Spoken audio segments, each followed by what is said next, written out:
Once a mere impoverished wretch, little did I know that a fortuitous system gift package would descend upon me. To my astonishment, it contained a luxurious villa worth over 100 million.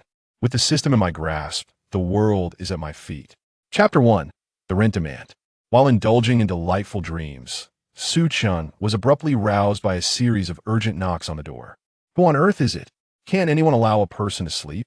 Su-chan exclaimed in irritation, just as the sharp voice of the landlady pierced through the door. Su-chun, are you in there? You insolent brat. Hurry and pay the rent, or I'll pack your belongings and have you thrown out. Upon hearing the landlady's voice, Su-chun jolted awake. She is indeed a fierce woman. Not only is she robust in stature, but she also possesses some martial arts skills. Cross her, and one can expect no favorable outcome. Bang, bang, bang. The door was violently shaken as she pushed against it. Su-chan rubbed his aching head, cursing inwardly. Is it such a crime to be 3 days late on the rent to this fierce woman? Must she come demanding it as if my life depended on it? I am not refusing to pay. Though he harbored resentment, he dared not voice it. The landlady's fists were as formidable as brass bells. A single blow could very well end his life. To be fair, Su-chan could be considered a university student, albeit one studying an obscure major. He had finally landed a job, only for the company to collapse after 6 months, with wages promised, yet delayed by 3 months. When he sought new employment, he encountered a myriad of obstacles. Either the salaries were pitifully low, or the companies were rife with deceit and trickery. Residing in Jiangzhou, a coastal metropolis, the housing prices soared to astronomical heights, with rents following suit in a ludicrous manner. He had to allocate half a month's salary just for rent, and with living costs being considerable, socializing with friends, attending gatherings, and purchasing various necessities, his finances were quickly depleted. Not only was he living paycheck to paycheck, but he was also in debt. After a series of knocks, the landlady, sensing no movement from within, likely assumed Su-chan was absent and sauntered away. Despite her imposing appearance and lack of formal education, the landlady possessed 10 properties earmarked for redevelopment, collecting rent that could exceed 30 to 50,000 each month, which surpassed Su-chan's half-year salary. Su-chan felt an overwhelming envy towards the landlady's lifestyle. How splendid it would be to own a dozen properties in Jiangzhou and live as a landlord. After peering through the peephole and confirming the landlady had finally departed, he sighed in relief. Living without paying rent was indeed a nerve-wracking ordeal, fraught with immense psychological pressure, leaving Su-chan feeling utterly drained. Suddenly, a digital voice resonated in his mind. What is happening? Could this be a hallucination brought on by stress? Su-chan thought, a sudden fear gripping him. A melodious and pleasant voice chimed in. Congratulations, host. You have acquired the super millionaire system. By signing in daily, you can amass boundless wealth and rewards. Would the host like to sign in? Sign in for wealth? Su-chan felt somewhat dazed. Could this be the much-discussed system prevalent in online literature?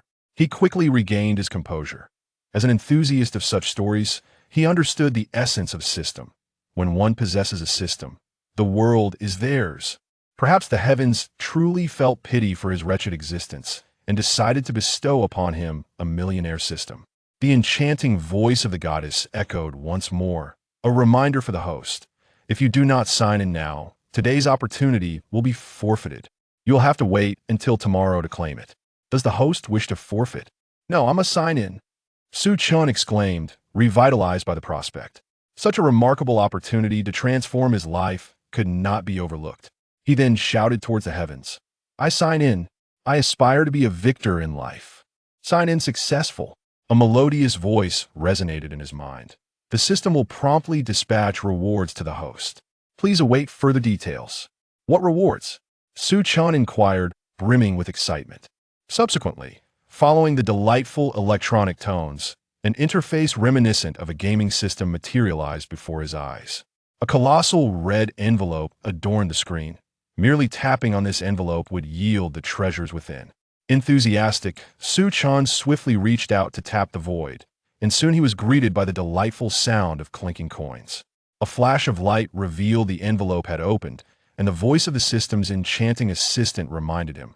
Congratulations, host. You have acquired a villa in Jiangzhou's Yuelon Mountain, Jiangwan. Yuelon Mountain, Jiangwan Villa. Su Chan was so exhilarated he nearly sprang from his feet. Anyone residing in Jiangzhou was well aware of the Yuelon Mountain, Jiangwan Villa, renowned as the most expensive locale in all of Jiangzhou and indeed across Huaguo. This area nearly congregated the creme de la creme of Jiangzhou society, with its residents being either immensely wealthy or of high status, each possessing considerable worth. Furthermore, the river view here was unparalleled, offering a panoramic vista of Jiangzhou's most splendid urban scenery. Su Chan promptly unwrapped a beautifully packaged gift bestowed by the system. Inside lay the property deed for the Jiangwan Villa, the transaction contract, and all requisite formalities, capable of withstanding scrutiny from any department, thereby guaranteeing the legitimacy of the property. The villa was equipped with the world's most advanced smart home technology. As a considerate gesture, the system also provided a comprehensive manual to facilitate its use for the host. The system's service was indeed meticulous. As Su Chan perused the manual, he discovered the villa perched on a hillside, a three-story standalone edifice boasting 16 rooms, 3 grand halls, and a private swimming pool, complete with 4 dedicated caretakers.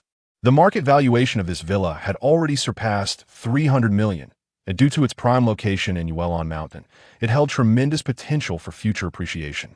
As Su Chan examined the manual, his heart raced with fervor. Could this possibly be real? He slapped himself across the face, feeling the stinging pain, which finally convinced him of the reality before him. He truly possessed a villa worth over 300 million. Initially inclined to sleep, he now felt utterly invigorated, as though he had been injected with a stimulant. A 300 million Yuelon Mountain villa. I must see what this luxurious abode is like. Su Chan hastily donned his clothes and stepped out the door. Stealthily darting past the door of the fierce matriarch, he knew he could not be discovered, lest he endure a tirade. With the documents in hand, Su Chan hailed a taxi. The taxi driver, upon hearing his destination was the affluent Yuelon Mountain area in Jiangzhou, couldn't help but scrutinize him, noting his modest attire before hesitantly repeating his question. Perceiving the driver's disdain, Su Chan retorted loudly, "Indeed, I am going to Yuelon Mountain." After more than an hour of travel, Su Chan finally arrived at the Yuelon Mountain Villa District, which undoubtedly stood as the most opulent enclave in Jiangzhou. The surrounding landscaping exuded artistic flair, rivaling that of any 5-star tourist attraction. The taxi driver had initially wished to enjoy the sights, yet he was compelled to leave as the area prohibited prolonged stops for taxis. Su Chan exited the vehicle without hesitation, striding directly towards the entrance of the elite villa district. This locale boasted the world's most sophisticated security system, manned by the most professional personnel, predominantly comprised of retired special forces operatives, unlike many neighborhoods that employed elderly guards in their 60s. Just as Su Chan approached the gates of the villa district, a contingent of fully armed security personnel advanced to intercept him. Chapter 2. A Life of Luxury, Sir. This is a premier private mansion district. Please do not. Just as the security guard was about to utter the words, "Please refrain from approaching," Su Chan had already produced his identification card, placing it directly upon the sensor at the entrance. "Beep beep. Welcome home, master," a robotic voice announced. In an instant, the heavily fortified gate began to rise slowly. Even the most seasoned security personnel, though initially taken aback, quickly regained their composure and smiled. "Sir, allow me to clear your path. May I ask which villa you are the owner of?" With a gentle smile, Su Chan refrained from shouting or berating them, for such behavior would only paint him as a crude nouveau riche. The nearby guards, while striving to maintain their calm, were internally astir with astonishment. This seemingly unremarkable young man was, in fact, the proprietor of the villa at Yulanshan. The wealthy truly had their ways. Donning flip-flops and carrying a plastic bag, dressed in casual market fare as they ventured out? Surely, he could not be testing my composure. "Number 23, Su Chan replied nonchalantly. Subsequently, the guard escorted Su Chan to Villa 23 via a small shuttle within the estate.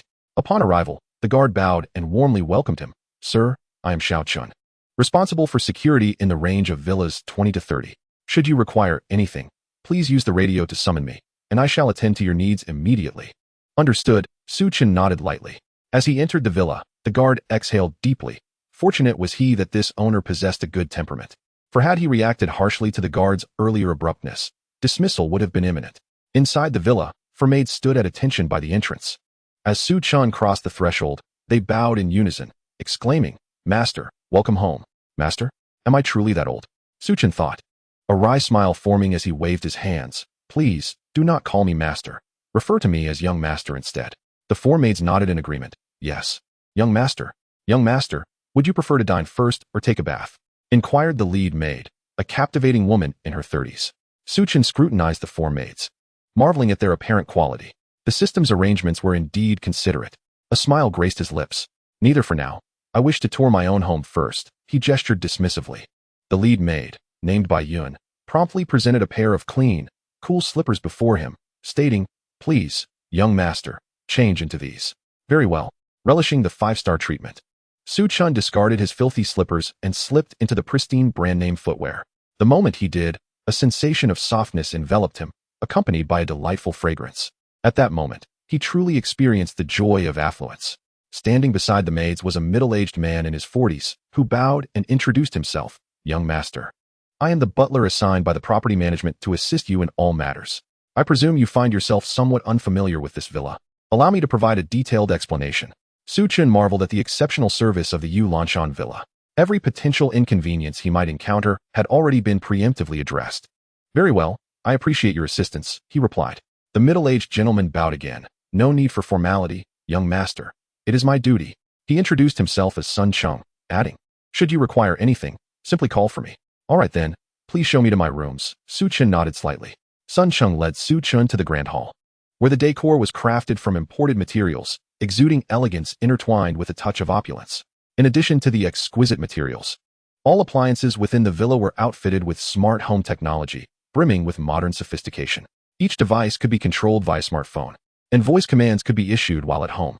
Suchun caressed the gilded sofa, sinking into its plush embrace, the warmth and softness enveloping him in comfort. Oh, the bliss of wealth, he mused. Compared to the dilapidated second-hand sofa in his rented apartment, the difference was akin to night and day. Reclining on the sumptuous sofa, a wave of drowsiness washed over him. It was even more comfortable than a bed. As he settled in, the panoramic screen on the wall flickered to life, and simultaneously, the 5D surround sound system activated. He was instantly immersed in a luxurious private cinema experience. Wow, this screen is truly high definition. I feel as though I am right there in the scene. Suchun exclaimed, captivated by the lavish home theater.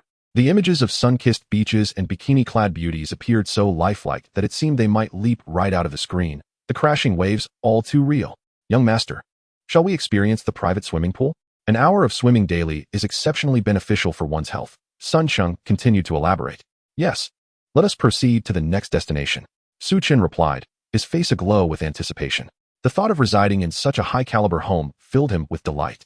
Under butler Sun Cheng's guidance, Suchun arrived at the expansive private swimming pool in the backyard. Wow, it's enormous, he thought, having expected the private pool to be a mere puddle, yet this one was significantly larger than any he had encountered at amusement parks. Swimming a lap would take at least 20 minutes. Without hesitation, Suchin dove in. After half an hour of vigorous swimming, his stomach grumbled, reminding him that he had yet to have breakfast. He waved to Sun Chung. I'm hungry. Please order me a takeout. I'll have a Huangmin chicken rice. And add a roast chicken as well. Typically, Suchin's finest meal consisted of Huangmin chicken rice, and during the lean days leading up to payday, he subsisted on instant noodles. To mitigate any potential ridicule from the butler, he ordered an additional roast chicken, attempting to project a semblance of respectable spending habits. Hearing Suchin's order, Sun Chung, standing by the poolside, nearly burst into laughter, yet his professional demeanor kept him composed. He quickly adjusted his expression and said, Young master, the villa is equipped with 2 top-tier chefs skilled in both Western and Chinese cuisines. Simply name your desired dishes, and I will have them arranged immediately. Suchun was taken aback by the presence of such attentive services within the villa. All right then, have them prepare a meal for me. Having seldom enjoyed fine cuisine, Suchin found himself at a loss for what to order. Sensing his discomfort, Sun Chung promptly suggested, Young master, we have recently acquired a fresh tuna, Australian lobster, caviar, Beijing roast duck, and fresh cod. Might any of these ingredients pique your interest? As Sun Chung enumerated the delectable options, Suchin's mouth watered uncontrollably. He could hardly contain his eagerness. Yes, prepare all of those for me. I wish to indulge in these delights for lunch, he urged excitedly. Faced with such enticing fare, his hunger only intensified. The dishes Sun Chung mentioned were ones he had only ever seen on television. He could hardly believe he was about to experience them firsthand. Chapter 3. The activation of misfortune card indeed. One must express gratitude to the heavens for bestowing upon him the extraordinary system that had propelled him to the pinnacle of life. From this moment on, he resolved to savor every moment of this newfound existence. Emerging from the swimming pool, Su Chun swiftly changed into a pristine outfit and ascended to the second floor's gaming room, where he activated the most advanced computer available on the market. He plunged into the exhilarating chaos of League of Legends. Wow, the sensation is absolutely phenomenal. After 2 matches, Su Chun, within the diamond tier, executed a series of impressive quadruple and quintuple kills. Previously, in this rank, he had often been mercilessly defeated. It turns out my skills weren't lacking. It was merely my second-hand laptop that was subpar, Su Chun exclaimed with palpable excitement. Subsequently, he ventured into the billiards room, followed by the table tennis, badminton, and tennis rooms. His home was equipped with virtually every popular sport imaginable. Su Chun was left utterly speechless upon seeing this. In Jiangzhou, countless individuals toil their entire lives for a meager 50 to 60 square meters, while his villa boasts such an abundance of entertainment options. The joy of the wealthy is truly beyond one's imagination. After a brief period of leisure, the butler, Sun Cheng, approached to inform Su Chun that his lavish Chinese meal was prepared. "Young master, please follow me," Sun Cheng beckoned. The dining area was uniquely designated for meals. Upon entering, Su Chun beheld a table adorned with Australian lobsters, tuna salad, and 2 large roasted ducks, alongside an array of fruits and vegetables. "Is all this food prepared for just me?" Sun Cheng was astounded at the sight of such a sumptuous feast. "Indeed, this is all prepared for young master. Should you desire anything else, I can immediately summon the chefs," Sun Cheng assumed, thinking Su Chun might find the dishes insufficient. "No, this is more than enough." Su Chun had never indulged in such a lavish banquet. He eagerly grabbed a lobster to devour, only to find it too tough to tear apart. Observing the struggle, Sun Cheng frowned and promptly gestured for 2 maids to assist Su Chun in meticulously peeling the lobster, extracting the succulent meat within. "You should pair the lobster and tuna with a fine red wine for a truly delightful experience. We have a bottle of 89 Lafite in the villa. Would you care to indulge?" Sun Cheng suggested, possessing far more expertise in Western cuisine than Su Chun. "Please, bring it forth." Su Chun waved his hand. Although he was not well versed in red wine, he had seen enough on television to know that a bottle from 89 could easily cost tens of thousands. Coupled with the exquisite cuisine on the table, this meal could easily amount to a hefty sum of 100,000. The more he pondered, the more astonished he became, recalling that he earned merely 50,000 in a year of hard work, unable to afford such a feast. With the red wine complementing the lavish seafood meal, Su Chun savored every bite, thoroughly satisfied and elated. However, due to his low tolerance for alcohol, he found himself inebriated and did not awaken until the following morning from his soft bed. The previous day's events felt like an enchanting dream to Su Chun, leaving him with a lingering sense of unreality. Upon awakening, he initially believed it to be merely a figment of his imagination. Yet, the voice of his butler, Sun Cheng, broke the spell. "Young master, the water and towel for your wash have been prepared. Shall you rise now?" Sun Cheng. "Huh, so it wasn't a dream." Su Chun beamed with a brilliant smile. With the realization that it was not a dream, he could continue to revel in the opulent lifestyle of the affluent. "Very well. You may leave now. I can manage on my own." Su Chun regained his composure, gesturing for the butler and maids to exit. In a state of exhilaration, a melodious electronic voice resonated in his mind. "Host, would you like to check in?" "Absolutely." Su Chun promptly chose to check in. After all, who would forego a reward? Indeed, the electronic voice soon chimed again. "Congratulations, host. You have received 500,000 in cash and 1 misfortune card." "What? 500,000? Su Chun nearly erupted with laughter. It took him 10 years of diligent work to earn 50,000, yet he effortlessly acquired 500,000 with a simple check-in. How exhilarating. "System, what is the purpose of the misfortune card?" Su Chun inquired, curious about the unexpected card. The misfortune card can be utilized on any individual. Once activated, that person will experience a day of misfortune with everything going awry, the system elucidated. That sounds quite handy. If someone crosses me, I shall simply bestow the misfortune card upon them." Su Chun mused. With 500,000 at his disposal, he resolved to settle the overdue rent with the formidable landlady. Having owed her 2 months' rent, she constantly pestered him, nearly driving him to madness. Now, finally possessing the funds, he could easily silence her with a handful of cash. After freshening up, Su Chun promptly hailed a taxi and headed straight to his dilapidated urban village. Upon arriving at the entrance of his building, he was appalled to find his belongings strewn across the ground, including his toiletries and books. "This is outrageous. The landlady has actually thrown my things outside." Su Chun fumed. He bellowed, "Landlady, what gives you the right to discard my belongings?" At that moment, The landlady, referred to as Aunt Jo, was watching television in her room. Hearing Su Chen's outburst, she coldly emerged, yelling, "Su Chen, you owe me 2 months' rent.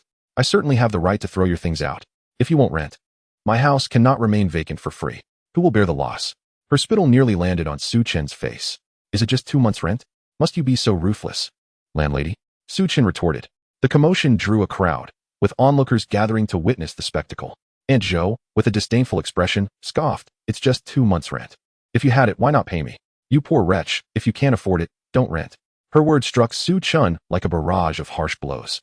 Fury surged within him, but he felt a surge of confidence knowing he had money today. Otherwise, he would have truly felt belittled by that wretched woman.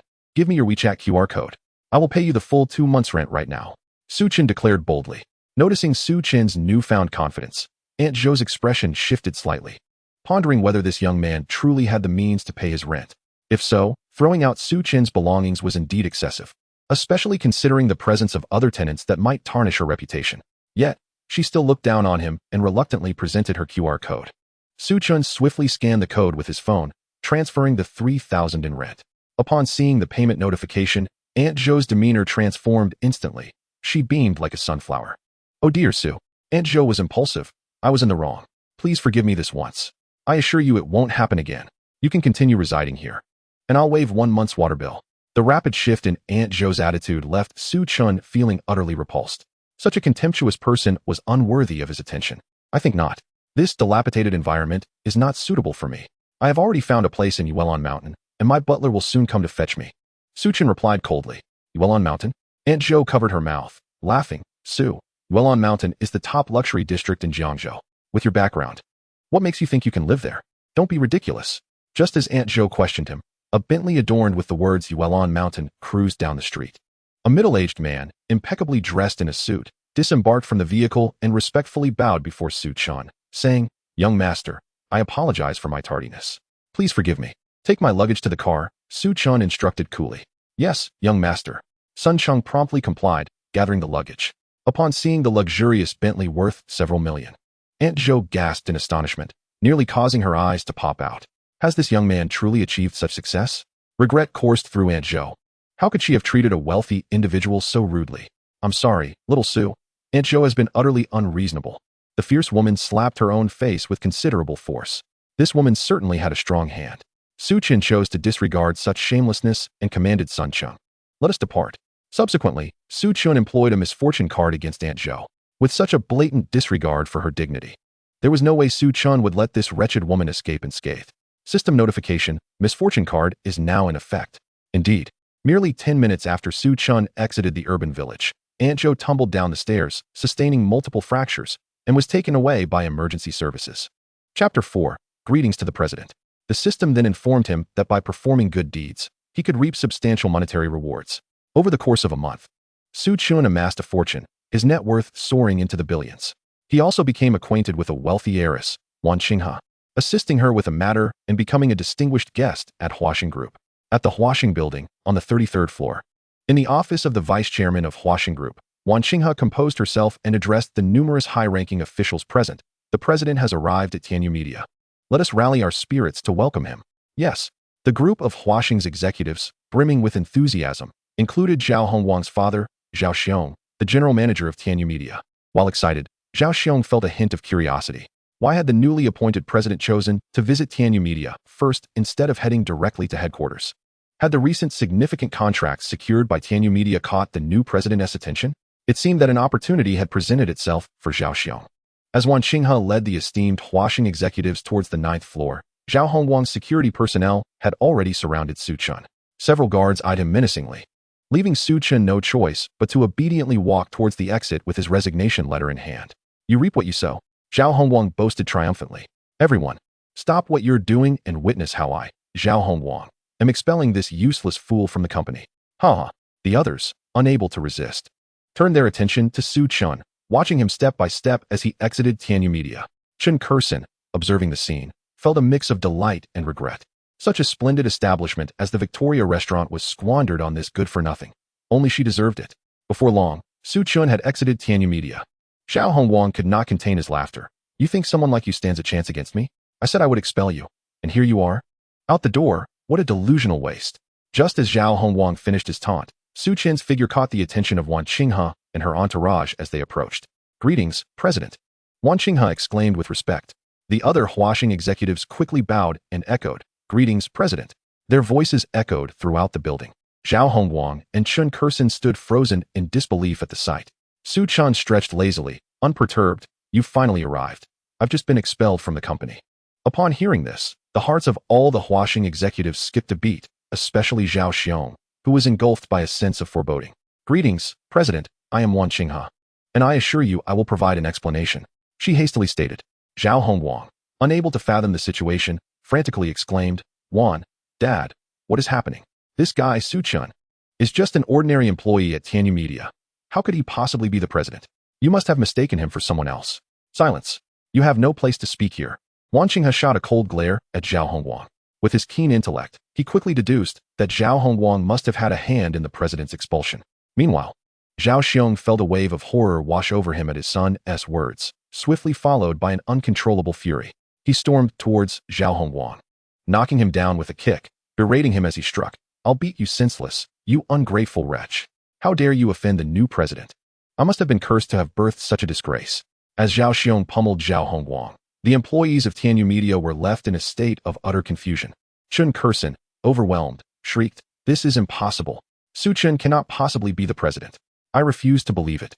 Su Chen's father is merely a bricklayer, and his mother is just a waitress. How can he possibly be the president of the company?" "Enough." Wan Qinghe's gaze was piercing as she fixed her eyes on Chun Kersen. Ignoring the intensity of her stare, Chun Kersen continued, "How could Su Chun be the president? I've been with him for 3 years. If he were the president of Huaxing Group, how could he keep that a secret from me? It's all a lie."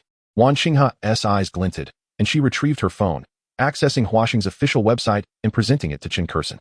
Displayed prominently were the words "new president," along with Su Chen's name, age, and identification number, concrete evidence beyond doubt. Chun Kersen felt as if struck by lightning, rendered speechless. "Are you truly the president of Huaxing?" Faced with the undeniable truth, she could no longer deny reality. "Disappointed in you, I presume?" Su Chen replied, his demeanor calm. With a sudden movement, Chun Kersen dropped to her knees before Su Chun, tears streaming down her face. "Su Chun, I was wrong. I truly was. I made the same mistakes every girl makes. Please forgive me. Let us start anew. I promise I will never leave your side." "Were you not just claiming that your heart belonged solely to Zhao Hongwang?" Su Chan said with a hint of mockery. With determination, Chun Kersen slapped her own face several times, sincerity etched on her features. "That was all a jest. I have no feelings for Zhao Hongwang. He is unattractive and unappealing. How could I genuinely like him? Su Chun, you have always been the one I love the most. Please, do not abandon me. Without you, I cannot survive." She clutched at Su Chen's pant leg, kneeling before him. "Please do not act this way. There is something I have longed to say to you," Su Chen said, helping her to her feet, his gaze filled with deep emotion. Chun Kersen's face lit up with hope. Perhaps Su Chun was reconsidering. The thought of becoming the wife of the billionaire heir of Huaxing filled her with excitement. Su Chun gazed affectionately at her and said gently, "That statement is simply that you have been dismissed." With a thud, Chun Kersen collapsed to the ground, utterly despondent.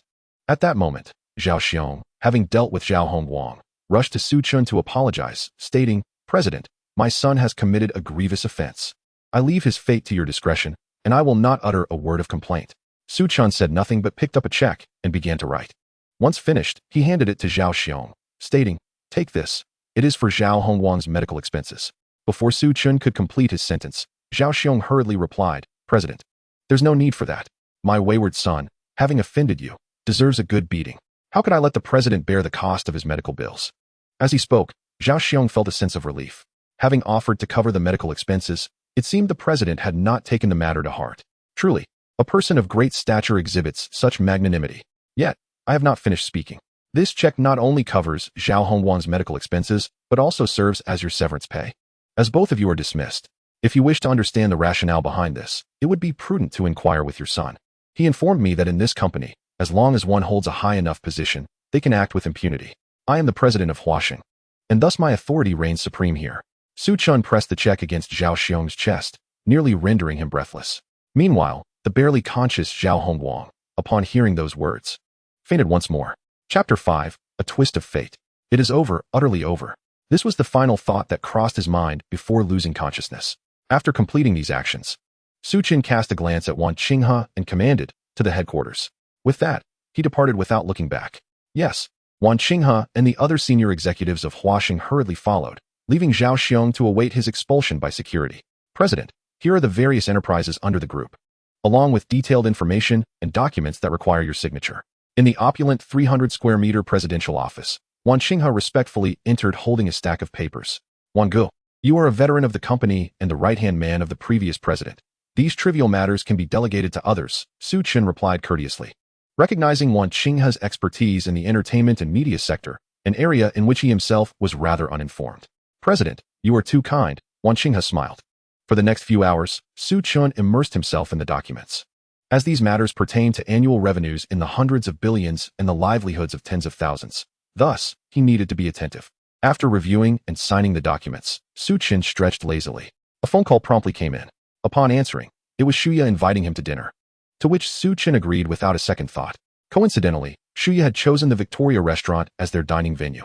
Before leaving the company, Su Chen summoned Wan Qinghe once more to relay two instructions.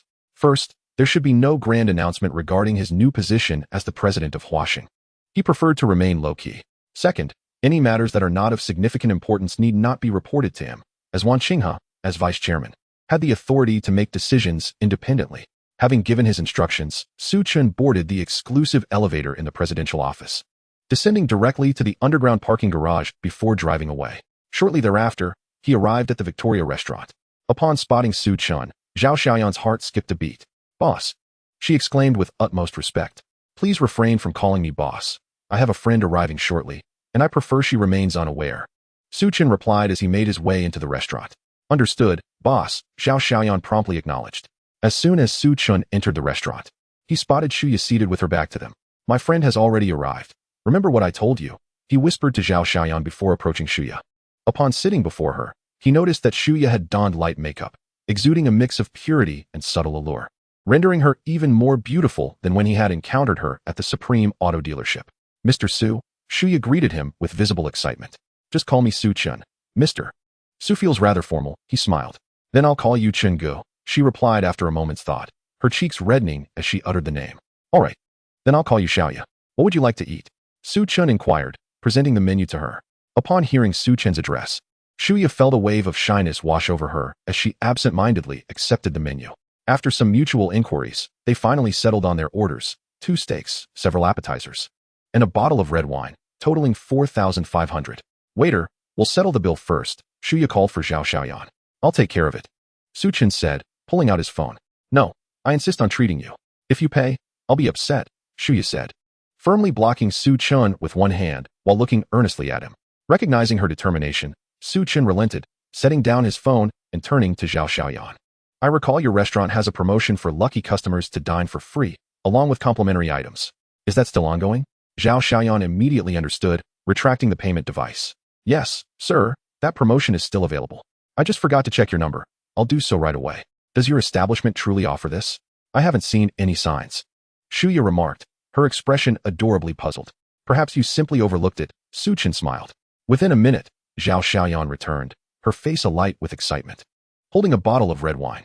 Congratulations, esteemed guests. You are our 888th customer since the establishment of this restaurant, so not only do you dine for free, but we also present you with a complimentary bottle of wine. Really? Shuya exclaimed, standing up in excitement. Indeed. You are indeed a fortunate lady. Zhao Xiaoyan smiled at her, placing the wine on the table. This is a bottle of Lafite from the year 2000, valued at over 40,000.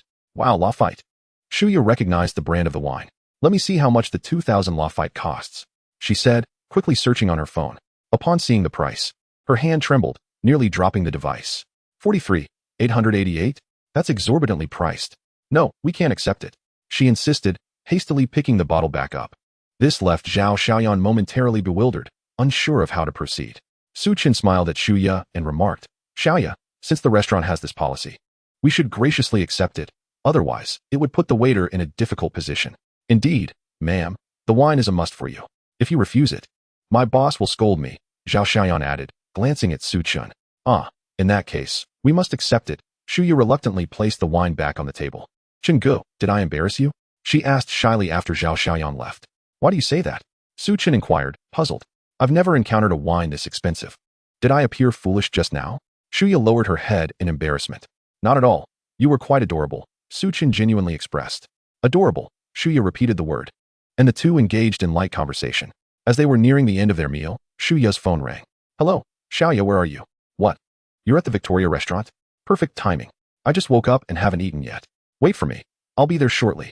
On the other end of the line, a vibrant female voice resonated. Shuya, feeling a tad embarrassed, promptly hung up and turned to Su Chun, saying, Brother Chun, I apologize. That was my close friend Wang Ting calling. She mentioned she would be coming over shortly.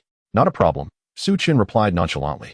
Moments later, a tall beauty clad in a crop top strode into the restaurant, making a beeline for Shuya's table. Shuya, I'm here. I'm starving. Oh, who's this? Upon spotting Su Chun, Wang Ting's gaze shifted to him, intrigued first by his handsome features and then by the fact that he was with Shuya. However, when she noticed Su Chen's attire, which appeared rather ordinary, she immediately wrinkled her nose in discontent and directed her inquiry at Shuya. Who is he? He's my friend, Shuya replied, her cheeks flushing slightly. Hello. I'm Su Chun. Shuya has spoken highly of you, Wang Ting, he said, rising to greet her.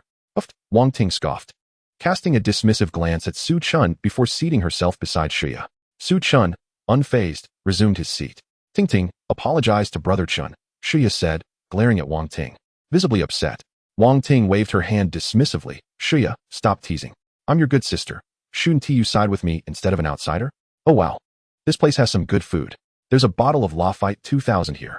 Wang Ting's eyes sparkled as she surveyed the table, lingering on the prestigious wine. She quickly stood up and turned to Su Chun. I apologize for my earlier rudeness. Wang Ting, aware of Shuya's financial capabilities, immediately deduced that the Lafite 2000 must have been purchased by Su Chun, given that a bottle from the year 2000 could cost tens of thousands. It sufficiently indicated Su Chen's economic standing. This realization transformed Wang Ting's initial disdain into an apology.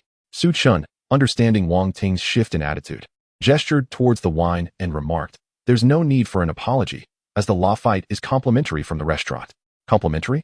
Wang Ting's eyes widened in surprise, and she shot Su Chun a sharp glare, exclaiming, why didn't you say so sooner? Turns out, you're just as broke as the rest of us. Never mind. Su Chun chuckled, appearing unbothered. At least you have some self-awareness. Wang Ting shot another glare at Su Chun before summoning the waiter. Hello, how may I assist you? Zhao Xiaoyan, the same waiter, approached. I heard your Lafite is complimentary. What is the story behind that? Wang Ting inquired. Zhao Xiaoyan explained the details regarding the lucky customer offer. Oh, is that so? Then bring me the most expensive dishes you have. Wang Ting exclaimed, her excitement palpable. Ting Ting, what are you doing? That is not right. Shuya interjected, alarmed. Shuya, it's free food. We must take advantage of this opportunity. Why not indulge while we can? Wang Ting insisted, urging the waiter, hurry up. Zhao Xiaoyan, caught off guard, discreetly glanced at Su Chun, who nodded before she replied, understood, please wait a moment. Ting Ting, you're being excessive. Shuya was clearly upset. Don't worry, I know the restaurant owner. He can afford this, Su Chun interjected, eager to prevent any rift between Shuya and Wang Ting over this matter. However, the moment Su Chun finished speaking, Wang Ting shot him a derisive look and responded with a cold laugh. You really expect me to believe that you know the owner of this restaurant? Don't kid yourself. The owner of the Victoria restaurant was a billionaire, and Wang Ting found it hard to accept that someone dressed so plainly like Su Chun could possibly have connections to him. Su Chun merely chuckled, unperturbed. Yet Shuya could no longer contain her frustration, glaring at Wang Ting. Ting Ting, you must apologize to Brother Chun. Wang Ting was skeptical of Su Chen's claims, but Shuya believed wholeheartedly in him. After all, he was the owner of the nation's premier luxury car, making it plausible that he knew the owner of Victoria. Hey, Shuya, has this guy put a spell on you? Why are you defending him? Wang Ting asked with indignation. Please, tell me you're not developing feelings for him. Don't be ridiculous. Look at him. He doesn't resemble a wealthy person at all. Being with him will only lead to endless hardships. Why not consider that wealthy Mr. Wang you met through your family? His family owns a company, and he has billions. Stop talking nonsense. Shuya blushed at Wang Ting's suggestion regarding her feelings for Su Chun. Wang Ting, noticing her reaction, became even more convinced. No way. Could it be true? She glared at Su Chun with increasing disdain. Listen here, you. Take a good look at yourself. Dressed in such shabby clothes, how dare you pursue Shuya? Know your place and don't interfere with her happiness. Wang Ting, you must apologize today. Otherwise, you can find somewhere else to live. Shuya was utterly furious. At the mention of moving out, Wang Ting panicked. She didn't have a proper job in Zhonghai and had been living in Shuya's rented apartment to save money. If she were to move out, she would truly have nowhere to go. Fine, I'll apologize, she conceded. her voice barely above a whisper as she mumbled an apology to Su Chun, though her resentment for him only grew. Soon, a lavish feast arrived at their table. Filled with the most expensive dishes from Victoria Restaurant, Wang Ting eagerly indulged, regaling them with a recent experience. Shuya, I encountered this idiot named Zhang Qing at a bar not long ago. I told him I had a fantastic investment opportunity and asked if he wanted to invest. He said he would put in $1 million, but only if I agreed to be his girlfriend. $1 million. Of course I accepted. After he transferred the money, I told him I needed to return home for a bit and would come back to Zhonghai in a few days. I'm sure this fool is still waiting for me to return. Haha. Shuya, however, found no amusement in Wang Ting's story and felt deeply uncomfortable. Firstly, Wang Ting's actions were utterly ridiculous. Secondly, she worried that Su Chun might form a negative impression of her due to Wang Ting's behavior. Su Chun's perception of Shuya remained unchanged, but his opinion of Wang Ting shifted. He had initially thought her to be merely materialistic, but now he saw her as utterly shameless. Fortunately, Shuya remained unaffected by the situation. The meal lasted 2 hours. Throughout, Wang Ting consumed dish after dish. All the restaurant's finest offerings. Zhao Xiaoyan calculated that, without the complimentary offer, Wang Ting had devoured over $1 million worth of food. Burp. Wang Ting stood up, satisfied, and exclaimed, Shuya, let us go shopping. You don't need to tag along with us. The last part was directed at Su Chun. If brother Chen isn't going, then I won't go either. Shuya shook her head in response. Wang Ting was incensed. Shuya, are you out of your mind? With your potential, why settle for a loser? Go find yourself a wealthy heir instead. You must consider not only yourself, but also your dear sisterhood. As you are about to marry into a wealthy family, I too could share in that fortune. Shuya, do not be so selfish, I implore you.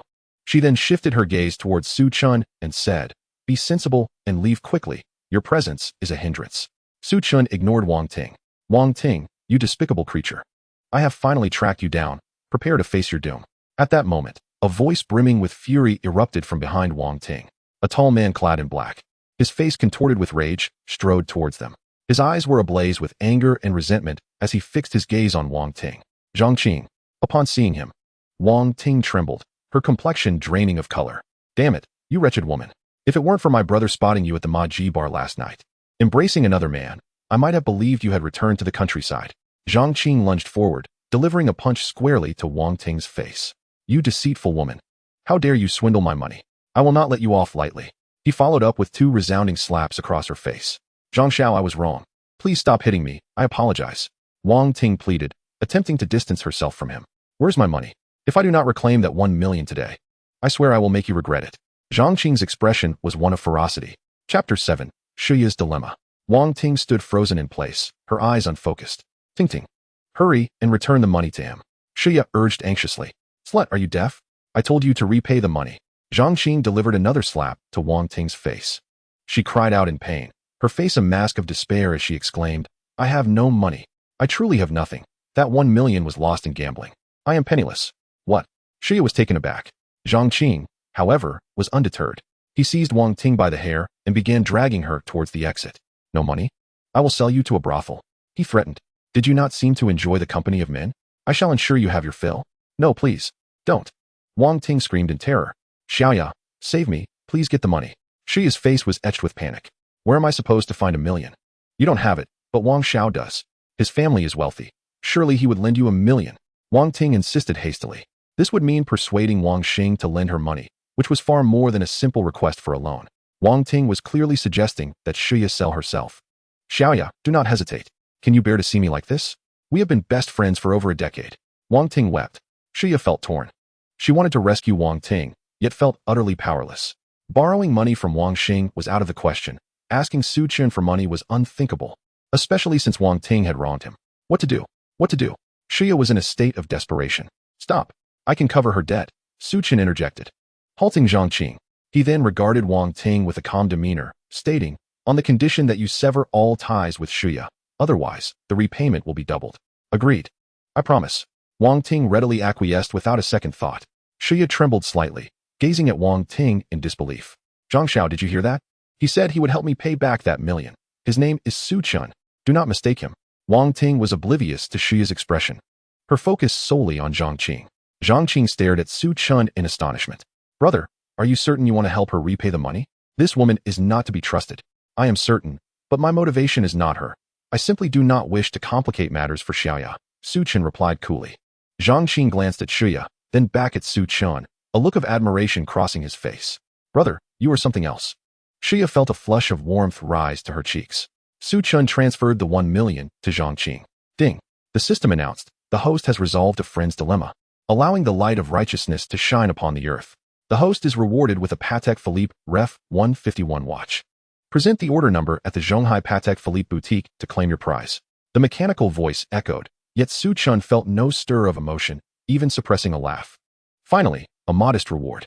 Brother, you're quite generous, Zhang Qing remarked, giving Su Chun a thumbs up before he forcefully pushed Wang Ting aside, his tone menacing. Wretched woman, be sure to express your gratitude to your friend and her boyfriend. Otherwise, you may not live to regret it. I will certainly heed Zhang Xiao's advice. Wang Ting nodded vigorously.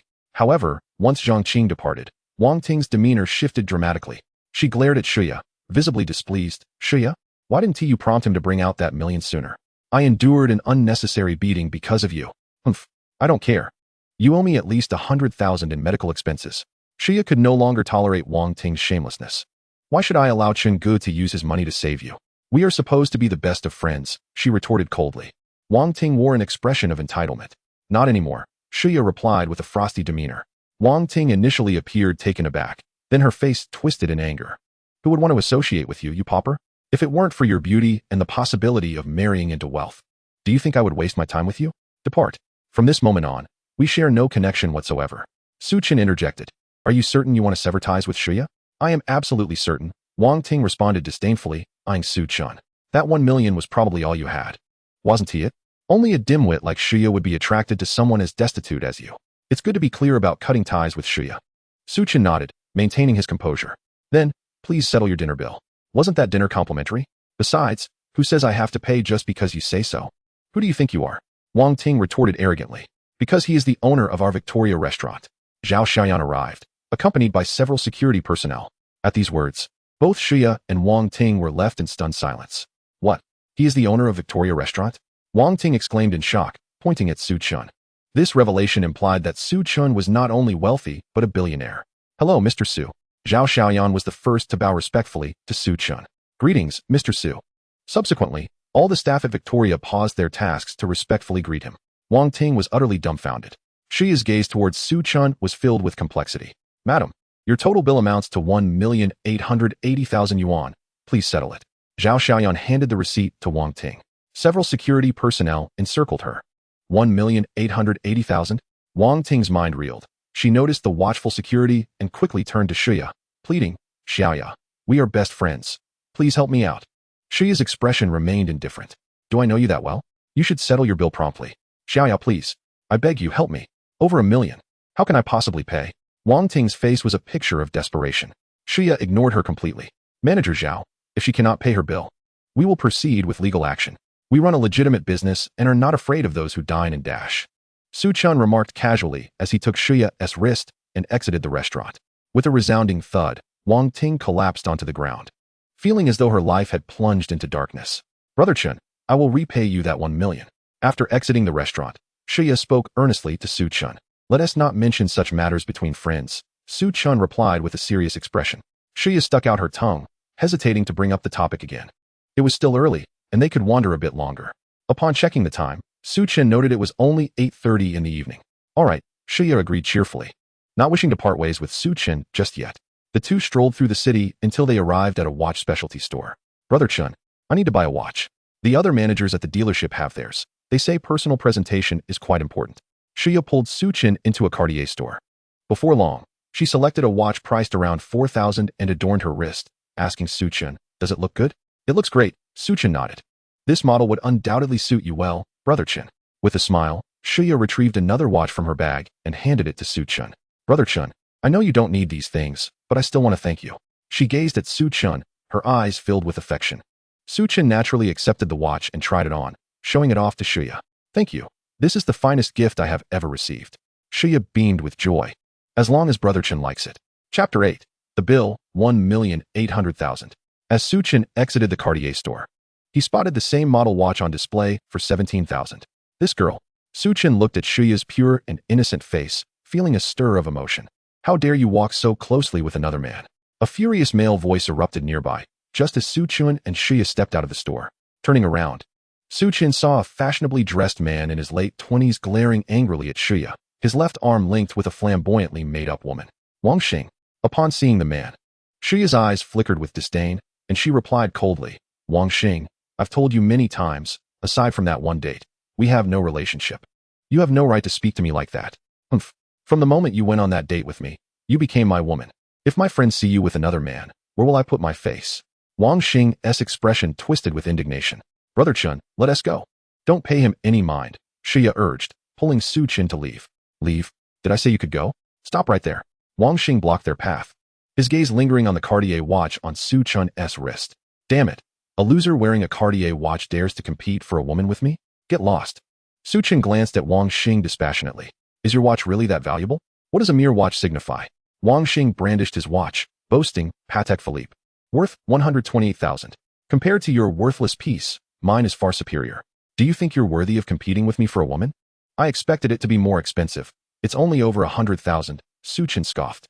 Huh, you, with your Cartier, dare to say such things? Wang Xing's eyes turned cold. The reason I wear Cartier is that it was a gift from Xiaoya. It holds more meaning than a watch worth millions. Su Qin replied coolly. What is the use of all this chatter? Huh, you pathetic loser, anyone can boast. You should first afford a watch in the million range before you speak. Wang Xing's female companion sneered. Xiaoya, since you gave me a watch, I have a gift for you as well. Follow me. Su Qin directly took Shuya's hand and entered the Patek Philippe store next to Cartier. What a show-off. Wang Xing and his companion followed, doubting Su Qin's ability to afford a watch from Patek Philippe, eager to see the spectacle. Welcome to the Patek Philippe store. How may I assist you? A tall, attractive female manager greeted Su Qin. Please bring out your most expensive watch. Su Qin appeared unconcerned about money. The manager glanced at the Cartier on Su Qin's wrist, a hint of disdain flashing in her eyes, yet she patiently replied. Our most expensive watch is the Patek Philippe Ref 1518, priced at 16 million yuan, equivalent to 105 million in Chinese currency. Hearing this figure, Shuya gasped, struggling to fathom a watch costing 100 million yuan. Wang Xing, however, wore an amused expression. Please take it out for me, Su Qin stated without hesitation. The manager replied, I'm sorry, sir, but the Patek Philippe Ref 1518 is our store's prized possession and is generally not for sale. Ha ha. You play the part quite well. It seems you've done your homework on this store, but I can see right through your facade. Wang Xing interrupted the attendant with a mocking grin. Su Qin remained silent. The attendant continued, even if it were for sale, sir, you wouldn't be able to purchase it, as the Patek Philippe Ref 1518 has already been bought by a distinguished client. Su Qin frowned. Does your store only have one Patek Philippe Ref 1518? It was evident that the one who purchased the prized watch was Wang Xing. The manager replied, Sir, you jest. A watch of the caliber of the Patek Philippe Ref 1518 is a store's treasure, and having even one is quite remarkable. Damn it, still putting on a show. As if you could afford it, Wang Xing scoffed. A watch worth 100 million, very few can afford it in Zhonghai. Why would a guy in street clothes think he could? While Wang Xing derided Su Qin, he was also curious about which wealthy individual in Zhonghai had purchased the Patek Philippe Ref 1518. If he could befriend such a person, the Wang family would surely ascend to greater heights. Su Qin disregarded Wang Xing and said, Then recommend me the most expensive lady's watch in your store. Suitable for this lady. He pointed to Shuya. Upon hearing this, Shuya's cheeks flushed, and she quickly interjected, Brother Chun, I can't accept this. You gifted me a watch. How could I not reciprocate? Su Qin waved his hand, continuing to address the attendant. Let us see the watches. Certainly, sir. Although the manager doubted Su Qin's ability to afford a Patek Philippe, she led them to a watch. It was a vibrant green timepiece, imbued with Chinese elements. Luxurious and elegant, priced at 376,000. Su Qin glanced at the manager. Are you sure this is the most expensive lady's watch? The manager shot him a look of disdain. This was certainly not the most expensive. The priciest soared into the tens of millions. She didn't believe Su Qin had the financial means to purchase anything, so she merely presented a random option. Wang Xing sneered. I wonder how long you'll keep up this charade, you poor fool. Su Qin turned to Shuya. Xiaoya, what do you think of this watch? Shuya was quite taken with it. There was no denying that the craftsmanship, appearance, and design of the watch were impeccable, truly worthy of being called a work of art. However, the staggering price of over 370,000 made her hesitant. Noticing Shuya's inner turmoil, Su Qin calmly stated to the manager, I'll take this watch. Let us proceed with the payment. Upon the utterance of those words, both the female manager and Wang Xing were utterly astonished. Sir, are you certain you wish to make this purchase? The manager, in disbelief, questioned him. Am I the sort of person who cannot afford such a thing? No. She hastily shook her head, retrieving the card machine. Wang Xing fixed an intense gaze upon Su Chen, still unable to fathom that he possessed the means to acquire a $3 million watch. Beep. 3,780,000. Payment successful. The machine's announcement shattered Wang Xing's last glimmer of hope. Damn it. Wang Xing's expression darkened immediately. Sir, please take your watch. The manager politely handed the timepiece to Su Chen. Su Chen casually passed it to Shuya. I cannot accept this, she quickly declined. Let us see how it looks on you, Su Chen insisted, firmly placing the watch upon her wrist. Instantly, a touch of nobility graced Shuya's demeanor. While the manager and Wang Xing's companion looked on with envious gazes. How many men would bestow such a lavish gift upon their girlfriends? You. Wang Xing glared at Shuya, noticing her affection for Su Chen, his anger boiling over as he shouted at the manager. It's just a watch worth over 3 million. I'm not short on cash. Bring me a watch worth over 5 million. The manager's heart leaped at his words as she hurriedly fetched a watch priced at 5,600,000. Chapter 9. The Super Luxury Watch. Beep. Wang Xing gritted his teeth as he paid, donning the watch upon his wrist and coldly directing his gaze at Su Chen. What else do you have? Su Chen smiled, relishing in the competition of wealth. He produced his phone and displayed the order number for the Patek Philippe Ref 1518 before the manager. I'll take this one as well. Upon recognizing the Patek Philippe Ref 1518, the manager became visibly agitated, exclaiming, So it was you who purchased our store's Patek Philippe Ref 1518. I will fetch it for you right away. Meanwhile, Wang Xing stood frozen, as if petrified. He could not comprehend how a watch could be valued at 100 million. Su Chen casually accepted the Patek Philippe Ref 1518 from the manager and placed it in his pocket, calmly stating, This is how it's done. The manager's lips twitched. The subtlety of his display was utterly lethal. Wang Xing glanced at the watch worth over 5 million on his wrist and suddenly perceived it as worthless. Cautiously, he approached Su Chen, saying, Bro, I spoke out of turn earlier. Please don't take it to heart. With that, he slapped himself. Is that all? Su Chen stepped forward and delivered a sharp slap to Wang Xing's face. This slap is for Xiaoya. Your tongue is foul. Do you accept this? Wang Xing, dazed from the blow, did not dare to get angry and instead wore a sycophantic smile. I accept. Wang Xing nodded eagerly. Smack. Su Chen struck him again. This slap is for my own sake. Who do you think you are to prattle before me? Do you accept? Wang Xing, still grinning, replied, I accept. Smack.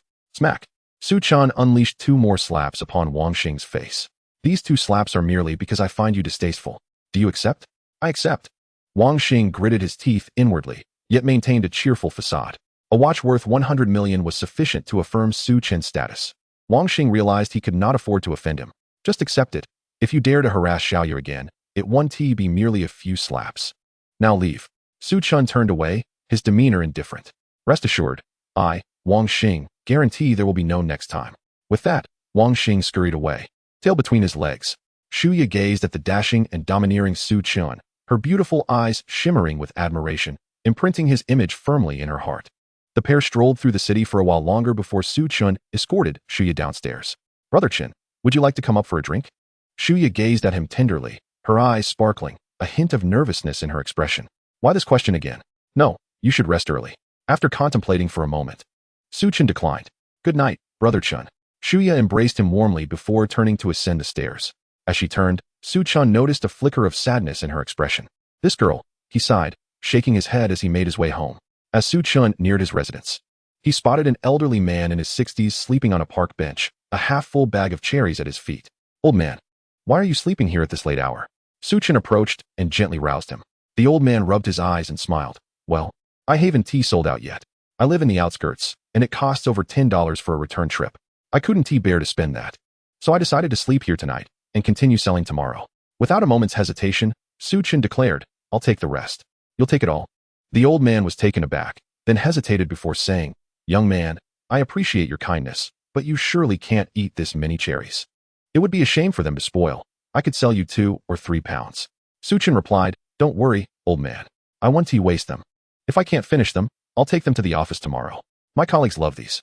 The old man pondered for a moment before agreeing. All right. There are 180 in total. You can have them for 150. Su Chen promptly transferred $300 to the old man via WeChat, giving him a little extra, fearing he might refuse.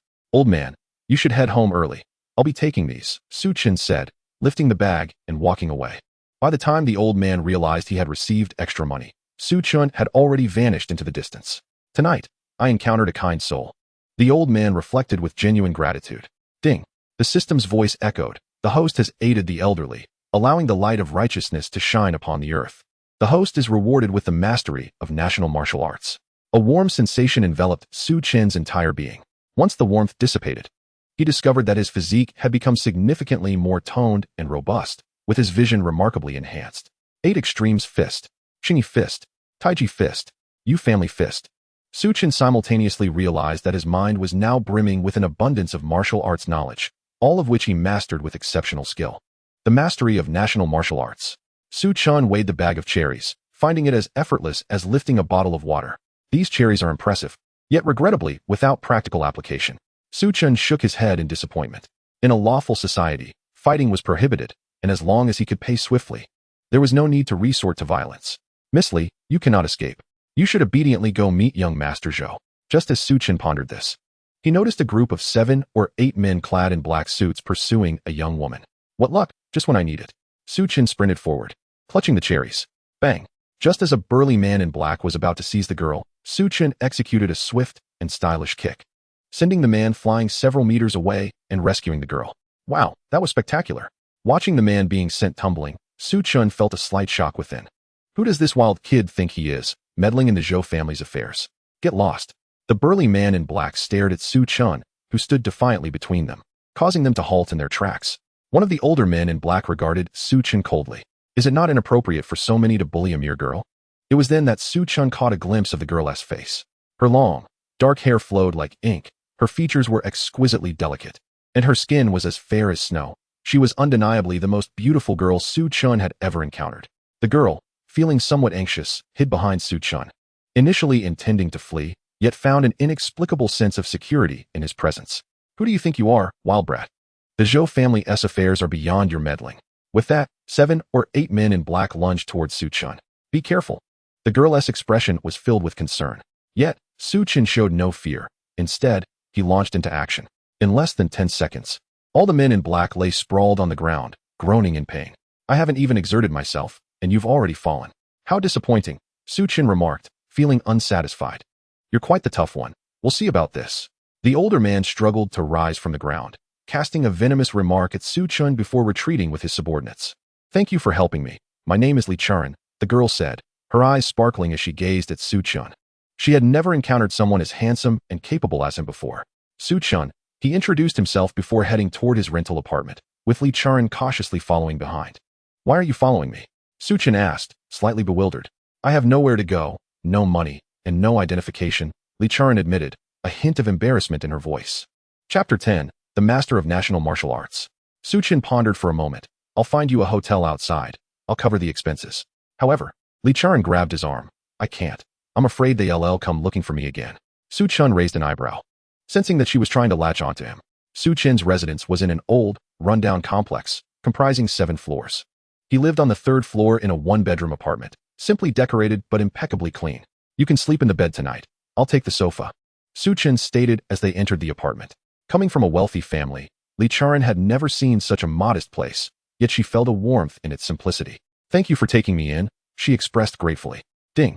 The system announced, the host helps others, allowing the light of righteousness to shine upon the earth, rewarding the host with the culinary skills of a food god.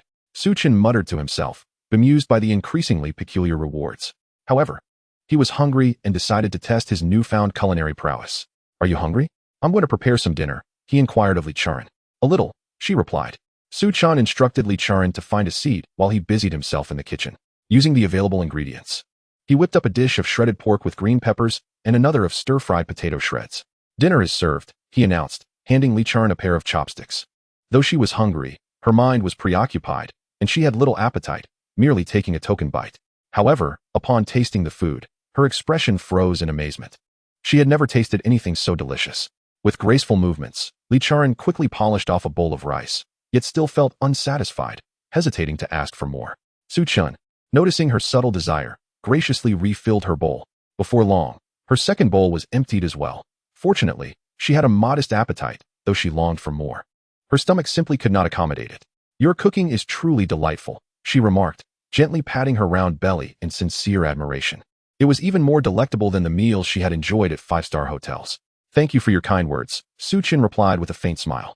It seemed the culinary skills of a food god were indeed of some use. After finishing the meal, he began to clean up the dishes. Let me handle that, Li Charan insisted, taking the bowls from him and heading to the kitchen. Before a minute had passed, a loud crash echoed from the kitchen. Su Chun approached to investigate, only to find that, astonishingly, Li Charan had broken 2 of the 4 bowls used during dinner. She stood frozen in the kitchen, her face flushed with embarrassment. Wishing she could vanish into the floor, Su Chun, unfazed, asked, "Are you hurt?" "No," Li Charan shook her head awkwardly. "You should rest. I'll take care of this," he urged, not out of concern for the dishes, but rather for her safety. After washing the dishes, Su Chun retrieved an old phone from his bedroom and tossed it to Li Charan, having noticed that she had nothing with her. Li Charan felt warmed by Su Chun's thoughtfulness. Upon unlocking the phone, she discovered that its wallpaper featured a close-up photo of Su Chun with another girl. "So, he has a girlfriend," she mused. Strangely, despite only knowing Su Chun for a couple of hours, a pang of jealousy stirred within her. How could she develop such feelings so quickly? Was it possible she had fallen for him at first sight? As she surreptitiously observed Su Chun, she noted his chiseled features, striking brows, and captivating eyes. He was even more handsome than many male celebrities who relied on their looks. Perhaps the possibility of falling for someone at first sight was not entirely out of the question. "Your girlfriend must treat you very well?" Li Charan asked unexpectedly. Su Chun paused for a moment, then, upon seeing the phone wallpaper, understood it was an old photo with Chen Kursen. He replied calmly, "She cheated on me." "Oh, I'm sorry," Li Charan quickly apologized. Though it was a sorrowful story, a flicker of joy danced in her heart. With no girlfriend, did that not imply she had a chance? Yet, as she recalled her current plight, her spirits dampened once more. "I've turned on the heater for you. The password is 1 to 9. I'm going to take a shower now," Su Chun said, deliberately changing the subject as he tossed the phone aside and went to the bathroom with a change of clothes. When he removed his shirt to glance in the mirror, he was taken aback. His physique was astonishingly impressive, well-defined with broad shoulders, a slim waist, and clearly visible 8-pack abs. It must have been a transformation brought about by his mastery of national martial arts. Su Chun quickly grasped everything. He flexed his biceps in the mirror. "Damn, even I, a grown man, feel like drooling." He dared not look any longer. He was like a flawless masterpiece. After finishing his shower and getting dressed, he realized he had forgotten to grab a shirt. If he were alone, it would not matter, even if he were not wearing underwear. However, with Li Charan present and their acquaintance still new, it was a different matter. "Li Charan, could you please fetch me a shirt from the bedroom?" "Any will do," he reluctantly requested. "All right," she replied, heading to the bedroom to retrieve a t-shirt. However, as she prepared to crack the bathroom door open, her foot slipped, and she inadvertently flung the door wide open, revealing a shirtless Su Chun. Instantly, Li Charan's gaze was ensnared. The shock of Su Chun's perfect physique was overwhelming. It transcended mere physicality. It was a flawless work of art. Coughing slightly, Su Chun felt a wave of embarrassment wash over him as he noticed Li Charan's gaze lingering upon him. Only then did Li Charan realize. Her face flushed crimson as she hastily handed her shirt to Su Chun before darting out of the restroom. Thud, thud, thud. Upon reaching the living room, her heart raced uncontrollably. "His physique is simply extraordinary," she mused, biting her lip, unable to shake off the image of Su Chun's flawless form from her mind. Shortly thereafter, Su Chun emerged from the restroom clad in a t-shirt. To her surprise, Li Charan felt a tinge of disappointment at the sight of him fully dressed. "What is wrong with you, Li Charan? How could such distressing thoughts occupy your mind?" She vigorously shook her head in an attempt to dispel the notions. "What are you doing?" Su Chun inquired, somewhat puzzled. "Nothing," Li Charan quickly replied, her cheeks growing even rosier. "If you wish to take a shower, I've prepared everything for you. The toothbrush and towel are brand new, but you'll have to wear my clothes." With this, Su Chun lazily reclined on the sofa. Li Charan rummaged through the wardrobe, selecting an oversized t-shirt before retreating to the restroom. Moments later, she emerged, her hair slightly damp, droplets of water glistening on her face. A vision of ethereal beauty.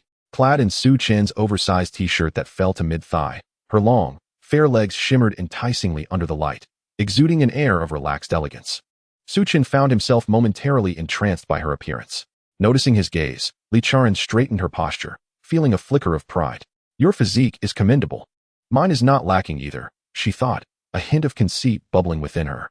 Suddenly, Su Chun's old phone vibrated, signaling an incoming WeChat call.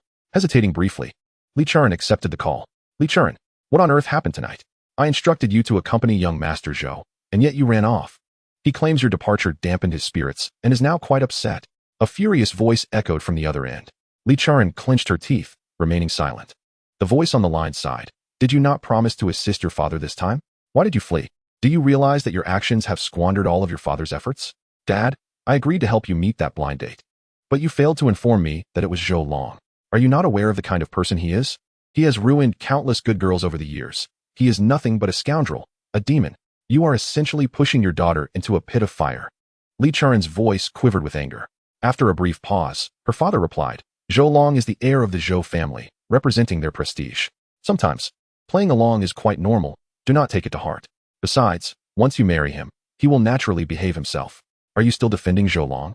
Do you know that tonight, your daughter almost fell victim to his drugging scheme? If I hadn't escaped quickly, I would have been at his mercy. Li Charen exclaimed tearfully. Her father's voice, initially agitated, soon regained its composure. You are practically his now. Even if he were to do something to you, it would not be a significant matter. Is this truly how you see it, Dad? Li Charen retorted angrily before abruptly hanging up, overwhelmed by tears. Observing her distress, Su Chun felt a wave of helplessness wash over him. He was not adept at offering comfort.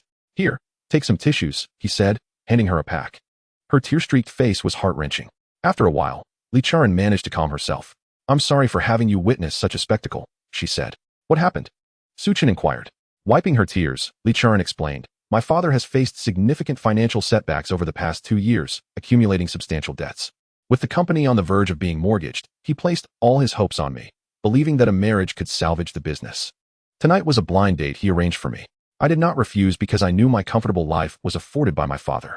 If marrying could restore his career, I was willing to assist him. However, I never anticipated that the person he wanted me to marry was Zhou Long. He is the most repulsive person to me. And during dinner, I overheard him instructing the waiter to drug my drink. Realizing the danger, I fled and subsequently encountered you. Your father. Su Chun struggled to find words. Although Li Charen's father had raised her, it was utterly outrageous to push his daughter into such peril. I must leave. With Zhou Long's temperament, he will undoubtedly seek trouble with you, Li Charen added. Where do you plan to go? Su Chun asked. Li Charen fell silent. Her bank cards had been frozen by her father, leaving her financially stranded. You can stay here for now. I am not afraid of trouble. Su Chun replied with a carefree demeanor. Su Chun, will you be my boyfriend? Li Charen suddenly proposed. What? Su Chun was momentarily taken aback. However, he quickly regained his composure and responded seriously. If you believe staying here will cause me inconvenience, and that's why you wish to be my girlfriend, then there's no need for that. I am not helping you because of your looks. While Li Charen indeed entertained such thoughts, she felt a genuine affection for Su Chun blossoming within her. He was handsome, skilled in the kitchen, and considerate, everything she desired in a partner. The only drawback was his lack of financial resources. Nevertheless, she believed that if they both worked hard, they could achieve anything together. All right, it's getting late. Let us rest early, Su Chun declared as he reclined on the sofa. Okay, but could I have a hug before we sleep? Li Charen asked, extending her arms. Reluctantly, Su Chun rose to embrace her, as he felt the softness of her form and the fragrance that enveloped her. A pang of regret struck him for having turned down her offer to be her boyfriend. Thank you. In the embrace, Li Charen lightly kissed Su Chun's cheek before swiftly retreating to her bedroom. Did I just get taken advantage of? Su Chun mused, momentarily stunned, before drifting off to sleep with a smile. The next morning, Su Chun had prepared breakfast early, and as Li Charen emerged from the bedroom, he asked, How did you sleep last night? Very well, quite soundly, Li Charen replied, her radiance undeniable. That's good. I was worried you might not be comfortable, Su Chun remarked, noticing the slight flush on her cheeks, likely due to the fact that she had slept in his bed, infused with his scent. After breakfast, Su Chun took Li Charen out to gather supplies. Su Chun, please wait for me, Li Charen called out as they approached a supermarket, before heading into a nearby cafe. Su Chun proceeded into the supermarket to select supplies. Over here. Upon entering the cafe, 2 young, beautiful girls waved at her from a window-side table. Li Charen hurried over, greeting them enthusiastically. Qian Meng, Song Qi. Qian Meng and Song Qi were her 2 closest friends. Qian Meng, with heavily applied makeup, inquired, Ran. Are you sure you're not going back to the Li family? I'm not going back, Li Charen replied resolutely. It is perhaps for the best that you do not return, lest your father sells you off again. Song Qi, with her short hair exuding an air of confidence, stated, Ran, I have borrowed some money from my father. I managed to gather a total of 1 million. Take this for now. The password is your birthday. Li Charen accepted the bank card, her heart swelling with gratitude as she replied, Thank you. Song Qi turned to Qian Meng, inquiring, Qian Meng, how much do you plan to lend to Ran? Qian Meng glanced at Li Charen before saying, I can lend her 200,000. Only 200,000? Song Qi frowned. Qian Meng, surely you have more than that. And if I recall correctly, you still owe Ran the 800,000 she lent you before. Now that she is in trouble, can't you lend her a bit more? Qian Meng's expression remained calm as she replied, A debt is a debt. Li Charan borrowed 800,000 from me because I had the means to repay it. Now that she's determined to leave the Li family, who knows if she can repay me? Lending her 200,000 is already generous. Song Chi's anger flared at these words. Qianming, what are you saying? Ran is our best friend. Do we really need to be so calculative? Qianming scoffed. The moment she chose to sever ties with the Li family, she ceased to be my friend. I, Qianming, do not associate with the financially destitute. Her words pierced Li Charan's heart like a needle, igniting a tumult of emotions within her. Song Chi could no longer contain her fury, declaring, Qianming, have you forgotten how Ran helped you in the past? Now that she is in need, this is how you treat her? You are an ungrateful wretch. Chi, stop. If she does not regard us as friends, then I shall not accept her money either. Qianming, let our relationship end here. A hint of sorrow lingered in Li Charan's eyes. After all, Qianming had been her friend since childhood. Fine, save your 20,000 for yourself. Qianming said with a cold smile. Let us go. Chapter 12, Be My Boyfriend. Li Charan left the cafe, her spirits dampened. Hey, Li Charan. Don't be in such a hurry to leave. Zhou Xiao wants to see you, Qianming called out, a smirk curling at her lips. You mean Zhou Long knows I am here? Li Charan exclaimed in shock. Indeed, Zhou Xiao spent 1 million to acquire your whereabouts from me. I truly did not expect that even as the Li family is crumbling, you still hold such value. I wonder what Zhou Xiao sees in you. Qianming's words dripped with envy. Qianming, you are shameless. Li Charan's anger flared anew. Ran, you certainly are a hard one to find. Came a domineering voice from outside the cafe, as a tall, impeccably dressed young man stepped into Li Charan's view. Zhou Long. Panic washed over Li Charan's face. Am I really that terrifying? Zhou Long grinned, his smile somewhat unsettling. Zhou Xiao, you have arrived, Qianming greeted him cheerfully. Yet Zhou Long merely coldly tossed a 1 million yuan check to Qianming, saying, get lost. Qianming's face stiffened as she obediently stepped aside. Let me through. I am taking Ran shopping.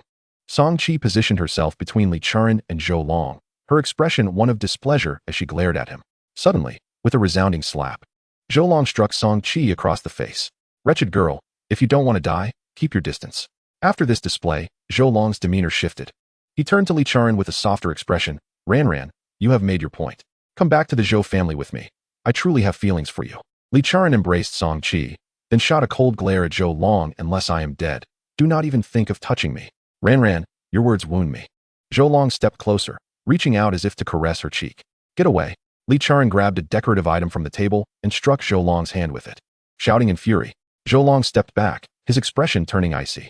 You truly are a shameless wretch. Your father has sold you to me, yet you dare to resist? Bring her to the car, Zhou Long commanded, and his bodyguards began to close in on Li Charan. Ran, run. Song Chi bravely positioned herself to block the guards. Get out of my way.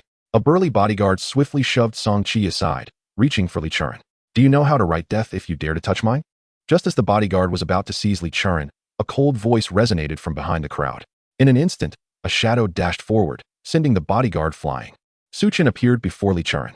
Zhou Xiao, this is the scoundrel who obstructed us last night. One of the bodyguards reported to Zhou Long upon seeing Su Chen.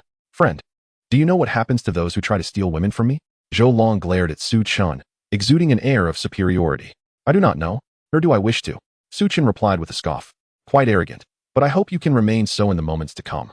Zhou Long's eyes glinted with malice as several bodyguards lunged at Su Chen. Be careful. Li Charan and Song Chi cried out in alarm. In less than 10 seconds, all of Zhou Long's bodyguards lay sprawled on the ground, leaving the cafe in disarray. Is this all you've got? Su Chen expressed his disdain. Not even enough to warm up. Zhou Long's expression darkened. Oof, you are quite audacious, but not audacious enough. Zhou Long launched a punch at Su Chen's face. Swift and thunderous. He was not without skill. After all, his black belt in Taekwondo was genuine. Crack. Just as Zhou Long believed he had landed a hit, Su Chen effortlessly grasped Zhou Long's fist, tightening his grip. A clear cracking sound echoed through the air, and Zhou Long let out a howl akin to a slaughtered pig. You are not as formidable as you think, Su Chen remarked dismissively, observing Zhou Long's agony. I will kill you. Zhou Long screamed in a frenzy. Slap. Su Chen released his grip and struck Zhou Long across the face, sending him reeling. Do you possess the capability? Su Chen chuckled coldly. Just you wait. Zhou Long gasped, drenched in cold sweat, as he shot a threatening remark at Su Chen. Slap. Su Chen struck him again. What are you making me wait for? I will kill you. Zhou Long was driven to madness. Slap. Su Chen continued his assault. What do you expect me to wait for? You imbecile.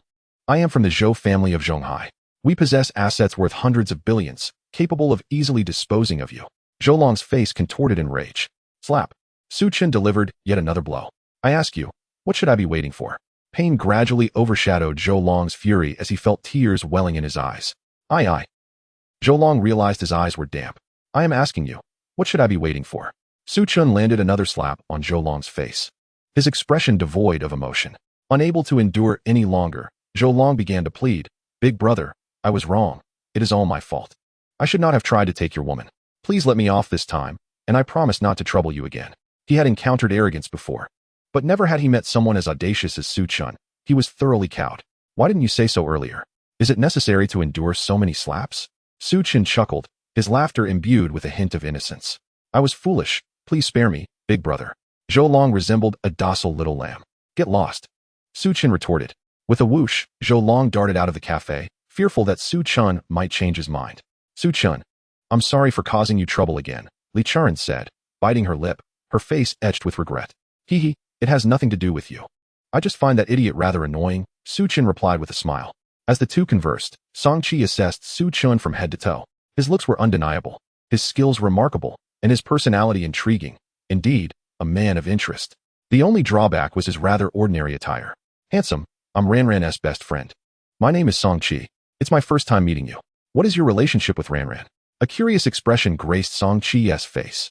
Relationship? Su Chen was momentarily stumped. Ordinary friends? Housemates? Before he could respond, Li Chuan interjected. Qi, I forgot to mention, Su Chen is my boyfriend. Naturally, Li Chuan wrapped her arm around Su Chen's, leaning against him with a look of satisfaction and bliss. Boyfriend? What boyfriend? Su Chen was a bit bewildered. Attention.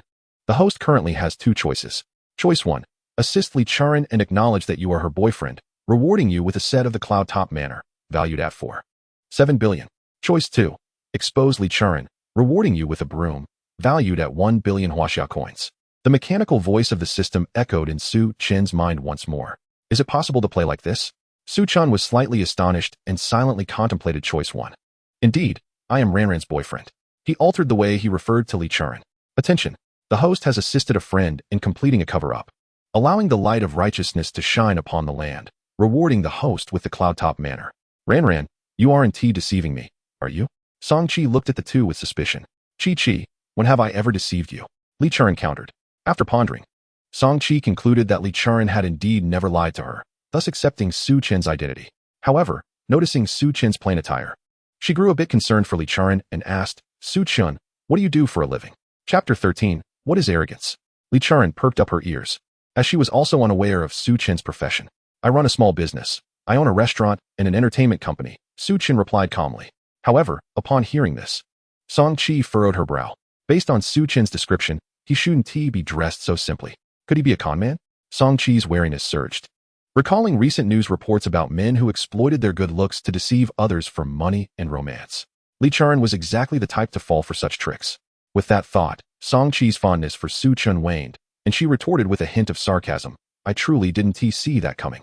Li Chuan, thinking Su Chen was merely trying to save face, quickly shifted the topic, saying, with Zhou Long chased off by Brother Chen, let us go shopping.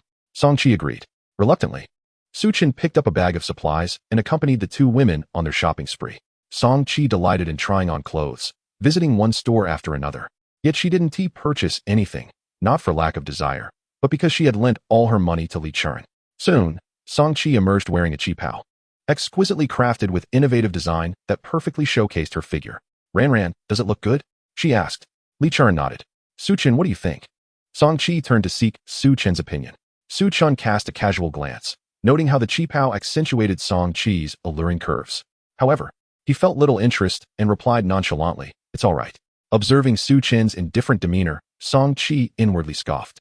Humph, quite the pretender, you emotional conman. With me around, you won't deceive Ranran out of a single penny. Meanwhile, two new customers entered the Chanel store, a man and a woman.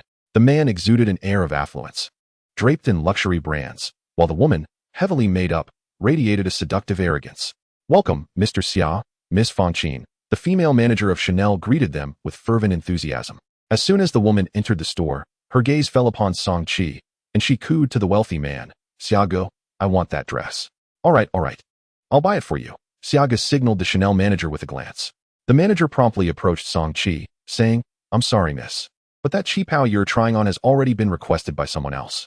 Song Qi felt displeased and replied, I tried it on first. And I never said I wouldn't buy it. You've tried on so many outfits without buying anything before, haven't you? The manager shot her a disdainful look. Song Chi's expression stiffened. Yet, she genuinely adored this dress, and, after a moment of silence, declared, I also intend to purchase this dress. Xiaogu. She asked, trying to snatch the dress from me. Fangqin began to whine again. Xiaogu is wealthy. I'll pay double the price, she added, her eyes gleaming.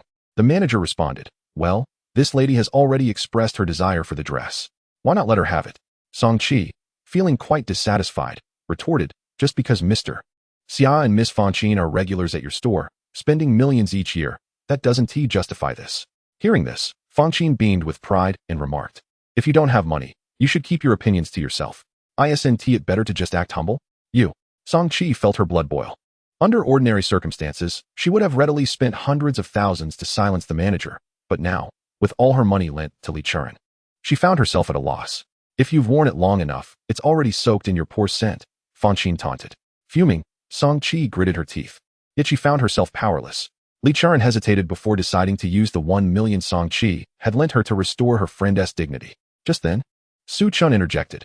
Is it merely because they spend more in your store than we do? Simple. I'll buy everything in your store today. Let us settle the accounts. Everyone was taken aback by his statement. Fangqin scrutinized Su Chun closely and remarked, if you want to show off in front of us, please at least make an effort to present yourself well. Do you even have $100 on you? Song Chi doubted Su Chun could come up with such money and tugged at his arm, saying, forget it. Let us not stoop to their level. We should leave. Don't worry. I still have that much money, Su Chun chuckled. Uffed. Fangqin laughed loudly. That little amount? Do you have any idea how much it costs to buy everything in this store? You'll never earn that in your lifetime. I've never seen someone so poor and foolish. Anyone who believes I have the purchasing power, please bring over the card reader. Su Chun ignored Fangqin's mockery and addressed the staff in the Chanel store. A young and strikingly beautiful saleswoman hesitated for a moment before approaching with the card machine, softly stating, good day, sir. I have calculated that the total cost for purchasing all the garments in our store amounts to $5,370,000. Within my authority, I can offer you a discount, bringing the price down to $5,100,000. The other employees, witnessing this bold move by the young staff member, couldn't help but smirk with derision.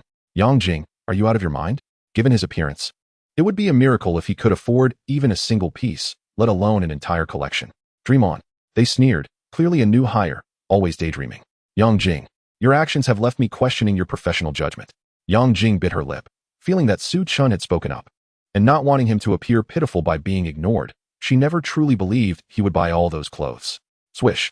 In the face of everyone's skepticism, Su Chun took the card machine, input the amount of $5,370,000, and clicked pay. $5,370,000, payment successful. The sound emitted by the card machine rendered everyone momentarily speechless, their expressions morphing into one of disbelief. Did he truly purchase everything?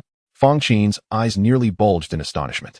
Li Chuan and Song Chi were equally taken aback, their faces painted with incredulity.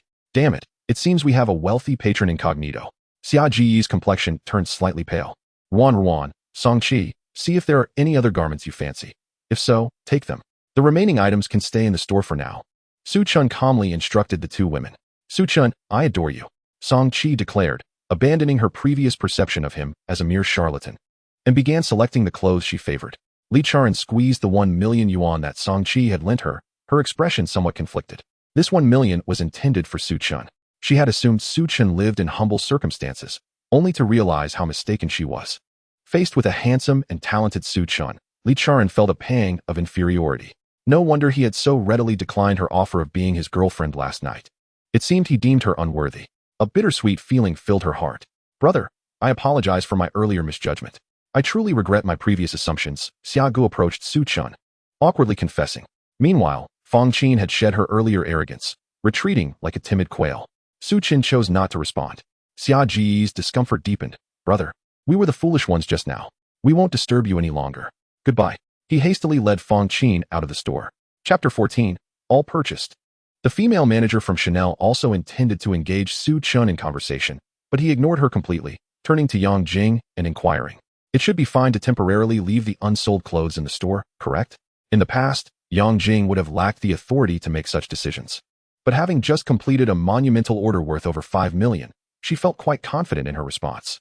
Before long, Song Chi and Li Chuan each had 2 large bags filled with clothing. Especially Song Chi, who took nearly everything in her size. "This is exhilarating. I've never had such a delightful shopping experience," she exclaimed, her face aglow with satisfaction. Noticing the time approaching noon, Su Chen proposed, "Shall we find a place to dine?" "Absolutely." Song Chi agreed without a moment's hesitation. The Victoria restaurant was conveniently nearby, and with the Maybach parked there, Su Chen decided it would be the perfect venue. After hailing a taxi, the trio soon arrived at the restaurant. "Young Master Su, welcome," Zhao Xiaoyan greeted. Noticing the two young ladies accompanying him but refraining from revealing Su Chen's identity, instead warmly attending to them. "Please arrange for us a quiet room," Su Chen requested. "Certainly." This way, Zhao Xiaoyan led them to a beautifully appointed room, the most luxurious private dining area in Victoria restaurant. "Su Chen, you must be a regular here," Song Chi remarked. "What makes you say that?" "Victoria restaurant is renowned in Zhonghai, and the staff here are typically quite haughty. The manager was exceedingly polite to you." "It must be because you're a frequent patron," she surmised. "I suppose so," Su Chen replied casually. "Order whatever you like," he said, handing the menu to Li Chuan and Song Chi. They each selected a few reasonably priced dishes. "You don't need to skimp on my account," Su Chen chuckled. With over 100 billion in his bank account, he believed that money, if not spent, would merely remain a number. "That's sufficient, as long as there's enough to eat," Li Chuan replied gently. Song Chi chimed in, "Su Chen, first and foremost, I must express my gratitude for preserving my dignity and for the plethora of beautiful clothes. However, I feel compelled to remind you to temper your extravagant spending. You still have to build a life with Ruan. Rest assured, several million is but a trifling sum to me, yet I appreciate your concern," Su Chen responded with flamboyance. Living lavishly, Song Chi scoffed playfully, before continuing, "Su Chen, what exactly do you do for a living?" "As I mentioned before, I engage in minor business ventures, operating a restaurant and an entertainment company." "What is the name of your restaurant?" "Victoria." "And your entertainment company?" "Huasheng Group." "Come now, don't jest." Song Chi shot him a skeptical look. "Isn't the owner of Victoria named Sun? And Huasheng Group is a publicly traded company valued in the hundreds of billions. How could a young man in his 20s like you possibly be the owner?" She didn't believe a word of what Su Chen had said. At that moment, a group of fashionably dressed young people entered the Victoria restaurant. At the forefront was a young man adorned in luxurious attire, complete with ear studs. Although Victoria might not be the most upscale establishment, its cuisine was commendable, and today was the perfect occasion to dine here, the ear-stud youth declared. "Certainly. We shall follow your lead, Wan Xiao," his companions chimed in. "Wan Xiao has arrived." Zhao Xiaoyan greeted the group enthusiastically. "Manager Zhao, please take us to the most opulent private room," the ear-stud youth commanded. "I'm afraid, Wan Xiao, that room is already occupied," Zhao Xiaoyan replied politely. "Occupied? That's easily resolved." "Have them move," Wan Xiao insisted, exuding dominance. Faced with his assertiveness, Zhao Xiaoyan hesitated, knowing that Wan Xiao was no ordinary individual. He was the son of Wan Qinghe, the vice chairman of Huasheng Group, one of the most prominent young masters in Zhonghai. During previous visits, their former boss had always accompanied Wan Wei. Uncertain, Zhao Xiaoyan decided to politely inquire, "I'll check if they would be willing to switch rooms." "Hurry up, my patience is limited," Wan Wei retorted impatiently. "Boss, the son of Huasheng Group's vice chairman, Wan Qinghe, is here and specifically requested this private room. What should we do?" Zhao Xiaoyan whispered to Su Chen. Su Chen raised an eyebrow. "Tell him it's either eat or leave." Zhao Xiaoyan was taken aback by Su Chen's assertiveness. Expressing her concern, "Huasheng Group has a significant presence in the media. If they intentionally tarnish our reputation, I fear your concerns are somewhat unfounded." Su Chen replied with a smile. Zhao Xiaoyan was indeed quite concerned. After all, the boss was still rather young. The Victoria restaurant was simply not on par with the Huasheng Group in terms of scale. Perhaps the boss merely wished to maintain his dignity before two enchanting ladies. Zhao Xiaoyan mused helplessly. "What does the restaurant manager want with you?" Song Chi inquired curiously after Zhao Xiaoyan left. "Nothing particularly special. A certain Wan Wei came by, requesting a room change." "Wan Wei? How did you respond?" "I instructed the manager to inform Wan Wei that he could either dine or leave. A room change was out of the question." "Oh dear, you were too impulsive," Li Chuan and Song Chi frowned in response. Li Chuan softly explained, "Wan Wei's father, Wan Qinghe, is a media tycoon worth hundreds of billions. It wouldn't be wise to provoke him." "Do you not have any faith in me?" Su Chen queried. "A bit. You don't actually think you're the president of the Huasheng Group, do you?" Song Chi replied candidly. "Doesn't seem like it." Su Chen retorted. "Come on, let us not jest. We're merely dining here, nothing to fret about." Yet, Li Chuan and Song Chi remained apprehensive. Zhao Xiaoyan explained the situation to Wan Wei, of course, avoiding relaying Su Chen's exact words, instead informing him that the owner of Victoria was dining in a private room. "Has Fatty Sun grown so arrogant that he dismisses even me?" Wan Wei remarked rudely. Fatty Sun was the former owner of the Victoria restaurant. Zhao Xiaoyan braced herself. Our boss has changed to someone else. Oh, I'm quite curious to see who this person is that dares to disregard me. One Wei, indifferent to the identity of the new owner, barged in with a few companions. The restaurant staff, aware of Wan Wei's standing, dared not stop him, allowing him entry into the private room. Who do we have here? Miss Li and Miss Song. How delightful. Wan Wei exclaimed mockingly upon entering, directing his attention to Li Churan and Song Qi. Song Qi, a mere second-generation rich kid, was no match for him. The Li family, once influential, had waned significantly. Now, neither Li Churan nor even her father commanded respect in Wan Wei's eyes. Are you the new owner of the Victoria restaurant? Wan Wei then turned his gaze to Su Chun, uncertainty evident in his voice. Li Churan and Song Qi exchanged glances, taken aback by Wan Wei's question. The new owner of the Victoria restaurant? Could it be that Su Chun was not jesting after all? If Su Chun truly was the owner, did that imply he was also the head of the Huaxing group? Indeed, I am, Su Chun replied. Chapter 15, A Dog's Eye Sees But a Flea. Su Chun cast a calm glance at Wan Wei, who permitted you to intrude. The son of Wan Qinghe clearly lacked an understanding of decorum. Wan Wei's nostrils flared in indignation. Who was this individual, so audacious as to rival him? Wan Wei's lackey stepped forward. Do you even know who you are speaking to? A mere restaurant owner dares to act this brazenly. Do you believe we cannot obliterate your establishment in an instant? Wan Wei narrowed his eyes. I will give you 1 minute to contemplate.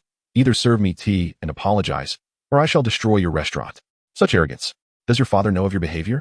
Su Chun remarked, eyeing Wan Wei. Are you provoking me? Wan Wei, now infuriated, retorted. Fine, I shall personally inquire with your father. Su Chun picked up his phone and dialed Wan Qinghe. What is the meaning of this? Wan Wei found himself momentarily bewildered by Su Chun's actions. Did this fellow know his father? Doubt crept into Wan Wei's mind. His father's acquaintances were typically in their 40s or 50s, billionaires, none as youthful as Su Chun. Just putting on a facade was the only conclusion Wan Wei could draw. However, when the call connected, the voice on the other end nearly made Wan Wei collapse. Mr. Su, how may I assist you? It was undoubtedly his father's voice. Wan Gu, your son is behaving rather insolently. I am dining at my own restaurant, and he dares to attempt to expel me, Su Chun stated. Wan Qinghe's body tensed, anxiety overtaking him. That scoundrel hasn't done anything out of line with Mr. Su. Has he? Not at all. Ah, that is a relief. Mr. Su, would you kindly pass the phone to that ungrateful wretch? Su Chun tossed the phone to the pale-faced Wan Wei. Your father wishes to speak with you. Father? Wan Wei, now thoroughly confused, stammered. If the president does not forgive you, you shall never set foot in the Wan family home again, Wan Qinghe stated coldly. What nonsense. How dare you offend the president? Do you not realize that I am merely working for Mr. Su? Mr. Su, you may deal with this scoundrel as you see fit, came Wan Qinghe's voice again. After expressing his apologies repeatedly, Wan Qinghe uttered these words. Su Chun hung up the phone, calmly observing the sweat-drenched Wan Wei. Uncle, do I still have a chance? Wan Wei forced a smile that was more akin to a grimace. The reason he referred to Su Chun as uncle was due to Su Chun addressing Wan Qinghe as Wan Gu. If calling Su Chun uncle would earn him forgiveness, Wan Wei would not hesitate to do so daily. Are you threatening me? A glimmer sparked in Su Chun's eyes. In a recently popular television series, an essential character posed the question, do I still have a chance? If the response was negative, it signified only one path remained, demise. Wan Wei realized this. Promptly slapping himself, Uncle, I would never dare to threaten you. I sincerely apologize. My heartfelt intentions are evident to heaven and earth. Su Chun chose not to press Wan Wei too hard. After all, he had called him uncle, thus he could be considered his little nephew. After uttering a dismissive get lost, he allowed Wan Wei to scurry away from the private room. Is there something on my face? After Wan Wei and his entourage departed, Su Chun noticed Li Churan and Song Qi staring intently at him, puzzled. Are you truly the owner of the Huaxing group? They both asked in unison. Upon receiving Su Chun's affirmative response, Song Qi became even more animated, while feeling a sense of joy for Li Churan. With such an impressive boyfriend, Li Churan need not worry about her future. However, Li Churan could not share in the excitement. She was acutely aware that her identity as his girlfriend was fabricated. Previously, she had confidence in transforming this facade into reality. After all, she was beautiful, from a prestigious family, and possessed exceptional capabilities. With a proactive approach, she had a significant chance of winning Su Chun's affection. Yet now, the difficulty of solidifying her position had escalated. Given Su Chun's stature, he had an abundance of women to choose from and might not even consider her. Boss, you truly are full of surprises, Zhao Xiaoyan exclaimed, her eyes sparkling as if she had stumbled upon a rare treasure. What woman could resist a charming young man? Li Churan felt a wave of melancholy wash over her. Where shall we go this afternoon? As lunch was nearing its conclusion, Song Chi's eyes darted with excitement. Su Chen pondered for a moment before replying, "This afternoon, I plan to look at some properties. The Yunding Manor has yet to change hands, a magnificent estate valued in the billions." Su Chen harbored a curiosity to witness the grandeur of such an opulent residence. Viewing a mansion? Song Chi's interest was piqued immediately, and Li Charan turned her attention as well. In truth, Li Charan found Su Chen's choice of living arrangements perplexing, despite his considerable wealth. He opted for a modest rental abode. Was it possible that the affluent harbored peculiar inclinations? Indeed, he had recently acquired a property in the Yunding Villa district. According to the system's information, the Yunding Manor was situated within this prestigious enclave.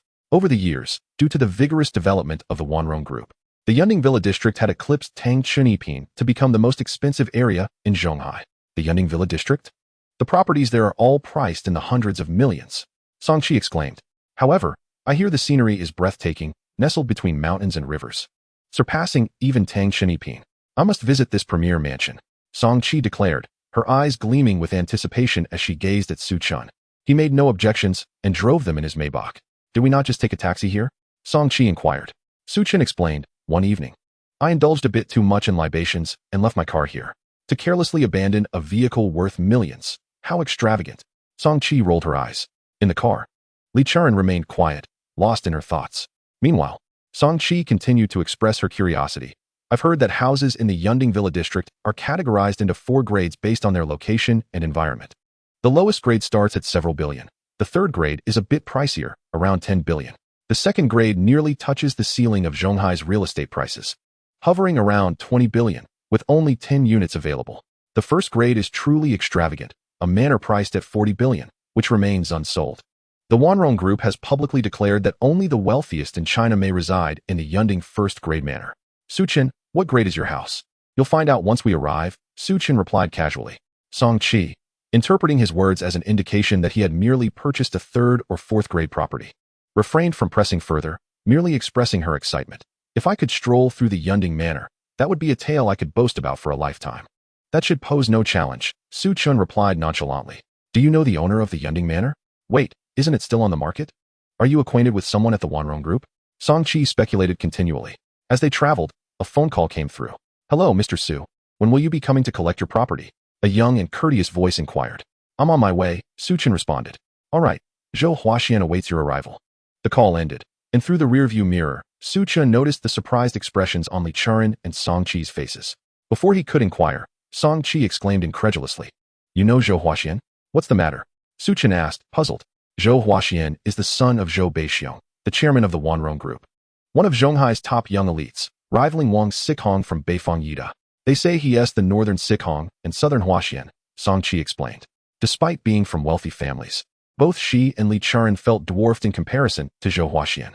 Su Chen, recalling Zhou Huaxian's significance, felt little astonishment now.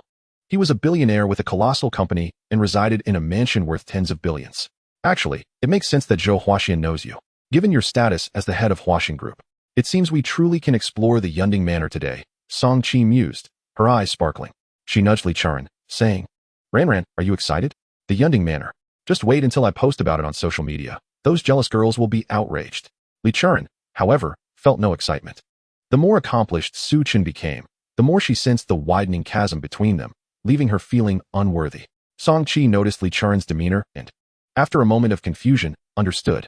She glared at Su Chen and warned, Humph, Su Chen, you must not take advantage of your wealth to mistreat Ran, else I shall not spare you. Before long, they arrived at the Yunding Villa district. At the entrance, a throng of several hundred people awaited, predominantly employees of the Wanrong Group, alongside a number of homeowners from the Yunding Villa district, all curious about the new owner of the Yunding Manor. After all, the Yunding Manor was reputed to be exclusive to the wealthiest. Now, it was acquired by an unknown young man, stirring intrigue among the affluent. The Maybach halted at the gate, and as Su Chen stepped out, Li Charan and Song Chi followed closely, a blend of nervousness and excitement apparent in their demeanor. Why are so many distinguished individuals gathered at the entrance? Song Chi prodded Su Chen, perplexed. Su Chen, equally uncertain, found no answer to provide. Mr. Su, greetings. I am Zhou Huaxian. A striking young man in his 30s, possessing an impressive demeanor, approached Su Chen. He was none other than the elite second-generation wealthy individual of Huagua, a social media sensation and a magnet for starlets. Hello, Young Master Zhou, Su Chun greeted politely, shaking his hand. Mr. Su, the Yunding Manor you purchased has been prepared for your occupancy at your convenience. Zhou Huaxian observed Su Chun with keen interest, still grappling with the reality that the most luxurious residence in Huagua had been acquired by such a young individual. Upon hearing Zhou Huaxian's words, Li Charan and Song Qi halted in their tracks. What? The Yunding Manor? Su Chun directly purchased the Yunding Manor? This is utterly beyond comprehension. Not only were Li Charan and Song Qi taken aback, but other homeowners in the Yunding Villa district also expressed their astonishment. They were aware that the owner was young, but never anticipated he would be this young. This individual surely possesses a remarkable background, the affluent murmured among themselves, contemplating the prospect of befriending Su Chun. Greetings, Mr. Su. They enthusiastically introduced themselves. Among them were some Su Chun recognized, often seen on major financial channels and Forbes lists of the rich. Others were unfamiliar, yet all shared one common trait. None had a fortune below 50 billion. As Su Chun observed this assembly of once unreachable individuals extending their greetings, he felt a wave of surreal realization. All thanks to the system, he thought. Henceforth, he must strive to do more good. Hello, Mr. Huang. Nice to meet you, Brother Liu. Brother Zhang. I've long admired your reputation. You may call me Su Chin, or simply Xiao Fan. He responded warmly to their enthusiasm. After exchanging pleasantries, Su Chin followed Zhou Huaxuan's convoy to the Yunding Manor, located atop Yunding Mountain. Magnificent was Su Chin's immediate impression of the Yunding Manor. A cursory glance revealed the estate spanned at least 10,000 square meters. Indeed, under Zhou Huaxuan's introduction, the total area of the Yunding Manor measured 38,088 square meters. For reference, a standard football field is merely over 7,000 square meters.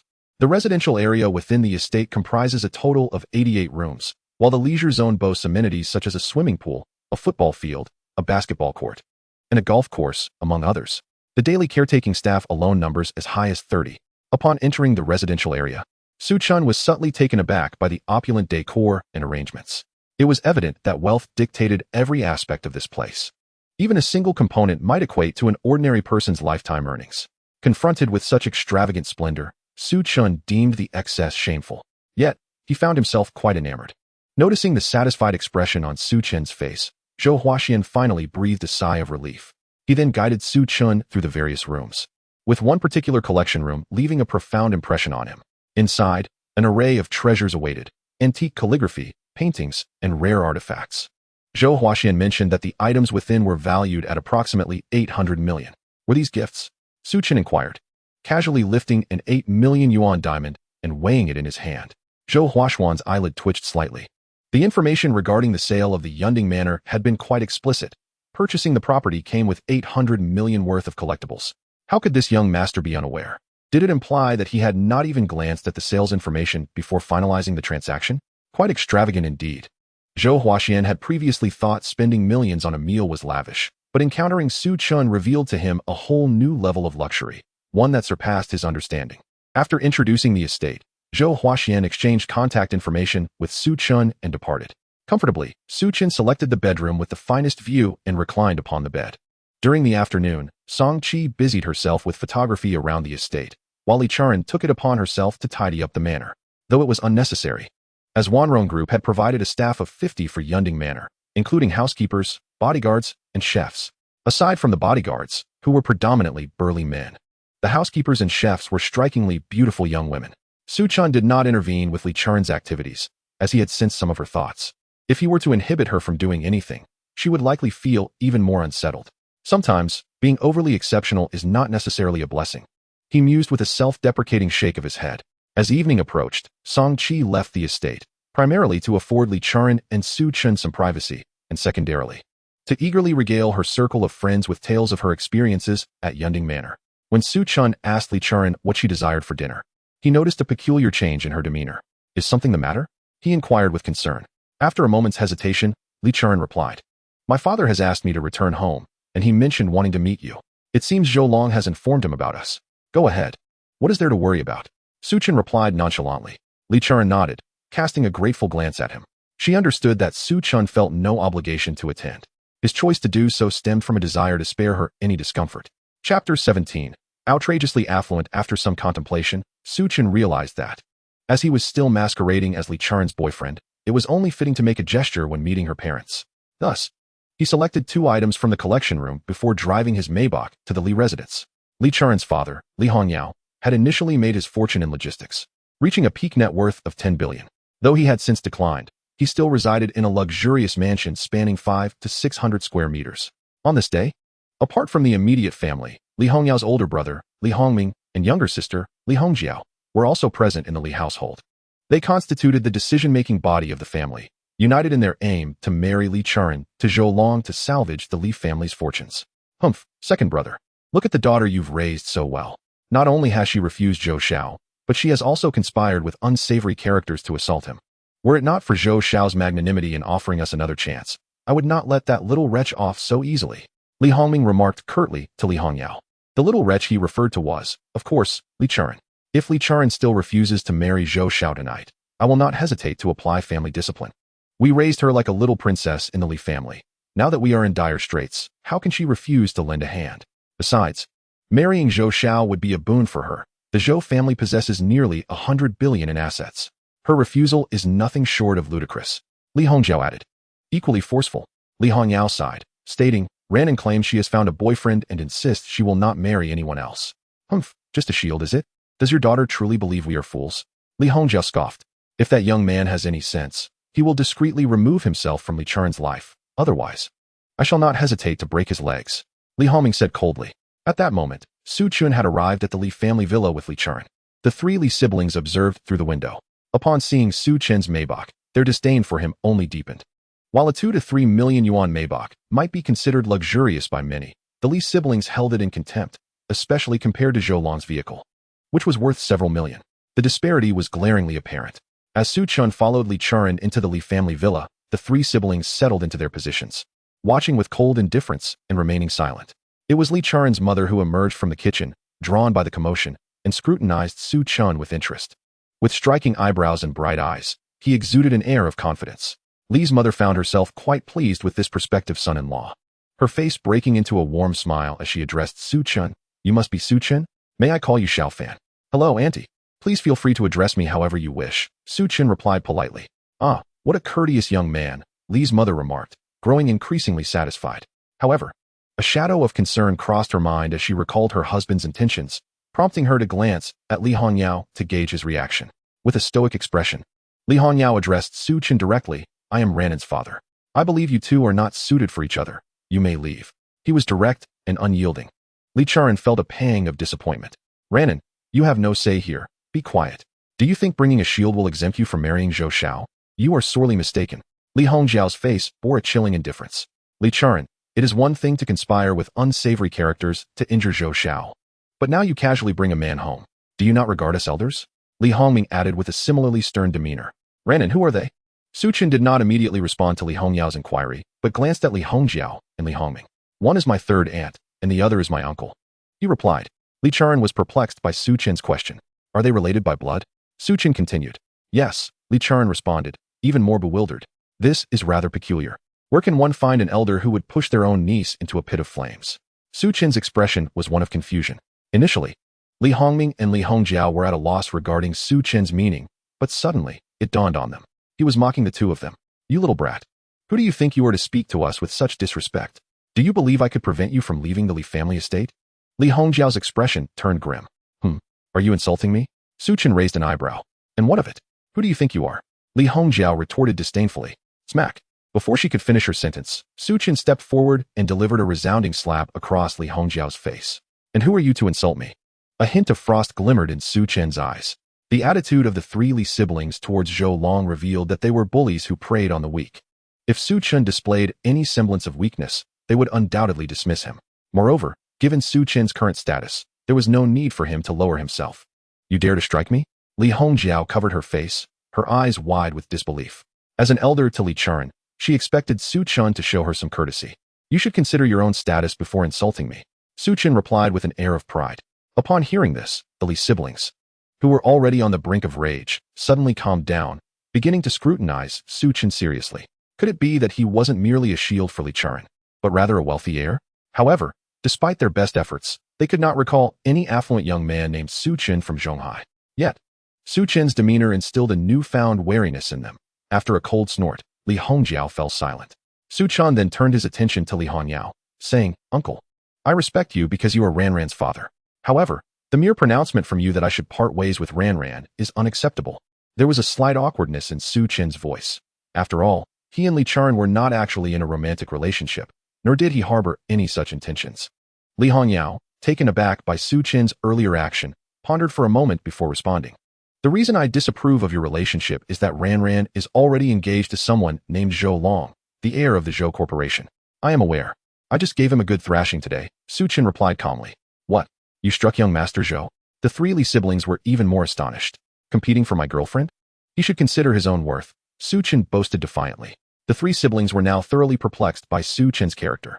Clearing his throat, Li Hongyao feigned a cough to mask his surprise and began to subtly probe into Su Chen's background. May I inquire what your parents do? My parents are both retired and at home, Su Chen replied casually. Li Hongyao's brow furrowed again upon hearing this. How much influence could two retired individuals possibly have? And what about you? What do you do? Li Hongyao continued. I run a small business, Su Chen answered. Li Hongyao's frown deepened further. Su Chen's vagueness suggested that his endeavors were rather insignificant. Realizing this, Li Hongyao could not help but feel he had been deceived.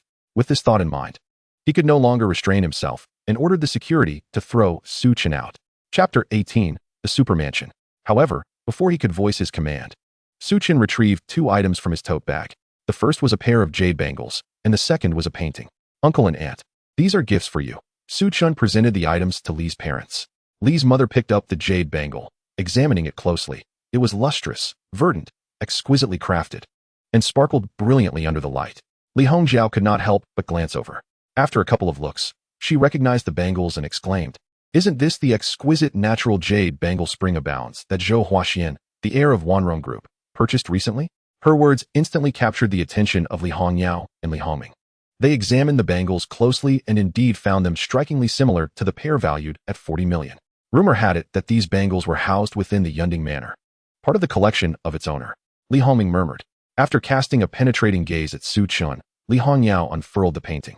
It was a piece by Tang Yin, titled The Plain Girl, from the Ming Dynasty, rendered in vivid detail. A spark ignited in Li Hongyao's eyes. Li Hongming glanced over, and a peculiar expression crossed his face. Soon, this expression morphed into one of anger. He snatched the painting, flung it to the ground, and shouted at Su Chen, I knew you were just a pretentious fraud. Sending jade bangles and famous paintings. Do you think we would be intimidated by such tricks? Humph. Consider yourself unfortunate.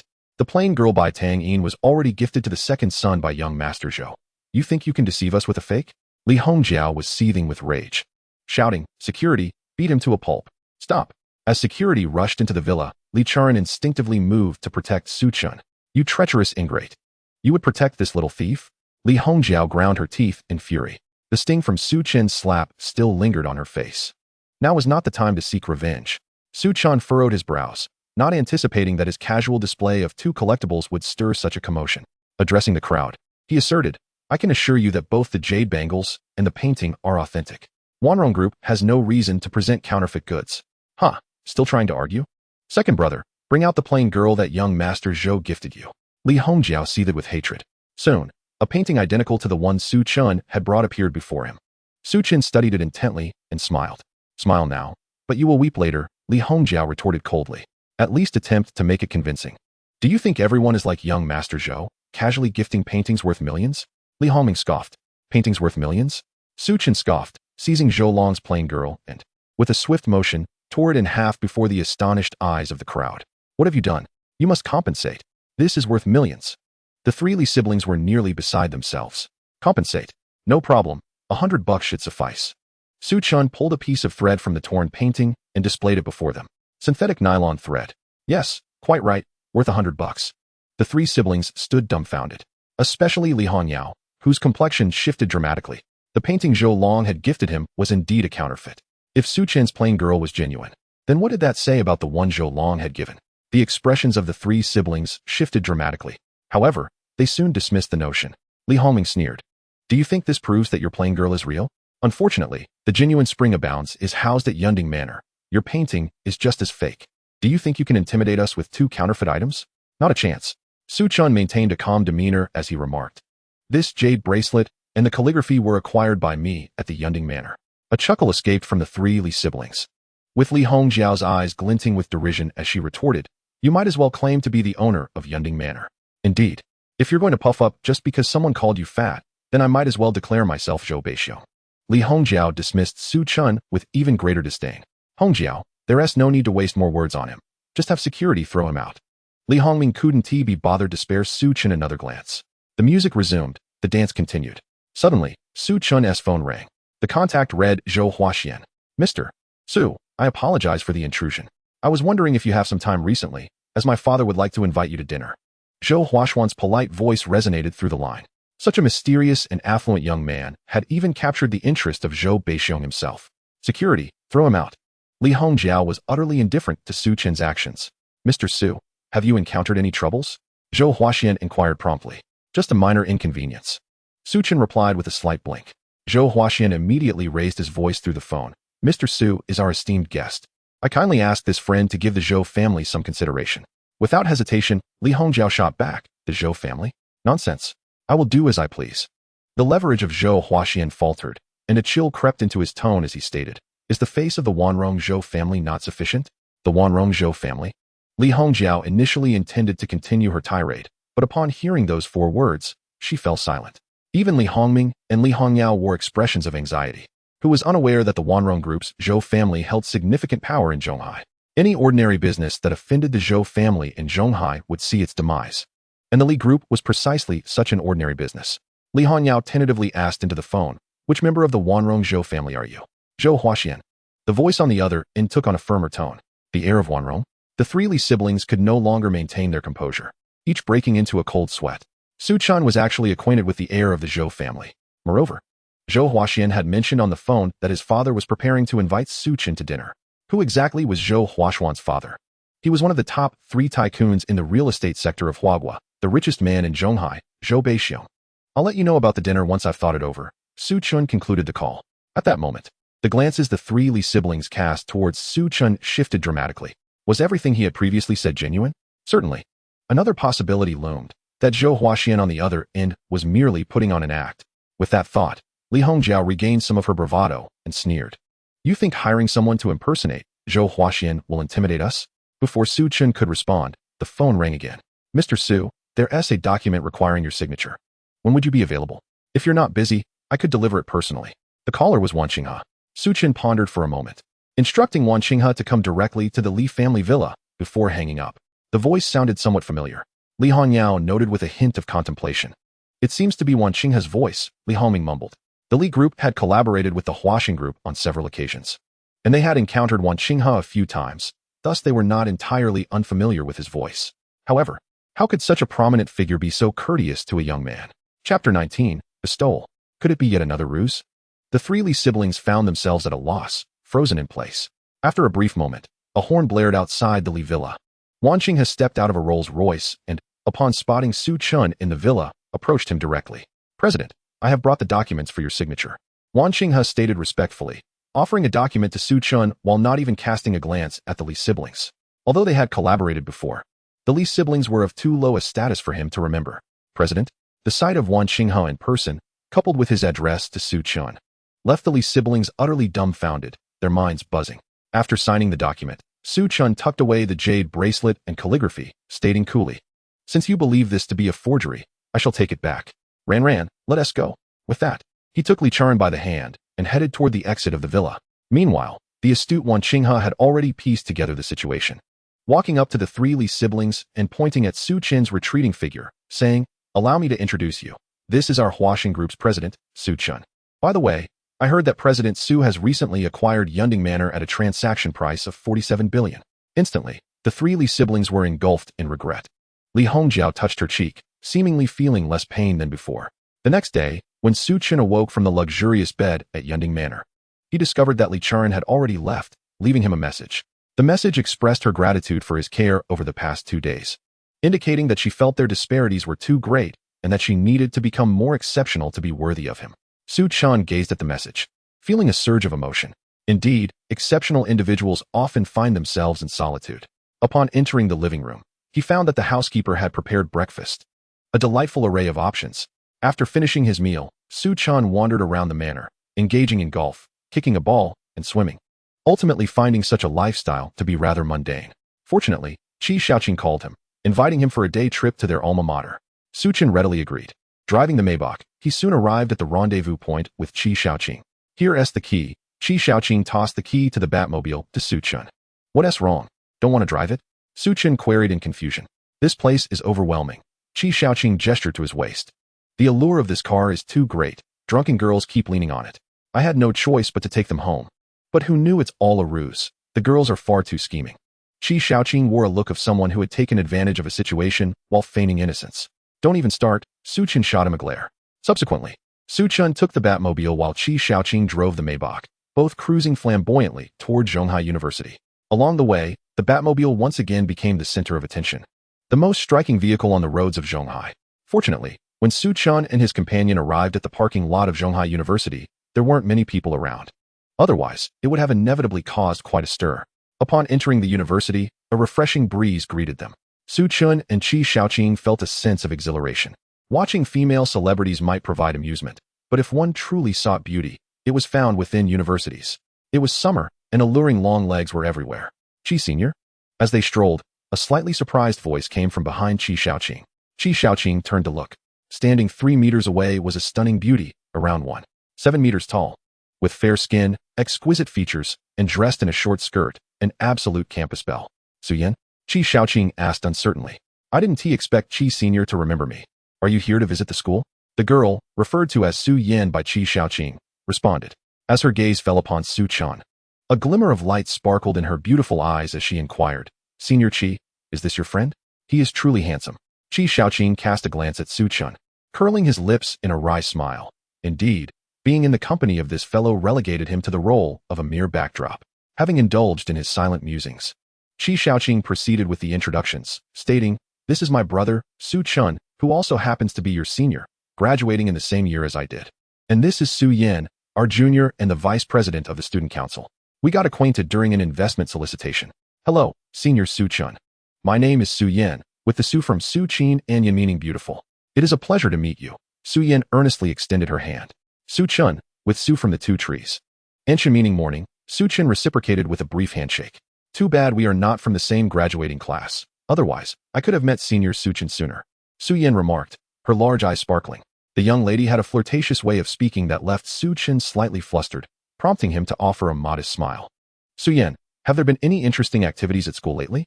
My Senior Suchin and I are rather bored. Qi Shaoqing quickly diverted the topic. After all, Song Siwei was still awaiting Suchin's arrival. Interesting things? As a matter of fact, there is something involving the martial arts club. Recently, a group of South Korean exchange students established the Chongbai Martial Arts Club, which has been targeting other clubs at our school, leading to several large-scale conflicts. The leaders of a few martial arts clubs have decided to settle this matter today at the school's gymnasium. I was just about to go and watch. That sounds intriguing. Su Xiao, let's go take a look. Suchin agreed, eager to assess the level of the martial arts clubs. Before long, they arrived at the gymnasium, normally quiet. The venue today was teeming with people, with drums echoing and red banners flying. After a period of escalation, the conflict among the martial arts clubs had evolved into a fierce competition between traditional martial arts and Taekwondo, garnering significant attention at Zhonghai University. By the time Suchin and his companions entered the gym, the competition was already halfway through. The representatives of traditional martial arts appeared dispirited, while the Chongbai Martial Arts Club, representing Taekwondo, was brimming with confidence, parading their prowess. Bang!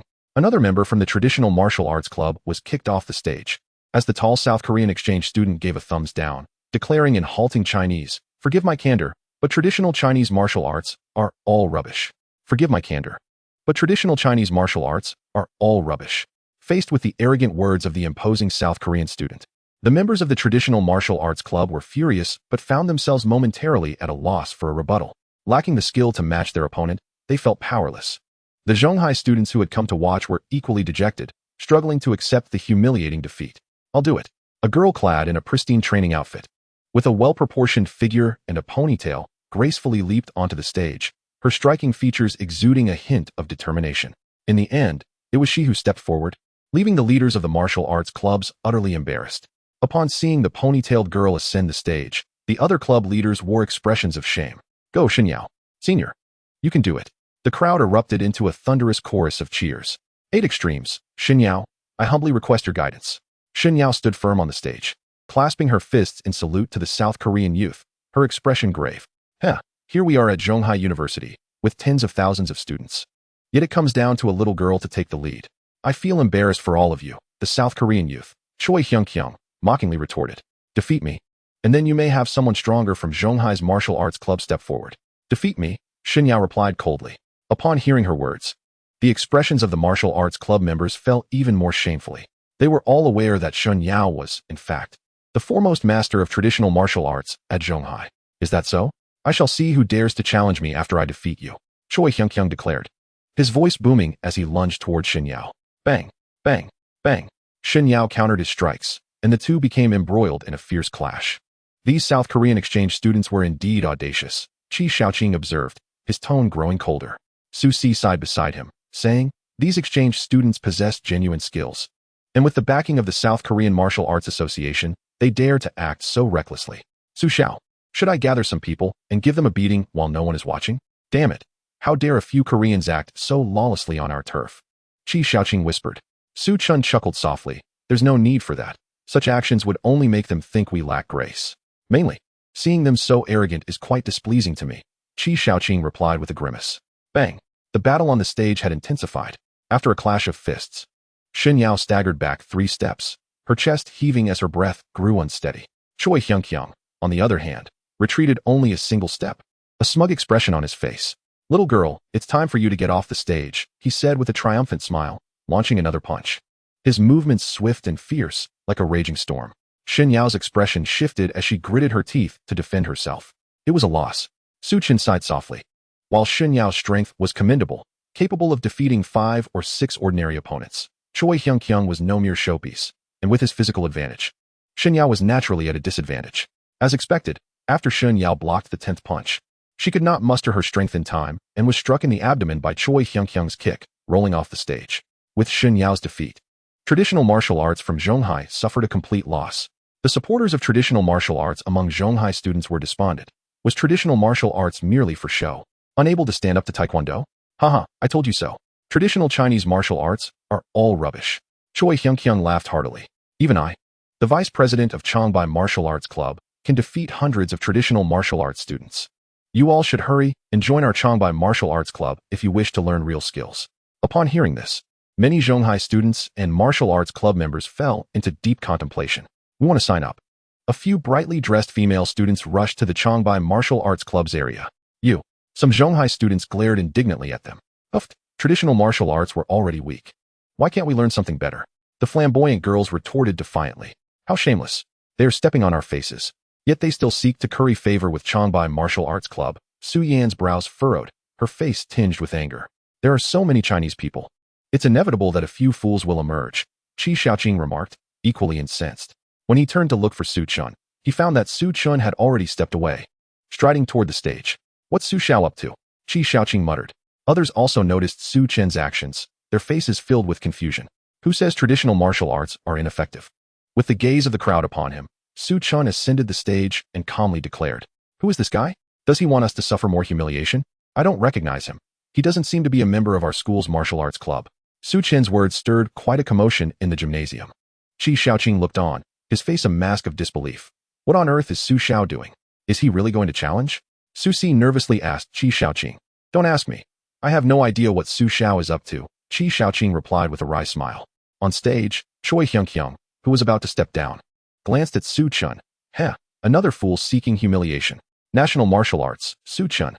Amidst the bewildered gazes of the crowd, Su Chun stood with his hands clasped behind his back, calmly stating, Martial arts?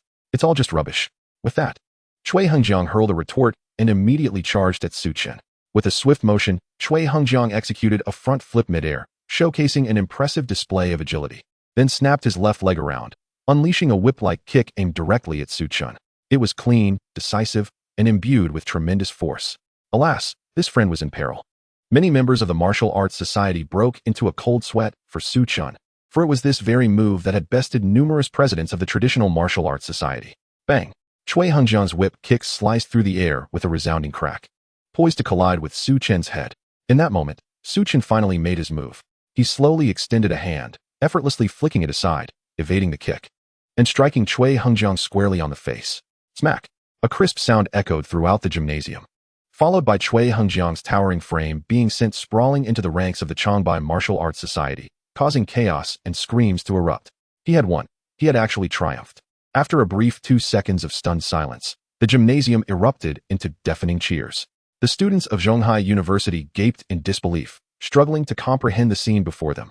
Wow, Su Xiao is incredibly fierce. Qi Shaoqing stared wide-eyed, scarcely able to believe his own eyes. Meanwhile, Su Xian gazed at Su Chun with starry-eyed admiration, akin to a little fan. Clatter. Another robust young man ascended to the arena. Was it true that traditional Chinese martial arts could only achieve victory through ambush? Upon hearing this, the audience erupted in boos. It was clear that Cui Hengjiang had initiated the attack, yet it was being spun into a tale of treachery. The South Koreans' talent for distorting facts was indeed remarkable. However, after the boos subsided, apprehension settled over the crowd for Su Chun. After all, this imposing figure was the head of the Changbai Martial Arts Society, a force even more formidable than Cui Hengjiang. If you believe I won through ambush, then let your men come at me together. Su Chun shot a glance at the Changbai president, exuding an air of audacity. Such audacity. The members of the Changbai Martial Arts Society were incensed, their tempers flaring. The Changbai president, his face a mask of fury, muttered a curse before launching an attack against Su Chun. As the Changbai president moved, so too did Su Chun. His movements were swifter and more explosive. In the blink of an eye, he closed the distance to the Changbai president, delivering a powerful horizontal strike with his arm. Tycoon, the push hands technique. The Changbai president's expression shifted dramatically as he raised his arms to defend himself. Crack. It was as though he had been struck by a speeding truck. His arm shattered instantly, and he was sent flying through the air by the overwhelming force. Thud. The Changbai president collapsed, rendered unconscious. Now all of you come at me, Su Chun declared amidst the astonishment of the onlookers, addressing the members of the Changbai Martial Arts Society. Avenging our president. These members, already on the edge of fury, were incited further by Su Chun's words. Their eyes ablaze with rage, they surged toward the arena, flooding it with over 100 members from the Changbai Martial Arts Society. Destroy him. With a roar, the South Korean students charged forth. Come at me. Su Chun's lips curled into a merciless smile as he leapt, sending 2 approaching members hurtling away with a powerful kick. Then, employing the 8 extremes fist with his right hand and the Xing'ai Chuan with his left, he plunged into the throng like a dragon emerging from the depths, a fierce tiger descending the mountain, a kunping spreading its wings to face them all. On the arena, the cries of anguish were incessant as Changbai Martial Arts Society members tumbled down like sandbags. Moments later, the arena was cleared, revealing that all 100 members of the Changbai Society lay sprawled on the ground. Su Chun stood with hands clasped behind his back, unblemished, his gaze profound, akin to a celestial being descending to the mortal realm. South Korean martial arts, nothing more than this. Chapter 21, Zhonghai University. Su Chun stood resolute on the arena. A decisive proclamation. Ding. The host promotes national martial arts, illuminating the righteous path upon the earth. The host is rewarded with 20% shares of the Sanshin Group. The system's voice echoed within Su Chen's mind. Shares of the Sanshin Group. Su Chen's eyes sparkled with excitement. The Sanshin Group was the largest conglomerate in South Korea, ranked 12th in the Global 500, boasting annual profits exceeding 2 to 300 billion Chinese yuan, a true enterprise of immense wealth. Furthermore, as Su Chen knew, the controlling Li family held merely 15% of the Sanshin shares. Did this not imply that he was now the largest shareholder of the Sanshin Group, capable of influencing its decisions? If I were to suddenly liquidate these 20% shares, I wonder if the Sanshin Group would plunge into chaos, Su Chun mused privately. Of course, he had no intention of acting on such thoughts. With these shares, he would become the paramount authority of the Sanshin Group, capable of swaying its decisions, and would receive a net income of hundreds of millions annually. Clap, clap, clap. Just as Su Chen's mind wandered through myriad thoughts, the gymnasium erupted into thunderous applause.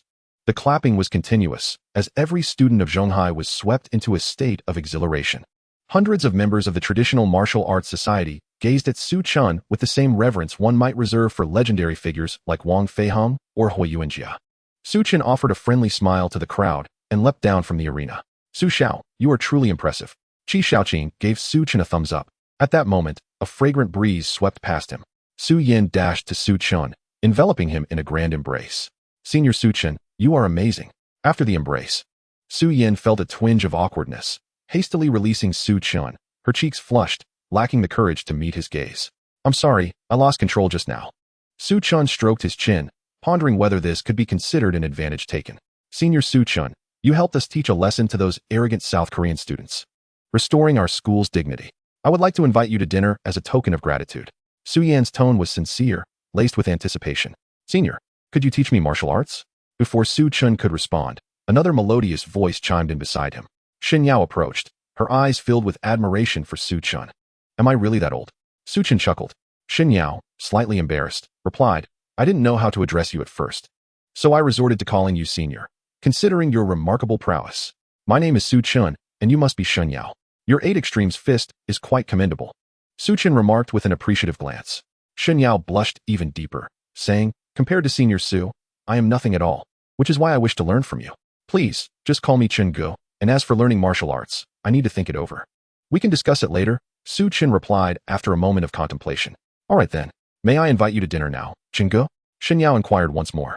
President Shun, I've already invited Senior Su Chen to dinner, so you must wait your turn, Su Yin interjected swiftly, her eyes shimmering.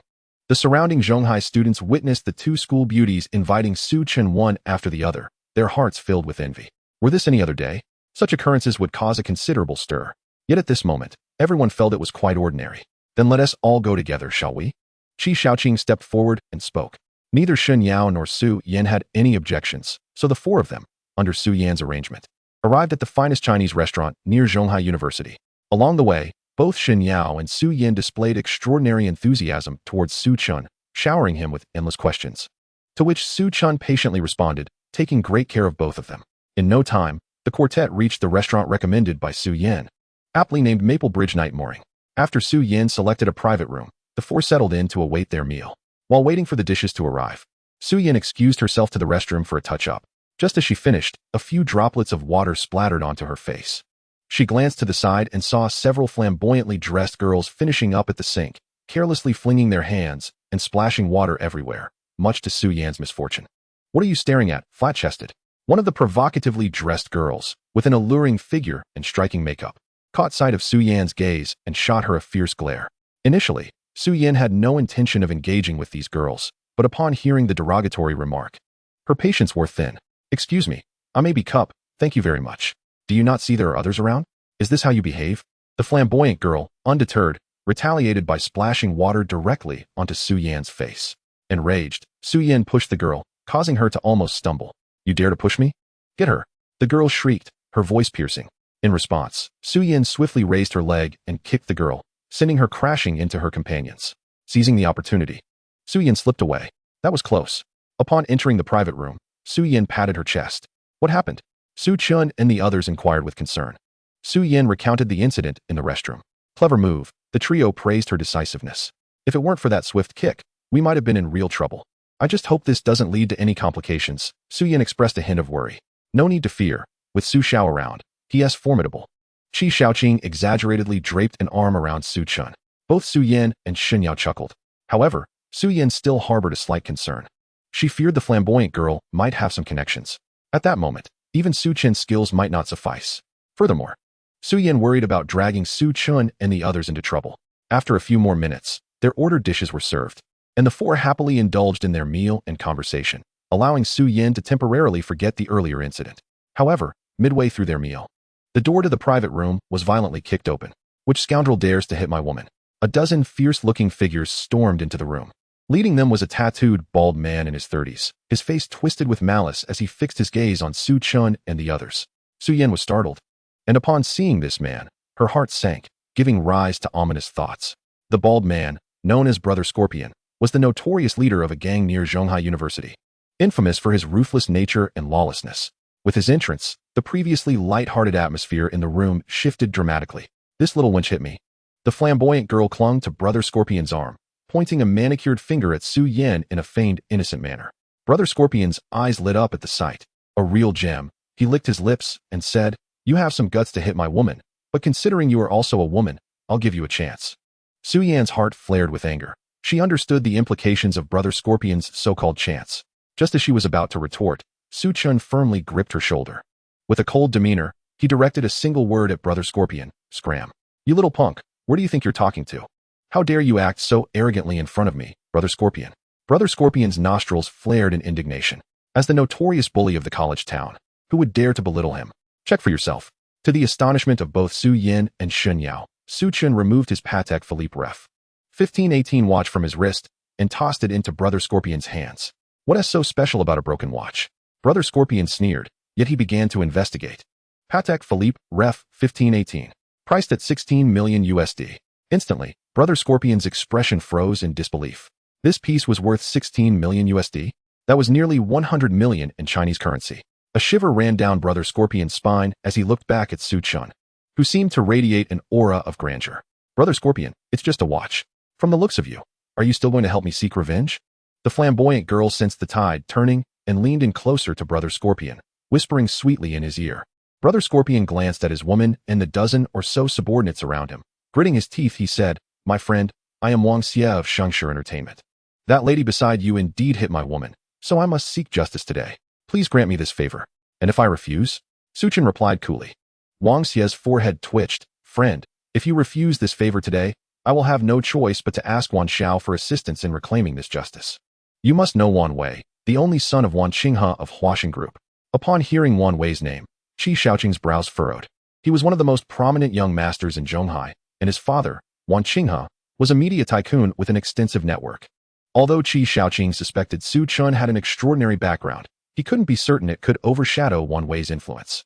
Qi Shaoqing felt a twinge of worry, and it was even more pronounced for Su Yin and Shen Yao. Su Yin felt immense regret. Had she known, she would have let them beat her up in the restroom, preventing the situation from escalating this far. Amidst the swirling thoughts, Su Chun spoke again. "Wan Wei, you can call him here and see if he dares to take this on." Wang Xie's expression turned cold. "Friend, you are pushing your luck." He then placed a call to Wan Wei. "Wan, what is going on?" Wan Wei's voice dripped with impatience. He was currently grounded by Wan Qinghe for a month, unable to step outside due to having offended the big boss of Huaxing Group. The mere thought of Su Chun made him shiver. This young man, so formidable, hinted at an impressive background, perhaps even a prince from the capital. "Wan Xiao, good afternoon. I'm encountering a bit of trouble here. I had no choice but to mention your name, and the other party seems to be disregarding you, so I'm calling to see if you know this person." "Who the hell dares to be so arrogant, ignoring me?" Wan Wei's temper flared instantly. "Tell him my name is Su Chun," Su Chun declared boldly to Brother Scorpion. "He says his name is Su Chun," Brother Scorpion relayed to Wan Wei. A sound of something falling echoed from the other end of the phone, followed by a cacophony of noise in Brother Scorpion's ear. "Wan Xiao?" Wang Xie was perplexed. "What did you say his name was?" 30 seconds later, the voice of Wan Wei emerged from the phone again. "He goes by Su Chun, Wan Xiao. To my knowledge, it seems there isn't anyone by that name among the prominent young masters of Zhonghai." Wang Xie responded uncertainly. "Scorpion, turn on the speaker and crank the volume up as high as it can go."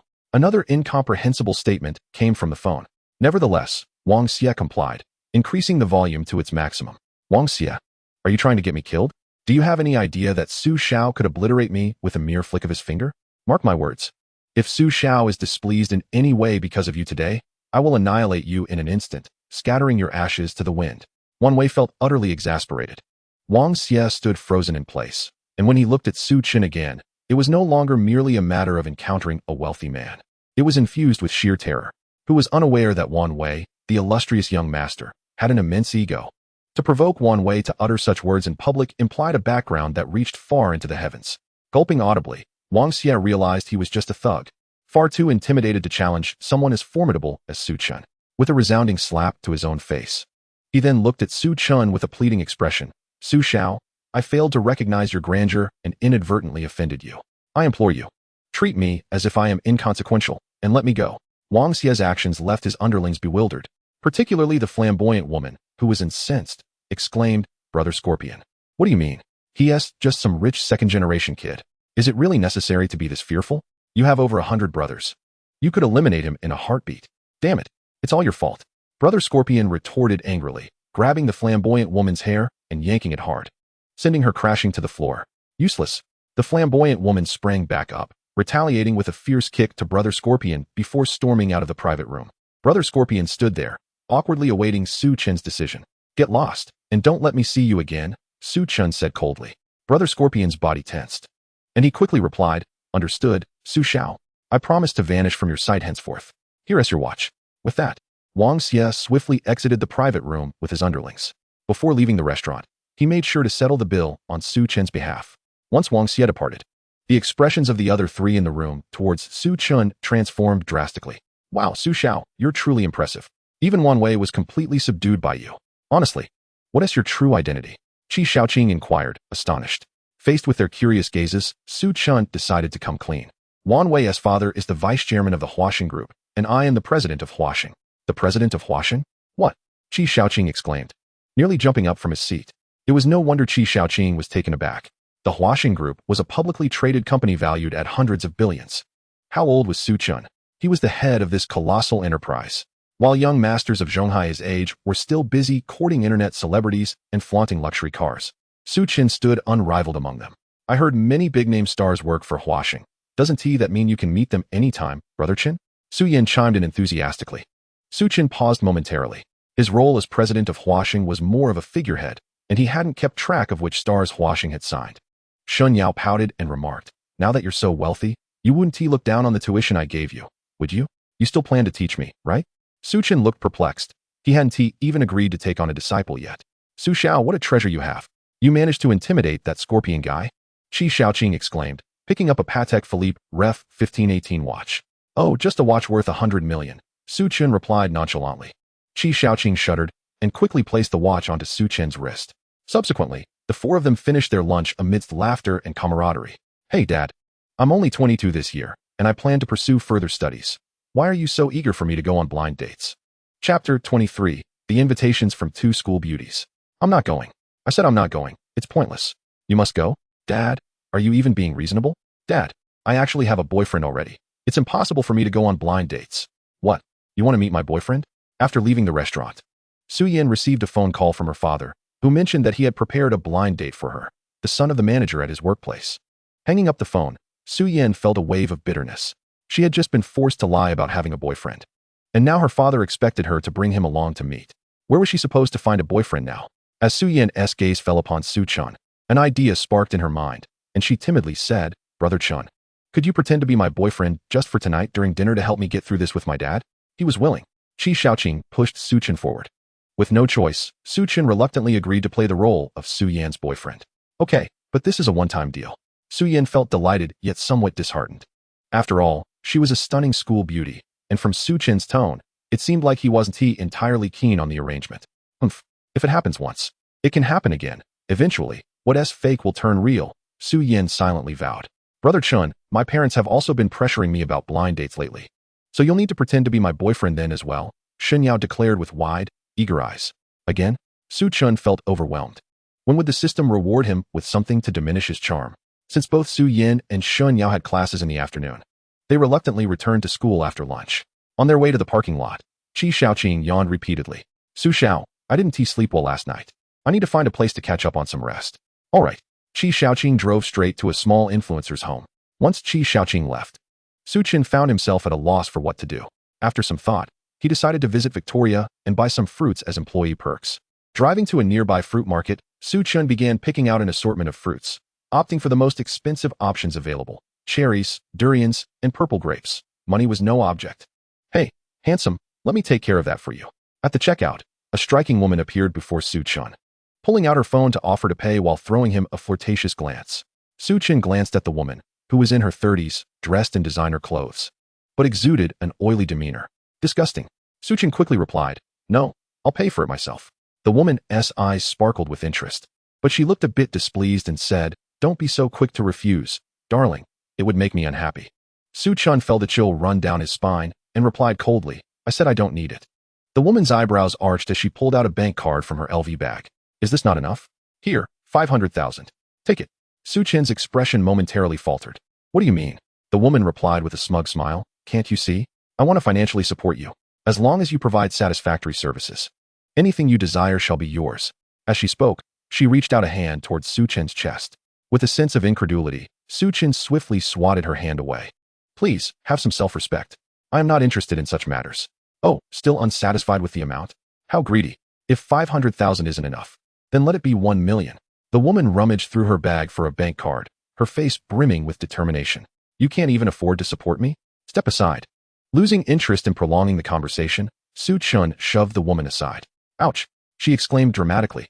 At that moment, a tall man entered the establishment, glaring at Su Chun with fury. You bastard, how dare you bully my sister? Su Chun paused, while the woman excitedly addressed her brother. Brother, I like him. You must make him my lover. The tall man seemed taken aback by the turn of events, his expression darkening as he continued to glare at Su Chun. Damn it. You young brat, not learning anything good. Trying to seduce people like a gigolo. Aren't you afraid of giving your parents a heart attack? Why don't you go and sell yourself instead, you worthless scum? Finally incensed by the bizarre sibling duo, Su Chun snapped, Get lost. The tall man was momentarily stunned, but then a menacing grin spread across his face. You dare act tough in front of me? I'll smash your face to pieces. You'll never be able to sell yourself again. With that, he swung a punch at Su Chun. Impatient.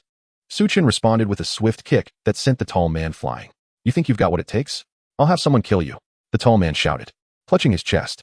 Seeing her brother taken down, the woman finally grew frightened and stepped aside. Su Chun strode out of the establishment, retrieving the key to his Batmobile and pressing a button. Beep. The Batmobile unfolded its wings, and the doors swung open. You sure you want to threaten me? Su Chun coldly regarded the tall man. The tall man's forehead beaded with cold sweat. This was a billion-dollar Batmobile. He felt his body weaken and collapse to the ground.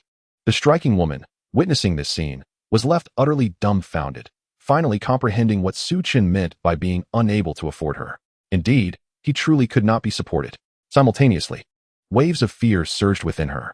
To be the owner of such a Batmobile, he could easily crush her with a mere finger. What foolishness had she engaged in? With no time to waste on the peculiar siblings, Su Chun drove directly to the Victoria restaurant. Upon arrival, he sensed something amiss. There were no staff members at the entrance. Driven by curiosity, he entered the restaurant, only to find all the employees gathered in one area. Mr. Su has arrived.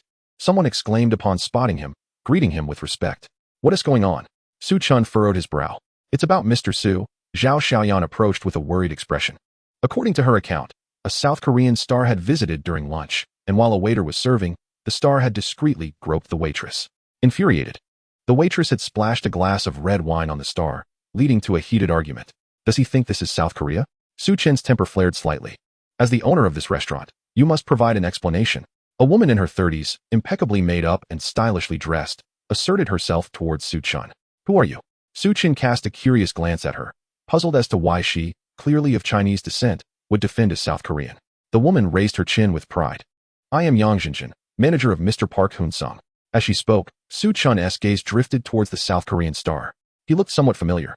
Likely the male lead from two popular recent Korean dramas, with numerous female fans in China. After hearing Yang Jinjin, Su Chun replied coolly, What explanation do you need?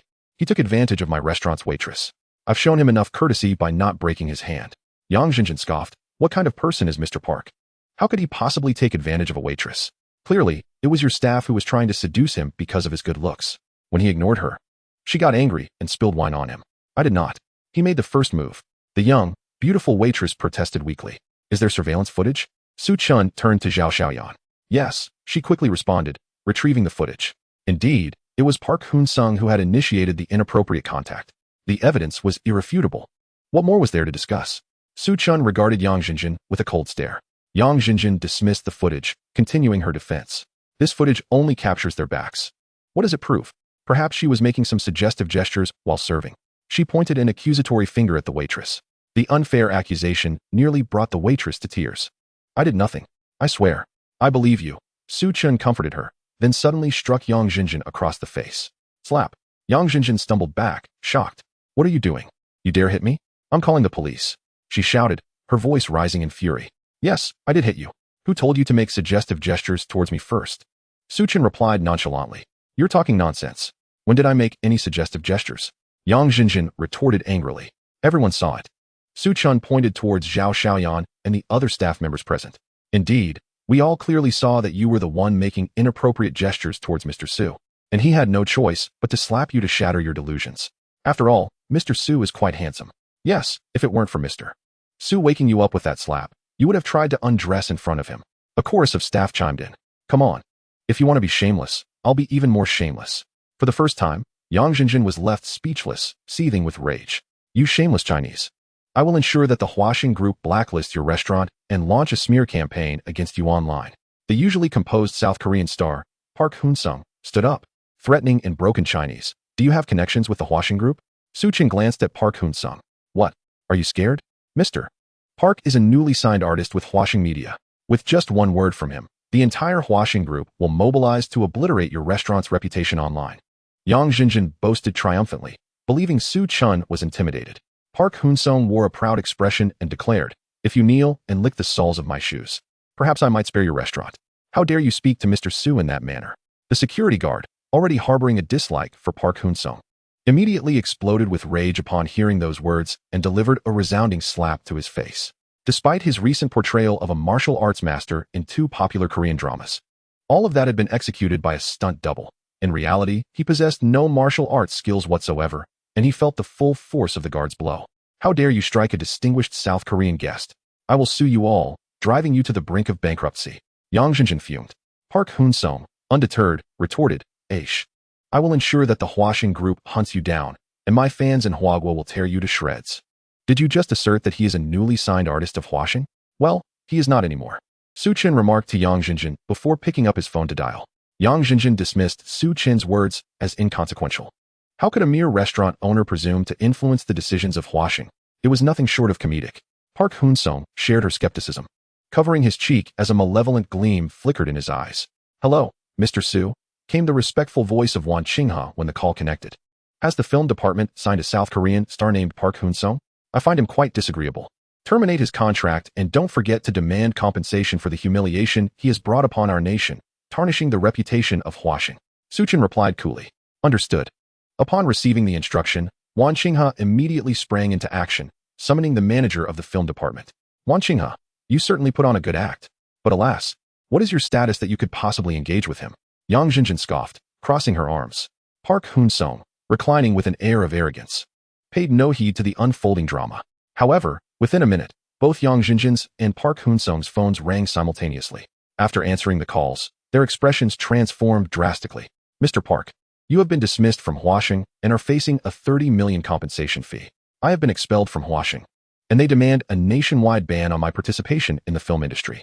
Even in South Korea, I am to be shunned. Otherwise, Hwashing will retaliate against all South Korean artists. Both Yang Jinjin and Park Hoon-sung stated in unison, their eyes revealing shock and terror. Thud. They collapsed to the ground simultaneously, ashen-faced. Ultimately, the South Korean star and Yang Jinjin, the sycophant, were unceremoniously ejected from the restaurant by the security staff. I never expected the boss not only to own such a large restaurant, but also to have such close ties with Mr. Won from Hwashing. What do you mean by close ties? Didn't you hear Sister Xiaoyan say that Hwashing Group is also the boss's? What? The boss must be incredibly wealthy. I wonder if he has a girlfriend. How could he not? He has brought several girls to dine at our restaurant. I wonder if the boss would mind adding one more girlfriend to his collection. Eek. The restaurant staff began to gossip about Su Chun. Their chatter continued until they noticed the Batmobile parked at the entrance. What kind of car is that? It's unbelievably cool. You wouldn't understand. The Batmobile is one of a kind in the country, reportedly worth a staggering 1 billion. 1 billion? Who could possibly afford that? I couldn't say. Several female servers chattered excitedly around the Batmobile. Su Chin approached, car keys in hand, and pressed a button. Beep. The car door swung open. It's the boss's. All the female servers gazed at Su Chun, nearly drooling. A restaurant worth hundreds of millions, a 10 billion luxury car, a group valued in the billions. And he was strikingly handsome to boot. They were utterly captivated, completely ensnared. If you ask why my eyes are often filled with tears, it's because we love our boss so deeply. Snap. Su Chun snapped his fingers and said, enough of the infatuation. There are fruits in the car for everyone to share. Also, since I'm in a good mood today, every one of you will receive 1,000 yuan increase in your monthly salary starting now. Long live the boss. The restaurant staff erupted in excitement. A few female employees even shamelessly prepared to hug Su Chun. Reluctantly, he accepted their embraces.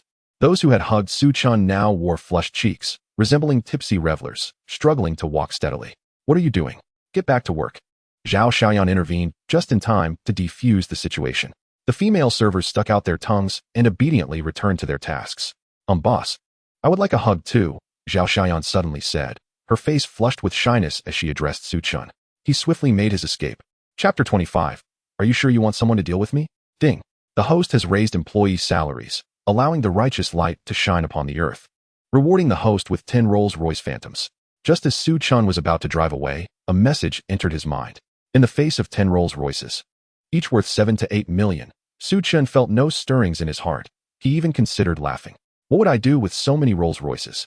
Surely, I wouldn't use them for a wedding car service. He shook his head. However, he did hold a strong admiration for Rolls-Royces. These cars embodied luxury, grandeur, and stability. Before acquiring the system, Su Chun had dreamed of one day driving a Rolls-Royce. He decided to return and test drive the cars. According to the system's guidance, He was aware that these vehicles were parked in the garage of the Yunding Manor. Zooming along, Su Chen quickly returned to the garage of Yunding Manor. Upon entering, he indeed found 10 Rolls-Royces quietly parked there. One must admit, although the total value of the 10 Rolls-Royces did not surpass that of the Batmobile, the sheer spectacle of having 10 parked together was a sensation unmatched by a single Batmobile. Su Chen began test driving them, and before he knew it, evening had fallen when Su Yin sent him a WeChat message, requesting him to pretend to be her boyfriend at the AG&C restaurant. Su Chen changed into the Givenchy suit that the manor had prepared for him and drove the Rolls-Royce Phantom with the license plate number Zhong 001 towards the AG&C restaurant. Meanwhile, inside the restaurant, Su Yin and her father, Su Dahai, had already arrived. Su Yan's blind date, Chen Yuanhui, was also present. Chen Yuanhui was tall, handsome, and exuded the aura of an elite from a large corporation, a type many girls found appealing. Yet, ever since Su Yin had met Su Chen, she felt that no other boy could compare, as if none could measure up to the clouds above Wushan. In comparison to Su Chen, all other boys seemed utterly lacking. Chen Yuanhui was no exception. Moreover, when Su Yin saw Chen Yuanhui incessantly fiddling with the key to his Bentley Continental, her aversion to him only deepened. Yuanhui, let me introduce you. This is my daughter, Su Yin. You can call her Yin Yin, Su Dahai warmly said to Chen Yuanhui. Hello, Su Yin, I am Chen Yuanhui. Your father must have mentioned me. I am the heir to the Xiaoyang Group. I heard your father say you were planning to pursue a master's degree. To be honest, you don't need to bother with that. Just marry me, and you will immediately become a wealthy young lady, without the need to toil. He added, besides, why should a girl study so much? The essence of womanhood lies in the mastery of childbirth and domestic duties. Upon first sight of Su Yin, Chen Yuanhui was instantly captivated. Su Yin furrowed her brows and unreservedly countered her father's remarks. Mr. Chen, we are not yet acquainted well enough for such familiarity. It would be more appropriate for you to address me by my full name, Su Yin. Moreover, I already have a boyfriend, and I fear that such a designation might lead to misunderstandings on his part. What boyfriend? Is your boyfriend more exceptional than Mr. Chen? Her father retorted dismissively. Regardless of who he is, I shall never acquiesce. With unwavering confidence, Su Yin declared, my boyfriend is undoubtedly 100 times more admirable. Chen Yuanhui smirked with pride. My dear, you are still young and naive. I do not hold it against you. In the entirety of Zhonghai, the only individual who could arguably surpass me is undoubtedly the esteemed Zhou Huaxian. Are you referring to Zhou Huaxian? Chen Yuanhui's laughter grew louder at this mention. Despite his fondness for Su Yin, he could not deny that Zhou Huaxian would hardly regard her with interest. At the sound of Zhou Huaxian's name, Su Yan's brows knitted together. Although she was aware that Su Chen was the president of Huaxing, it remained uncertain whether he truly surpassed Zhou Huaxian in prowess. Just then, Su Chen parked his Rolls-Royce and made his way into the restaurant. Brother Chen, Su Yin greeted him promptly. Su Chen approached, casually placing the keys to the Rolls-Royce on the table. Dad, this is my boyfriend, Su Chen, Su Yin introduced with pride. Su Dahai scrutinized Su Chen, particularly his attire and the keys to the Rolls-Royce Phantom. It seemed that having this individual as a son-in-law could indeed be quite favorable. He appeared far more handsome than Chen Yuanhui and drove a car of superior quality. However, the specifics of his family background remained uncertain. Good day, uncle. Su Chen politely addressed Su Dahai upon Su Yan's prompting. Su Dahai felt a surge of satisfaction. A man who was both handsome and affluent, coupled with good manners, was indeed a worthy candidate for the Su family. At that moment, a somewhat sullen Chen Yuanhui interjected, my friend. How much does it cost to rent a Rolls-Royce for a day? The instant Su Chen entered, Chen Yuanhui had been sizing him up, and after much contemplation, he concluded that there was no such prominent figure in Zhonghai, thus presuming that Su Chen's Rolls-Royce was likely rented. Indeed, as soon as Chen Yuanhui spoke, Su Dahai's wariness heightened. In his circle, there was a friend who had been deceived by a son-in-law. This son-in-law, adorned with luxury cars and opulent residences, had initially pleased his friend, leading to a hasty marriage, only for them to discover post-wedding that all his wealth was merely an illusion. His friend had been left in utter despair. Su Dahai had no intention of falling into such a trap himself. Brother Chen would never resort to renting a car. He is far too wealthy for that. Su Yin retorted sharply, her expression turning cold. One of his watches costs $1 million. Chen Yuanhui turned to Su Chen, a smirk playing at the corners of his mouth. Since Miss Yin insists that your car cannot possibly be rented, may I inquire from which 4S dealership you made your purchase? This question caught Su Chen off guard. The car had been bestowed upon him by the system, and he had no knowledge of its origin. Noticing Su Chen's silence, Chen Yuanhui pressed on with growing arrogance, struggling to respond. Are we? A young man who resorts to deception for a rented vehicle. Do you honor your parents with such behavior? Do you respect society? As Chen Yuanhui reveled in his triumph, he turned to Su Dahai. Uncle, these days, there are far too many fraudsters. One must remain vigilant. Miss Yin is young and may make such errors. But we cannot afford to be so careless. Mr. Chen speaks wisely. Su Dahai nodded repeatedly, then turned to Su Yin with a disapproving gaze. Is this truly the boyfriend you chose? How embarrassing. Listen to your father. Break it off and pursue a life with Mr. Chen instead. Dad, it's not like that. Su Yin implored anxiously. What do you mean, not like that? If it weren't for Mr. Chen exposing this fraud today, you'd have much to regret in the future. With a smug smile, Chen Yuanhui added, Uncle, do not blame Yin Yin. The fault lies with this fellow. He pointed at Su Chen. How dare you stand here? Leave at once, or I shall summon security to have you ejected. I dare anyone to try? Just as Chen Yuanhui finished speaking, a commanding voice echoed with authority, Enough. A middle-aged man in his 40s, exuding an air of gravitas, strode forward. Wang Wanyu, Mr. Wang? Chen Yuanhui looked at the newcomer, perplexed. Wang Wanyu was a billionaire. Why would he defend a fraud? Mr. Su, Wang Wanyu approached Su Chen with haste, bowing respectfully. It is an honor. This left both Su Dahai and Chen Yuanhui in stunned silence. Chen Yuanhui quickly interjected, Mr. Wang, what is the meaning of this? This man is nothing but a fraud. Pretending to be wealthy by renting a Rolls-Royce. Surely, you must be mistaken. Wang Wanyu raised his head and shot a cold glare at Chen Yuanhui. Renting? Mr. Su purchased his Batmobile for over $1 billion without batting an eye. Do you truly believe Mr. Su would need to rent a vehicle? Upon hearing this, the room fell into shock. Even Su Yin had not anticipated that Su Chen was the owner of the Batmobile. Chen Yuanhui stammered, what? He is the owner of the Batmobile? Recently, videos of the Batmobile appearing on the streets of Zhonghai had been surfacing online, with many speculating about its owner. Yet few knew the truth. Chen Yuanhui never imagined that the owner of this 10 billion supercar was the very individual he had dismissed as a fraud. At that moment, Su Chen spoke up, shrugging casually. My family owns 10 Rolls-Royce Phantoms. I genuinely cannot recall from which dealership this particular one was purchased. Previously, Su Dahai and Chen Yuanhui would have scoffed at such a claim. However, considering that Su Chen had indeed bought a Batmobile worth over $1 billion, 10 Rolls-Royces seemed trivial in comparison. With a gulp, Chen Yuanhui swallowed hard, cold sweat trickling down his forehead. Why didn't this guy say so earlier? He's practically setting a trap. Ah, Mr. Su, I see you are dining here as well, a youthful voice chimed in. Everyone turned to see Zhou Huaxian, the scion of Zhonghai's wealthiest family, accompanied by a popular starlet. The moment Zhou Huaxian approached, Su Yin, Su Dahai, and Chen Yuanhui sprang to their feet. Young Master Zhou. They greeted respectfully. Even Wang Wanyu offered a cordial nod. However, Zhou Huaxian paid no heed to them, walking directly to Su Chen. What a coincidence, Mr. Su. Would you care to join me in my private room? I happen to be a major shareholder of this restaurant and took the liberty of waiving your bill. I hope you don't mind. Su Chen smiled faintly. Thank you kindly. Which room are you dining in? This exchange left everyone in a state of agitation, particularly Chen Yuanhui, whose heart raced wildly. Who on earth is this guy? He bought a Batmobile like it was nothing, and even the wealthiest heir in Zhonghai treats him with such courtesy? Chen Yuanhui's legs trembled involuntarily, while Su Dahai dared not even breathe.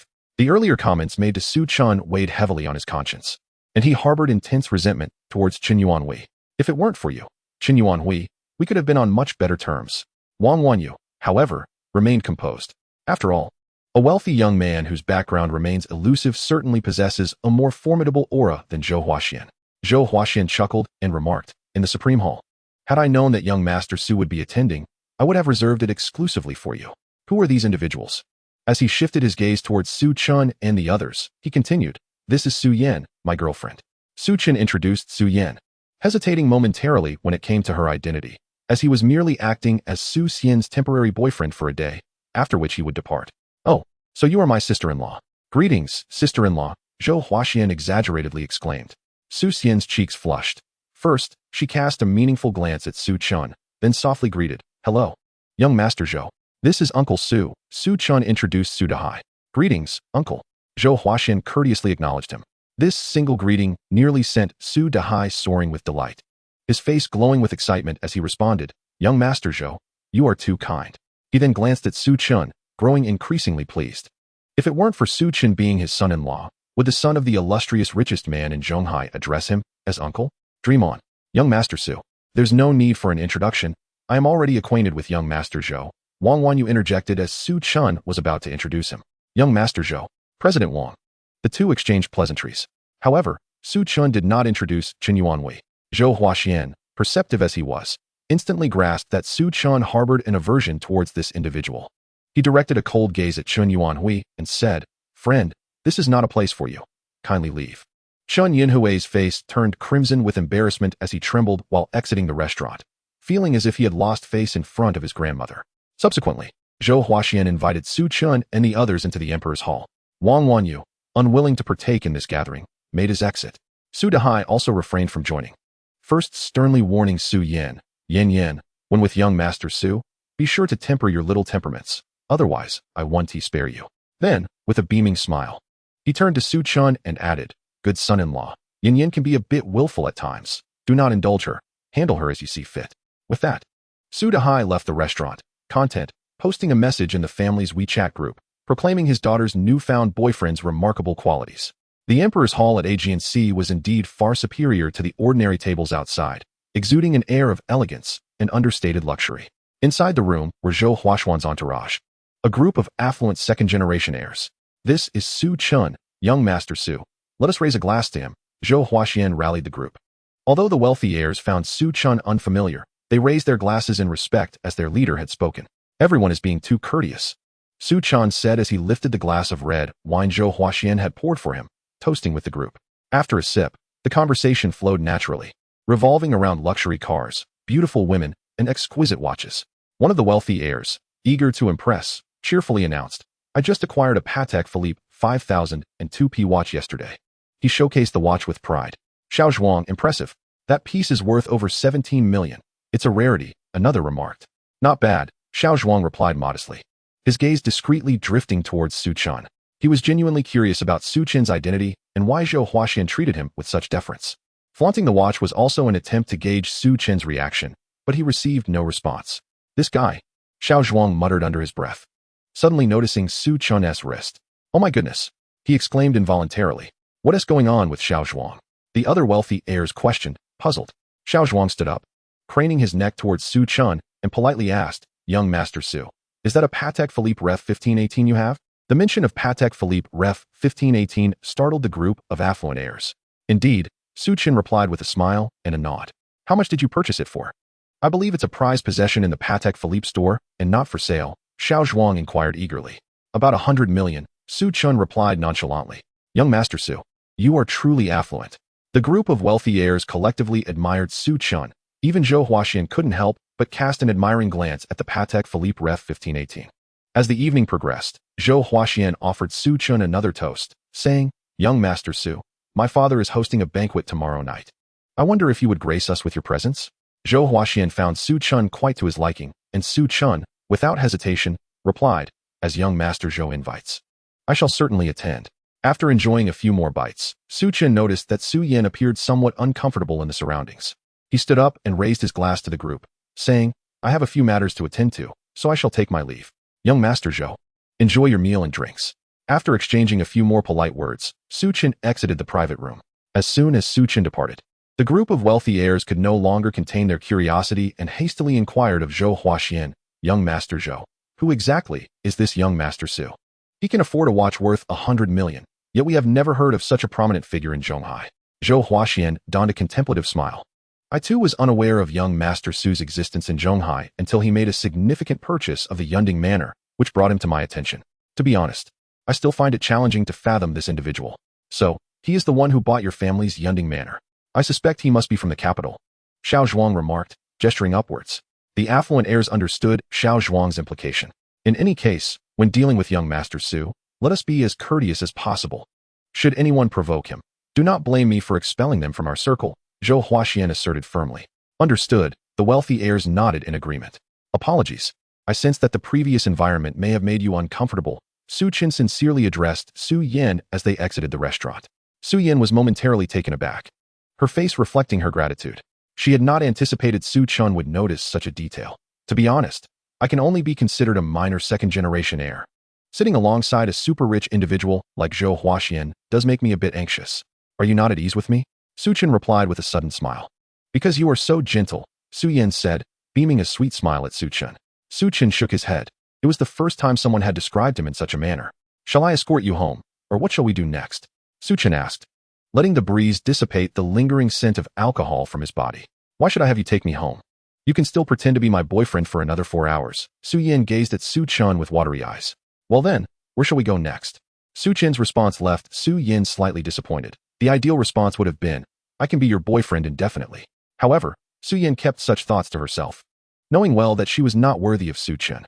Let us visit the Zhonghai Bund, Su Yin suggested, cherishing the remaining 4 hours together. As it was a favored spot for couples, Su Chen did not decline, and due to having consumed alcohol, they opted to take a taxi. After approximately 20 minutes, they arrived at the Bund. The shimmering lights illuminated the sandy beach and the rolling waves, harmonizing beautifully with the nearby neon glow, thus sketching the picturesque scenery of the Bund. Su Chen and Su Yin strolled amidst the vibrant atmosphere, exploring the eclectic array of shops. Su Yin, a connoisseur of culinary delights, eagerly sampled every snack she encountered, sharing the delectable finds with Su Chen whenever she stumbled upon something particularly delightful. Su Chen diligently embraced the role of a temporary boyfriend for the day. The lively atmosphere ahead drew their attention. As they meandered through the crowd, they noticed a gathering of onlookers punctuated by bursts of excited cheers, prompting them to gravitate towards the throng. Upon approaching, they discovered a vendor showcasing a strength testing machine, enticing passers-by to participate. Step right up, hit it 50 times, and if you can strike 500 pounds, you'll win 1,000 yuan. The vendor's Mandarin had an awkward cadence, his facial hair hinting at his Japanese heritage. Several young men, brimming with enthusiasm, attempted to test their strength, but their results barely reached 300 or 400 pounds. Let me give it a try. A voice broke through the crowd. Another lean Japanese man, slightly shorter and seemingly frail. What can you do? All these burly fellows can only muster 300 or 400 pounds, and you look like a twig, an audience member jested. With a powerful swing, the lean man struck the machine, astonishing everyone by registering 610 pounds. You, Chinese folks, still can't measure up, he declared, raising his thumb mockingly and gesturing dismissively. His words and actions provoked a palpable ire among the onlookers. What did you say? Dare to claim we're inferior? The crowd erupted in indignation. If you're so strong, why can't anyone replicate your score? The frail man shot a sideways glance at the spectators, leaving the atmosphere somewhat tense. The reality was evident. Many robust young men had failed to match the lean man's impressive feat. Let us get out of here, murmured some, eager to escape the embarrassment. I'll give it a go. Su Chen suddenly stepped forward from the crowd. Young man, perhaps you should reconsider, a bystander cautioned, sizing him up with skepticism. Though handsome, the stakes were not about looks. Fear not, I possess innate strength. Su Chen reassured the crowd with a confident smile as he completed the payment via QR code. Watch closely. With that, Su Chen swung his right fist down onto the strength tester while simultaneously launching a stone with his left hand. Ouch! The vendor yelped, dropping his phone. Just as Su Chen's fist connected with the machine, the displayed number soared wildly before finally settling at an astounding 940 pounds. Gasps of astonishment echoed as the crowd collectively swallowed hard, followed by a thunderous applause. Impressive, young man, they cheered. Who says we Chinese can't compete? Su Chen shot a cold glare at the vendor and the lean man. The two Japanese men exchanged glances filled with animosity, but ultimately refrained from speaking. Turning to the lean man, Su Chen offered, if you can surpass 500 pounds, I'll give you that 1,000 yuan and an additional 100,000.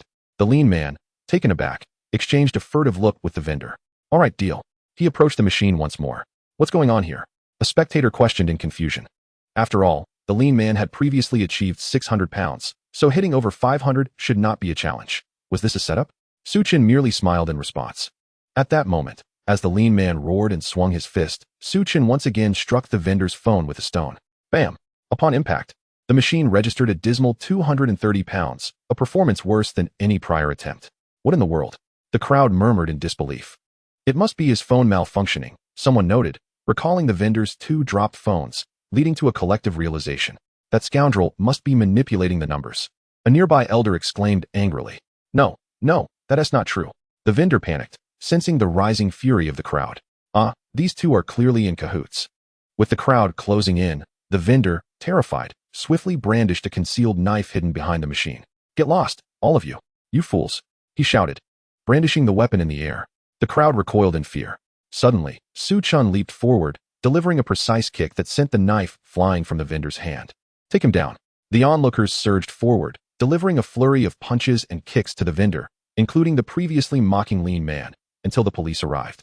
Once the authorities arrived, they swiftly uncovered the control chip hidden within the machine, confirming the two Japanese men's fraudulent scheme. As for the beating they received, it was merely the justified defense of the righteous crowd. Serves them right. Where did that young man go? As the crowd celebrated, eager to locate their hero, Su Chen had already vanished into the throng. Chapter 28. a humiliation to remember. With the affair concluded, in the aftermath, one departs, cloaked in anonymity. Congratulations. The host has unraveled the scheme, teaching the rogues a lesson, allowing the light of righteousness to shine upon the earth. A voice echoed in Su Chen's mind, announcing his reward of a world-class musical talent system. World-class musical talent? Even without the system, I shall not starve, Su Chen mused to himself. Brother Chen, you were incredible just now, especially when you kicked that vendor's knife away. As they exited the crowd, Su Yan gazed at Su Chen with adoring eyes. Su Chen casually stroked his chin, dismissing it with a wave of his hand. Just routine. Seeing Su Chen's nonchalant demeanor only deepened Su Yan's admiration. At that moment, Su Xian received a phone call. After hanging up, Su Xian turned to Su Chen, a hint of embarrassment in her expression. Brother Chen, my cousin wants to meet you. How does your cousin know about me? Su Chen asked, puzzled.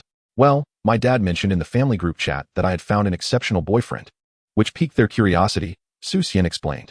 Su Chen's expression darkened slightly. If this continued, Su Yan's family would learn that he was her boyfriend, while he was merely playing a role for a day. If that left a negative impression on Su Yan, it would be unfortunate.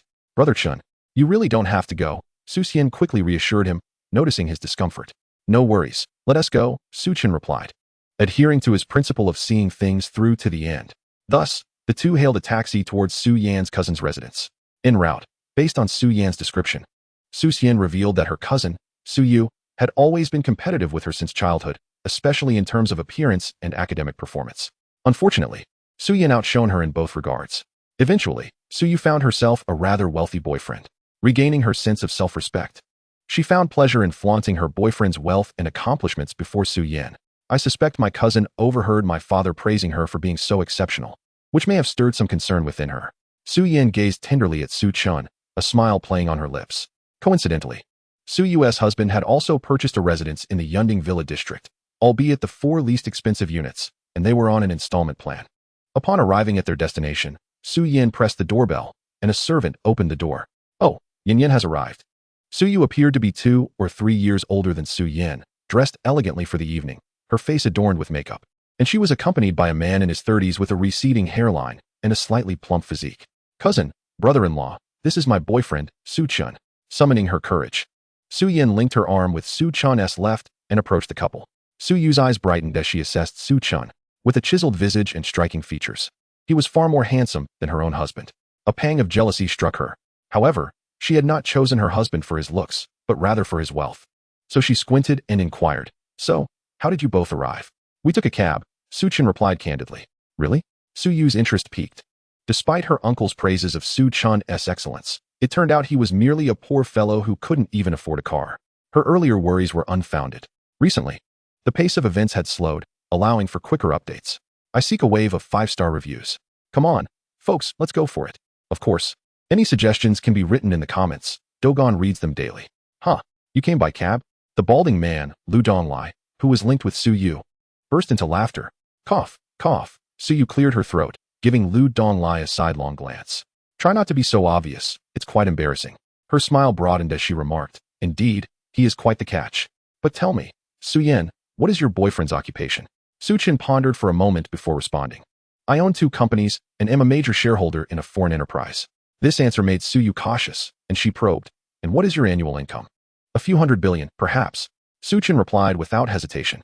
Ha ha. Lu Donglai could no longer contain himself, his face shaking with mirth. Su Yu joined in the laughter, ha ha. Su Yan, your boyfriend is quite amusing. Yet, in her heart, she dismissed Su Chen entirely. So what if he was more attractive and educated than her husband? Having such a boyfriend would inevitably become a joke for the Su family. Su Yu shot Su Yan a triumphant glance, feeling utterly pleased. In terms of boyfriends, Su Yan had undoubtedly lost. Xiaoya, your cousin has never visited our home. Take her to see the Yunding Villa. Lu Donglai interjected. Though, with your boyfriend earning hundreds of billions annually, he probably wouldn't be interested in our modest abode. With a sarcastic tone, Lu Donglai added, Su Yan, come. Take a good look around. We spent a 200 million down payment when we bought this place. Su Yu began to lead Su Yan on a tour of the villa. Su Yan cast an exasperated glance at Su Chen, who simply gestured for her to follow. Thus, Su Yan accompanied Su Yu through the villa. Although the villa was expensive, its area was not extensive, approximately 2,000 square feet, and their tour ended rather quickly. Yet, Su Yan had to admit that the properties in the Yunding Villa district were genuinely impressive. The quality of the building materials, the style of the decor, and the design of the villas were among the best in the country. Su Yan, why don't you and your boyfriend stay here tonight? We have plenty of rooms. Su Yu suggested with a beaming smile after their tour. No, I also have a house in the Yunding Villa district, so I wouldn't want to intrude. Just as Su Yan was uncertain how to respond, Su Chen interjected. Huh. Su Yu and Lu Donglai laughed again.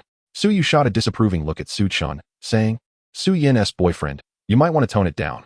Do you truly believe your claim of earning hundreds of billions annually? Saying you own a house in the Yunding Villa district doesn't make it so. I'm almost embarrassed to call you out on it, yet you keep digging yourself deeper. Lu Donglai scoffed. Your words might deceive those young girls, but do you truly comprehend what it means to earn hundreds of billions? That places you among the top 10 wealthiest individuals in the nation. You shouldn't exaggerate so absurdly. Su Yu tugged at Su Yan, remarking, Su Yan, your taste in boyfriends leaves much to be desired. Even if you can't find someone as accomplished as your brother-in-law, there's no need to settle for a braggart. It tarnishes our family's reputation. Su Yan felt anxious and protested. Cousin, brother-in-law, Chungu isn't lying. Lu Donglai sneered, not lying? Does he dare to tell us where his house in the Yunding Villa district is? Will he take us there? Why would I be afraid to? Su Chen maintained his calm demeanor. Let us go. Today, we shall see for ourselves. I believe he won't shed tears until he sees the coffin. Su Yu and Lu Donglai said with disdain. Thus, the four of them exited the Lu family villa. Lu Donglai drove a Bentley, accommodating Su Chen and the others. Direct us well, Lu Donglai mocked. Straight ahead, Su Chen replied. Hey, you're not suggesting you live in the third-tier villa district, are you? Su Yu chuckled, covering her mouth. The cheapest properties in the third-tier district cost around $1 billion. Could a mere braggart afford that? Actually, it's the top-tier Yunding Manor. Su Chen clarified with a shake of his head. Chapter 29. Do not provocatively engage with young Master Su. Lu Donglai's expression darkened. Are you jesting with me? Do you know what kind of people reside in Yunding Manor? If we recklessly intrude, they could easily teach us a lesson. Oh dear, Su Yan. It seems your boyfriend did his homework before boasting. He knows Yunding Manor is not to be entered recklessly, hence claiming it as his own. Su Yu remarked with a hint of schadenfreude. Let us just go, Su Chen said indifferently. With gritted teeth, Lu Donglai shot Su Chen a cold glance. Fine. I shall expose you today. You may not realize I have some connections with the owner of Yunding Manor. Even if we intrude, he won't cause us any trouble. After stating that, he drove onward. Su Yu, upon hearing her husband's words, felt a twinge of surprise but quickly understood he was boasting. Before long, they arrived at the manor's entrance. Two imposing iron gates connected to high walls protected the estate. Outside, guards patrolled the area. When the guards spotted an unfamiliar vehicle and were about to intervene, they received word through their earpieces from the estate's head butler, Gu Xiaowu, that the owner had returned.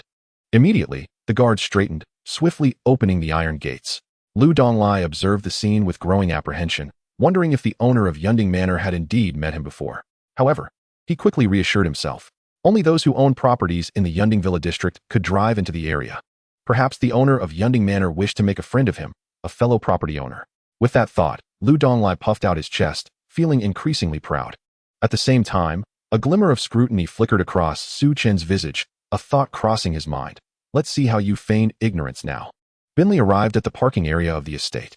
The first thing that caught his eye was the Batmobile. Gulp. Lu Donglai swallowed hard. $1 billion luxury vehicle, indeed. The owner of Yunding Manor was quite the affluent individual.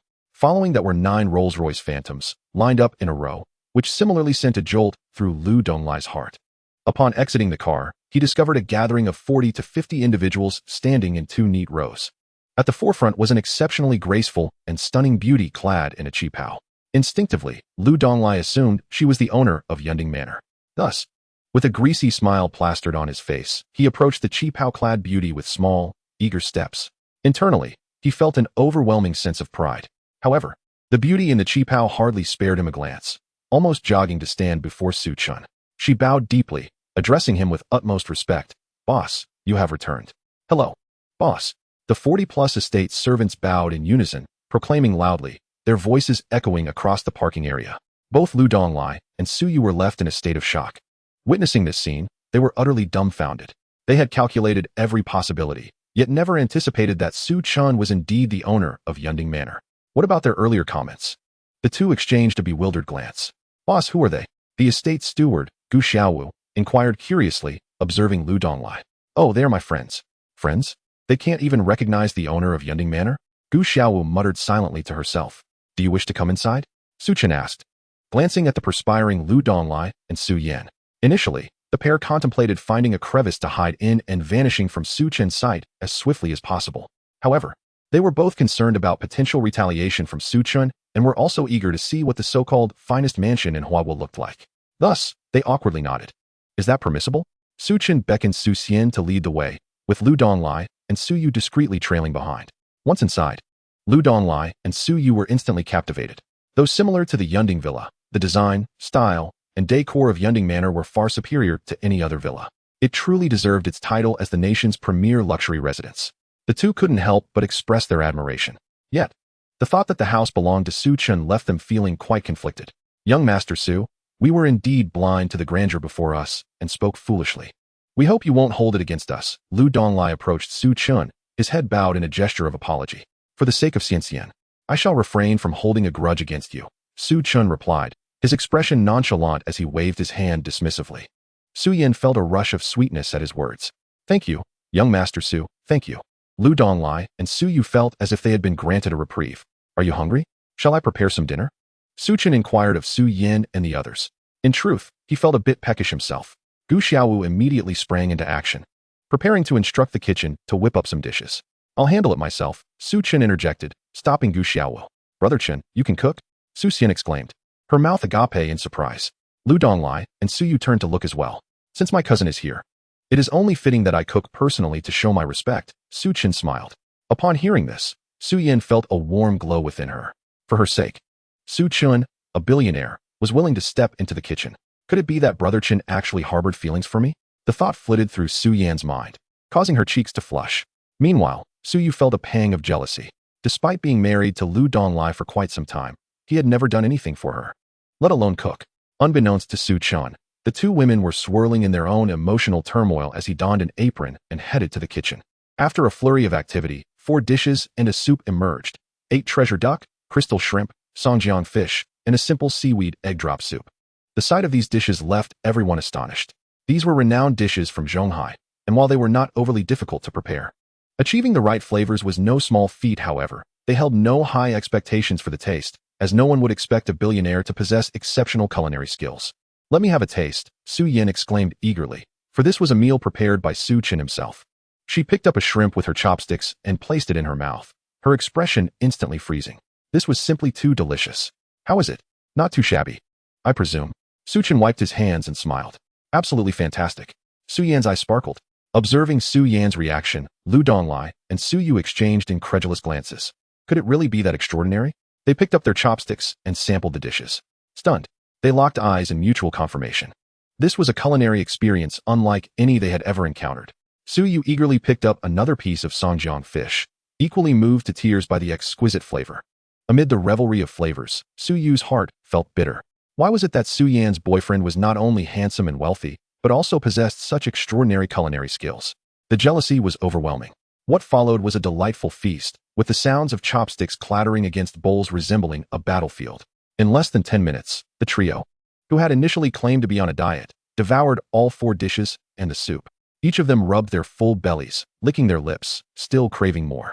Brother Chen, I adore you. Su Xian sighed contentedly, reclining in her chair, gazing at Su Chen's flawless profile, and suddenly declared, realizing the boldness of her words. She flushed a deep crimson. Su Chen, however, found no offense, merely smiling at Su Yin. That smile sent Su Yin into a deeper state of infatuation. Brother Chen, may I try the piano? Su Yin had long noticed the piano positioned in the living room and approached it after their meal. Feel free to give it a go. Su Chen replied casually. With a lively rhythm, Su Xian played a rendition of 2 Tigers and Fairy Tale. Upon finishing, she shyly laughed. That's all I can play. Suddenly, a thought struck Su Yu. Her husband had indeed studied piano in his youth and even earned a grade 10 certificate.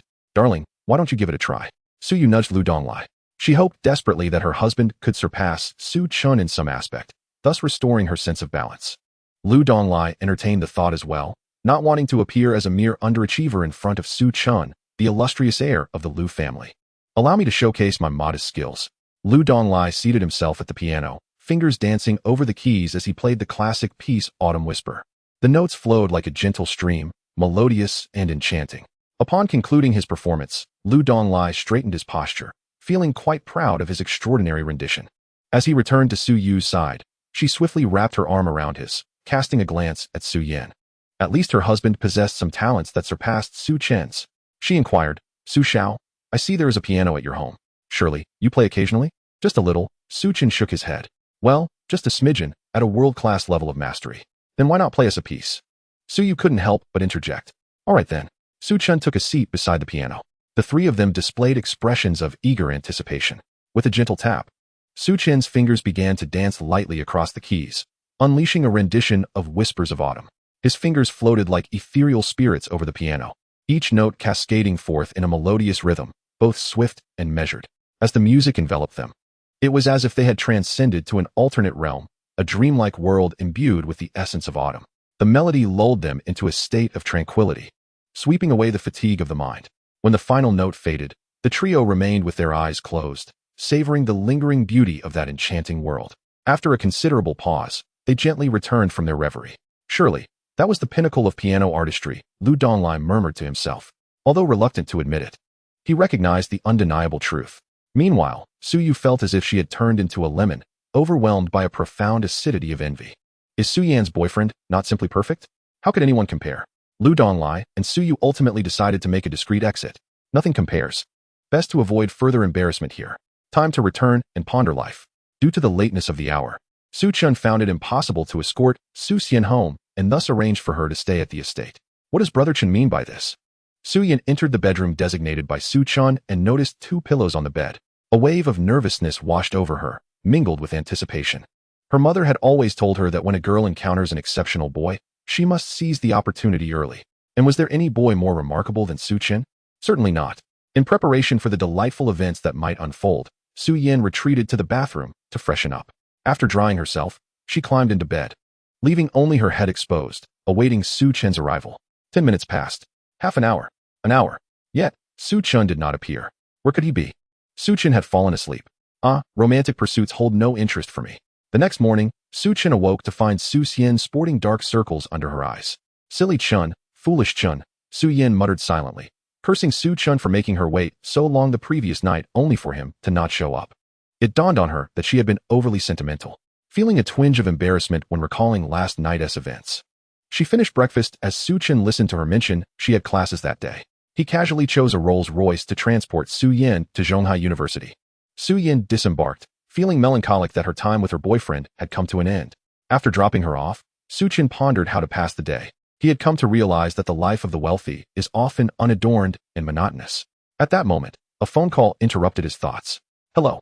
May I speak with Mr. Su? A venerable yet commanding voice resonated through the line. This is Li Jianfu, president of Sanqin Group. And I would like to arrange a meeting with you. Li Jianfu? Isn't he the richest man in South Korea? Surely. I need not travel all the way there for a meeting. That would be quite troublesome. Thus, Su Chen inquired about the location. At Sanqin's headquarters in Zhonghai. Li Jianfu replied. In that case, it shall be no problem. Su Chen drove towards the Sanqin headquarters. Meanwhile, over 80-year-old Li Jianfu hung up the phone, feeling somewhat disheartened. How did an individual possessing 20% of Sanqin's shares emerge from nowhere? And a Chinese national at that? This poses a significant challenge to the Li family's dominance over Sanqin. Despite his frustration, Li Jianfu was still eager to meet Su Chen. Upon arriving at the Sanqin headquarters, Su Chen was greeted by a receptionist. Hello, whom are you here to see? Although this was Sanqin's headquarters, the majority of the staff were Chinese. The lovely receptionist was indeed one of them.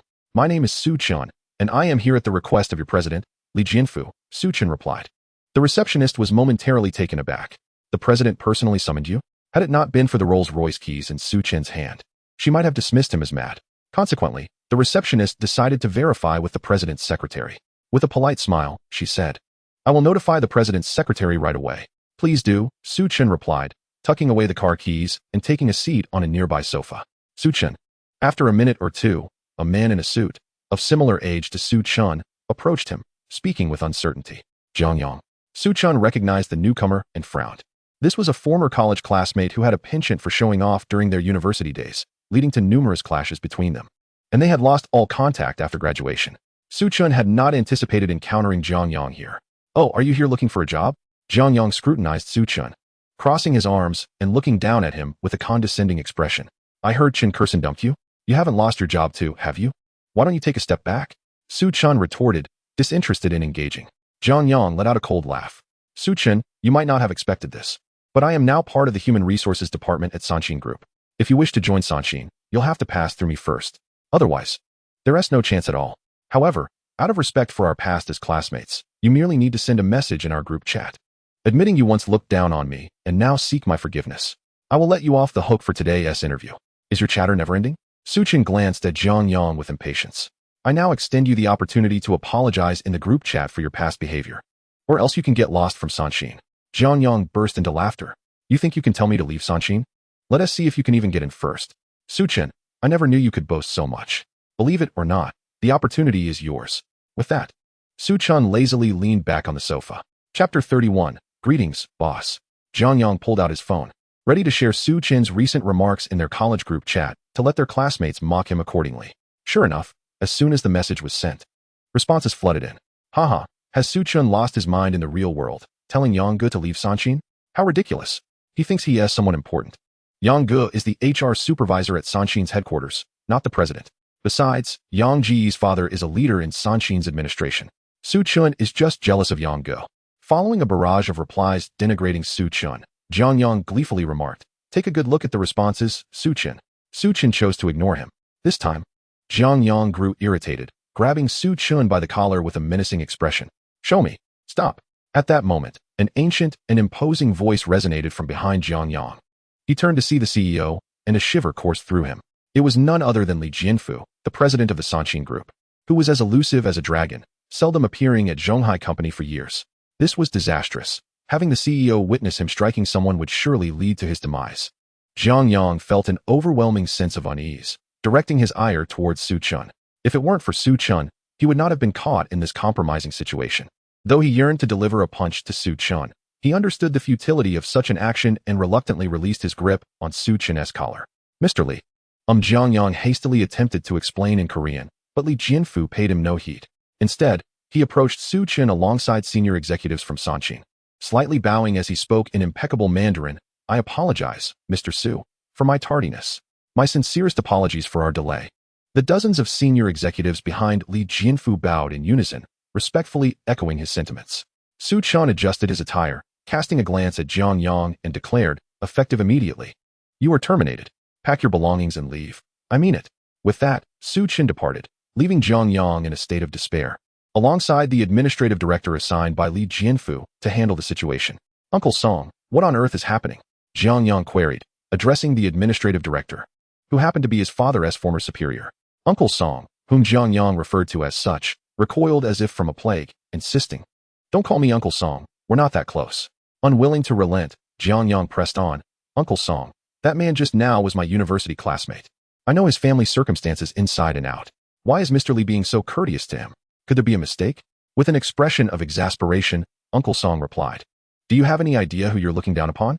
That university classmate, Mr. Su, has become our company's largest shareholder, holding 20% of the shares, wielding considerable influence within the entire Sanshin Group. Zhang Yang was left utterly speechless. How could this be? He could hardly fathom the reality that an ordinary university classmate had suddenly become a billionaire. This was too surreal to accept. Rest assured, we have verified Mr. Su's identity multiple times. There can be no errors. You had the opportunity to soar high on the wings of your former classmate, yet you foolishly chose to offend him. If I were your father, I would have been driven to despair by your actions. You better seek Mr. Su's forgiveness. Otherwise, your father will also be in jeopardy, and no one can save him. At this, Zhang Yang finally panicked. Their family relied solely on his father. If his father were to be dismissed, their family would be ruined. Oh no, the group chat. Zhang Yang suddenly recalled the message he had just sent to the group. If Suchin were to see it and become enraged, his father would likely suffer the consequences. Upon reopening the university class group chat, he found hundreds of replies awaiting him. I would call this move by Suchin a display of foolishness. Perhaps the once celebrated prodigy has been battered by society, leading to this twisted mentality. It's truly amusing to see our Zhonghai's idol reduced to this state. Most of the comments were mocking Suchin. Of course, this did not imply that Suchin had poor interpersonal relationships during university. Rather, it stemmed from his good looks and talents, inciting jealousy among others, who seized this opportunity to belittle him. Damn it! Zhang Yang nearly cried upon reading the replies. He pondered for a moment before hastily sending a message. Brothers, stop joking around. I'm genuinely fired by young Master Su. As soon as he sent this message, the replies multiplied exponentially. Yang, your performance here is commendable. Hey, if it weren't for the BMW and Yang moments on social media, I might have believed it. Su Chun, don't lurk. Come out and explain how you managed to fire Yang Ge, huh? Jiang Yang stared at the messages, feeling more desolate than ever. I'm really fired by young Master Su. I'm crying. Everyone, please stop making jokes about young Master Su, or I'm finished. He even sent an emoticon of bowing and supplication. Yang Ge, your acting skills are wasted if you don't pursue a career in acting. To be honest, Yang Ge is truly showing grace towards Su Chun. Su Chun, you should come out and thank Yang Ge. Yet, no one chose to believe him. Suddenly, someone made a statement. I believe Jiang Yang has indeed been fired by Su Chun. The group fell silent as they recognized the ID belonged to Chen Kursen. Chen Kursen, didn't you just break up with Su Chun? Someone inquired. Chen Kursen offered no response. Then, another voice chimed in. I also believe Jiang Yang has been fired by Su Chun. In fact, we underestimated him. The speaker was Chen Chao. The crowd was taken aback. Wasn't Chen Chao at odds with Su Chun? Why was he defending him? Please believe me, everyone, don't continue to mock young Master Su. Seeing that someone finally believed him, Jiang Yang quickly responded. The group chat fell into a hushed silence. Those who had mocked Su Chun hastily retracted their messages, while those unable to retract scrambled to send private messages to Su Chun, inquiring about his recent activities and hoping he wouldn't take their comments to heart. Several female classmates went straight to the point, inviting Su Chun to join them for drinks that evening. While these classmates bombarded Su Chun with messages, he was seated with the richest man in South Korea, engaging in casual conversation. Mr. Su, please enjoy some tea, Li Jianfu offered, handing him a cup of tea. Mr. Li, you wouldn't have come all the way from South Korea just to invite me for tea, would you? Su Chun took a delicate sip and remarked. Haha, Mr. Su is straightforward, then I'll be forthright as well. I wish to acquire the 20% of shares you hold in our Sanchin group. Li Jianfu fixed his gaze upon Su Chun's eyes as he spoke. Sanchin's worth is well known. I'm sure Mr. Li is even more aware of it than I am. 20% of the shares must be valued at around 60 billion yuan, right? Even if Mr. Li is the richest man in South Korea, it's unlikely you can produce 60 billion yuan in one go, Su Chun replied with a faint smile. Li Jianfu forced a smile. Such a sum cannot be settled in one payment. I would opt for installments. Su Chun set down his teacup and said, Mr. Li, do not assume that my youth renders me gullible. Would you choose to sell your family's shares in Sanchin at this time? I am fully aware of your intentions. You are merely concerned that I might meddle in Sanchin Group's internal matters due to my 20% shareholding. Rest assured, I have no interest in such complexities. I simply wish to earn a straightforward profit. As long as the annual dividends are received punctually, you may manage Sanchin as you see fit, provided it does not harm our nation. Otherwise, even if I do not profit from this venture, I will seek justice for our country, Su Chun concluded, rising to depart. In the realm of business negotiations, he was wholly unskilled, especially when facing a cunning player like Li Jianfu. It was best to speak less. I shall escort Mr. Su. Li Jianfu acknowledged, realizing that any further eloquence would fall on deaf ears, and acquiesced to Su Chun's terms. It seemed imperative to nurture the relationship between Sanchin and China moving forward. Li Jian made a resolute decision. Jiang Yang stood outside Sanchin Company, anxiously waiting, until he finally spotted Su Chun emerging from the building. He contemplated approaching Su Chun to plead for mercy, but Su Chun was still accompanied by the president and flanked by bodyguards, leaving no opportunity for conversation. Jiang Yang's hopes were utterly dashed. He could only wish that Su Chun wouldn't take it out on his father as well, for if that happened, their family would truly be finished. In truth, Su Chun was completely unaware that Jiang Yang's father also worked at Sanchin. As he settled into the driver's seat of his Rolls-Royce, Su Chun instinctively glanced at his phone, only to find an avalanche of messages awaiting him. Some were apologies, while others extended invitations to dinner. Confused, Su Chun scrolled through the class group chat until he finally pieced everything together. He then tossed the phone aside and focused intently on driving towards Huaxing Building. After all, Huaxing was his own flesh and blood, deserving of his attention. Having parked in the underground garage, Su Chun felt a pang of thirst and decided to find a nearby convenience store to purchase a bottle of water before continuing to the office. As he crossed the pedestrian crossing, an elderly man with a shock of silver hair ambled alongside him, hands clasped behind his back. Su Chun intended to offer the elderly gentleman assistance, but just then, a Maserati roared from a distance, showing no signs of slowing down as it approached the crosswalk. The elderly man, noticing the oncoming vehicle, panicked and stumbled, falling to the ground with an audible thud. Ow! He exclaimed, having scraped his knee painfully. The Maserati screeched to a halt in front of him. The door swung open, revealing a sharply dressed man exuding arrogance. His brows furrowed as he glared at the old man and barked, "Old man, I didn't hit you, so don't even think about trying to extort me." Su Chun rushed to help the elderly man up and, upon hearing the Maserati driver's words, felt a surge of anger. If it weren't for his reckless speed at the crosswalk, the old man wouldn't have fallen. The Maserati driver looked at Su Chun dismissively, sneering. Who do you think you are, meddling in others' affairs? Besides, which of your eyes saw me not slowing down? Oh, I see. You're in cahoots with this old coot, trying to pull a fast one, right? He deliberately emphasized the phrase, pull a fast one, drawing the attention of several passersby. Coldly, Su Chin replied, First, I don't know this gentleman. I'm merely helping him because your behavior disgusts me. Secondly, whether or not you were speeding is something the surveillance cameras can confirm. Are you brave enough to check? Impatient, the Maserati driver retorted. Do you really think everyone has the luxury of time like you? I have more important things to do today. Consider it my misfortune. I can't be bothered to continue this chatter. Here, take 1,000 yuan and buy some medicine. With that, he tossed a stack of cash onto the ground. I don't want your money. However, you did frighten the old man, so you owe him an apology.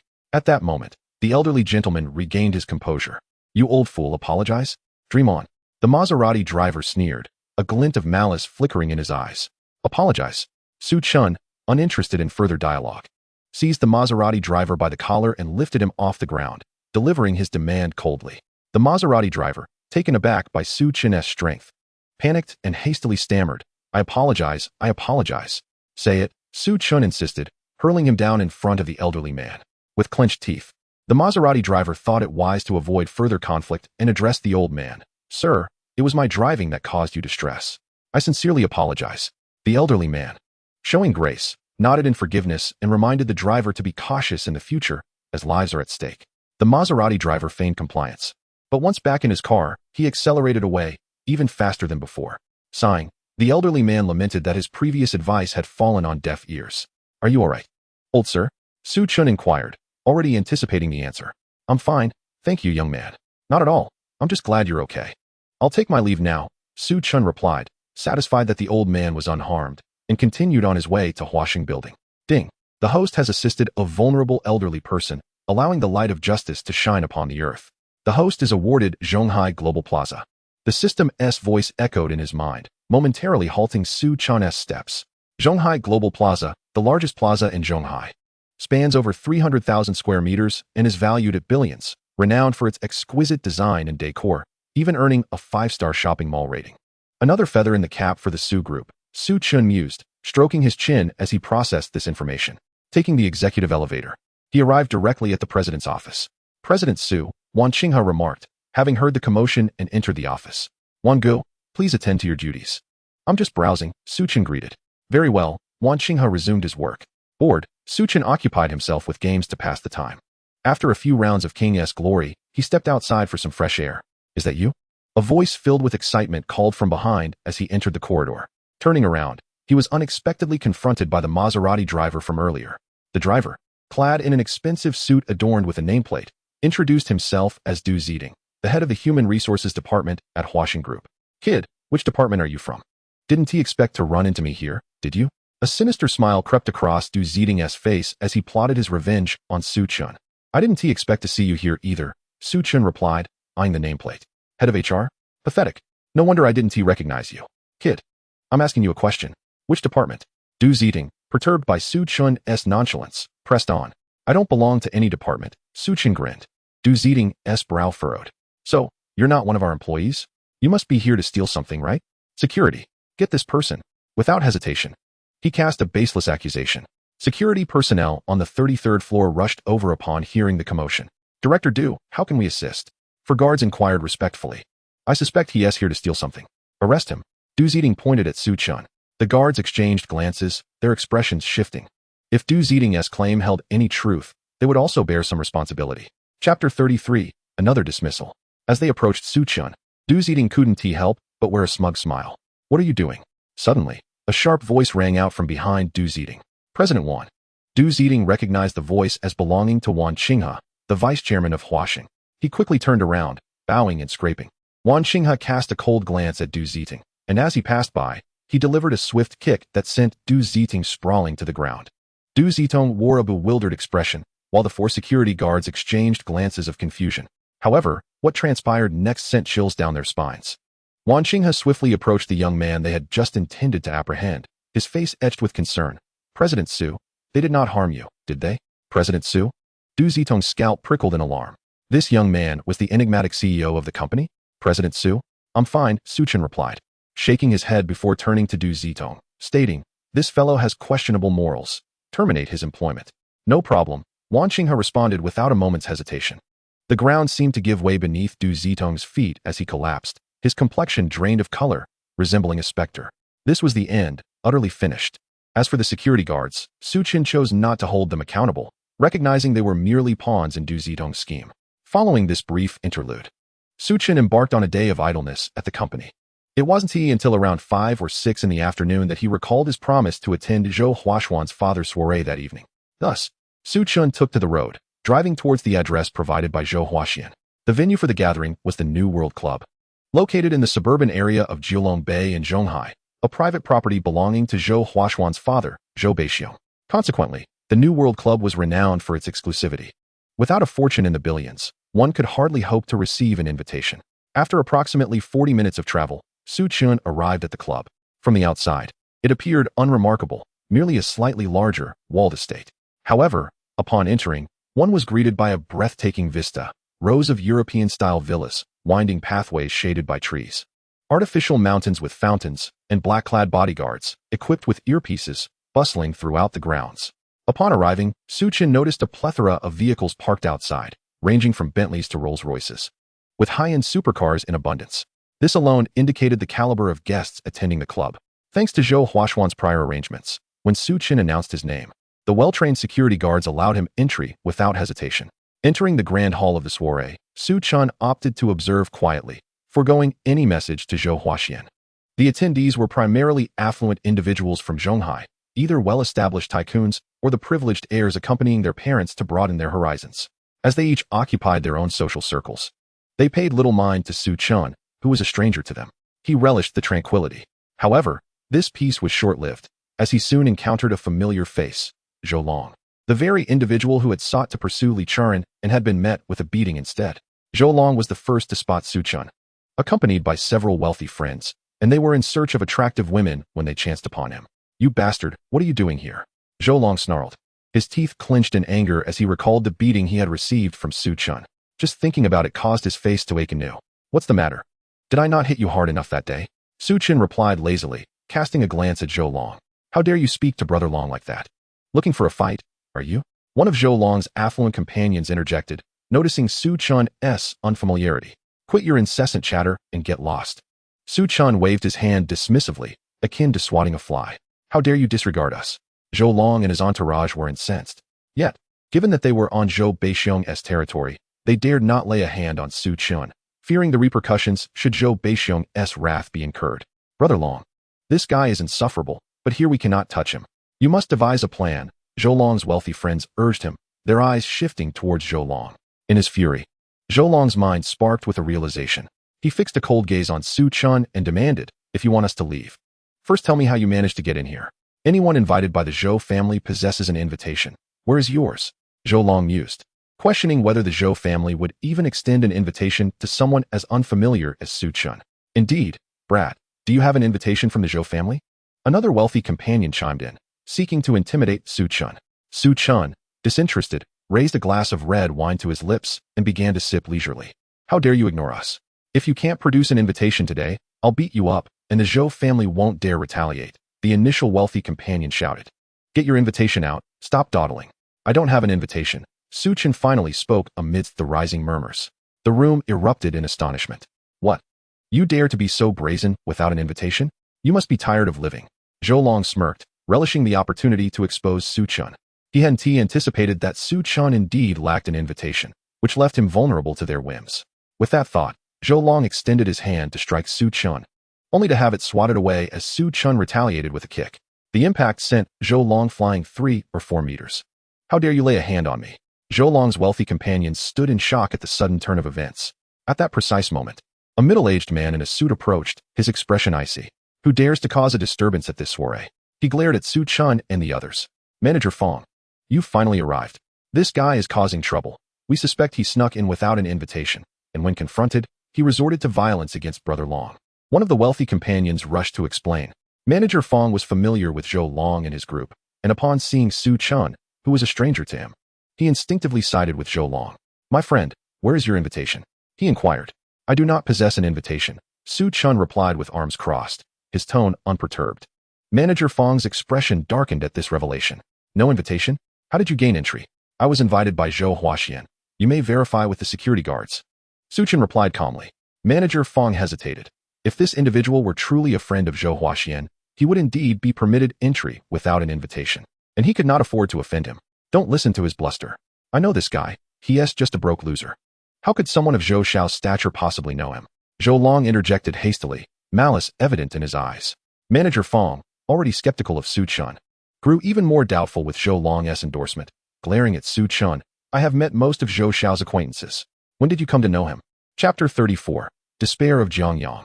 Zhou Long continued to stoke the flames. Manager Fong, don't be deceived by this loser. He is quite skilled and could easily evade security to sneak into the club. I fear his intentions extend beyond merely observing the festivities. If a guest were to misplace some valuable items, it would pose a significant problem. Upon hearing this, Manager Fong's gaze turned suddenly stern as he directed at Su Chun. Come, follow me to a place. I must conduct a search. And if I refuse? Su Chun raised an eyebrow. Refuse? Then I shall have to summon security to escort you out. Manager Fong's countenance darkened ominously. Is it truly so difficult to simply inquire with security? Su Chun shook his head, bemused. After all, he was a manager at the club, yet foolishly being used as a pawn. I have no time to waste with you. Security, come here. A thief has entered the club. Apprehend him. Manager Fong shouted into his walkie-talkie, summoning security. Observing Manager Fong call for security, Zhou Long and his affluent friends wore expressions of gleeful anticipation. To witness Su Chun humiliated in such a setting was far more satisfying than simply beating him up. They could hardly wait to see Su Chun ejected from the club. Who do you intend to apprehend? Suddenly, a voice laced with coldness emanated from behind the crowd. Upon recognizing the voice, Manager Fong shuddered. It belonged to Zhou Huaxian. Young Master Zhou. He turned to see Zhou Huaxian's icy demeanor and immediately sensed the gravity of the situation. Without hesitation, Zhou Huaxian delivered a resounding slap to Manager Fong. You imbecile.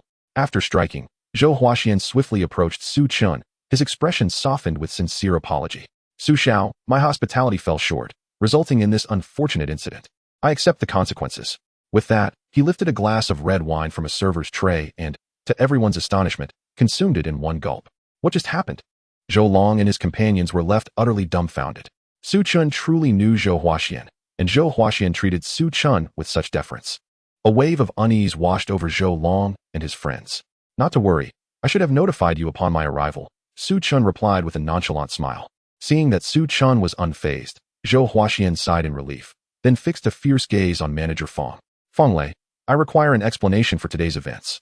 While Su Chun might be indifferent, Zhou Huaxian could not afford to be passive. Manager Fong's face turned pale as he stammered. It was Zhou Long and his friends. They had a conflict with Su Xiao. When I inquired, Zhou Long claimed that Su Xiao lacked an invitation and must have infiltrated the premises, which prompted me to call for security. Slap. Slap. Zhou Huaxian delivered 2 more resounding slaps to Fong Lei. You believe everything others say? And was it truly so difficult to consult security? He continued, fortunately, Su Xiao was magnanimous and did not take offense. Otherwise, I would have made your life miserable. Consider yourself dismissed, pack your belongings and leave. Fong Lei cradled his face, and hearing that Zhou Huaxian intended to dismiss him, he protested, Young Master Zhou. I have been with Zhou Zong for 15 years. Even if you wish to terminate my employment, it must be with Zhou Zong's consent. Zhou Huaxian shot him a disdainful glance. As far as Su Xiao is concerned, my opinion is my father's opinion. Now leave. With that, Zhou Huaxian summoned security to expel Fong Lei. The other guests in the club looked on, their minds swirling with confusion. Good heavens! Who exactly is Su Xiao that the Zhou family holds him in such high regard? Zhou Long and his companions trembled at this realization, nearly losing their footing. It was over, they lamented internally. Indeed, after ejecting Fong Lei, Zhou Huaxian's attention turned to Zhou Long, son of Zhou Qian. Zhou Huaxian's gaze was frosty. Yes. Young master, Zhou Long replied, shrinking back like a quail.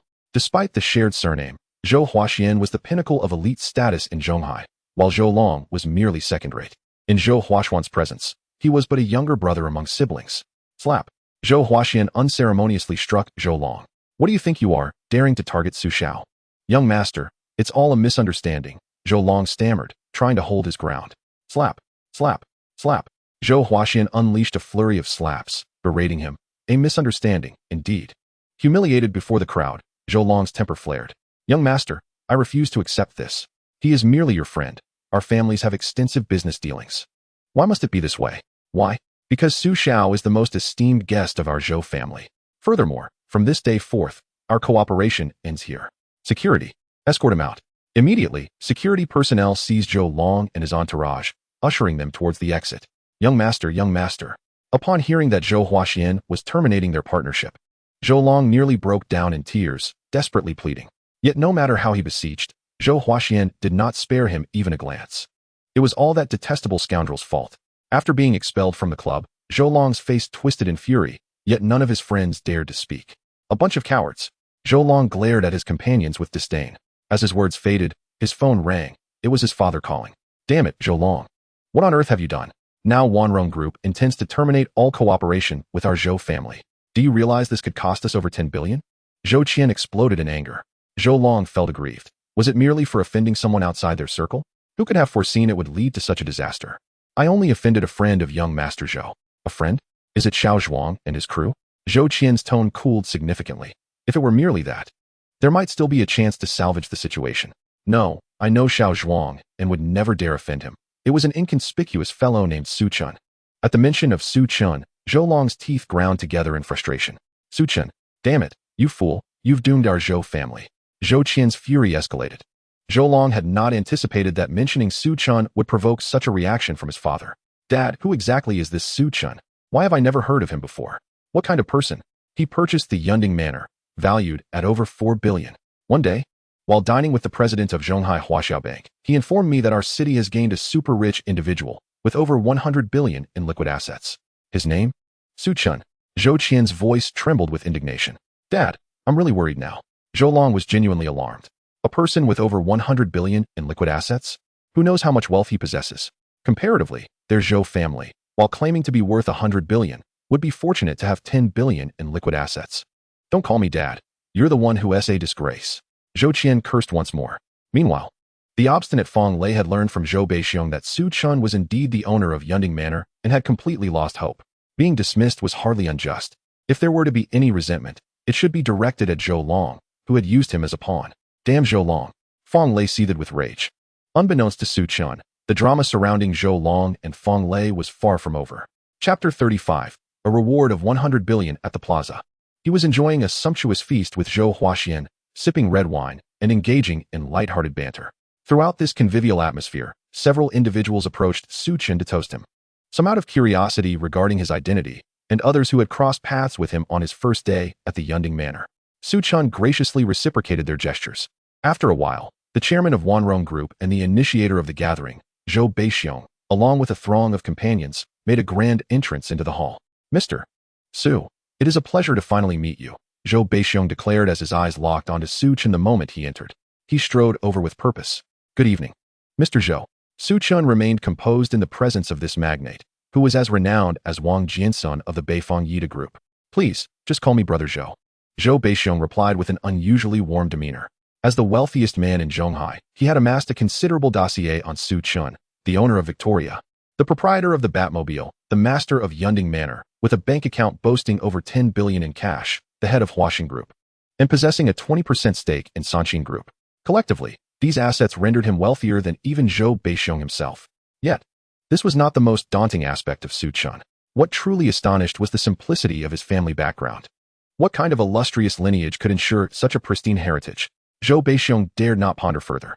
Initially, the assembly of affluent individuals believed they had sufficiently appraised Su Chun's worth, but witnessing Zhou Beixiong's deference made them realize they had underestimated him.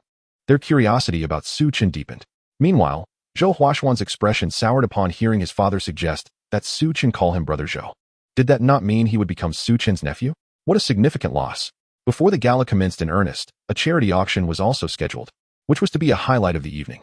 Zhou Beixiong's appearance signified the official start of the charity auction, prompting the attendees to relocate to a new venue. Zhou Beixiong earnestly invited Su Chun to take the seat of honor, but Su Chun declined, asserting that as the host, Zhou Beixiong deserved the prime position. Thus, the seating arrangement was settled, with Zhou Beixiong at the head, Su Chun following, and the second wealthiest individual in Zhonghai occupying the third seat. Once everyone was seated, the auctioneer took the stage and delivered an extensive address, emphasizing that the evening's auction aimed to raise funds for the recent flooding in the south. Natural disasters are merciless. Yet humanity is compassionate. The auction items were personal belongings contributed by the wealthy attendees, an intriguing format wherein they sold their possessions only to buy them back. The significance of this auction lay in the fact that the items presented for bidding effectively represented the donors' contributions. Familiar with this auction model, attendees contemplated what items to offer. Too inexpensive, and it would be inappropriate. Too extravagant, and they would hesitate to part with their funds. As the collection of auction items began, most contributions were diamond rings, pearl necklaces, jade bracelets, and luxury car keys, with values ranging from 5 million to 10 million. The more expensive items reached into the tens of millions. When it was Zhou Beixiong's turn, he presented a jade ring, instantly capturing everyone's attention. This cherished piece was once worn by a Qing dynasty emperor. Valued at 200 million. Zhou Beixiong's generosity was evident. He merely smiled, knowing that by offering the jade ring, he was committing to spend at least that sum to reclaim it. Next came Su Chun. Eager to contribute to the disaster-stricken areas, he surveyed his most valuable possession. Aside from his Rolls-Royce key, the only other item of worth was his Patek Philippe watch. He placed the watch onto the tray. How much could a watch possibly be worth? Mr. Su seems a bit stingy, one wealthy attendee murmured. Hold your tongue. This is the Patek Philippe Ref 1518. A pinnacle of luxury, valued at over 100 million, and there is only one in the entire country, another clarified, silencing the doubters. Once all items were collected, the auction commenced. The first item was a pearl necklace valued at 5,600,000. When the auctioneer announced the starting bid, someone symbolically raised it by 100,000, and the original owner bought it back for 580,000. This initial auction did not create much excitement, as attendees simply repurchased their own items. Soon, it was time for the jade ring. Starting bid for the Qing dynasty jade ring, 200 million. The auctioneer cleared his throat and called out, 250 million. Naturally, no one dared to contest Zhou Beixiong for his prized possession. After a brief silence, Zhou Beixiong increased his bid by 50 million. Applause erupted, as the assembled magnates applauded his generosity. Next was Su Chen's item, the final piece of the auction. Starting bid for the Patek Philippe Ref 1518, 110 million. As this was the last item, and Su Chen was already the center of attention, the gazes of all 100 affluent attendees converged upon him. I estimate he will spend around 150 million to reclaim it. No less than 300 million. Considering it's the grand finale, it would be meaningless not to exceed Zhou Beixiong's 250 million. They whispered among themselves about the potential amount Su Chen would donate. After a moment of silence, Su Chen finally raised his paddle and declared, I bid 1 billion. The room fell into stunned silence, a palpable stillness enveloping the gathering. Several wealthy individuals audibly questioned their hearing. Are you certain? After several seconds, the auctioneer, trembling, posed the question to Su Chen. Absolutely, Su Chen affirmed. With over 100 billion resting in his bank account, he thought it prudent to utilize these funds to alleviate the nation's burdens. With Su Chen's confirmation, Zhou Beixiong was the first to rise and applaud, prompting others to join in fervent applause that echoed like a thunderous wave for several minutes. Mr. Su, on behalf of the disaster-stricken populace, I extend my heartfelt gratitude. Is there anything you wish to convey at this moment? The auctioneer, visibly flushed and trembling with excitement, turned the floor over to Su Chen. Rising to his feet and pondering for a moment, he stated, Many present may wonder why I have chosen to donate such a substantial sum. The answer is quite simple. I have no interest in money. The host's announcement regarding Su Chen's generous donation illuminated the evening, resulting in an astonishing total of 108 billion raised for charity. No one could have anticipated that one individual would contribute 100 billion of that amount. And as the wealthy attendees absorbed Su Chen's declaration of disinterest in money, not a single soul dared to question the sincerity of his words. After all, who else would donate 100 billion if they were truly concerned about wealth? After the auction concluded, the evening banquet commenced. This time, Su Chen found himself thrust into the limelight, seated at the head table engaging in jovial conversation with various affluent elites. He soon discerned that these individuals were not merely the stern figures portrayed in the media. Chapter 36, New World Club. When surprised, they would exclaim in astonishment. When discussing unpleasant matters, they would curse unabashedly. Simultaneously, Su Chen discovered a predominant trait among this group, their eloquence. He had assumed the banquet would draw to a close around 10 o'clock, yet by 10:30, it was only halfway through. Deciding to make an early exit, Su Chen arranged for a designated driver due to having consumed alcohol. The New World Club, situated in the outskirts, often deterred drivers due to the distance. Thus, Su Chen added an extra 1,000 yuan as a token of appreciation. Before long, someone accepted the order. As the designated driver, Gu Jie, approached, Su Chen expressed his intention to leave. In such a setting, if anyone else had attempted to depart midway, Zhou Beixiong, and the other wealthy patrons would surely have been displeased. However, with Su Chun, no one dared to show discontent. After all, who would risk offending someone who could easily donate 100 billion? Brother Su, allow me to see you off, Zhou Beixiong announced, rising from his seat. Mr. Su, I shall accompany you as well, chimed in another. One after another, over 100 affluent individuals insisted on escorting Su Chun, who, feeling overwhelmed, acquiesced. As he made his way toward the club's exit, Gu Jie had just arrived. Gu Jie was relatively young, appearing to be in his mid-20s, with striking features that exuded vitality.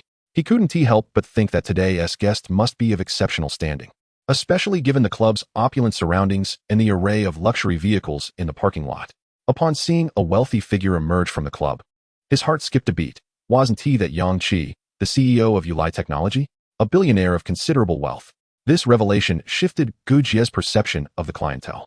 Soon, he noticed that Yang Qi seemed to be leading the way, frequently glancing back with a beaming smile. Who was this young man that had elicited such deference? Gu Jie pondered in astonishment. Shortly thereafter, the second individual to exit was Guo Guanghong from Fuxing Group. No wonder Yang Qi wore such a placating expression. It was Guo. Gu Jie's realization dawned. Guo Guanghong was second only to Zhou Beixiong among the wealthiest in Zhonghai. However, Gu Jie quickly sensed something amiss. Guo Guanghong's demeanor mirrored that of Yang Qi's, both smiling amiably as they looked back. Could it possibly be Zhou Beixiong? Gu Jie speculated. In Zhonghai, only Zhou Beixiong could command such respect from Guo Guanghong. Next to appear was indeed Zhou Beixiong. Goodness, this club is bustling today. It's like a summit of titans. I wonder which esteemed guest I will be serving, Gu Jie mused. Yet, when he turned his gaze to Zhou Beixiong, his expression froze. Zhou Beixiong bore a smile akin to that of Guo Guanghong and the others. Could it be that Xiao Ma and Jack Ma were also present? At that moment, Gu Jie could conceive of no other individuals fitting that description, as these two were regulars on the throne of wealth in Huagua. Suddenly, a young, unfamiliar face emerged before Gu Jie, surrounded by dozens of Zhonghai's affluent elites. Zhou Beixiong's smile directed toward him was unmistakable. Gu Jie was left in disbelief. He never could have imagined that a young man would garner such favor from the elite of Zhonghai, including the richest among them. Who was this young master, so formidable? Gu Jie's mind swirled in confusion. As Su Chun exited the club, he noticed Gu Jie's presence and recognized him from the driver's profile. He then addressed Zhou Beixiong and the others. All right, my designated driver has arrived. You needn't see me off any further. Zhou Beixiong and the others were momentarily taken aback.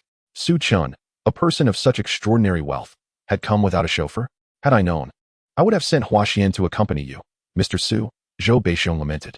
No worries. I shall be on my way. Enjoy your evening, Su Chun replied, pulling out his phone to call Gu Jie. I'm right in front of you.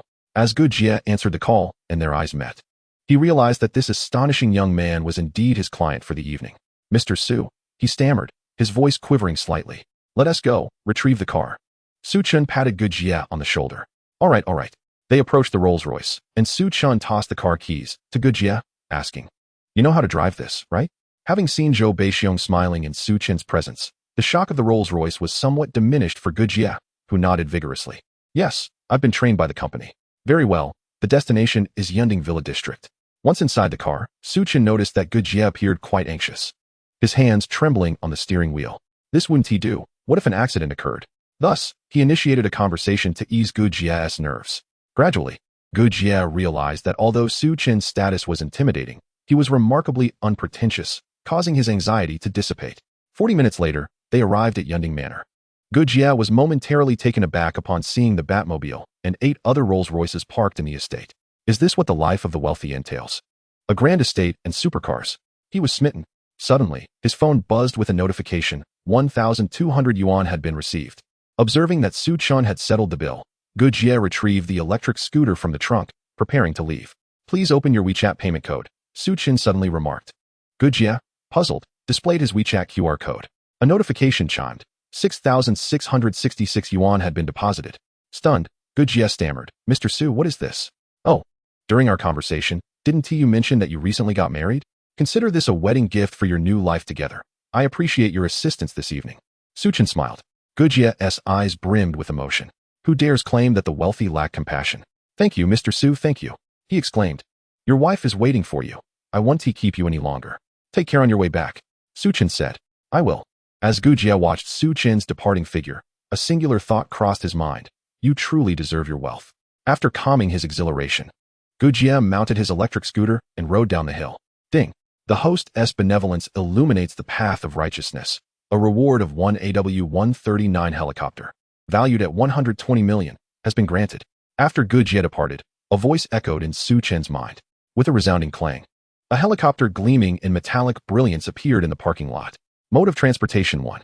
The following day, Su Chen awoke shortly after 6 o'clock, stirred from slumber by a phone call. Initially, he felt a surge of irritation, but upon seeing the caller ID, Chao Gang, he quickly regained his composure. Chao Gang is his childhood friend and confidant. In their youth, their bond was so strong that they were like two peas in a pod. However, due to Chao Gang's unsatisfactory performance in the college entrance examination, he left to work at an early age, while Su Chen continued his studies on campus.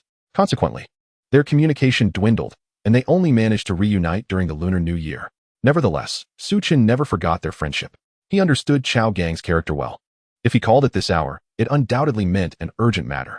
What's wrong, Gongzi? Su Chen inquired as he answered the call. Brother Chen, are you financially stable at the moment? Could you lend me 10,000 yuan? Chao Gang's voice was laced with anxiety. Consider it done. Su Chen promptly transferred 100,000 yuan to Chao Gang's account. 100,000? The sheer amount left Chao Gang visibly astonished. What has happened? My mother has been diagnosed with acute leukemia. She underwent surgery at the county hospital last night, but it failed. We must transfer her to the hospital in Zhonghai City. And the estimated cost of surgery is around 6 to 700,000 yuan. Chao Gang paused, overwhelmed by the gravity of the situation. Such a significant expense requires ample funds. I will send you an additional 90,000. Su Chen initiated another transfer, sending 5,000 at a time, leaving Chao Gang utterly speechless. Just last New Year, Su Chen had mentioned securing a job, so how had he suddenly acquired such wealth? Despite his confusion, Chao Gang felt a profound sense of gratitude. To lend 100,000 so freely was akin to a brotherly bond that transcended mere friendship. Brother Chen, your kindness is unparalleled. Once my mother recovers, I will be forever indebted to you. Let's not speak of debts between brothers. How is your mother faring now? Chao Gang's voice carried a tone of sorrow. It's not looking good. We need to transfer her immediately to the city hospital, or we may lose her. Suddenly, Su Chen recalled the helicopter that the system had gifted him the previous night. Stay put at the hospital. I will come over immediately. I have a way to expedite your mother's treatment. Really? Chao Gang asked, instinctively. That depends on your willingness to trust me, Su Chen replied solemnly. Chao Gang steeled himself and said, Brother Chen, I believe in you, but we can only wait for 1 hour at most. Otherwise, my mother might not endure. Su Chen calculated the distance from his hometown to Zhonghai City, realizing that the helicopter could easily cover the journey in under an hour. All right, no problem. However, when Su Chen arrived at the helicopter, he was struck by a sudden realization. He did not know how to pilot a helicopter. Finding a pilot at this late hour was out of the question. This was turning out to be quite the predicament. Host generously assists a friend. Special reward. Helicopter piloting skills. The system voice chimed in, followed by a surge of knowledge flooding Su Chen's mind. System, I adore you. Su Chen exclaimed in excitement. He climbed aboard the helicopter and made a call to Wan Qinghe, instructing him to coordinate with the hospital where Chao Gang's mother was being treated. As a helicopter was about to land, though puzzled, Wan Qinghe promptly leveraged his connections to ensure everything was in order. After hanging up, Su Chen followed the instructions in his mind to operate the helicopter. With a whirring sound, the helicopter ascended, executing a turn before heading towards Beihui County. In less than 20 minutes, Su Chen was hovering above the People's Hospital of Beihui County. After 3 more minutes, he landed the helicopter atop the hospital building. Hospital officials awaited him on the roof, their faces beaming with smiles, albeit confused by the sudden arrival. However, Su Chen had no time to engage. He called Chao Gang again to confirm the room number. Gongzi, I have arrived. Where are you? You're here already? Chao Gang replied, astonished. That was too fast. Driving from the city to the hospital would normally take 40 to 50 minutes. How had Su Chen managed to arrive in under 30? Was it possible he flew? But there was no time for Chao Gang to ponder. He quickly relayed the room number. Su Chen soon found Chao Gang. Gongzi, he greeted, embracing the visibly worn-out Chao Gang.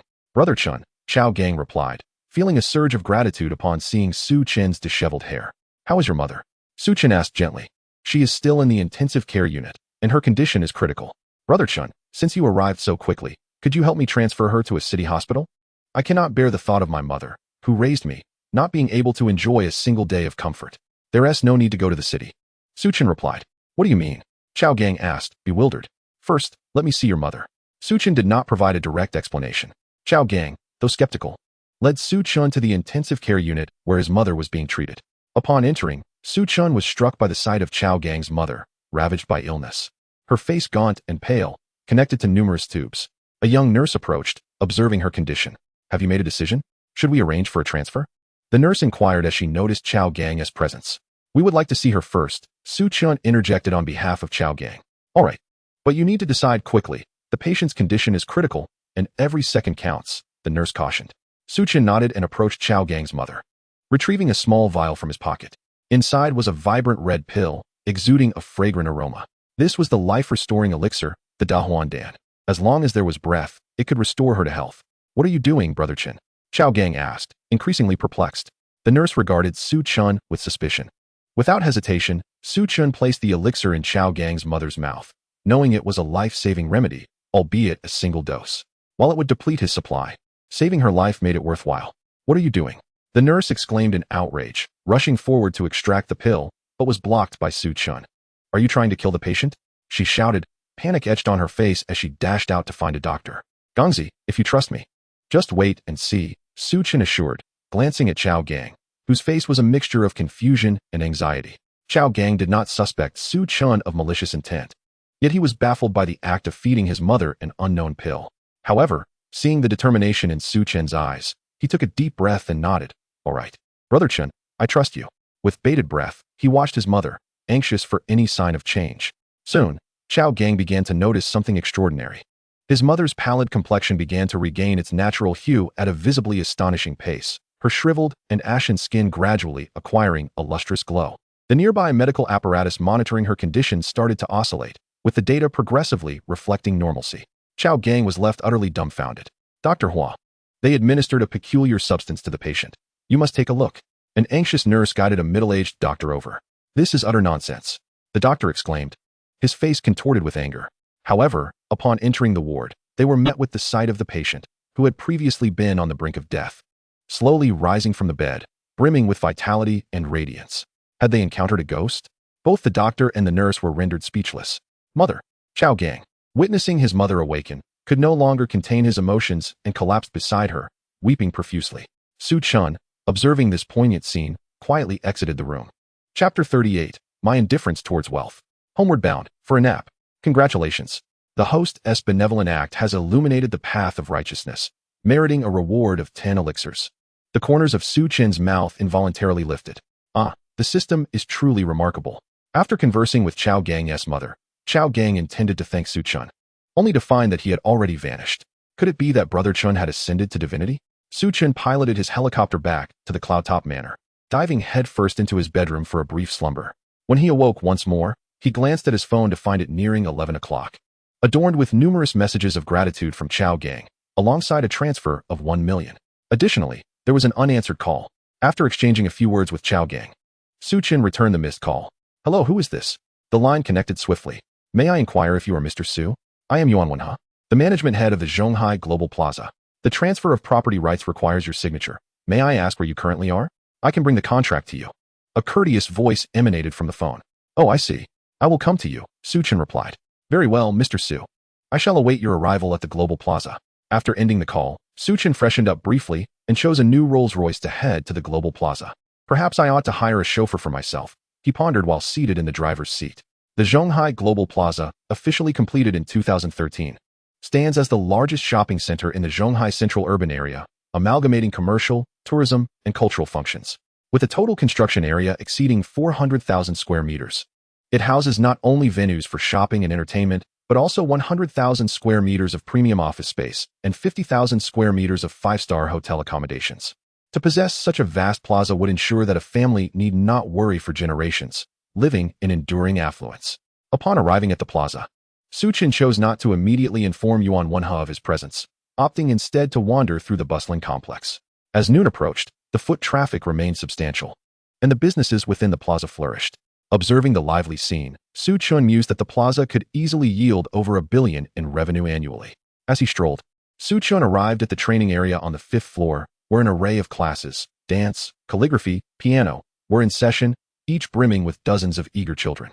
The youth of today bear quite the burden, he thought, noticing a child who had just exited a dance class, promptly rushing to a piano lesson. Further along, he encountered several martial arts schools, offering various disciplines including traditional martial arts, free fighting, and foreign imports like taekwondo and karate. Just as he was about to call Yuan Wenha, a familiar figure caught his eye, Xin Yao, the spirited young woman. At that moment, she stood on the ring, sparring with a well-built man in his 30s. Su Chen quietly entered the martial arts school, taking a position to observe. Whispers reached his ears.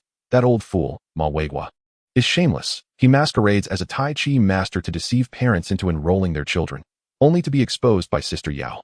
Now he's found a free fighter to claim as his disciple to challenge her. After listening for a while, Su Chen grasped the situation.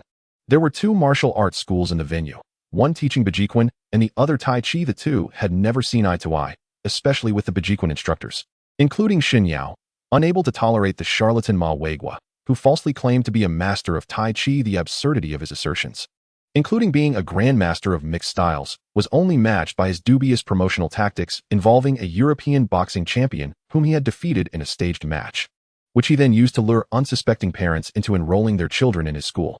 The Bejiquan school, unable to endure the deceit any longer, confronted Ma Weiguo, who, perhaps believing his own fabrications, boldly accepted a challenge in the ring. One of Xin Yao's students immediately leaped onto the stage to confront Ma Weiguo. Unfortunately for the parents who had enrolled their children in Tai Chi, the anticipated scenario of a seasoned master teaching a novice did not materialize. Within 30 seconds, Ma Weiguo was knocked down 3 times by Xin Yao's student. Realizing they had been duped, the parents clamored for refunds. In a panic, Ma Weiguo claimed that his defeats were due to a stomach ailment and that his shoes were unsuitable for the match, insisting that he was not defeated by others, but by his own misfortune. He then demanded a rematch with the Bejiquan school, which was set for that very day. However, this time, Ma Weiguo did not step into the ring himself. Instead, he spent 50,000 to hire a champion fighter, Meng Bao, whom he presented as his disciple. Once on stage, Meng Bao swiftly overwhelmed the Bejiquan students and instructors, leaving Xin Yao as the final line of defense. The young Bejiquan practitioners were deeply apprehensive, focusing intently on the unfolding match, aware that a loss could allow Ma Weiguo to once again promote his supposed prowess, jeopardizing all their hard work. As the contest neared its conclusion, Xin Yao struggled against Meng Bao's relentless barrage of punches and kicks. In a moment of vulnerability, Xin Yao was sent flying, pain and dizziness rendering her momentarily incapacitated. Approaching Ma Weiguo, Meng Bao bowed respectfully. "Master, I have not disgraced my duty." Although he held disdain for Ma Weiguo, he played along for the sake of the payment. "Ah, my unworthy disciple finally shows some promise," Ma Weiguo replied, a hint of pride in his voice. Ma Weiguo chuckled with satisfaction and then addressed the onlooking parents. "Meng Bao is merely my most ineffectual disciple, yet he can shatter the entire Bejiquan martial arts school. I trust you have all discerned whether I, Ma, am indeed a true master or a charlatan. Do any of you still wish to withdraw your tuition fees?" As soon as Ma Weiguo finished his statement, a voice from the crowd erupted with excitement. "Master Ma is unrivaled. It is an honor for my child to learn martial arts from you. I will not request a refund for the tuition. In fact, I am prepared to pay for an additional year." Upon hearing this, the other parents seemed to find it quite reasonable. It appeared that the earlier competition had been a mere misfortune for Master Ma, who had been unable to showcase his true prowess. With this in mind, the parents expressed their intentions not to withdraw their fees. Several parents, who had initially enrolled their children in Bejiquan, even contemplated transferring them to the Taijiquan school. The coaches at Bejiquan watched this unfold with barely concealed fury. "Who claims that Bejiquan has lost? I have yet to compete," a cold voice interjected. Naturally, it was Su Chen who spoke. At that moment, no matter how he exposed Ma Weiguo as a fraudulent master, the parents would lean towards Ma, even mocking Bejiquan for their inability to accept defeat. Chapter 39, The Astonished Substitute Driver. The most effective course of action would be to defeat Meng Bao in the arena. The members of Bejiquan looked at Su Chen with puzzled expressions. When had such a student joined the school? Only Xin Yao beamed with joy. "Brother Chen," she exclaimed, her excitement palpable. "It is wonderful to see you again. Are you badly hurt?" Su Chen gently inquired. Xin Yao shook her head. Upon realizing Su Chen's acquaintance with Xin Yao, the Bejiquan members harbored no further doubts about his identity, though they remained concerned about his abilities. Su Chen, with his youthful and delicate appearance, seemed far from a martial arts expert. How could he possibly compete with the champion of free combat, Meng Bao? There was a real chance he wouldn't survive even one round, which would further tarnish Bejiquan's reputation. Ha ha ha, yet another fool who fears nothing. "Young man, do you really think you can manage? Step down. Your 8 fellows should simply concede and save yourselves the trouble." The audience jeered, undeterred by the skepticism and mockery. Su Chen stepped onto the platform and gazed at Meng Bao, stating, "Bejiquan, Su Chen, With that, Su Chun executed a crisp and powerful opening stance of Bajiquan. Disciple. Finish him quickly. Lunch is soon. Ma Weigua bellowed from the sidelines, clearly underestimating Su Chun. Meng Bao also dismissed Su Chun as a non-threat. Once the referee signaled the start, Meng Bao casually swung a punch towards Su Chun. However, as soon as his fist was thrown, he witnessed Su Chun's palm slicing downwards, reminiscent of Pangu creating the heavens, a force akin to Mount Tai descending upon him. Bajiquan, mountain-splitting chop. In an instant, Meng Bao's eyelids fluttered as he retracted his punch, raising both hands defensively to meet the incoming strike. Bang! The collision of palms unleashed a colossal force that drove Meng Bao to his knees. The crowd, who had anticipated an effortless victory for Meng Bao, stood in stunned silence. Meng Bao let out a thunderous roar, exerting all his strength in a futile attempt to push Su Chun away. Yet, Su Chun remained immovable. Ultimately, it was Su Chun who chose to step back. Realizing that Su Chun was not easily subdued, Meng Bao focused intently, tightening his fists as he swung them towards Su Chun. However, before his fists could connect, he was sent flying by Su Chun's counterattack. Bajiquan. 5 peaks piercing the sky. Meng Bao howled again, frantically charging at Su Chun. Su Chun placed a palm against Meng Bao's body, sending him soaring 7 or 8 meters away, tumbling off the platform. Bajiquan. 6 harmonies, earthly brocade. Lying on the ground, Meng Bao's face turned pale as he finally comprehended the vast disparity in strength between himself and Su Chun. Moreover, he could distinctly sense that Su Chun had held back his power. Otherwise, that single strike could have left him crippled. Get up and fight him, you coward. What are you afraid of? Ma Weigua yelled anxiously, rushing to Meng Bao's side as he remained motionless. I'll be damned. Meng Bao sprang to his feet, immediately delivering a kick to Ma Weigua.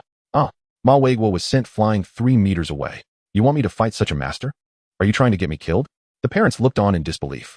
Why was the disciple attacking his master? And why couldn't the master withstand even a single attack from his disciple? After kicking Ma Weigua, Meng Bao turned to Su Chun and cupped his hands in respect. I concede. You dare strike your master? I will expel you from the school. Ma Weigua clutched his chest, his face contorted with rage. I was merely an actor you hired for 50,000 a day, and you actually thought I was your disciple? I don't want that 50,000 anymore. I'm leaving to learn Bajiquan from Master Su. Meng Bao pulled out 50,000 in crisp cash and hurled it at Ma Weigua's feet. At this revelation, the parents finally grasped the truth. It was all a ruse. Refund, refund. The parents erupted into chaos.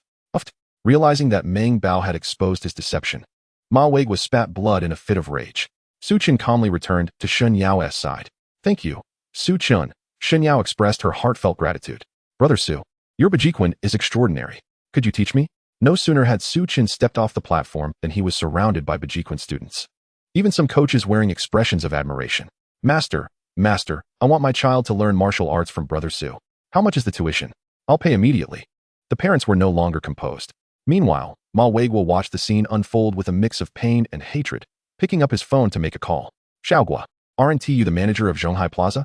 I need you to do me a favor. Expel Bajiquan from Zhonghai Plaza. After hanging up, Ma Weigua glared resentfully at the Bajiquan members. Let us see if you can still laugh later. On Bajiquan's side, spirits were high. After Shen Yao's defeat by Meng Bao, the members had prepared to accept their fate. Who would have thought that the situation would take such a dramatic turn? Not only had Ma Weigua's falsehood been thoroughly exposed, but it had also attracted a wave of new students to the school. Brother Su, we owe you a great debt today. Otherwise, not only would our school have suffered, but that fraud, Ma Weigua, would have deceived even more people. The head of Bajiquan, Shen Lai, who happened to be Shen Yao's cousin, approached Su Chun with enthusiasm after arranging the enrollment. Su Chun smiled slightly. I merely did what I ought to do. It was you who first exposed the false master. You are the true heroes here. Ding. The host successfully debunked the fraud, letting the light of righteousness shine upon the earth, rewarding the host with 51% shares in Cat Tooth Live. Upon receiving the system's reward, Su Chun remained remarkably calm. As the largest live streaming platform in the country, Cat Tooth Live boasted a market value of around 30 billion, meaning 51% of the shares amounted to a staggering 15 billion. 15 billion? No big deal, Su Chun thought, treating it as pocket change. Upon hearing Su Chun call them the true heroes, Shen Lai felt a bit bashful, yet immensely satisfied. Compliments are always welcome. Yao Yao, why don't you introduce Brother Su? Shen Lai said with a beaming smile. Shen Ge is a senior of mine, and I have long harbored the desire to learn martial arts from him, yet he has consistently declined my request. With a playful smile, Shen Yao cast a sidelong glance at Su Chun as she spoke. Su Chun offered a polite smile tinged with awkwardness.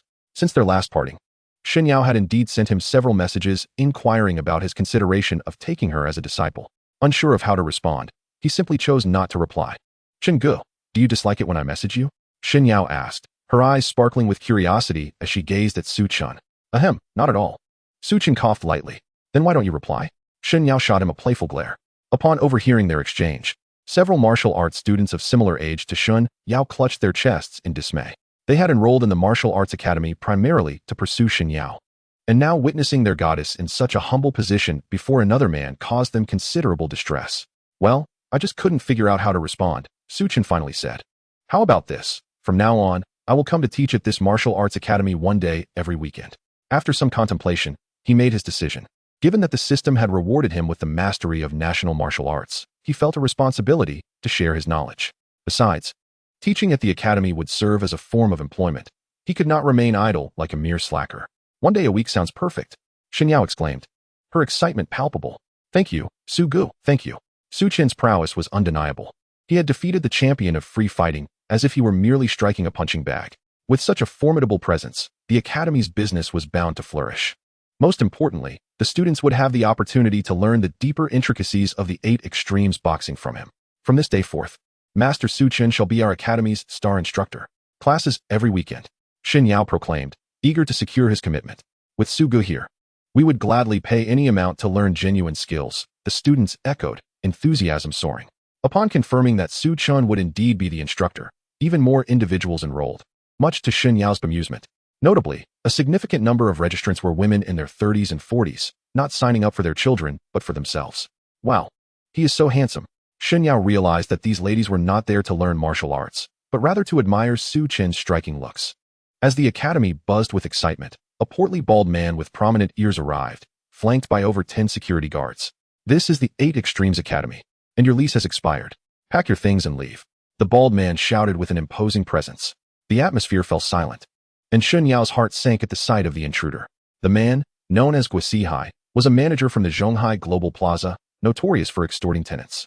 To avoid complications, the tenants often complied with his demands, offering him bribes. However, the current situation indicated that Guosihai was not here with good intentions. Shen Yao was perplexed. Normally, they had fulfilled their obligations, so why was Guosihai suddenly causing trouble? Then, she noticed Ma Weiguo among the crowd, wearing a smug expression. Not this guy again, Shen Yao thought, her mind racing with anger while maintaining a facade of cordiality as she offered Guosihai a cigarette. "Cut the nonsense. Your rent is due, so hurry up and get out." Guosihai swatted the cigarette away, his tone icy. Taking a deep breath, Shen Yao replied, "Guogu. According to my understanding, our lease still has 2 months remaining, and we fully intend to renew." They had rented the space on August 8th of the previous year, and today was June 13th. Given the academy's promising prospects, Shen Yao was certain they would opt for renewal. "Nonsense. You can see for yourself," Guosihai retorted, producing the leasing contract from his briefcase. Shen Yao examined it and noticed that the start date had been altered from August 8th to June 6th. How can this be allowed?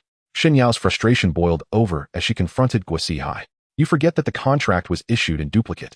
We possess a copy as well." With that, she called for someone to retrieve their version of the contract. It soon arrived, clearly stating the start date as August 8th. "Zhonghai Plaza is not solely your domain. I will take this contract to your manager," Shen Yao declared, brandishing the document. Suddenly, a security guard splashed a bucket of liquid onto the contract, rendering it a soggy, blackened mess. "How can a few charred sheets of paper be considered a leasing contract? I could just as easily claim this as evidence of your wife's infidelity," Guosihai sneered, clearly having prepared for such an encounter. Shen Yao was taken aback by Guosihai's underhanded tactics. As anger surged within her, she wanted nothing more than to pummel him.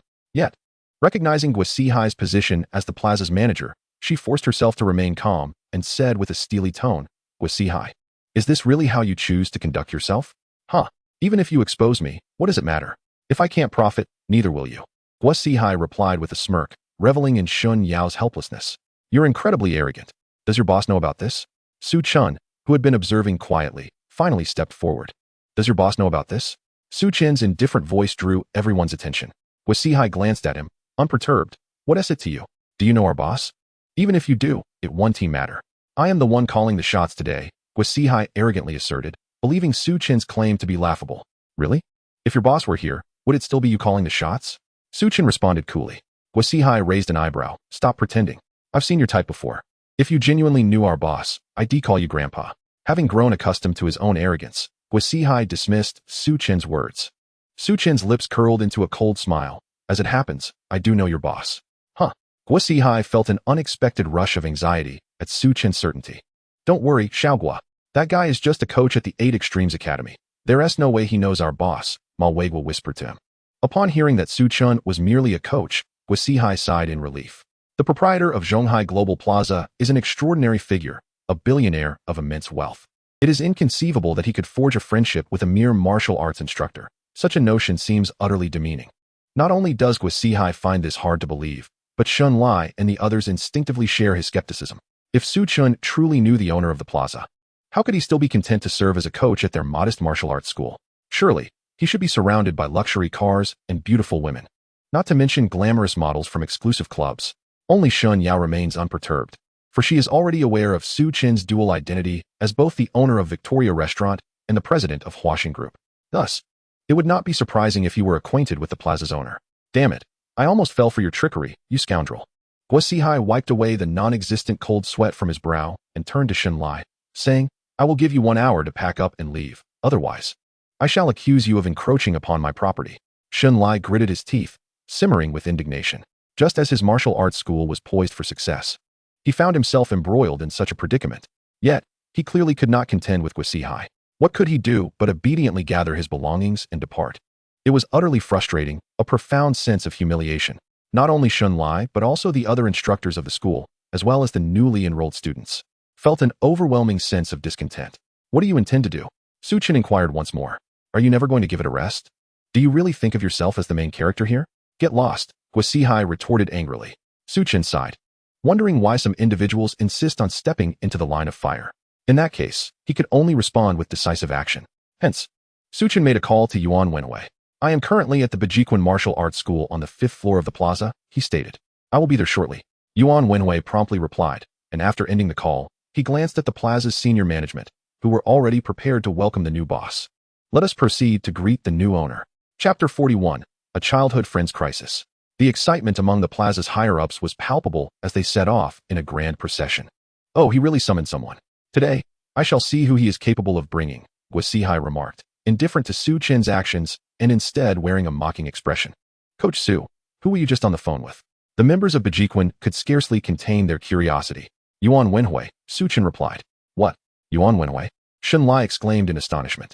Yuan Wenhui was the second in command at Zhonghai Global Plaza, just beneath the plaza's owner, serving as the property management general manager.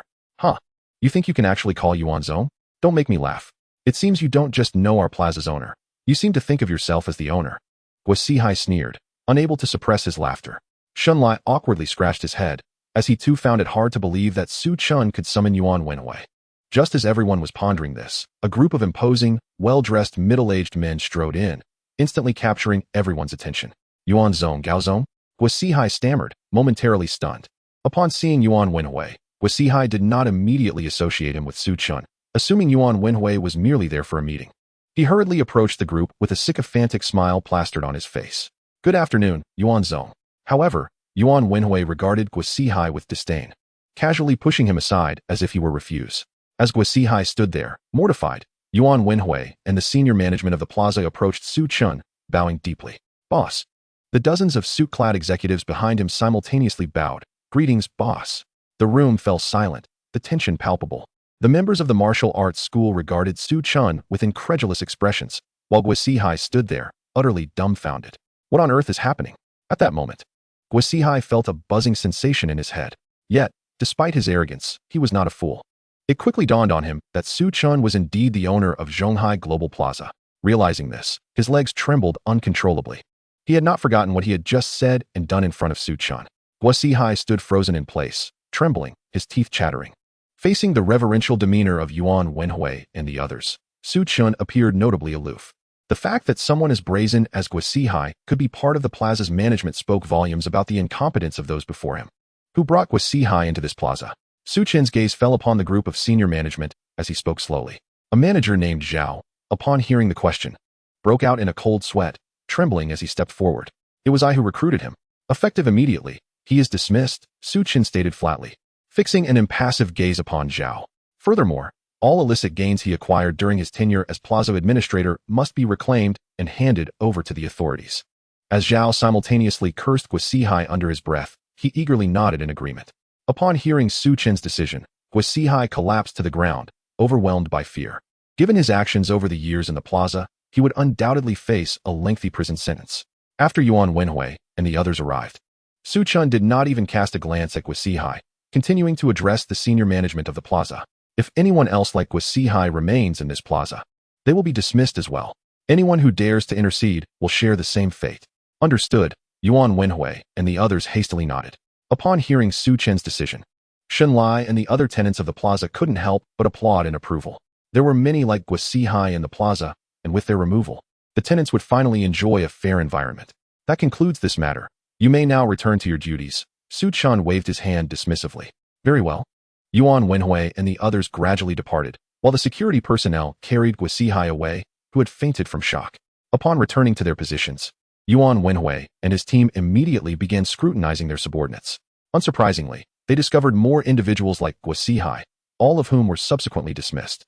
The atmosphere at Zhonghai Plaza was cleansed, making it a preferred venue for more businesses to lease space, significantly increasing Su Chen's rental income each year. However, that was a discussion for another time. After Yuan Wenhui and the others left, the members of Bajiquan regarded Su Chen with a peculiar gaze. Su Xiaoga, no Su Zong. You truly are the owner of Zhonghai Plaza. Shen Lai stuttered in disbelief. Does it not seem so? Su Chen stroked his chin, smiling at them. This smile eased the tension in the room, though it was still met with a mix of astonishment and trepidation. Shen Lai pondered for a moment before finally discerning an apt term to describe the situation. Brother Chen, how many identities do you actually possess? Shen Yao's eyes sparkled as she gazed intently at Su Chen, her heart tumultuous with lingering astonishment. Su Chen merely offered a faint smile, which only heightened Shen Yao's disquiet. From that smile, she gleaned that Su Chen harbored identities she remained oblivious to. The thought was nothing short of terrifying. So, Mr. Su, your earlier promise to serve as our martial arts academy's esteemed coach still stands, I hope? Shen Lai inquired with a hint of trepidation. Of course it stands. Su Chen affirmed with a nod. Yay. Shen Lai's heart soared with uncontainable joy. With Su Chen anchoring the academy, who would dare to cause trouble? I want to enroll my child. A parent exclaimed. How old is your child? Not born yet. I don't care. I must enroll my child now, so when they're born, they can learn martial arts from Mr. Su. The onlooking parents erupted in excitement again. Parents with and without children rushed to enroll. Joining the academy meant mingling with a magnate like Su Chen. The cost was of no consequence. In an instant, the Baji Martial Arts Academy gained several hundred new students, with every single student from Ma Weigua's Tai Chi Academy transferring over. Ma Weigua, rendered speechless, cowered in a corner, trembling in dread of being noticed. By the way, where's that fraudulent master? He hasn't refunded our tuition yet, a parent recalled. Over there. A parent spotted Ma Weigua. In the next moment, Ma Weigua found himself surrounded by a horde of furious parents. By the time he managed to escape their clutches, his clothes were tattered, his shoes lost, and his pants torn, exposing his backside to the chilling breeze. You are all villains, Ma Weigua lamented, nearly in tears. In the ensuing hours, Su Chen remained at the academy, imparting the art of Ba Ji Quan to the students until he received a call from Chao Gang, inviting him to dinner. The purpose of the meal was straightforward, to express gratitude for the events of that morning. The venue was fortuitously booked at a Chinese restaurant in the Zhonghai Global Plaza, named Jinding Xian. Chapter 42, The Great Elixir to Save Lives. Su Chen greeted the Shen siblings and then settled in at Jinding Xian to await Chao Gang. Before long, Chao Gang arrived. Brother Chen, he greeted, his face brightening with a long-lost smile, his eyes brimming with gratitude. How is your mother? Su Chen inquired with concern. My mother has fully recovered. After you left, the doctors at the hospital were incredulous at her condition. They ran tests, and she is completely healthy. They called it a medical miracle and bombarded me with questions about you, Brother Chen, but I revealed nothing. Honestly, I still feel like I'm dreaming. Chao Gang continued. After handling matters at the hospital and confirming my mother's good health, I rushed to the city. Brother Chen, your kindness is beyond words. I raise this glass to you. Overwhelmed, Chao Gang spoke fervently before pouring himself a shot of baijiu and downing it. It's a relief to hear your mother as well. Cheers. Su Chen exhaled, relieved, and raised his own glass to clink with Chao Gang's. After finishing their drinks, Chao Gang retrieved a bank card from his pocket. Brother Chen, you saved my mother, and I am at a loss for how to express my gratitude. I cannot take the 1 million you lent me. Before coming to the city, I deposited this amount into this card. The password is your birthday. Su Chen pushed the card back, saying, We're brothers. Such formalities are unnecessary. Do you remember when I had no money to buy a gift for my girlfriend? You unhesitatingly transferred me a month's salary without asking for repayment. Su Chen continued. This is different, Chao Gang replied with a wry smile. My monthly salary is only 5 or 6,000. This is 1 million. Seeing Chao Gang's resolute stance, Su Chen contemplated briefly and asked, Gongzi, have you ever considered going into business? Chao Gang was puzzled by the sudden inquiry, but answered candidly. I've been working as a chef in restaurants for years, always dreaming of opening my own. I had saved some money, but it all went to my mother's medical bills. I'll have to wait for another opportunity. Perfect. Accept this 1 million. We'll partner to open a restaurant. I'll provide the capital and you'll manage the operations, splitting profits 50-50, Su Chen proposed. Brother Chun, this is too much of a sacrifice on your part. Chao Gang protested, realizing Su Chen's intent. Gongzi, do you not consider me your brother? Su Chen's expression turned grave. After a moment of silence, Chao Gang accepted the card back. 70-30, I take 30. Agreed, cheers. The two clinked glasses once more. By the way, Brother Chen, where is your girlfriend? We broke up. As they enjoyed their food and reminisced, Su Chen excused himself to the restroom. Alone in the restaurant lobby, Chao Gang idly surveyed his surroundings until his gaze fell upon a strikingly beautiful woman in a dress. His expression stiffened, and he quickly lowered his head, fearing recognition. However, fate had other plans. At that very moment, the woman's gaze locked onto him, and a playful smile spread across her face. She leaned closely against a portly man in his 30s, balding and glistening. The man followed her gaze and chuckled. Together, they approached Chao Gang, hand in hand. Oh, Yuan. Isn't this your ex-boyfriend? Quite the success, dining at Jin Ding Xian. The man exclaimed loudly as they neared. The alluring woman feigned surprise. Why, it truly is my ex-boyfriend. Their banter continued as they approached Chao Gang. Upon hearing their voices, he clenched his fists, a wave of resentment washing over him. The striking woman, Chen Yuan, had been his girlfriend for 5 years. Throughout that time, Chao Gang had doted on her, granting her every wish. Once, to afford a necklace she adored, he worked 3 jobs for a month, exhausting himself to save enough money. Yet, his relentless devotion bore no fruit. Chen Yuan had cheated on him in their 2nd year, with none other than the man beside her, Ma Bo. The reason was simple, Ma Bo was wealthy. For 4 long years, Chao Gang wore that figurative cap of betrayal, and upon learning the truth, he had confronted Ma Bo, only to be beaten mercilessly by his thugs and mocked for trying to pursue romance without wealth. Months had passed, and Chao Gang thought he had moved on. But seeing them together again ignited his fury. Chao Gang, why are you silent? Weren't you like a dog, trying to win my favor when you saw me before? Chen Yuan mocked, her face adorned with scorn. Chao Gang's fists tightened, his voice cold as ice. Get away from me. Ha.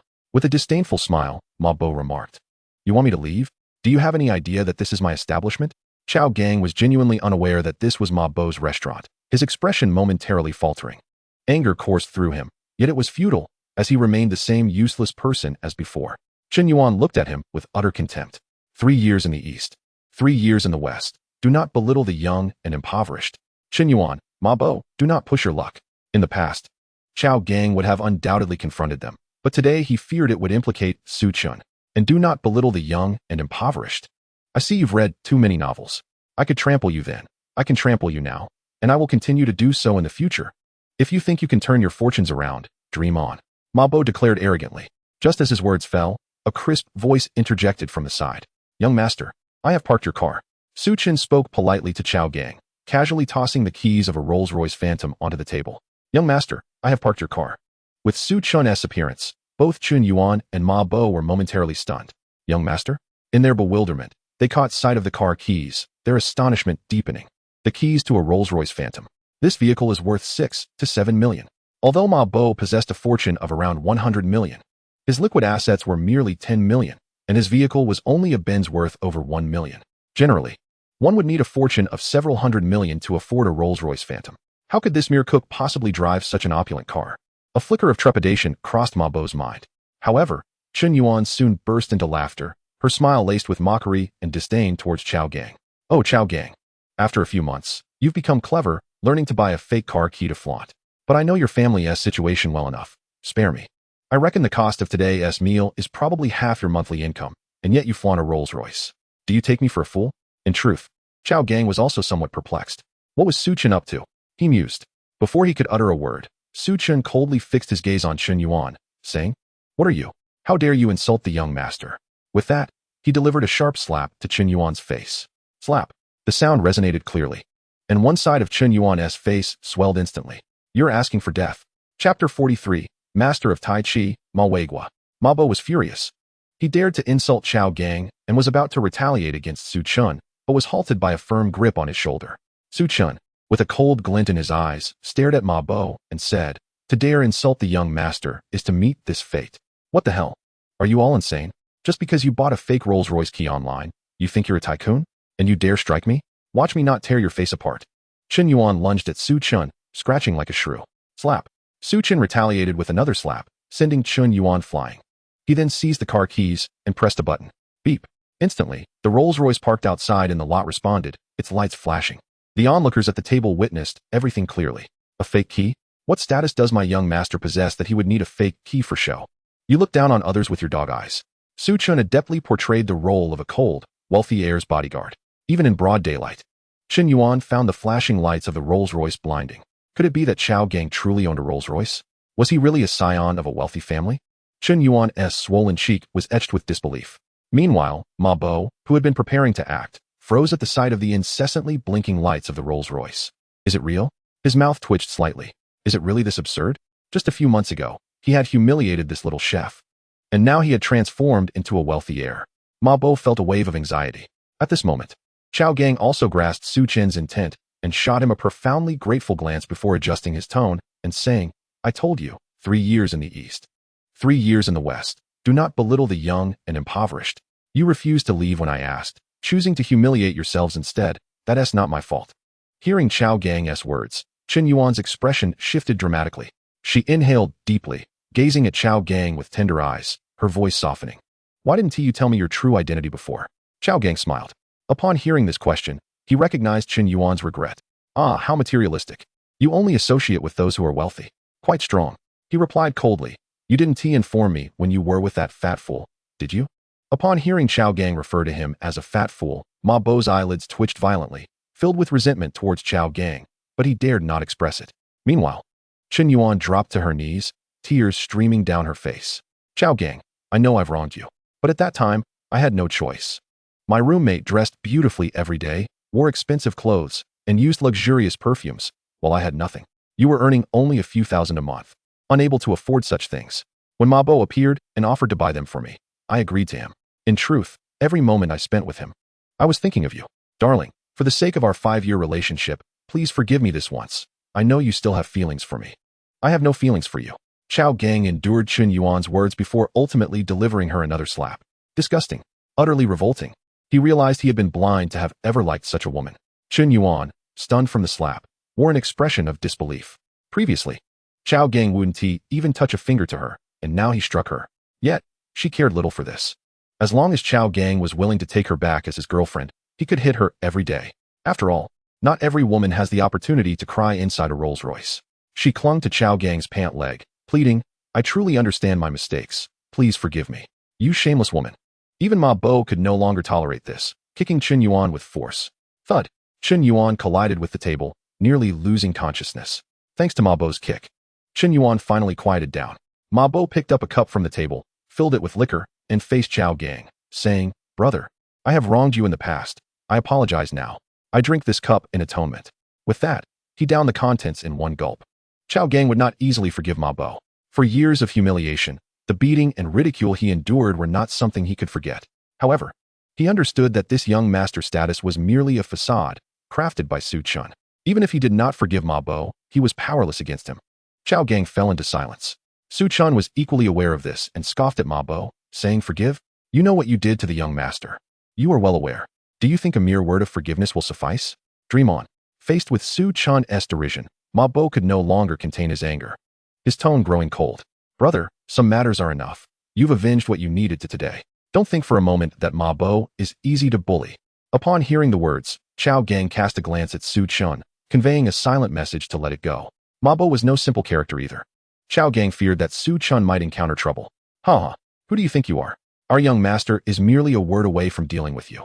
By the way, didn't you just claim that this is your restaurant? I can now inform you on behalf of our young master that this venue is no longer for rent. Pack your belongings and leave."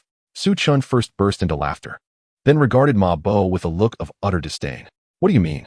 Ma Bo's eyes flickered, a sense of foreboding creeping into his heart. Do you have any idea that the Zhonghai Global Plaza belongs to our young master? If he says you can stay, you can. If he says you must leave, then you must, understand? Su Chen declared with unyielding arrogance. That's it. Chen Gu has really blown his own trumpet, Chao Gang thought, a bitter smile forming within him. The Zhonghai Global Plaza was worth hundreds of billions. By saying this, had he not completely exposed himself? Indeed, upon hearing Su Chen's words, Ma Bo narrowed his eyes, responding, Friend, your boast is quite grand, but alas, it has burst. Is he really the young master of Zhonghai Global Plaza? You should have checked before bragging. The owner of Zhonghai Global Plaza is Zheng Shixiao, and he has only one daughter. You think you can frighten me? It's not that easy. Ma Bo grew increasingly confident in his words. Are you not aware that today, the plaza has a new owner? Su Chen replied nonchalantly. Ma Bo believed Su Chen was merely trying to intimidate him. Stop your nonsense. Just because you drive a Rolls-Royce doesn't mean you can threaten me. Su Chen then pulled out his phone and called Yuan Wenhe, asking him to come to Jindingshuan. What a show. Who are you trying to scare? Ma Bo scoffed. Just wait and see. Su Chen casually tossed this remark over his shoulder, engrossed in his phone, while simultaneously sending a message to Yuan Wenhe to coordinate their actions. Meanwhile, Chao Gang was unable to remain calm, fidgeting restlessly. He knew in his heart that he was not the young master of the plaza. Noticing Chao Gang's demeanor, Ma Bo felt emboldened. Today, I shall see how you deal with me. He found a chair to sit upon, feeling no panic whatsoever. Even if Chao Gang could summon someone from the plaza to stand against him, he had no fear. He was acquainted with the higher-ups within the plaza. Before long, 9 impeccably dressed middle-aged men, exuding an extraordinary aura, approached. The leader was none other than Yuan Wenhe. Chapter 44, Learning Taiji from Master Su. Following Su Chen's instructions, Yuan Wenhe did not greet Su Chen, but instead focused on Chao Gang, bowing deeply. Young master. The others followed suit. Young master. Chao Gang was utterly bewildered. Ma Bo's expression changed dramatically, for among the crowd, he recognized a high-ranking official from the plaza, who was now bowing respectfully to Chao Gang. Chen Yuan stood in shock, completely dumbfounded. Ahem. Su Chen cleared his throat and addressed Yuan Wenhe. Mr. Yuan, our young master has summoned you for a matter. Yuan Wenhe promptly turned to Su Chen, asking, what is it? Please investigate the rental situation of Jindingshuan and ascertain if there are any violations of plaza regulations. The high-ranking official Ma Bo recognized immediately broke into a cold sweat and hurried to Su Chen, reporting, I must report that I signed the contract for Jindingshuan. Currently, they have defaulted on a quarter's rent, and there has been an incident of customer food poisoning. Consequently, we demanded that Jindingshuan rectify their sanitary conditions. But they have failed to comply. Why should we keep such a business in the plaza? Su Chen glanced at the high-ranking official. The official's heart raced as he replied, I understand. Upon hearing this exchange, Ma Bo's face drained of color, his heart sinking into despair. It was evident that he could not continue renting at Zhonghai Global Plaza. The only reason he had been able to profit from the restaurant was due to the plaza's prime location. If Jindingshuan were to be relocated elsewhere, merely breaking even would be a challenge. In an instant, the vibrant life Ma Bo had once envisioned turned to ash. This is all your fault. Ma Bo glared at Chen Yuan with eyes full of hatred. If it weren't for you, how could I have crossed paths with Chao Gang, the young master of Zhonghai Global Plaza? Chen Yuan remained oblivious to the venomous stare directed at her. Endless regret consumed her heart. Young master, is there anything else you wish to do? Su Chen ignored Ma Bo and Chen Yuan, for the appearance of Yuan Wenhe signified that the situation was already settled. He turned to the still somewhat dazed Chao Gang. Chao Gang hesitated before saying, It's nothing. Let us go. You all stay behind to handle the matters with Jindingshuan. I will leave with the young master. Su Chen then addressed Yuan Wenhe and the others, who nodded in agreement. They all silently acknowledged. Their boss truly knew how to play the game. Chen Gu, you are indeed the owner of Zhonghai Global Plaza, right? Once outside the restaurant, Chao Gang gradually regained his composure and asked Su Chen, unable to contain his astonishment.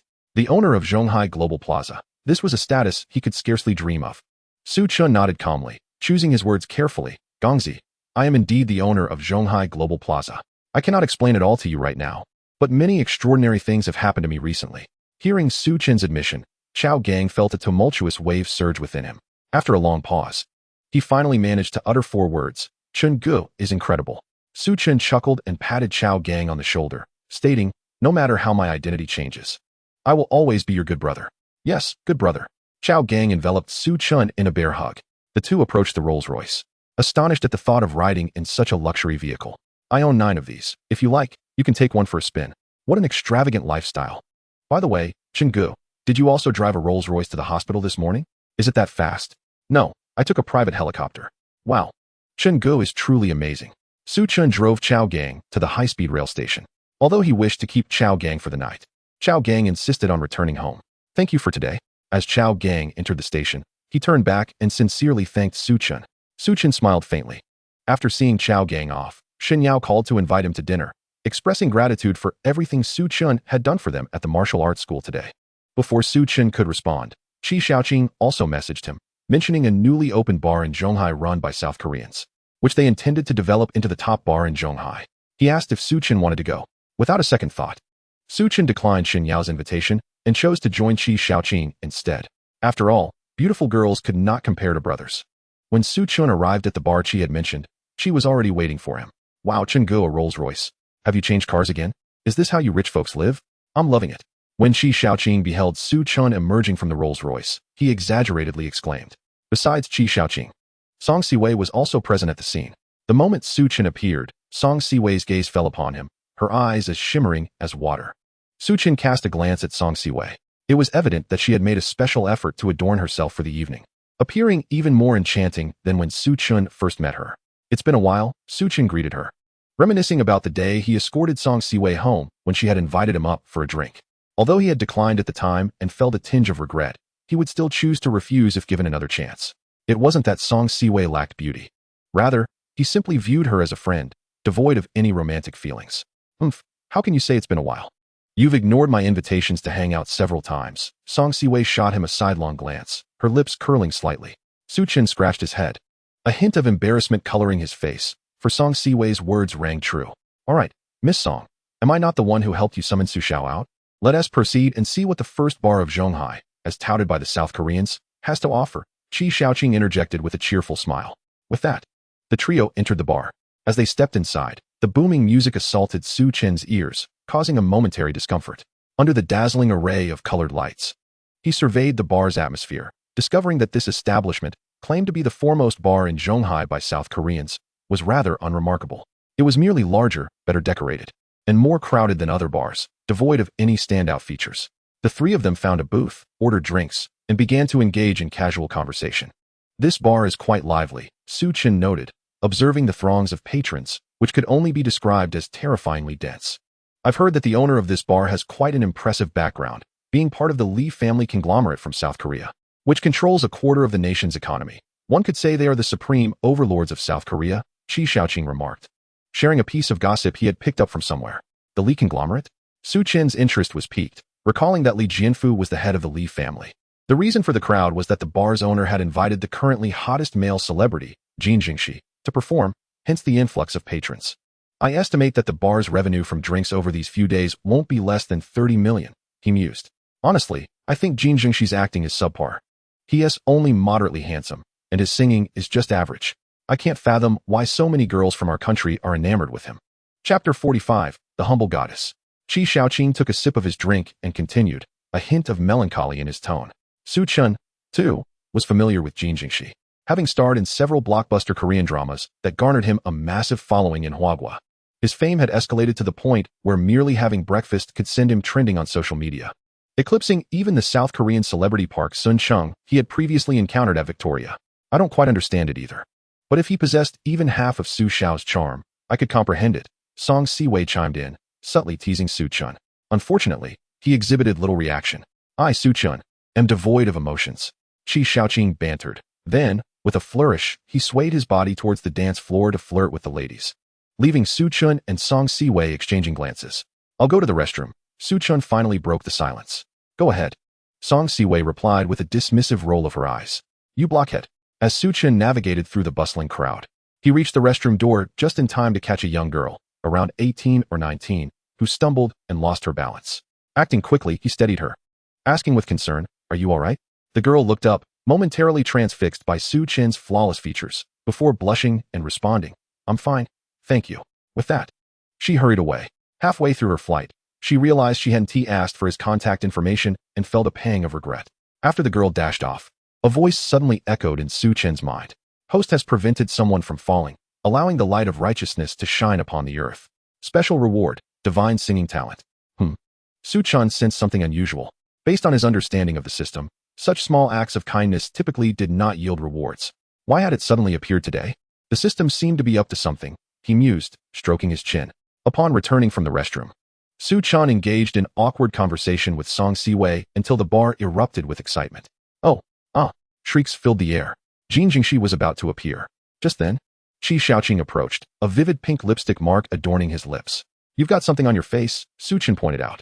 Qi Shaoqing casually wiped it away, gazing at the throngs of bodies writhing in frenzy around them. Jin Jingxi is indeed quite popular, he remarked, as Qi Shaoqing had indicated. Amidst the electrifying atmosphere crafted by the bar staff, a tall figure gradually emerged from the haze on stage. With fair skin and a trendy outfit, his handsome visage bore an air of confidence. Jin Jingxi. The uproar in the bar intensified, particularly among the younger girls, who screamed in a frenzy. Good evening, dear friends. Jin Jingxi greeted in somewhat awkward Chinese. The audience erupted once more in a chorus of cheers. Sensing the fervor of the crowd, Jin Jingxi's smile grew even brighter as he declared, "Let us enjoy Bang Bang Bang. I hope you all like it." This song, a classic pop hit from South Korea, had topped the JN annual song chart in 2015 and remained immensely popular. As Jin Jingxi prepared to perform, the crowd erupted into wild applause, and he began to sing the lyrics in Korean. The stage lights shifted, and the atmosphere grew ever more fervent. In no time, he had completed the song, and the audience responded with thunderous applause, a testament to his immense popularity. Su Chun, observing the crowd's reaction, shook his head. He had heard Bang Bang Bang and found Jin Jingxi's performance to be rather ordinary. Reveling in the applause, Jin Jingxi waited for the noise to die down before announcing, "Tonight, I will randomly select a guest to come up and sing. The lucky individual will receive my feedback on their singing skills and an album signed by me." The patrons erupted into chaos once more, each hoping to be chosen. Yet, Su Chun and his companions remained notably quiet. A beam of white light illuminated the dim bar, eventually settling upon Su Chun. The visage of Su Chun was projected onto the grand screen. What a handsome fellow. Someone in the audience couldn't help but exclaim in admiration upon seeing Su Chun. Jin Jingxi, hearing the praises directed towards Su Chun from the crowd, felt a twinge of discomfort and remarked to Su Chun, "Let us congratulate this fortunate individual and invite him to the stage to sing." In truth, Su Chun was quite reluctant to comply. Firstly, he found Jin Jingxi's words unpalatable. What did he mean by fortunate individual? Merely receiving a comment and an autograph from him constituted good fortune? Ridiculous. Secondly, Su Chun had an aversion to being in the limelight. It was evident that he was being used as a prop in that moment. With calm composure, Su Chun ascended the stage, accepting the microphone from Jin Jingxi's hand. He gazed at the audience and stated, "I have nothing to perform, so let me offer you a rendition of Loyalty to the Nation." Loyalty to the nation? The patrons of the bar exchanged puzzled glances, scratching their ears in disbelief. After all, this was a bar. Even if one couldn't sing 5 hours or Spectre, a lively tune like Wild Wolf Disco would suffice. What was the point of singing Loyalty to the Nation? It felt as if he had mistakenly entered a singing competition. The audience erupted into a chorus of boos, and even Song Siwei couldn't suppress a twitch at the corner of her mouth. Singing Loyalty to the Nation in a nightclub was audacious. As Qi Shaoqing laughed heartily, he turned to Song Siwei and said, "Miss Song, when Su begins to sing, you would do well to cover your ears." While his voice is indeed magnetic, his pitch leaves much to be desired. Upon hearing this, Song Siwei, unlike Qi Shaoqing, felt a pang of concern for Su Chun. With so many eyes upon him, should he falter in his performance, it would surely be quite embarrassing. Hurry and sing. We are still eager to hear our idol Jin Jingxi serenade us. In the audience, impatience was already brewing. Su Chun, undeterred by the jeers, stood silently on stage, gathering his emotions before slowly beginning to sing. As the smoke of war rose and the land lay in ruins, the first to be taken aback was Qi Shaoqing. His face was a mask of astonishment. Su Chen's singing had never been this captivating. The audience's boos abruptly ceased, replaced by expressions of rapt attention. As Su Chen's voice resonated with fervor, the patrons of the bar envisioned a scene of national peril, the land ravaged and lives rendered insignificant, their faces growing heavy with sorrow and indignation. When a nation falls, what is to be done? Consumed with rage, many loyal souls lay buried far from their homeland. Su Chen's voice transformed, laden with poignant emotion, echoing the lament of countless souls. With every note, the audience seemed to visualize themselves rising to the occasion in a time of national crisis, transformed into valiant warriors on the battlefield, swords drawn, vanquishing foes. Yet upon reflection, realizing that their comrades in arms had dwindled to but a few. In that fleeting moment, sorrow welled up within them, tears cascading down their cheeks uncontrollably. What is the worth of 100 deaths if it means avenging one's homeland? Su Chen's voice grew resolute. The emotions of the audience shifted in tandem. Even in solitude, One must fight to expel the intruders and defend the homeland. I am willing to guard our territory and expand our borders. May the dignified China receive accolades from all corners. As the song reached its crescendo, Su Chen's voice soared, powerful and impassioned. The audience envisioned themselves as seasoned veterans. Though the battle had been won and the nation secured, they chose to remain at the borders, vowing never to return, ensuring their homeland's eternal safety. At the conclusion of Su Chen's performance, silence enveloped the bar.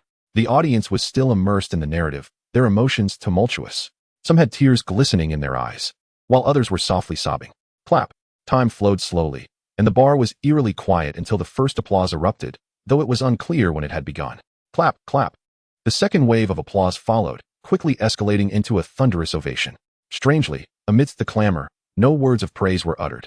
They understood that no accolades could ever match the power of Su Chen's song. Once the applause subsided, a third of the patrons had departed. After experiencing Su Chen's rendition of loyalty to the nation, they felt as though they had gained a new perspective on life, one imbued with meaning. Starkly contrasting their previous hours spent idly in the bar. After leaving, many rushed to inquire about enlistment. No questions asked, they were determined to serve. Su Chen was taken aback that a single song had driven away a third of the bar's clientele. Was this the power of extraordinary vocal talent? Indeed, it was frightfully impressive. Meanwhile, Jin Jingxi gradually emerged from his emotional stupor, surveying the now diminished audience, the atmosphere heavy with gloom, as he succumbed to a different sentiment, sadness. Damn it, he was one of the bar's shareholders. At this rate, his profits would dwindle. He needed to invigorate the ambience. Clearing his throat, Jin Jingxi proclaimed, "This gentleman must surely be a graduate of a prestigious music academy. Therefore, I shall refrain from commenting on his vocal prowess. However, sir, I would like to challenge you to a contest." At the mention of a competition, the remaining patrons began to perk up. How would the idol compete? Responses were more subdued than before, almost muted. Jin Jingxi's frustration simmered. If this continued, he would fade into obscurity as a beloved star in this bar. Just moments ago, he had been so well received. The culprit behind this shift in fortune was undoubtedly Su Chen. Thus, when Jin Jingxi cast a glance towards Su Chen, despite his outward composure, internally he harbored a deep-seated resentment. Given your impressive vocal skills, you must have encountered numerous songs. The rules are simple. I will select a song to sing. And after I finish, you will perform it again, allowing the audience to vote on who sings it better. Once I conclude my chosen piece, you may select one of your favorite songs, and we shall alternate performances. Jin Jingxi stated leisurely.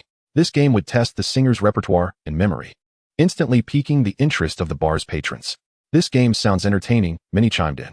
Su Chen accepted the challenge, inviting Jin Jingxi to choose the song.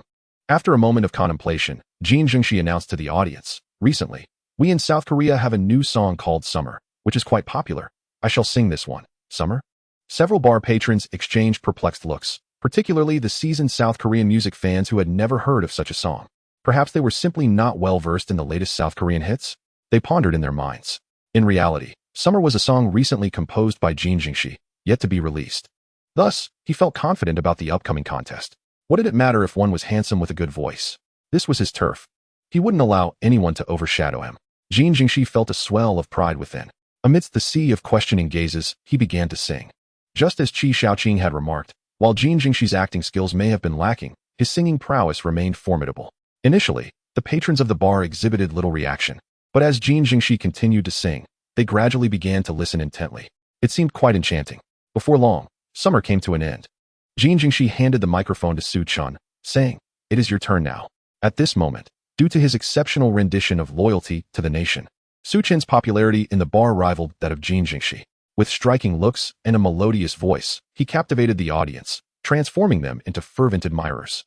Thus, as Jin Jingxi extended the microphone towards Su Chen, all eyes converged upon him. As Su Chen opened his mouth to sing, the audience was once again rendered speechless. His voice resonated, lingering in the air long after he had finished. Su Chen's vocal prowess possessed an almost magical quality, transporting listeners into a state of rapture, their faces glowing with enchantment. Once the song concluded, the crowd remained enveloped in the afterglow of his performance. At that moment, Su Chen still held the microphone and turned to Jin Jingxi, inquiring, "Mr. Jin, this song cannot be, as you claimed, merely a minor hit in South Korea. It must have been composed quite recently, for there are several fundamental errors in the melody that I casually corrected while singing." Su Chen's question jolted the audience back to reality. They began to ponder, and indeed, the melody he sang differed from Jin Jingxi's. Su Chen's rendition rendered the song far more natural and melodious. Jin Jingxi regarded Su Chen with a look of incredulity. He had not anticipated that Su Chen could learn a song he had never heard before after just one listen, and perform it even better than he did. However, in response to Su Chen's inquiry, Jin Jingxi could hardly admit the truth. To do so would imply his own dishonesty, and he retorted, "This gentleman is jesting. This is indeed a song that is currently gaining minor traction in our country. Furthermore, if you had not heard it beforehand, how could you possibly sing it? Perhaps you possess the remarkable ability of perfect pitch, learning it after just one rendition." Su Chen had anticipated Jin Jingxi's response. He remarked, "I suspect there are students from the music academy in the audience. Allow me to point out 5 or 6 issues regarding the melody in Mr. Jin's performance." Indeed, there were music students present, and upon hearing Su Chen's observations, they fell into deep contemplation. These were indeed fundamental issues. If a song had already gained a minor following, surely the creator would have rectified such errors by now. This was clearly illogical. Could it be that Jin Jingxi was lying? The students began to reach a conclusion in their minds. Despite being fans of Jin Jingxi, in this moment, they found themselves swayed by Su Chen's talent. The ability to replicate a song after just one hearing, while also correcting its melodic flaws, marked him as a truly exceptional artist, worthy of emulation. In both skill and character, Jin Jingxi had been thoroughly outclassed. "Mr. Jin, may I inquire, since you claim Summer is currently a minor hit in South Korea, why is it that after extensive searching online, I found nothing about it?" Suddenly, a female voice broke the silence in the bar. Song Siwei stood, phone in hand. Upon hearing this, Jin Jingxi's expression shifted dramatically. The bar's patrons hastily pulled out their phones to search for Summer, only to find nothing at all. The truth was evident. "Jin Jingxi, how could you be such a person?" Some fans expressed their indignation. "How dare you deceive us with an unreleased song in a competition, and not even acknowledge it?" They cast disapproving glances at Jin Jingxi, with someone shouting, "Get off." This was soon followed by a chorus of "Get off," as everyone seethed with anger at Jin Jingxi's deceit. Such an idol was not worth their admiration. Jin Jingxi's face darkened considerably. He had come to Huagua to make money. But given the current situation, not only was he unlikely to profit, but his reputation would likely suffer grave consequences. He cast a resentful glare at Su Chen, blaming him for his predicament. If it weren't for Su Chen, he would not be in such a humiliating situation tonight. Yet, Jin Jingxi failed to consider that it was his own machinations that had backfired. Ultimately, after shooting one last look at Su Chen, he stormed off the stage. With Jin Jingxi's ire directed at him, Su Chen could only shrug helplessly before descending from the stage. In stark contrast to the animosity directed at Jin Jingxi, Su Chen had become the bar's most beloved figure, surrounded by an enthusiastic throng of admirers. "Handsome, what is your name?" "Handsome, I want to have your children." "One is not enough, I want 2. My best friend wanted your contact information before she passed." Su Chen found himself enveloped by the fervent attention of the ladies. Fortunately, his agility allowed him to evade their advances, and he swiftly made his way to the booth occupied by Qi Shaoqing and Song Siwei. "Things are getting tense. We should make a quick exit," Qi Shaoqing remarked slyly. "Su Xiao, don't be afraid. I've already booked a private room. If you fancy any of these ladies, just take her with you," he continued, teasing. "Aren't you worried they might devour you whole?" Song Siwei promptly pinched Qi Shaoqing, prompting him to raise his hands in mock surrender. "Just kidding. Seriously, Su Xiao, you're not that kind of person. But I really have secured a private room. We can relocate and continue the festivities." Su Chen considered this. There was little to return to, so the 3 of them moved to the private room. Once inside, Su Chen was less conspicuous. "Cheers to Su Xiao for defeating that Jin Jingxi." Qi Shaoqing raised his glass. Clink. The 3 glasses met. "Su Xiao, weren't you tone deaf before? How come you sing so beautifully today? Your rendition of loyalty to the nation brought me to tears. The immersion was so intense that I nearly enlisted." Song Siwei added. "I was beside him, crying like a waterfall, declaring I wanted to be the modern-day Hua Mulan." Qi Shaoqing, trying to lighten the mood, was swiftly silenced by another pinch from Song Siwei. "Just joking," he laughed nervously. "But really, Su Xiao, you can't be a celestial being descended to earth, wealthy and skilled. And now you sing exquisitely too? With such a memory for music, how are we mere mortals supposed to live?" Though Qi Shaoqing spoke in jest, the envy in his tone was palpable.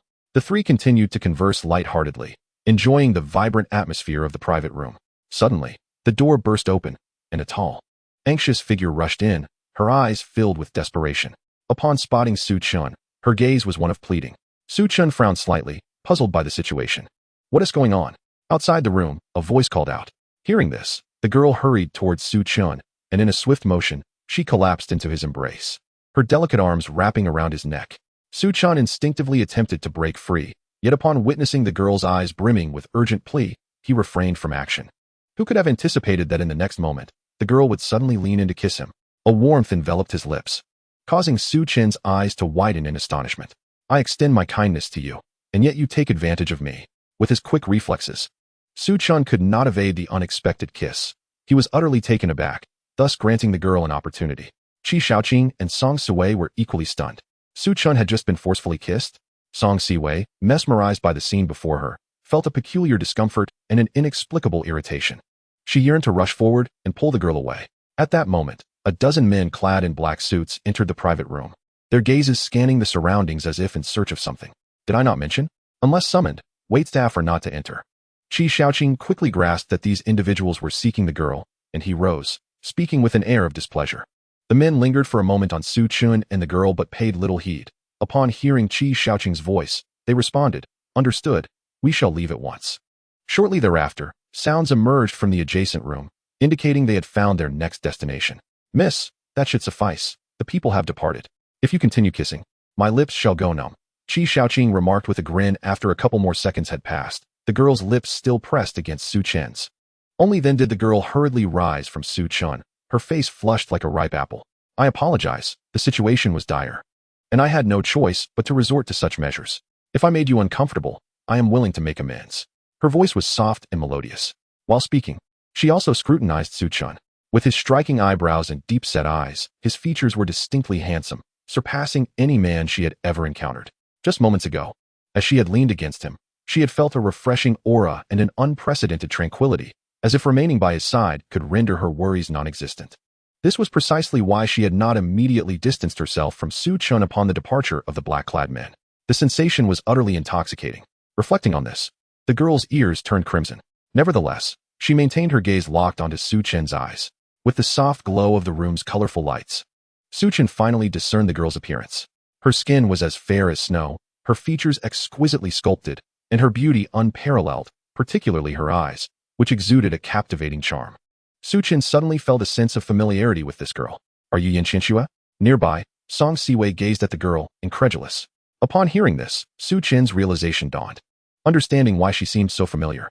Recently, a television drama titled Shigong had taken the world by storm, telling the tale of a woman seeking vengeance for her father, with Yin Qianxue portraying the leading role. She had masterfully embodied the character's innocence in the early stages, her restraint in the middle, and her ferocity in the latter. Consequently, Yin Qianxue had swiftly risen to become a sought-after star, a sensation in the entertainment industry. "Yes, I am," Yin Qianxue gracefully acknowledged in response to Song Siwei's uncertain tone. "No way, it truly is Yin Qianxue. I am your fan," Qi Shaoqing exclaimed, his excitement evident as he regarded Yin Qianxue with awe. "Ahem, no wonder you seemed familiar. It turns out you are a big star," Su Chen remarked, not shying away from Yin Qianxue's gaze. "Regarding what transpired earlier, I understand the urgency of the situation. It is of no consequence. Thank you. May I inquire your name?" Yin Qianxue continued to gaze at Su Chen. "Su Chen, I shall remember that," she replied, a radiant smile blossoming upon her face, akin to a snow lotus in full bloom. "Big star, what just happened? Why were they searching for you?" Qi Shaoqing inquired. Curiosity etched on his face. Yin Qianxue retrieved a cup and said, "Would you mind if I have a sip of your drink?" After pouring herself a half glass, she drank it in one go. "I do not mind, but could you refrain from using my glass?" Su Chen replied, a frown crossing his features. Yin Qianxue's beautiful visage darkened slightly, sensing she had been slighted, and she was unaware that it was indeed Su Chen's glass. It seemed that Su Chen was equally straightforward with everyone. Song Siwei chuckled inwardly. "Let us allow the big star to recount what transpired," Qi Shaoqing swiftly interjected, eager to alleviate the awkwardness. Thus, Yin Qianxue began to narrate the events that had unfolded. Shigong had not only gained immense popularity in Huagua, but had also stirred considerable enthusiasm across various Asian nations, particularly in South Korea, where its fame rivaled that in Huagua. Yin Qianxue had even been voted as the most beautiful woman of the millennium by South Korean men. Capitalizing on this wave of popularity, her agency, Songren Media, was preparing to collaborate with South Korean counterparts on a television drama.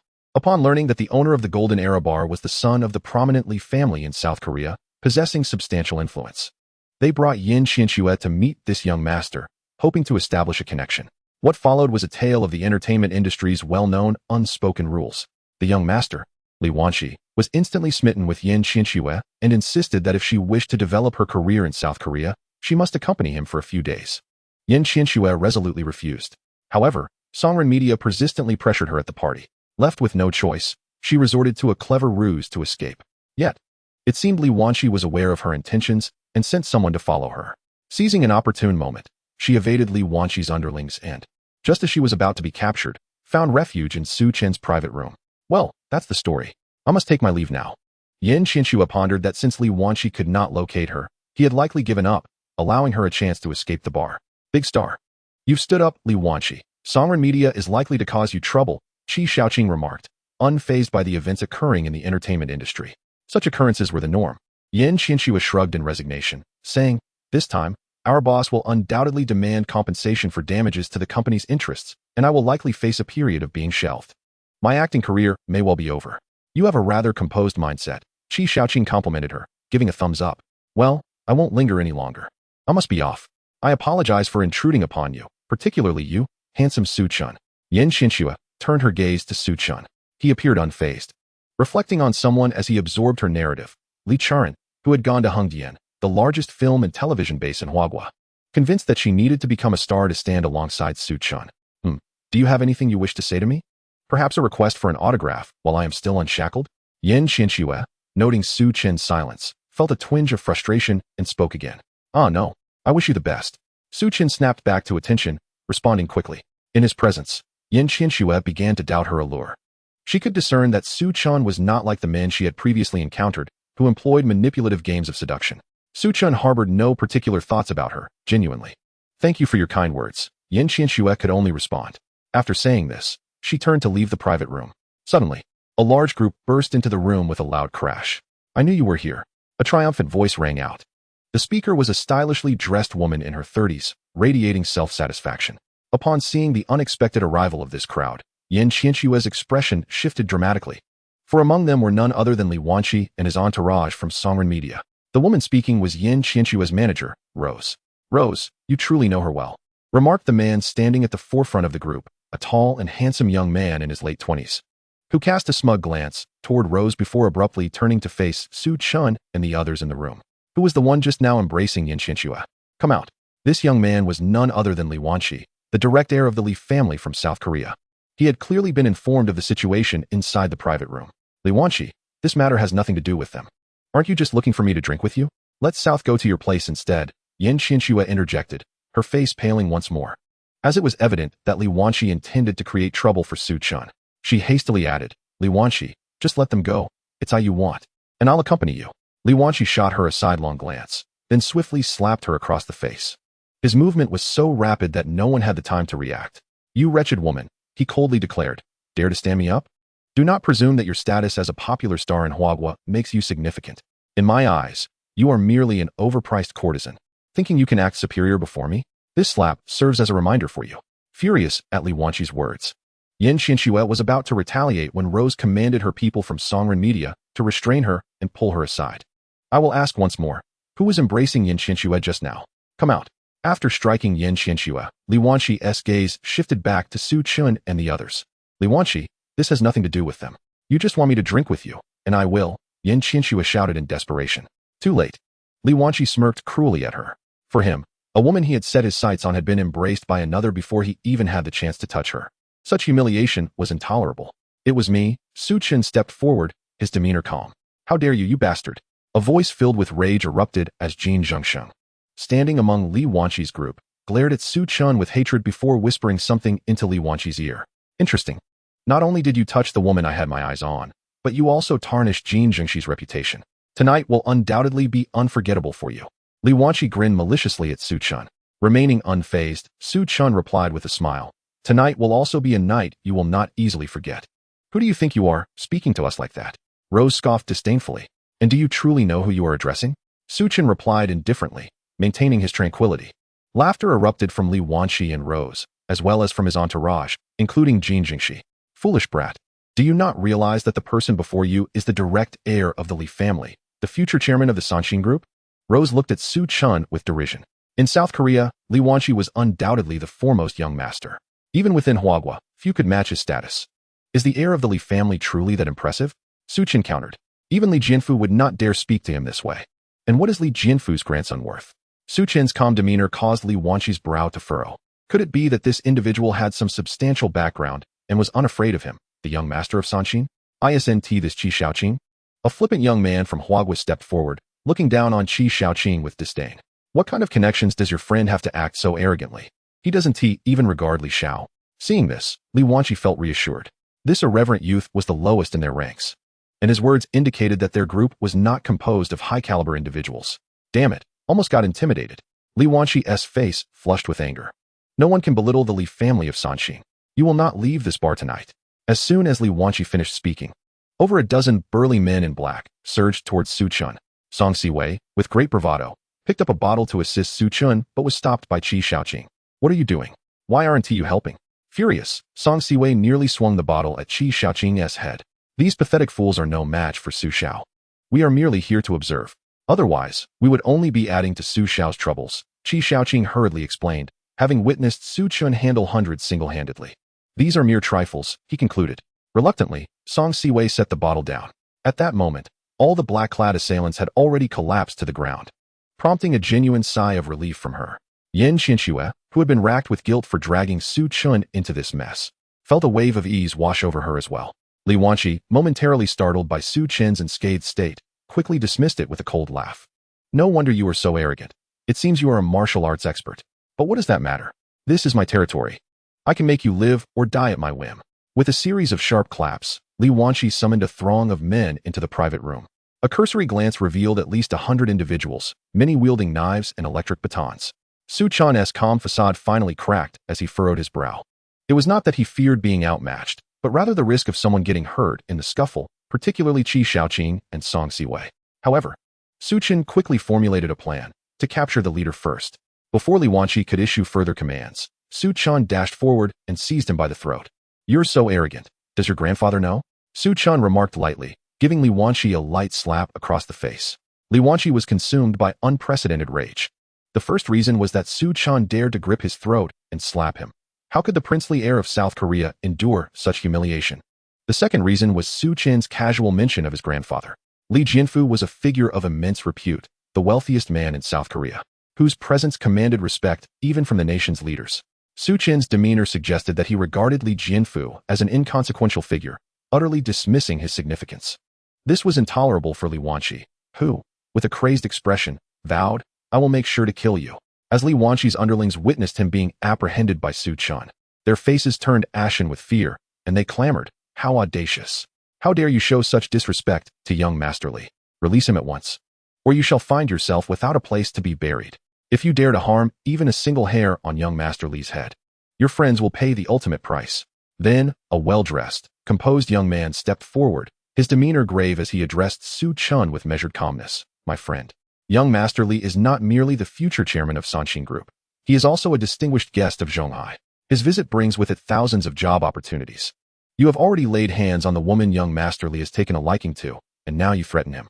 Should he choose to withdraw his funding in anger, you will undoubtedly become a pariah in Zhonghai. For the sake of your selfish desires, you would condemn thousands to unemployment. Do you not feel a shred of shame for such actions? The young man's words dripped with an air of superiority. What a grandiose claim. You assert that he brings thousands of jobs to Zhonghai, but does that automatically grant him privilege? Does this international metropolis truly need to grovel before a spoiled rich heir? It seems you have knelt for so long that you can no longer stand. Song Siwei interjected, her eyes wide with indignation as she glared at the young man. One could not help but admire the sharpness of Song Siwei's retort, which momentarily stunned the young man. He narrowed his eyes and remarked, my name is Wu Jing, and my father is Wu Shiho. I am merely stating facts. Upon hearing Wu Jing's name, Song Siwei initially remained unfazed, but her expression shifted gravely upon the mention of Wu Shiho, one of the top 5 figures in Zhonghai's political landscape. Wu Jing's allegiance to Li Wanqi certainly posed a significant disadvantage for Su Chun. Wu Jing, noticing Song Siwei's silence, smirked with arrogance. Friend, wise up and release young Master Li. Do not become a criminal in Zhonghai. Whether or not I am a criminal is not for you to decide, Su Chen replied, casting a cold glance at Wu Jing before redirecting his focus to Li Wanqi. I understand you are quite disgruntled. Call whoever you can. Summon them all. Just you wait. Although Li Wanqi was perplexed by Su Chen's audacity, he recognized the necessity of seizing this opportunity. His first call was to his grandfather. After all, His grandfather, Li Jianfu, was currently in Zhonghai. More importantly, he believed that once his grandfather arrived, he would surely vanquish Su Chun with ease. Grandfather, it's me, Shir. I find myself in a perilous situation, and only your presence can remedy it. Upon receiving the call, Li Jianfu furrowed his brow. Someone dared to threaten his grandson. With a single command, he mobilized all his resources in Zhonghai. In an instant, the atmosphere in Zhonghai became charged with tension. Let us see who dares to lay a hand on my grandson, Li Jianfu declared as he made his way to the Golden Era venue, accompanied by a large entourage, which included Wu Jing's father, Wu Shihou. A 1 against 3. A royal flush. Whoa, Chenggu, you're not serious, are you? You're throwing down a royal flush too? There was no other option. The cards were in their favor, and this hand was bound to be victorious. While awaiting Li Jianfu's arrival, Su Chun, Qi Shaoqing, and Song Siwei nonchalantly engaged in a game of landlord. Li Wanqi, under Su Chun's control, glared at him with a face full of resentment. If looks could kill, Su Chun would have been dismembered countless times over. Li Wanqi's minions incessantly shouted threats. Humph. Once President Li arrives, prepare to meet your end. They referred to Li Jianfu, who was not just the chairman of Sanshin, but also the president of the South Korean Chamber of Commerce. Sister Rose cast a sidelong glance at the anxious Yin Qianxue, a mocking smile gracing her lips. Oh, Yin Qianxue, wouldn't it have been wiser to yield to young Master Li earlier? Once President Li arrives, do you think your friends will have any chance of survival? Chapter 50, The Bluster Grows. I dare say, their acquaintance with you has been a stroke of ill fortune. At this moment, Yin Qianxue was indeed filled with worry and guilt, anguishing over her predicament. Li Jianfu was the wealthiest man in the nation. How could Su Chun possibly contend with them? Moreover, having humiliated the illustrious heir of Sanshin, how could the Li family possibly let Su Chun off the hook? Yin Qianxue felt a profound pain. If not for her, Su Chun would not be ensnared in such dire straits. Observing Yin Qianxue's distress, Sister Rose felt a sense of satisfaction and turned her contemptuous gaze towards Su Chun. You foolish child, do you truly believe that mere martial prowess makes you invincible? There are plenty of individuals capable of dealing with you in this world. Once President Li arrives, I am keen to see what you can do. In the private room, the presence of many only served to irk Su Chun, particularly Sister Rose. As Yin Qianxue worked for Songren Media and encountered trouble, Sister Rose not only refrained from offering assistance, but also pushed Yin Qianxue further into the fire. Such a person was truly the epitome of a traitor. Hence, he retorted with impatience, you naive woman. Do you think that by merely flattering Li Wanqi, you will curry favor with the Li family? Let me assure you, the Li family can offer you nothing, and you will find no refuge at Songren Media. Should any other agency in the country dare to employ you, I shall ensure their downfall. I, Su Chun, stand by my word. Sister Rose burst into laughter, clearly amused. No wonder you dared to lay hands on young Master Li. It turns out you are but a fool. You wish to eradicate me from this industry? First, get past young Master Li. At that moment, Wu Jing adjusted his glasses with a haughty expression. Calculating the time, President Li and his entourage should be arriving shortly. Cough, cough, Chenggu. Do you truly have this under control? Qi Shaoqing whispered to Su Chun.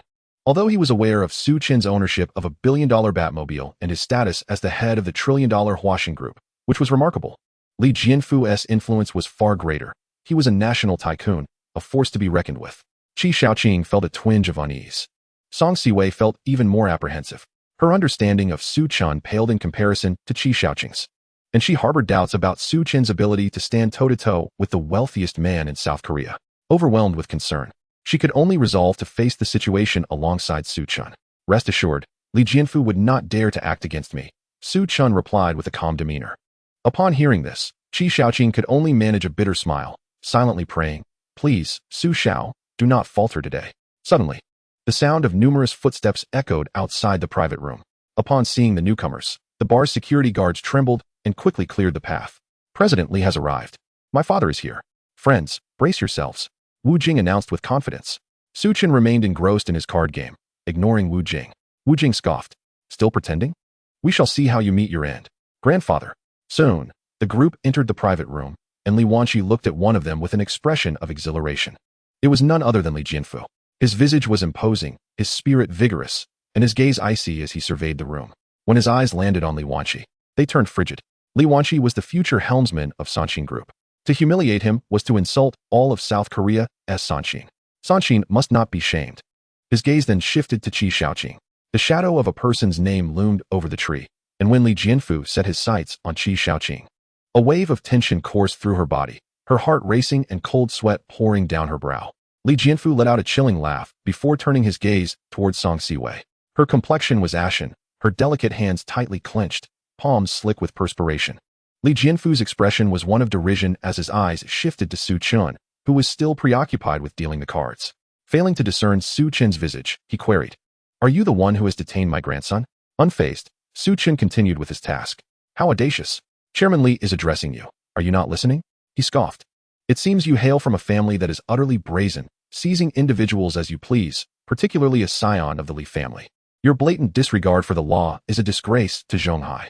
Seeing Su Chen remain unresponsive, the entourage of Zhonghai magnates accompanying Li Jianfu immediately erupted with indignation.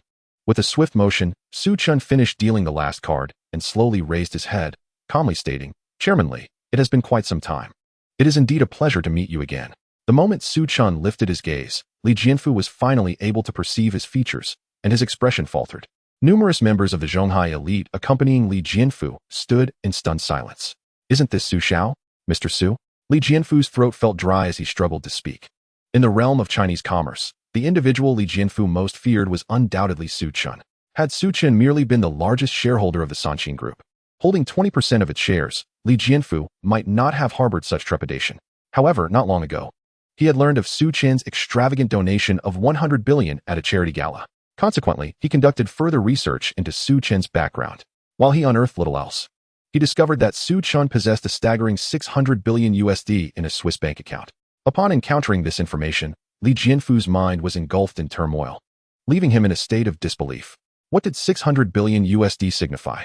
To put it into perspective, his own fortune, as the wealthiest man in South Korea, barely exceeded 200 billion USD, most of which was tied up in stocks. In stark contrast, Su Chen's 600 billion USD was not merely stocks or bonds or real estate. It was liquid capital, an unfathomable amount. Terrifying. Utterly terrifying. This was how Li Jianfu categorized Su Chen. He would much rather offend the likes of Xiao Ma and Jack Ma than cross paths with Su Chen. "Do you not recognize me, Li's richest?" Su Chen remarked, releasing Li Wanqi. As soon as Li Wanqi was freed, he bolted towards Li Jianfu, almost frenzied, exclaiming, "Grandfather, I want him dead. I want the world to know the fate that befalls those who offend the Sanqin Li family." Boom. Li Wanqi was sent sprawling, kicked by none other than Li Jianfu himself. Li Jianfu, in a fit of rage, shouted, "You should be the one to die." At this proclamation, the entire room fell into a state of shock. "You should be the one to die?" Witnessing Li Jianfu's fury, everyone in the private room was left bewildered. What was happening? Shouldn't Chairman Li be unleashing his wrath upon Su Chen? Why did he deliver a kick to his own grandson? Furthermore, Li Jianfu's demeanor suggested he was quite apprehensive of Su Chen. But who was Li Jianfu? The richest man in the nation. Was he truly intimidated by a mere youth? Their minds struggled to comprehend the situation. Meanwhile, individuals like Wu Jing and Sister Rose wore expressions of disbelief, a sense of foreboding swelling within them. "Good evening, Su Xiao." The Zhonghai magnates, no longer able to contain their astonishment, hastily approached Su Chen, their faces plastered with ingratiating smiles. Each of them had witnessed Su Chen's magnificent generosity at the charity gala, where he had casually donated 100 billion. They had gathered in this private room merely to show Li Jianfu some respect. Had they known that the target of Li Jianfu's ire was Su Chen, no amount of face-saving would suffice. Did they not see that Li Jianfu himself had already knelt before him? "Greetings, Su Xiao. I am Wu Shihua. It is an honor to finally meet you, and I extend my gratitude for your contributions to the disaster-stricken regions of the South on behalf of the people there." A sharply dressed middle-aged man stepped forward, brimming with respect. Wu Jing was utterly flabbergasted by this turn of events. Wasn't Wu Shihua his father? It dawned on him that this young man had even managed to garner his father's admiration. How laughable, he thought, recalling how he had just mocked Su Chen as the scourge of Zhonghai. "Wu Shihua, that name sounds familiar," Qi Shaoqing muttered. "Ah yes. Your son just claimed that Su Xiao was at odds with Li Wanqi, labeling him the scourge of Zhonghai, and questioned whether Su Xiao felt any shame." Wu Shihua's smile faltered as he turned to face Su Chen, only to find his son, Wu Jing, avoiding his gaze. "Damn it, you little rascal." Wu Shihua's fury threatened to erupt as he approached Wu Jing, delivering a sharp slap and admonishing.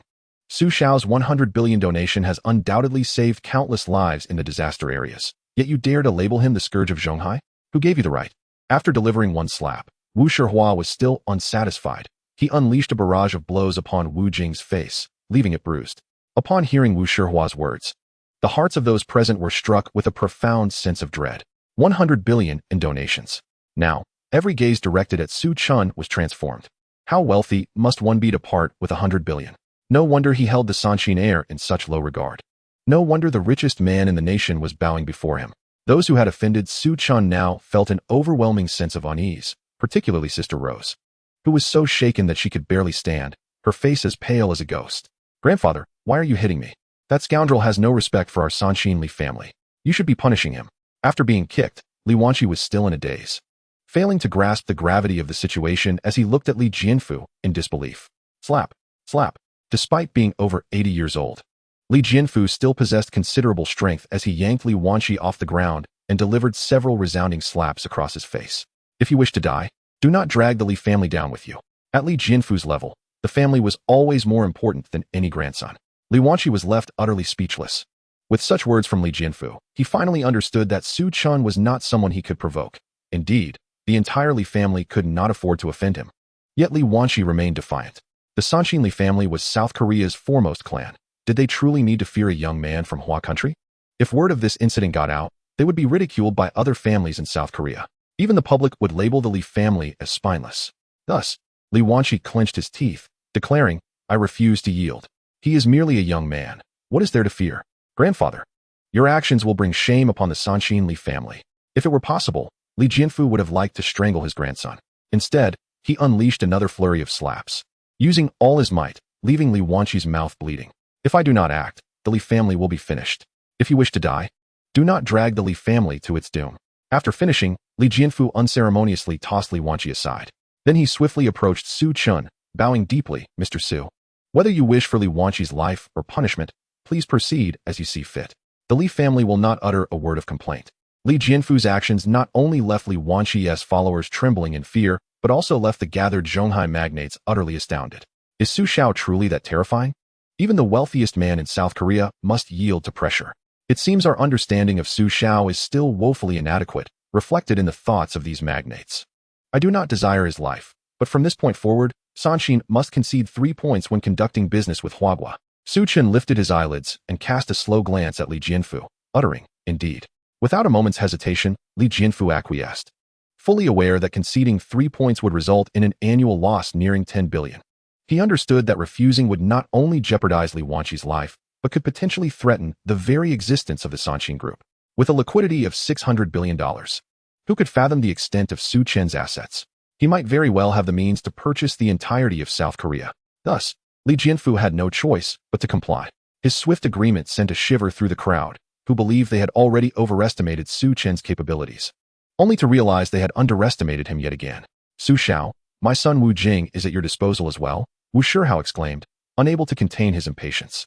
He hastily dragged Wu Jing before Su Chun, initiating a rather amusing scene. Su Chun regarded him calmly and remarked, Wu, I am unsure how to address you, so I shall call you Mr. Wu. Your son exhibits quite the peculiar disposition. A few simple words from Su Chun caused Wu Shihao to break into a cold sweat. What is his educational background? Su Chun inquired. He graduated from Zhejiang University, Wu Shihao answered candidly. A high achiever, indeed. He should be sent to the mountainous regions for educational support. That is where he can truly shine, rather than in the indulgent atmosphere of a bar, Su Chun stated. Certainly. Wu Shihao nodded vigorously. Upon hearing this, Wu Jing fainted on the spot. Educational support? Wasn't that akin to a death sentence for him? Ah, are you all right? Big star? Yan Qinxue, who had long been released by Rose's sister, looked at Su Chun with a complex expression. Upon hearing Su Chen's voice, she smiled brightly and said, I'm fine, thanks to you. I'm glad to hear that, Su Chen replied, his gaze shifting to the pale-faced Rose's sister before he dialed a number. Hello, Mr. Su, came the voice on the other end, Wan Xing'a. Brother Wan, I have 2 tasks for you. First, terminate the contract between Songren Media and Yan Qinxue, and transfer her to our company. Second, dismiss the agent Rose's sister from Songren Media and inform the entire industry that she is never to be employed again. Anyone who disagrees will face dire consequences. With that, Su Chen's call sent Rose's sister collapsing to the ground, unable to withstand the weight of her ruined career and life. As others witnessed her fall, they fled as if avoiding a plague, including her subordinates from Songren Media. At that moment, who would dare to provoke Su Chun? It was a matter of life and death. Ah, all's well that ends well. Time to head home. Su Chun stretched leisurely, his demeanor relaxed. Let us go? Qi Xiaoqing chimed in, unable to suppress his elation. With that, Su Chun departed the private room, leaving the crowd filled with awe and trepidation in his wake. Yen Qianxue pondered for a moment before following him. Is there anything else, Big Star? Su Chen glanced back at Yen Qianxue. Upon seeing her emerge, Song Siwei became immediately wary. Yen Qianxue looked at Su Chen with sparkling eyes and sincerely expressed, I apologize for the trouble I caused you tonight. And thank you for resolving my predicament. No worries, just refrain from unexpectedly kissing me again next time, Su Chen replied with a slight smile. Yen Qianxue's expression faltered, her cheeks flushing. All right, I was just joking. By the way, Big Star, I took the liberty of transferring you to Huaxing Group. I hope you don't mind. Su Chen waved his hand dismissively. Huaxing Group. Yen Qianxue's eyes sparkled. The Huaxing Group is a leader in the entertainment industry, unlike Songren Media, which is limited in resources and riddled with sordid affairs. She had long desired to join Huaxing Group, but her contract with Songren Media had not yet expired, and she suspected they would not easily let her go even when it did. Not at all. Huaxing Group has always been my aspiration. You've done me a tremendous favor, and now I'm at a loss as to how to repay you. Perhaps I should offer myself in gratitude? Chapter 52, The Mischievous System. Although Yen Qianxue was half joking, a shy expression betrayed her. Ahem, Su Chen was taken aback by her boldness and cleared his throat. No. I wouldn't want to be pursued and scolded by your fans. Yen Qianxue's heart sank at his swift response. Was she truly so unappealing to him? After all, he was someone whom even the richest man in the country had to bow before. What kind of women had he not encountered? Yen Qianxue, it's time to let go of your self-adoration, she thought bitterly. All right, you should head home. Songren Media won't dare to make things difficult for you. When you join Huaxing, remember to present the audience with excellent work. Su Chen smiled at her. Su Xiao, tonight was absolutely exhilarating. The son of a dignitary, clap clap. The heir of Sanxin, clap clap. The head of the Li family, clap clap. Once it was just the three of them, Qi Shaoqing could no longer contain his excitement, waving his hand animatedly in the air. What can I say? I was merely trying to remain inconspicuous, yet these individuals insisted on presenting me with opportunities. Su Chen shrugged helplessly. Observing Su Chen's teasing expression, Qi Shaoqing playfully punched his arm and said, Su Xiao, confess freely, resist, and face the consequences. Tell me, how many secrets are you hiding from us? Su Chen stroked his chin and feigned a pitiful expression. Master Qi, these matters are not so easily explained. Perhaps you could let me off this time. Qi Shaoqing waved his hand generously. Humph, I shall not hold it against you. Song Siwei watched the two of them play acting, her eyes squinting into crescent shapes, her fondness for Su Chen deepening. Regardless of his changing status, he treated them with equal sincerity. The trio indulged in playful banter for a while longer on the street before summoning their designated drivers to return home. The driver called by Su Chen couldn't help but be astonished by his luxurious car and mansion. Just as Su Chen lay down on his bed, he received a call from his parents. Hello, Dad. Son, have you settled in? I have something to discuss. Your cousin Yi has just finished her college entrance examinations and wishes to find a summer job in Zhonghai for some experience. Could you assist in looking after her? If it's inconvenient, that's perfectly fine. His father's calm voice came through the phone. No problem, Dad. Just inform Uncle Air clearly to let Yi come. Su Chen replied without hesitation. Their family relatives were decent, but the best treatment came from Uncle Air's family. They had covered Su Chen's first year of university tuition and even provided him with 3,000 yuan for living expenses. Su Chen had always held this gratitude close to his heart. During this time, he had been contemplating how to assist Uncle Air's family without being abrupt, and now, an opportunity had finally presented itself. Very well then, take good care of Yi. I won't say much more. I need to continue preparing the itinerary for the next city with your mother. Dad, do you still have enough money? I just received a bonus and can send it to you. We have enough. Just make sure to save your money well. I'll hang up now. Beep, beep, beep.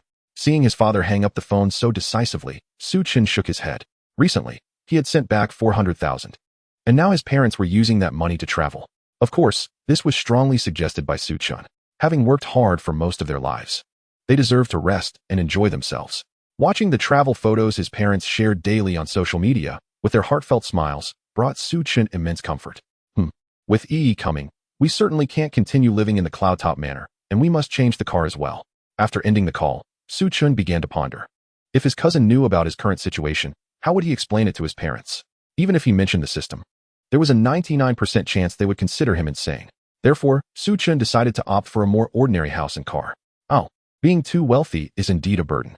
This was the shameless sentiment he expressed before drifting off to sleep. The following day, Su Chen drove his Rolls-Royce straight to the Supreme car dealership.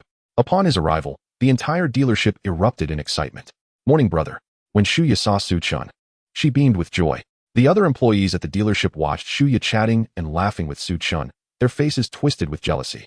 After all, He was a super-rich individual worth billions and astonishingly handsome. Xiaoya, please recommend a car in the range of 2 to 300,000. After exchanging pleasantries with Shuya, Su Chun revealed his purpose. Are you going to drive it? Shuya asked, a hint of confusion in her voice. Yes. Su Chun nodded. Huh. The marketing staff at the dealership displayed expressions of surprise upon hearing this exchange.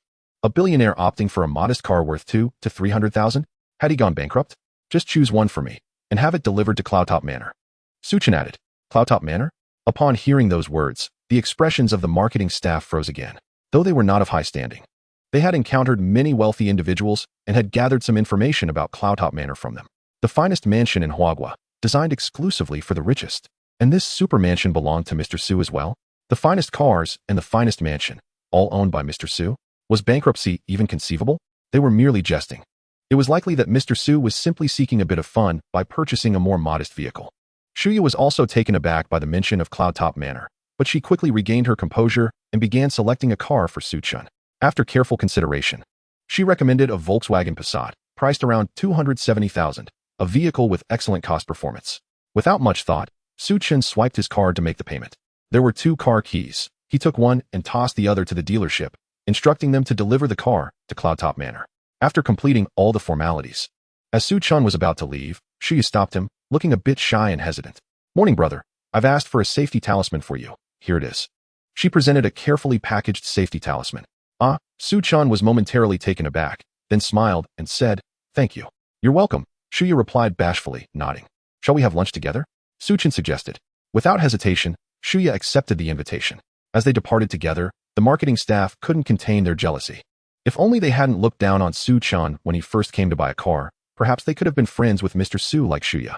While regretting their past judgments, they resolved to be humble and not to judge others by their appearance in the future. Once outside the dealership, Shuya recommended a nearby mid-range restaurant, where they spent 700 yuan. Shuya took the initiative to pay for the bill under the pretense of going to the restroom. When Su Chun finished eating and learned about this from the front desk, he shook his head with a smile. This young lady was quite thoughtful. After their meal, Shuya returned to the dealership to work, while Su Chun drove his Rolls-Royce around the streets. As he wandered, he found himself at the China Ocean Global Plaza, where he parked and sought out a cafe to enjoy a leisurely afternoon coffee. Chapter 53, Godlike Singing Skills, Terrifying Indeed. Hello, I'm the cat-tooth streamer, Xiao Baobao. May I ask you a few questions? A voice came from beside Su Chun. A heavily made-up girl, clearly having undergone cosmetic enhancements, held a selfie stick and approached a young couple seated at a nearby table. The young man, appearing to be in his early 20s, responded enthusiastically, of course. As Xiao Baobao live-streamed, she produced another phone displaying a car logo. Handsome, do you know what car this logo belongs to? For rings, Audi, that's easy. The young man replied without hesitation. Xiao Baobao blinked and asked, so do you own one? The young man appeared slightly embarrassed, scratching his head as he replied. The cheapest Audi costs around 200,000. I can't afford it. Xiao Baobao suddenly made an exaggerated expression, saying, no way, no way. Are there still boys who can't afford a car worth over 200,000? How will you marry a wife in the future? The viewers in her live stream echoed her sentiments. No way, no way. Isn't an Audi supposed to be common? Why does he not have one? While I have one and still don't have a girlfriend. If a 90s kid doesn't have a car or a few $100,000 in savings, how can they call themselves a 90s kid? These poor souls should stay indoors to avoid tarnishing our generation's reputation. Xiao Baobao displayed the viewer's comments to the young man, who turned red with embarrassment. Young lady, it seems you should consider finding a new boyfriend. Haha. Xiao Baobao savored the young man's discomfort, then smiled at his girlfriend, who also looked quite embarrassed and fell into deep thought. Su Chun found the host's behavior rather distasteful. Was it really necessary to be so condescending? Just as he was about to step in and say a few words, Xiao Baobao turned her gaze towards him, her eyes sparkling. Handsome, may I ask you this question? She directed the camera towards Su Chun. Wow, so handsome. Damn, this face, I'm envious. Oomph, what's so great about being good-looking? Would you choose an 80-point face or a million? High looks might attract girls, and perhaps even a wealthy benefactor, so I would definitely choose a million. Humph, short-sighted. Being handsome can lead to becoming an internet celebrity or even a star. How can you limit yourself to just earning a million? Comments flooded the screen. Go ahead, Su Chun said, taking a sip of coffee, his expression calm. Handsome, do you know what car logo this is? Xiao Baobao repeated her earlier question, showing another car logo on her phone. Audi. And do you own one? No. Hee hee, no wonder such a handsome fellow remained single. Xiao Baobao chuckled, implying that Su Chun was financially challenged. The barrage of comments flooded in once more. I told you, what good is good looks if you're broke? You can't even find a girlfriend. Xiao Baobao felt she hadn't teased Su Chen enough. A high-value handsome man was a topic ripe for discussion. She then presented another car emblem. Do you know what this logo represents? Is this the one you're referring to? Su Chen tossed the key to a Santana onto the table. The emblem depicted in the photograph was unmistakably that of a Santana. Now it was Xiao Baobao's turn to feel awkward. Just a moment ago, she had mocked Su Chen for having no car and no girlfriend. And now he had casually revealed the car key. Oh dear, the host has been caught off guard. Caught off guard? What is so impressive about a Santana? Isn't it common for everyone here to own one? Exactly. Observing these comments, Xiao Baobao regained her confidence and presented another car emblem to Su Chen. It was that of a Mercedes-Benz. Handsome, do you know what car this logo belongs to? Xiao Baobao inquired mischievously. Everyone recognizes the Mercedes emblem, but few can afford one. Xiao Baobao doubted that Su Chen owned a Mercedes. Is this the one? Su Chen then tossed the key to a Mercedes Maybach S-Class, worth $3 million, onto the table. Huh. Has the host been struck again? Uft. Is that even a strike? It's just a Mercedes. Everyone here has one. Don't be ridiculous. The key this handsome fellow produced is for a Maybach S-Class, which costs at least $1.5 million. The entire live stream fell silent. Xiao Baobao's expression stiffened.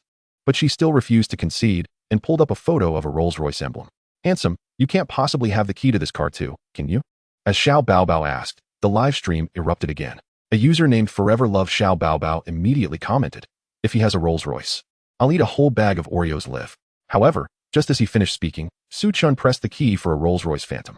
The luxurious vehicle parked behind Xiao Baobao came to life, its headlights flashing incessantly, as if to convey a message. Forever Love Xiao Baobao has left the live stream.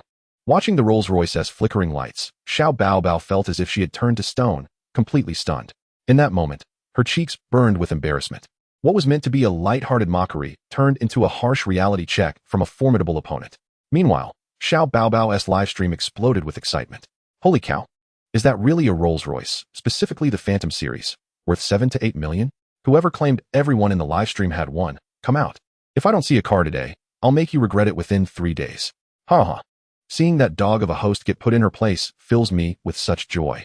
Exactly. She deserves it for being rude and mocking others. The more Xiao Baobao read these comments, the worse her expression became, and she found herself at a loss for words in front of Su Chen. Su Chen ignored Xiao Baobao and approached the young man she had previously interviewed, saying, Brother, don't be disheartened. Those who claim that people born in the 90s must have cars and savings are either foolish or malicious. I'm also from the 90s, and I had nothing before. Just keep working hard. Don't let the ignorant opinions online influence you. The young man felt invigorated by Su Chen's words and looked at him with gratitude, filled with determination. Yes, not having it now doesn't mean it won't come later. Su Chen's remarks were also heard by the viewers in Xiao Baobao's live stream. Suddenly, the viewers fell silent. The group Su Chen referred to as either foolish or malicious was indeed talking about them, yet they had no rebuttal. Ahem, brothers, we can't argue with that. Let us move to the next one. Oh, and before you leave, how about unsubscribing from the host? A comment appeared in the live stream. Then came, Jiu Wu unsubscribed. Lian Xian unsubscribed.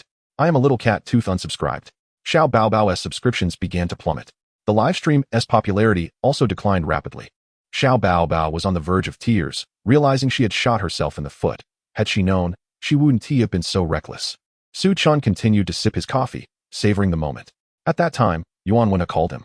Mr. Su, the rent for this month has been fully collected, and I need your signature to transfer it to your account. May I come by with the documents now? If it's convenient for you, I can bring them over. Chapter 54, A Sudden Kiss. Su Chen replied, I'm at the Manky Coffee in the Zhonghai Global Plaza. Please bring them here. Shortly after, Yuan Wenha, dressed in a suit, arrived at the cafe and handed a stack of documents to Su Chen. This is the detailed rent for the quarter. Su Chen glanced at the total. 18 billion.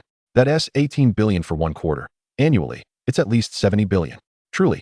This is the largest and most luxurious plaza in Zhonghai. With a swift motion, Su Chen signed the documents. Soon, his Huaxia bank account reflected an 18 billion transfer. Observing the long string of numbers, Su Chen remained remarkably composed. After all, he had 600 billion in a Swiss bank, roughly equivalent to over 400 billion Huaxia currency. 18 billion was but a drop in the ocean. Mr. Su, when you first arrived, we hosted a banquet at the Oriental Grand Hotel. Unfortunately, due to our negligence, we lost your interest, resulting in the banquet's cancellation. Today, on behalf of the entire company, I extend another invitation to you. Yuan Wenha carefully stated as he collected the documents. All right, Just send me the details of the location, and I'll go myself. Su Chen did not refuse. Thank you, Mr. Su. Yuan Wenhe bowed respectfully. You should accompany me around the mall. After all, it is quite a significant property, and I should pay some attention to it. Su Chen stood up from his seat. Hearing this, Yuan Wenhe's mouth twitched. A mall worth hundreds of billions, generating at least 50 billion in net profit annually, and he referred to it as a small enterprise? However, Yuan Wenhe had heard of Su Chen's extravagant philanthropy, where he had casually donated billions at charity galas. Understanding that the Zhonghai Global Plaza was merely a minor venture for Su Chen, the two then strolled through the mall. Su Chen casually observed his surroundings, appearing aimless. Yet he was keenly scrutinizing many details. Meanwhile, those who recognized Yuan Wenhe's status were astonished to see him humbly following a young man, speculating about Su Chen's true identity. As they walked, they arrived at a steak buffet restaurant. Su Chen paused in front of the restaurant primarily because it was already past 3 in the afternoon and many patrons were still dining inside. Judging by their attire, it was clear that their circumstances were not favorable. Their clothes were tattered, and they looked gaunt, with several cameras focused on them. My dear friends, I am your benefactor. Today, I have brought the impoverished folks from the mountains to dine in the big city once again. Their locality is steeped in poverty, rendering it nearly impossible for them to ever savor such sumptuous feasts of steaks, lobsters, and crab legs throughout their lifetimes. Naturally, I shall cover all their transportation costs, accommodations, and meals, and upon their return, I intend to gift each of them 5,000 yuan. I aspire to enhance their livelihoods. My dear friends, do you believe my actions are justified? The individual addressing the camera is a bald man adorned with tattoos, his face radiating joy. Brother Hao is truly remarkable. This is the essence of positive energy. The light of righteousness illuminates the earth. In Brother Hao's live stream, the audience is fervent, with torrents of comments flooding the chat. Observing their enthusiasm, Brother Hao's smile becomes even more radiant. Eat up, everyone. Indulge as much as you desire. There is no need to rush. He assures the 200 impoverished individuals from the mountainous regions. Su Chen watches this scene unfold, his heart stirred. Although he recognizes that Brother Hao is engaging in a bit of theatrics, he believes that as long as it genuinely aids others, such theatrics are not entirely objectionable. He refrains from moving forward, instead finding a spot to sit and continue observing this charitable event. Brothers, in our quest to assist more individuals, Brother Hao is truly sacrificing everything for this cause. He seeks no recompense, only requests that you share this live stream far and wide, so more people can witness his noble deeds. Brother Hao then shifts the camera back to himself. I cannot bear the burden alone. Let us show our appreciation with gifts. Enough talk. I'm going to borrow my father's bank card to support Brother Hao. The light of righteousness shines upon the earth. As the live stream progresses, viewers tune in, praising Brother Hao's actions. The popularity of his channel surges rapidly, making him the top streamer on the platform. Witnessing the skyrocketing viewership, Brother Hao prepares for the main event of the day, distributing money, 5,000 yuan for each person. At that moment, Brother Hao's live stream shatters records, gaining an additional 1 million followers. 5,000 yuan for over 200 individuals amounts to a staggering sum of 1 million at the very least. I am profoundly moved.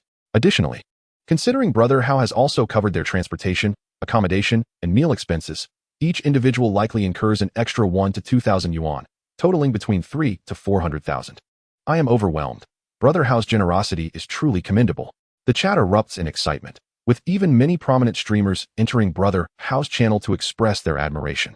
As Brother Hao observes the ever-increasing number of followers and gifts, his heart swells with joy, though he strives to maintain a composed demeanor.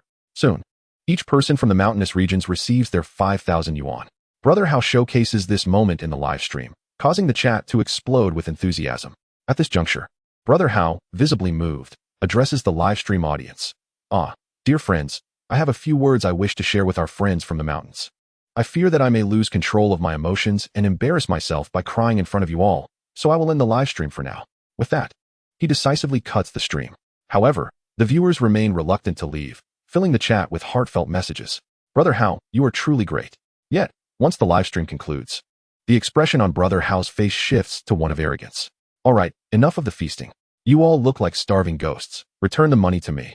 I expect every last cent back, or there will be consequences.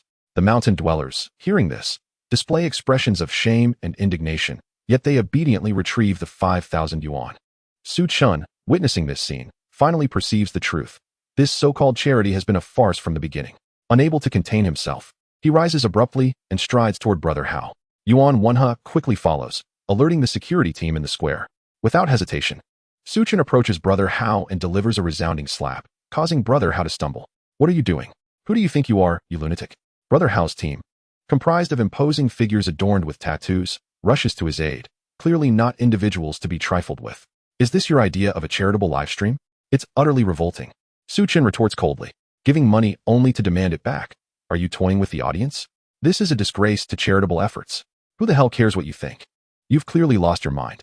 Brother Hao seethes, clutching his face with a look of resentment directed at Su Chen. What did you say? Hearing someone insult his boss.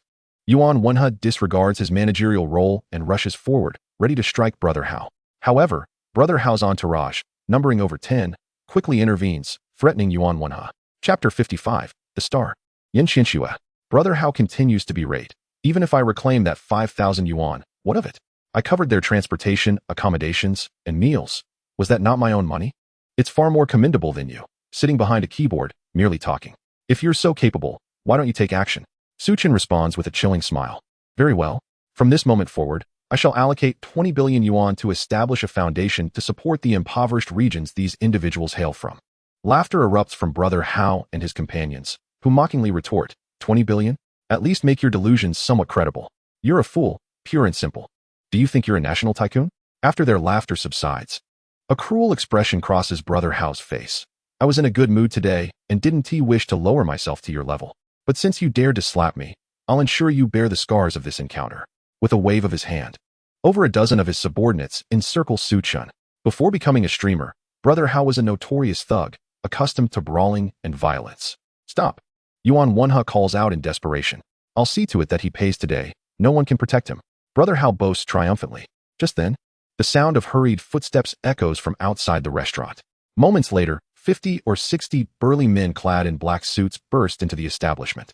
The leader, a man with a buzz cut, glances at Yuan Wenhe before fixing his gaze on Su Chen, his expression shifting to one of alarm. Stop. Whoever dares to lay a hand on our boss will pay with their life. With that, the group of black-clad men surges forward, swiftly overpowering all of Brother Hao's subordinates.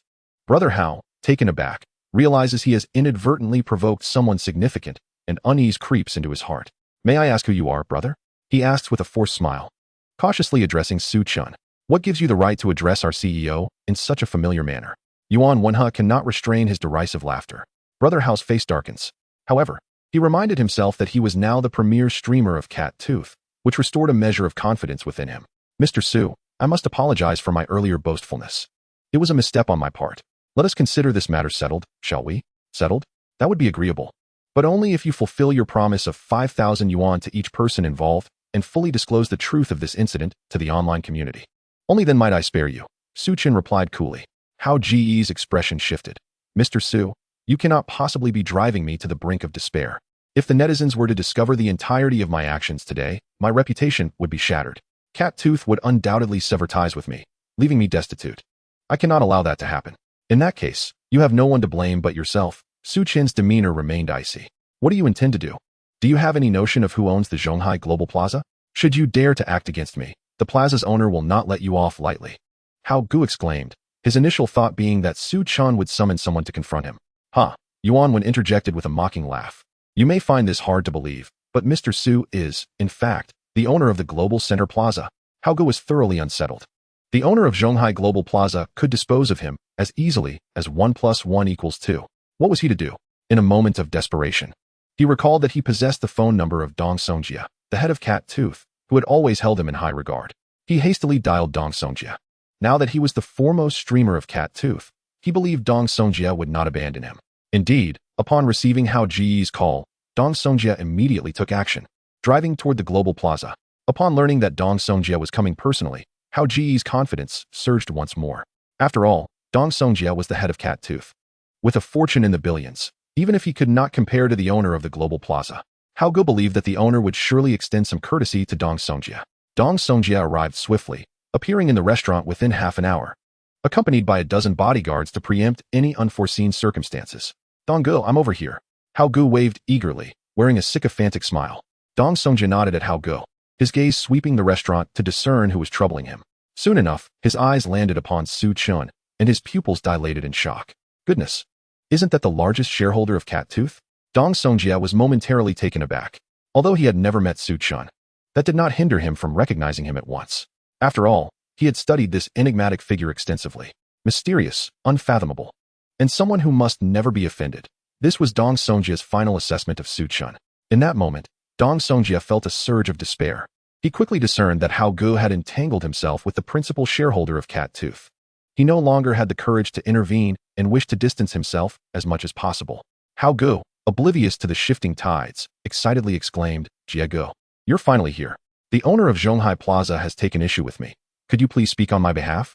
Dong Songjia did not respond to Hao Gu, but approached Su Chun with trepidation. "Ahem, Mr. Su, I am Dong Songjia, the head of Cat Tooth. We spoke on the phone previously. You mentioned you were unavailable at the time." Su Chun interrupted, his expression indifferent. "It seems this Hao Gu holds quite a significant position in your eyes, considering a mere phone call summoned you here." Dong Songjia felt a pang of anxiety. He could clearly sense Su Chun's discontent. "Mr. Su, I truly had no idea." Su Chun cut him off again. "That will suffice. Stand aside." With a face full of apprehension, Dong Songjia obediently stepped to the side. Despite being the head of Cat Tooth, he held only 10% of the shares. Someone like Su Chun, who possessed 51%, had the authority to dismiss him, and Dong Songjia was not brave enough to oppose Su Chun. Witnessing Dong Songjia's subservience, Hao Gu grew increasingly alarmed and shouted, "Jie Gu, what is happening?" "Silence. Do you understand that Mr. Su is the largest shareholder of Cat Tooth? What good is your plea to me?" Dong Songjia glared fiercely at Hao Gu. Hao Gu felt as if he had been struck by lightning, standing frozen in place. Su Chun turned his gaze back to Hao Gu, speaking coolly, "I shall grant you a path to redemption. First, fulfill your promise of 5,000 yuan to each individual. Second, disclose to the audience your actions today. Otherwise, prepare to face imprisonment." At that moment, genuine fear gripped Hao Gu as he pleaded, "Big brother, I will do as you say. Please, grant me a chance to survive." "Act accordingly," Su Chun commanded succinctly. With no other option, Hao Gu reopened his live stream. "Our esteemed Hao Gu has returned. Watching celebrities donate is all well and good, but true charity is exemplified by our Hao Gu." Chapter 56, The Heir of Sanshin. The light of righteousness shone upon the land, and many netizens remained in Hao Ji's live stream. As he resumed broadcasting, the room quickly buzzed with activity. Hao Gu, observing the flattery pouring in, wished he could sink into the earth, his face contorted in sorrow as he recounted his exposure for false philanthropy. In an instant, the screen filled with question marks. So it turns out he was just another fraudster in the realm of charity. Damn it. If it weren't for the big shot exposing him, I would have been duped by Hao Gu and even donated to him. Trash streamer, this is an affront to justice. As Hao Gu was compelled to confess, the netizens erupted in outrage, and his subscriber count plummeted. Yet, Hao Gu was indifferent to this decline. He knew his streaming career was irrevocably over. Now, he was consumed with regret. Had he genuinely distributed 5,000 to each person instead of resorting to deceit? Given the current surge in attention, that 1 million could have been recouped in no time. Why had he allowed himself to descend to this fate? 1 million lost, and his streaming career extinguished. He was left with tears unwept.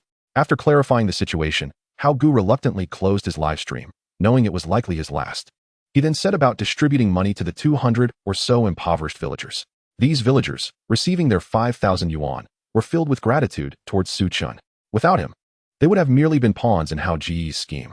"Big brother, I have done as you instructed. May I leave now?" After distributing the funds, Hao Ji's heart ached, and he cautiously addressed Su Chun. Su Chun waved his hand dismissively, signaling him to depart. Thus, Hao Gu and his team scurried away without a moment's pause. "Mr. Su, I had no idea Hao Gu would resort to such tactics for publicity. Had I known he would dare to act this way, I wouldn't have just defended him. I would have had him banned altogether," Dong Songjia hastily explained to Su Chun. "Are you suggesting you bear no responsibility?" Su Chun regarded Dong Songjia with a cool gaze. Cold sweat trickled down Dong Songjia's forehead. I do. It is our lack of oversight that allowed this to transpire." "Good to know." Su Chun's expression turned grave. "Should a similar incident occur again, it will lead me to question your capacity, and I will not hesitate to appoint a new head for Cat Tooth." "I understand." Dong Songjia nodded fervently. Dong Songjia nodded at Zheng. He harbored no doubt regarding Su Chun's words. After settling matters with Hao Gu, Su Chun summoned Yuan Wenhe to his side and stated, "As I mentioned earlier, I intend to establish a foundation with a fund of 2 billion to assist the impoverished regions where these mountain dwellers reside. You will oversee this initiative, ensuring that the funds are utilized judiciously." "Understood, Mr. Su." Yuan Wenhe gazed at Su Chun with admiration. Having just donated 100 billion, he was now pledging another 20 billion. This exemplified the noble responsibility befitting a wealthy individual. A true hero acts for the nation and its people. Congratulations. The host has donated 20 billion to the mountain populace, allowing the light of righteousness to illuminate the earth. As a reward, the host is granted a suite in the Binjiang Garden community, valued at 200 billion. The system's voice resonated in Su Chen's mind. Indeed, fortune comes when one is in need. A house was exactly what he lacked. He hoped that the properties in Binjiang Garden would not be excessively priced. Otherwise, he would still have to seek a more affordable option. Upon hearing the system's announcement, Su Chen muttered to himself. He then checked his phone. The price of apartments in Zhonghai Binjiang Garden was 81,000 per square meter. That seems a bit steep, he mused. No matter, when Yi arrives, I can simply say it's a rental. She likely won't question it. Su Chen contemplated deeply. In this day and age, pretending to be impoverished is indeed a skill. With his cousin Xiao Yi set to arrive in Zhonghai the next day, Su Chen resolved to first inspect the property. He entrusted Yuan Wenhe with a few instructions to ensure the mountain residents were well taken care of before departing. As he settled into his car, he received a call from Yang Hui, the property management head of Binjiang Garden, inquiring about his arrival time. Su Chen replied that he was on his way. Meanwhile, at the Binjiang Garden property management office, a flurry of activity ensued. Quickly, everyone, straighten your appearance and muster your spirits. Our new boss, Mr. Su, is on his way. By the time Su Chen arrived at Binjiang Garden, the entrance was already crowded with property management personnel. At the forefront was a woman in her 30s, clad in a sharp business suit, exuding competence. She was none other than Yang Hui, the property management head. As Su Chen emerged from his vehicle, Yang Hui immediately approached him with a respectful demeanor. Mr. Su. Good day, Mr. Su. The staff collectively bowed. Su Chen smiled at Yang Hui. No need for such formalities. Please ask them to disperse. Yang Hui complied, though she retained 6 security personnel. After all, as the owner of Binjiang Garden, it was crucial to ensure his safety. Subsequently, Su Chen followed Yang Hui into Binjiang Garden, gaining a basic understanding of the property through her introduction. Currently, the situation at Binjiang Garden was that it was available for rent only, not for sale. Why is it not available for sale? Su Chen inquired. Yang Hui explained. The previous owner believed that Binjiang Garden had significant appreciation potential and intended to wait until the property values peaked before selling. Thus, they are renting it out for now. Su Chen frowned. This seemed a waste of resources. Given the current price of 81,000 per square meter, it was neither exorbitant nor inexpensive for Zhonghai, and many were quite envious. If Binjiang Garden remained unsold, prospective buyers would have to consider even pricier options, thus increasing their financial burden. Effective immediately, Binjiang Garden will commence sales. With a price set at 21,000 per square meter, Su Chen declared after a moment's contemplation. What? Yang Hui's expression was one of disbelief, convinced she had misheard. Selling properties valued at 80,000 for 21,000 would lead to catastrophic losses. You heard correctly. With so many young people unable to afford homes, selling at a lower price is akin to charity, Su Chen continued. Boss, but if you proceed this way, you will incur losses in the hundreds of billions. Yang Hui exclaimed anxiously. She had seen wasteful spending before, but this was unprecedented. Not an issue. I am not short on funds. Remember, 21,000 per square meter.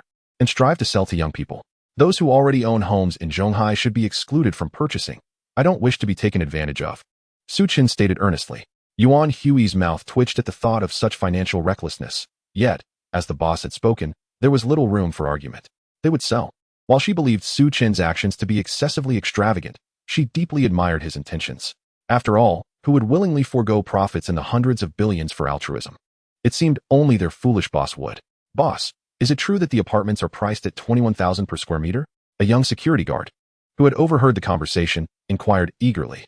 Indeed, it is true, Su Chen replied with a smile and a nod. Then can I buy one? The young guard asked nervously. He had moved to Zhonghai for work and was in a relationship with a local girl.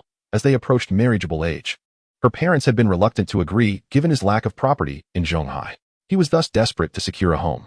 Of course, as long as you do not already own a home in Zhonghai, I genuinely hope my actions can assist those in need, Su Chen affirmed. Thank you, boss. I don't own a home, the guard exclaimed, his face flushing with excitement. I don't either. Boss, I want to buy too. Other security personnel chimed in, their enthusiasm palpable. Although 21,000 per square meter was still a considerable burden for them, it was far more reasonable than 81,000. Absolutely. Anyone meeting the criteria may purchase, Su Chen replied with a smile. Thank you, Mr. Su. Thank you, Mr. Su. The guards gazed at him with gratitude, tears welling in their eyes. Congratulations. The host has considered others, selling homes at a low price, allowing the light of righteousness to shine upon the land. As a special reward, the host receives 100 billion Huaxia coins. The system chimed. With a vibration, Su Chen's bank account swelled by another 100 billion. He glanced at the notification and quietly returned his phone to his pocket. In truth, even without the system's reward, he would have proceeded in the same manner. After discussing the sales arrangements with Yang Hui, Su Chun and the others continued their tour of Binjiang Garden, with the 6 security guards vigilantly protecting him. Anyone who dared to lay a finger on Su Chun would face their wrath. Boss, ahead is the 5th unit. Yang Hui continued to inform Su Chun about the community. At that moment, Su Chun halted, his gaze fixed on a certain floor of the 7th unit. Yang Hui followed his gaze and gasped in alarm as she spotted a 3 or 4-year-old child perilously climbing over a balcony railing, about to fall. Oh no! Yang Hui's heart raced. Just then, the child suddenly tumbled from the upper floor. Yang Hui instinctively covered her eyes. In an instant, a gust of wind swept past Yang Hui. She opened her eyes to witness her boss, Su Chun, dashing towards the spot where the child was about to land. Arms outstretched, ready to catch the falling child. This is it. Yang Hui's mind was in complete disarray. The child had fallen from a height of at least 20 or 30 floors. The force of the impact was such that if Su Chun had caught the child, his arms would surely have been shattered. Boss, how could you be so foolish? Yang Hui exclaimed, her anxiety causing her to pace back and forth. 6 security guards rushed frantically towards Su Chun. Bang! Before they could reach him, the child had already landed safely in Su Chun's arms. Driven by the tremendous force, Su Chun lunged forward, fearing he might crush the child. He exerted pressure with his feet, spun around, and gently placed the child on the ground before tumbling onto the grass himself. Boss, the security personnel hurriedly moved forward to assess the situation. They had finally encountered such a commendable boss. If anything had happened, they would have had nowhere to express their sorrow. Su Chun stood up from the grass, cradling the child. Upon seeing that Su Chun was unharmed, the crowd finally breathed a sigh of relief, yet they were left in awe. How could a child, having fallen from such a height, emerge unscathed? Was his body forged from steel? Moreover, if their boss was this formidable, did he truly need their assistance? Boss, are you really all right? Should we take you to the hospital for a checkup? Yang Hui asked, her face etched with concern. I'm perfectly fine. And the child should be unharmed as well. Please find out who the child's parents are so we can return him, Su Chun responded, handing the child to Yang Hui and stretching his arms. In truth, he felt a wave of apprehension wash over him. Had he not possessed the prowess of a grandmaster in martial arts, his arms would undoubtedly have been rendered useless. The host has saved a child's life, allowing the light of righteousness to shine upon the earth. As a reward, the host is granted an extension of 10 years to their lifespan. The system's reward left Su Chun momentarily stunned. 10 years of life? It could be played like this? Curiosity compelled him to inquire within his mind. System, how much lifespan do I have remaining? No comment, came the terse reply. Damn. Su Chun felt quite exasperated. After a leisurely stroll through the riverside garden, Su Chun chose a residence for himself. Room 6, Unit 5, Building 9. This spacious dwelling boasted 4 bedrooms, 2 living rooms, and 2 bathrooms, covering nearly 150 square meters. It was fully furnished, basking in abundant natural light, and ready for immediate occupancy. The primary reason Su Chun selected this apartment was its inclusion of a gym and a study, even though he likely would not utilize them. After all, isn't gaming far more appealing? All right, Manager Yang, I have no further matters to attend to. Please ensure the sale of the property goes smoothly. Su Chun casually reclined on the imported sofa, casually instructing Yang Hui. Understood, boss, Yang Hui replied before leading the security personnel out. Once Yang departed, Su Chun inspected the contents of the apartment. It was stocked with all the essentials, including fresh bedding, pillows, and even pots and pans, all brand new. Though there was only one set of toiletries. Since his cousin Xiao Yi would be arriving tomorrow, he needed to prepare these items in advance. Thus, he descended to the community supermarket for a shopping spree. After completing his purchases, Su Chun entered the elevator. Inside, apart from himself, there was a woman holding a child, with a 5-liter container of cooking oil at her feet. Just as he was about to close the elevator door, a voice from outside called out, "Wait a moment." Su Chun pressed the open button, and the nearly closing door swung open. "Did I tell you to wait? Are you deaf? Everyone get out." As the doors opened, Su Chun was met with a haughty young woman standing before him. Behind her stood a tall woman wearing a mask, dressed in short sleeves and hot pants, engrossed in her phone. Accompanying the masked woman were 4 bodyguards, their expressions vigilant as they scanned the surroundings. Is there a celebrity residing in Riverside Garden? Su Chun furrowed his brow, recognizing the masked woman's demeanor as indicative of someone notable. "I told you to get out, do you hear me?" the glamorous woman repeated, noticing Su Chun's lack of movement. At the same time, the 4 security guards glared fiercely at both Su Chun and the young mother. The young mother, feeling helpless, balanced the child in one arm while struggling to carry the 10-kilogram container of oil with the other, slowly making her way out of the elevator. Su Chun remained unmoved, and inquired coolly, "Is the elevator a public resource of this building? Why should I have to yield to you?" The glamorous woman shot him a disdainful look and replied, "Why? Simply because our Wan Wan is a popular internet celebrity with over 20 million fans." Yunin? Wan Wan. Su Chen recognized the masked woman's identity. Chen Wan Wan, a prominent figure on Yunin, the leading short video platform in Huagua. He had occasionally come across her videos while browsing Yunin. They were devoid of substance, filled only with poses and mimicry. Hearing the glamorous woman's words, Su Chen chuckled. What gives an internet celebrity such an inflated sense of superiority? Chen Wanwan appeared to be provoked by Su Chen's remark, abruptly removing her mask and glaring at him icily. Su Chen glanced back at her, inwardly noting how impressive the beauty filter of Yun truly was. The Chen Wanwan he saw now was a stark contrast to her online persona. The glamorous woman, noticing Su Chen's defiance, glared even more fiercely and declared, "Our Wanwan brings joy to over 20 million people. Can you do the same? Just based on that, you must yield the elevator to Wanwan today." Her tone intensified, and the four bodyguards cast increasingly hostile glances at Su Chen. Emotionless, Su Chen replied coldly, "What if I refuse?" "Refuse? Are you getting a little too full of yourself? How dare you say no?" The glamorous woman exclaimed angrily. At that moment, Chen Wanwan finally spoke up, her impatience evident. Why waste words on him? People like him are simply envious of my accomplishments. There's no need for discussion. Security, drag him out. As soon as Chen Wanwan finished speaking, the four black-clad bodyguards lunged towards Su Chen. Oh no, this is bad. Meanwhile, in the security monitoring room of Riverside Garden, a community guard watching the scene unfold was immediately alarmed. Damn it, how dare they lay hands on our boss? Just wait and see how I deal with them. The guards hastily abandoned their positions and rushed towards Building 9, Unit 5.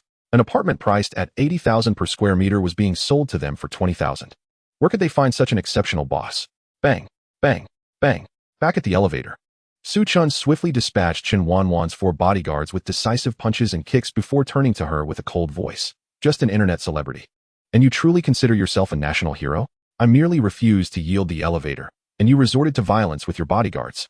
What an inflated ego. Su Chen was genuinely infuriated. Had this situation involved someone else instead of him, they might have been dragged out of the elevator or even beaten.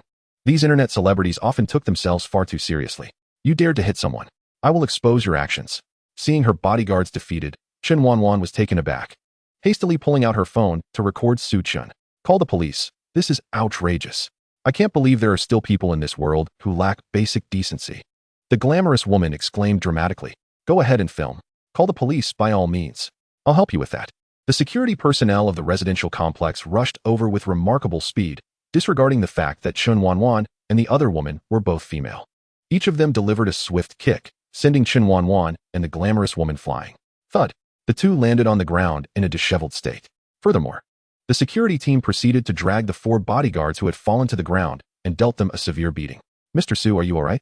The head of the security team asked, his face filled with anxiety as he looked at Su Chen. I'm fine, Su Chen replied with a shake of his head, adding, Enough. Stop hitting them. At this rate, they'll end up severely injured. Upon hearing this, the security personnel finally ceased their actions.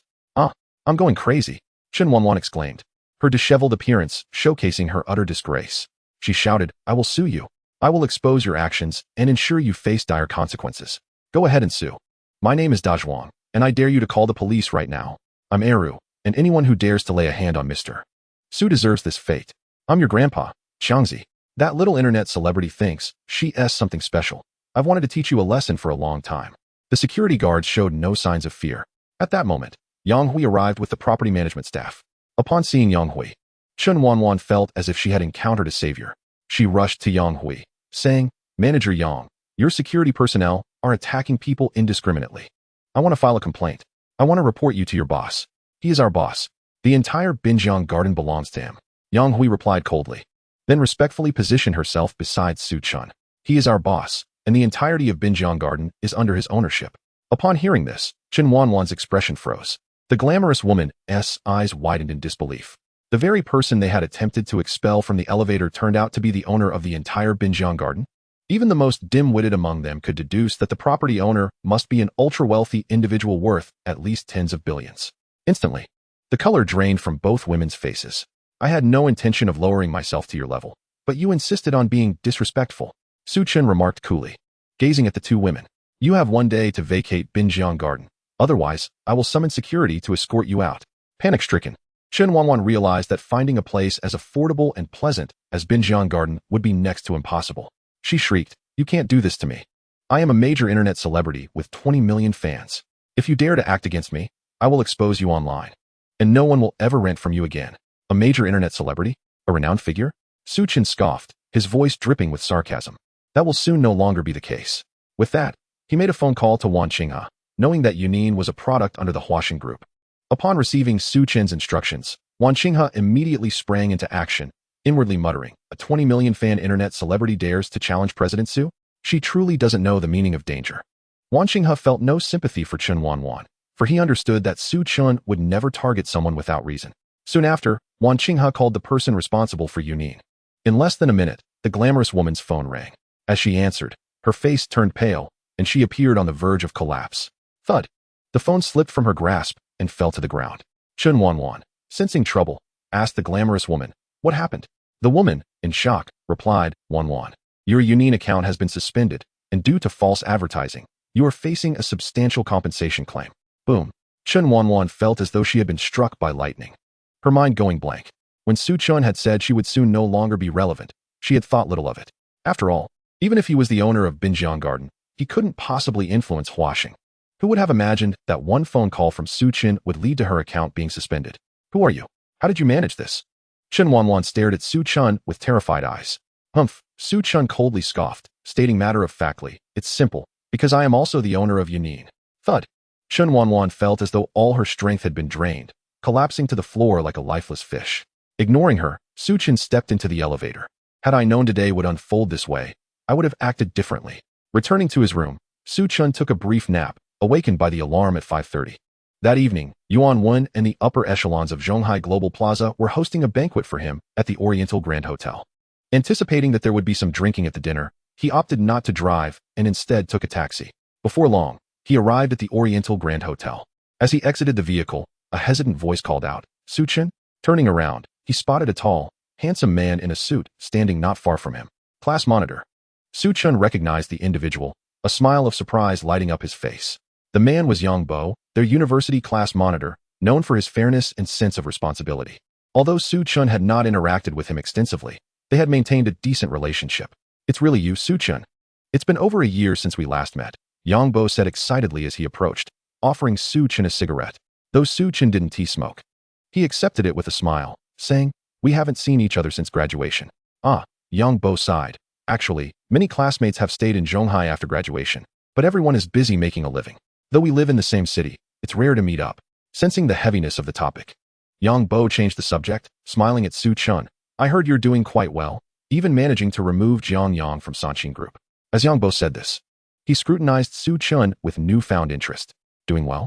Jiang Yang brought his downfall upon himself. "It has nothing to do with me." Su Chen waved his hand dismissively. Yang Bo's expression relaxed upon hearing this. "I figured as much.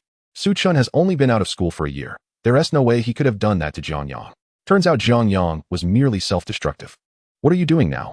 Yang Bo inquired further. "Just some small business endeavors, enough to sustain myself," Su Chen replied with a smile. He preferred not to reveal too much about his life to these old classmates. It wasn't he that he feared they might ask him for money or assistance. Rather, he wished to avoid putting pressure on them. "That's great. By the way, are you here for dinner at the Oriental Grand Hotel?" Yang Bo clapped Su Chen on the shoulder. "Yes, there's a gathering." "What time does it start?" Yang Bo asked again. "Around 7.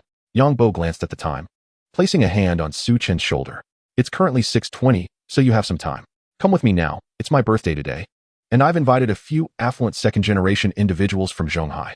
Since you're in business now, it would be beneficial for you to meet them." With no other choice, Su Chen reluctantly followed Yang Bo. Yang Bo had reserved a private room at the Oriental Grand Hotel. While it may not have been the most luxurious suite, the total cost for the evening would still be a minimum of 200,000. As Su Chen entered the room, most of the guests had already gathered. All of them were around Yang Bo's age, each wearing an air of arrogance. Particularly striking was a young man clad in a Versace shirt and adorned with a Rolex watch, exuding an air of superiority. Rather than expressing dissatisfaction towards him, the others bore expressions of eager deference. "Gentlemen, while I was out searching for the hotel reception, I happened to encounter a college classmate of mine. I invited him over to join the festivities." Yang Bo introduced Su Chen, addressing the assembly with a courteous demeanor. "Indeed. Very well." The others nodded haughtily, offering little response to Yang Bo's words. As for Su Chun, he was met with even less acknowledgement. Yang Bo rubbed his nose, feeling a bit awkward. Despite being the guest of honor at this soiree, none of the attendees held a status beneath him, thus their enthusiasm was notably absent. At that moment, the Rolex-clad youth spoke up. Xiaoyang, the reason everyone is gathered for your birthday banquet is that, despite your humble beginnings, your capabilities are commendable. Who knows? You may carve out your own niche in Zhonghai in the future, which is why we are willing to extend this courtesy to you. However, do refrain from bringing just anyone into our circle. There are individuals who simply do not belong here. Forcing it won't do you any good. Yang Bo's countenance grew increasingly awkward, heat rising to his cheeks. This was indeed an affront to his dignity. Yet he understood that regardless of how harsh the Rolex youth's words were, he could not afford to provoke him. With a forced smile, he glanced at Su Chun. Noticing Su Chin's calm demeanor, Yang Bo breathed a sigh of relief and turned back to the young man. Zhu Xiao, in actuality, my classmate Su Chin possesses even greater abilities than I do. Zhu Xiao waved his hand dismissively, stating, all right, since you've said so, let him take a seat. To spare Yang Bo from further embarrassment, Su Chin casually selected a spot and sat down, while Yang Bo took a seat beside Zhu Xiao. As the gathering settled, the banquet commenced in earnest. Although Yang Bo was the center of attention, most of the guests were more focused on Zhu Xiao. Only a handful occasionally raised a toast to Yang Bo, wishing him a happy birthday, to which he responded graciously. Come, everyone, let us raise a glass to Zhu Xiao. Someone proposed. Excellent suggestion. Let us all stand and toast Zhu Xiao. The others eagerly echoed this sentiment, and Yang Bo, with a wry smile, stood up, feeling more like a supporting character than the protagonist. Only Su Chun hesitated briefly before finally rising to join in. This scene caught Zhu Xiao's eye, and a flicker of displeasure crossed his face. To Zhu Xiao. Once the round of toasts concluded, Zhu Xiao's gaze fell upon Su Chun. Friend, Xiaoyang speaks highly of your abilities. What line of work are you currently engaged in? Su Chun replied nonchalantly, I am involved in a small business. Zhu Xiao nodded, a smug expression forming on his face. That is commendable. Have you heard of Zhonghai Global Plaza? My father is the deputy general manager there. If the opportunity arises, I could arrange for your business to be established within, ensuring you won't have to worry about profits. Zhu Xiao's words were not intended to assist Su Chun, but rather to flaunt his status. The implication was also a cautionary reminder for Su Chun to tread carefully. Xiao Su, why don't you hurry up and thank Zhu Xiao? Raise a toast to him. Securing a business opportunity in Zhonghai Global Plaza, the prime location in our area, would ensure your success. Such an opportunity is rare, and to have Zhu Xiao extend this to you is a blessing beyond measure. Several young men chimed in. Su Chun remained unruffled, seated without any intention of rising to toast. Doing business in Zhonghai Global Plaza is not a daunting task for me. His words met with Zhu Xiao's laughter. Friend, you may fool others with that claim, but not me. I am well aware of how challenging it is to secure a lease in that plaza. Do you take me for a fool? Yang Bo immediately sensed Zhu Xiao's displeasure and quickly interjected. Zhu Xiao, my classmate didn't he mean it that way? Zhu Xiao's expression turned cold. If that is not what he meant, then what does he mean? Yang Bo's face fell, troubled by the unfolding situation. The others, overhearing, began to chide Su Chun. Xiao Su, hurry up and apologize to Zhu Xiao. He is extending a helping hand, and you dare to retort? Are you out of your mind? Quickly, raise a toast and apologize. Su Chun remained unmoved, his expression serene as he replied, apologize with a toast? Does he deserve that? With these words, he ignited a wave of indignation among the group, their faces contorted with outrage. What is your game, kid? Have you lost your mind? Yang Bo, now at a loss for words, urged Su Chun. Su Chun, perhaps it's best to let this go. Zhu Xiao's stern voice cut through Yang Bo's plea, first shooting a cold glare at Su Chun, then directing his attention to Yang Bo. Xiaoyang. Your classmate is quite impressive. I find him rather likable. Let us all sit down and enjoy the meal. Yang Bo could easily discern Zhu Xiao's sarcasm. Panic gripped him, knowing full well Zhu Xiao would retaliate against Su Chun. Sighing inwardly, he felt utterly helpless. Meanwhile, Su Chun remained unfazed, indulging in food and drink, seemingly indifferent to the brewing storm. Zhu Xiao, noticing Su Chun's calm demeanor, seethed with frustration, yet found himself at a loss for how to retaliate, resorting to internal cursing. After a while, Su Chun glanced at the time. It was nearly 7 o'clock. He rose to toast Yang Bo, class leader. Happy birthday. Thank you. Though Yang Bo had lost interest in celebrating his birthday, he still expressed gratitude for Su Chun's well wishes. It's nearly 7. I must attend the next event at this hotel, so I must take my leave. I hope you won't hold it against me. Su Chun smiled. How could I? Yang Bo leaned in and whispered, be careful. Understanding Yang Bo's caution was directed at Zhu Xiao, Su Chun returned a reassuring glance before preparing to exit the room. At that moment, Zhu Xiao suddenly stood up. Don't go alone. Did you not just say I'm not worthy of your toast? I'll see how impressive the people you dine with are. I'll join you. Come on, everyone, let us go have a look. The others eagerly followed suit. Su Chen raised an eyebrow and remarked coolly, if you wish to follow, then by all means. With that, he strode out of the room without hesitation. Just wait and see how I deal with you. Zhu Xiao scoffed, quickly trailing after him, with the others in tow, eager for the unfolding spectacle. Yang Bo, overwhelmed, could only follow along. According to the address provided by Yuan Wen, Su Chen led Zhu Xiao and his entourage to the Supreme Suite of the Dongfang Grand Hotel. Is it truly the Supreme Suite? Zhu Xiao squinted. The Dongfang Grand Hotel was a 5-star establishment, and the Supreme Suite was the largest and most luxurious dining room available. A meal there started at an astonishing 888 yuan. Being able to dine in the Supreme Suite indicated that the patrons possessed considerable financial means. However, Zhu Xiao was unfazed. After all, his father, Zhu Shi, was the deputy general manager of Zhonghai Global Plaza, earning tens of millions annually, and was not concerned about this sum. From Yang Bo's previous demeanor, it is evident that Su Chen's identity is not particularly remarkable. As the saying goes, birds of a feather flock together, and naturally, Su Chen's acquaintances are not overly impressive either. Just as Zhu Xiao, brimming with confidence and a sense of assuredness, was poised to trample on Su Chen, the latter pushed open the door to the private room. As the door swung ajar, the individuals inside came into Zhu Xiao's view. To his astonishment, they were all middle-aged men, and quite familiar at that. Wasn't that his father's deputy, Uncle Amo? What was he doing here? And his father was present too. The man seated in the second position was none other than General Manager Yuan Wenhe of the Zhonghai Global Plaza, but who occupied the esteemed first seat. Strangely, it was unoccupied. Zhu Xiao's mind struggled to comprehend the scene before him. As the door opened, Yuan Wenhe and the others swiftly rose to their feet, bowing deeply. Greeting, Su General. Su Chen entered the room with poise, taking a seat in the prominent first position, retrieving his phone from his pocket and placing it on the table. Meanwhile, Zhu Xiao was in utter disbelief, standing at the door with a dazed expression, as if struck by lightning. Zhu Xiao, why are you spacing out? Come on, step inside, urged one of his companions, who was unaware of the situation. However, upon discerning the circumstances within the private room, laughter abruptly ceased. Although he recognized few individuals in the room, he was familiar with Zhu Xiao's father, Zhu Shi. Moreover, it appeared that Zhu Shi was not seated prominently. The realization dawned on him that Su Chen occupied the primary position, and all present, including Zhu Xiao's father, were treating Su Chen with utmost reverence. The entourage of wealthy second-generation heirs fell into a state of shock. Yang Bo, too, was momentarily stunned. Su Chen seemed to be far more formidable than he had previously claimed. Zhu Xiao's father, a portly middle-aged man, finally noticed Zhu Xiao's presence. Seeing his son accompany Su Chen, he assumed their relationship was cordial and expressed his delight. Son, what a surprise. Do you know Su General? Zhu Xiao was at a loss for words, tears threatening to spill. As Zhu Shi's jubilant expression froze, he sensed something was amiss. Sure enough, Su Chen's indifferent voice pierced through the air. He is your son? Zhu Shi trembled and hastily stood up, exclaiming, Su General, has my son offended you in any way? Witnessing his once reliant father quaking before Su Chen only heightened Zhu Xiao's anxiety. Just moments ago, he had derided Su Chen as insignificant, unworthy of their circle. It appeared, however, that it was they who were excluded. Su Chen, maintaining his composure, addressed Zhu Shi, it's nothing of great significance. Despite Su Chen's assurances, Zhu Shi remained uneasy. With a resolve, he abandoned his seat and approached Zhu Xiao, delivering a sharp kick. Bang! Zhu Xiao was sent flying, his face flushed. Zhu Shi, unfazed, unleashed a flurry of punches and kicks upon his son, a true display of paternal affection. Damn it, you little rascal, always stirring up trouble.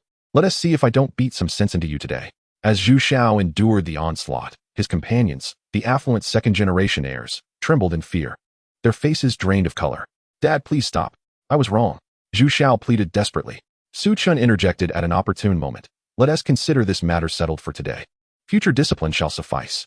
Zhu Shi delivered one last kick, leaving Zhu Xiao battered and bruised, before finally relenting, gritting his teeth. If it weren't for Su General's magnanimity, I would have beaten you to a pulp today. Su Chen beckoned to Yang Bo, saying, Class monitor, would you care to join me for another meal?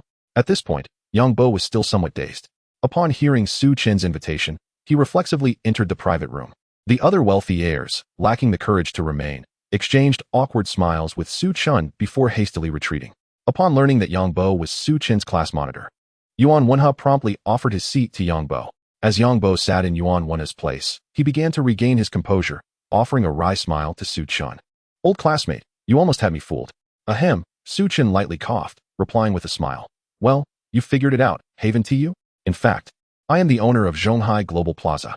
I had my suspicions, Yang Bo said, though astonishment still gripped his heart. The owner of Zhonghai Global Plaza must be extraordinarily wealthy. He recalled Su Chen needing to work part-time during their university days to make ends meet. How had he amassed such wealth? Was it possible that the tales from novels were true?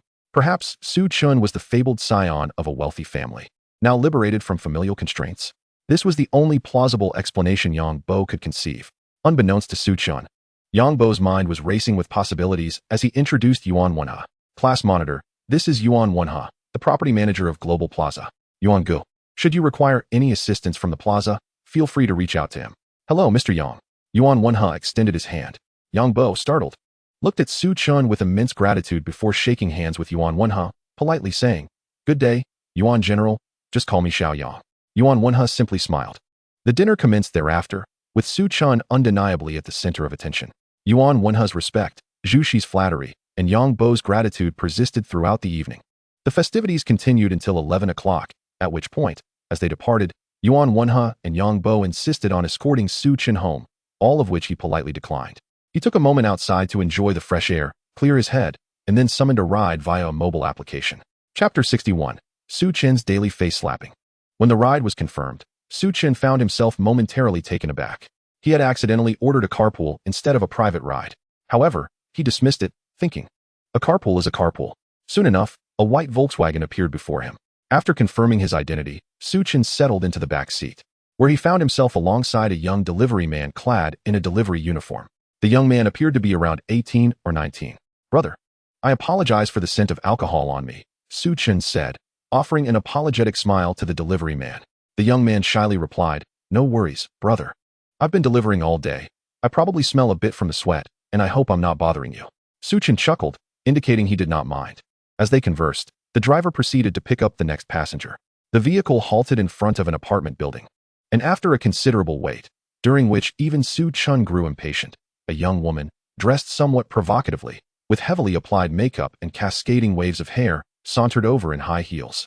Oh, why is there a delivery guy in your car? She remarked, hesitating as she prepared to enter, before retreating slightly upon spotting the delivery man. The young delivery man immediately flushed at her words, his expression turning bashful. After all, what was wrong with having a delivery guy in a carpool? Please, hurry and get on the bus, the driver urged, his impatience evident.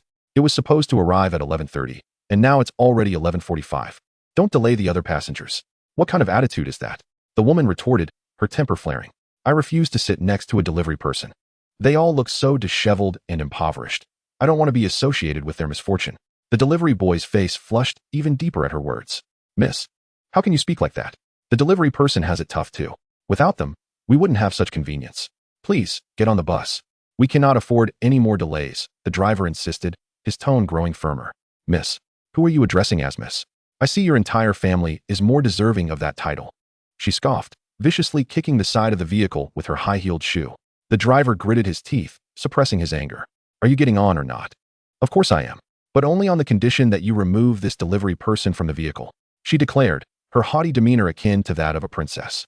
On what grounds? That is simply not possible. The driver replied curtly. Is this how you treat your customers? She shot back coldly. While you are indeed my customer, so is the delivery person. Why should I eject him because of you? What has he done wrong?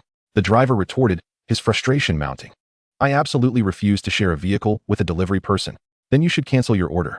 I want to cancel. It's not my fault, so why should I? Isn't this indeed your fault? The driver exclaimed, nearly reaching his breaking point. Meanwhile, the delivery boy felt a wave of injustice wash over him, his eyes glistening with unshed tears. I am a senior marketing executive at Huaxing Group. Why should I, with my status, share a vehicle with a delivery person? The woman persisted, her disdain palpable. If you are so impressive, why don't you buy your own car? Please, stop using ride-hailing services, the driver nearly shouted, nearing the edge of his sanity. What kind of attitude is that? The customer is king. I will lodge a complaint against you. I will ensure Huaxing's media exposes you. The woman fumed. The driver was initially unfazed by her threat of complaint, but when she mentioned using Huaxing's platform to tarnish his reputation, panic struck him. What if she distorted the facts in her report? He might be vilified online. Is it really necessary to go that far? He asked, resignation in his voice. Now you're afraid, aren't you? Hurry up and remove this delivery person from the car. She gloated. The driver fell silent.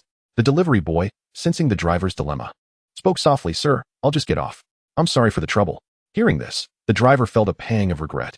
He did not want the delivery boy to leave, but he had no other choice. The woman worked for Huashing, and if she truly did smear his reputation online, he might lose his job, leaving his family without support. Just as the delivery boy was about to exit, Su Chen stopped him. "You need not leave, and driver, do not fear her threats of defamation online." Su Chen turned to the woman, his gaze icy. "From this moment on, you are dismissed from Huashing." "Dismissing me?" The woman was taken aback. Then her expression shifted to one of ridicule. "What? Is Huashing your family business? You think you can just dismiss me at will? You must be delusional." Even the driver and the delivery boy exchanged incredulous glances at Su Chen's audacious claim. "State your name," Su Chen asked calmly. The woman, still dismissive, replied confidently, "I'm Humaylan. If you can dismiss me, I'll take your surname. If you can't, don't blame me for being unkind and making you the headline news tomorrow." The driver and delivery boy worried for Su Chen. Humaylan clearly seemed unreasonable and troublesome. Unfazed, Su Chen calmly took out his phone and called Wan Qinghe. Wan Qinghe, who was preparing to sleep, instinctively felt someone was about to face misfortune upon seeing Su Chen's call. As he answered, Su Chen conveyed his message. If anyone dares to plead on Humaylan's behalf, they will be dismissed as well. Once off the phone, Humaylan, arms crossed, looked at Su Chen with disdain. "You're quite the actor. Who did you call? Let us see if they have the power to dismiss me." Su Chen remained silent, leaning back against the seat, eyes closed in repose. "Oh, you really know how to put on a show, but it won't matter. If you could dismiss me, then my 10 years at Zhonghai would have been for naught." Humaylan scoffed. However, just as she finished speaking, her phone rang. Assuming it was a coincidence, she answered, maintaining her composure. "Humaylan, the HR department officially notifies you that you have been dismissed from Huashing Group. Please come to the office tomorrow to collect your personal belongings."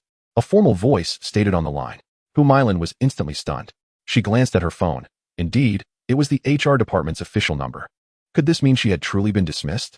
How is this possible? She gasped, disbelief etched across her face as she looked at Su Chen. "Did you really dismiss me with a single call? What have you done?" Su Chen replied coldly. "I refuse to believe you can dismiss me." A frenzied expression crossed her face as she frantically dialed a number. "Darling, I've been dismissed from Huashing," she exclaimed urgently as the call connected. "What happened?" came the voice of a middle-aged man, confusion evident. "I was in a taxi when a young man decided to make my life difficult.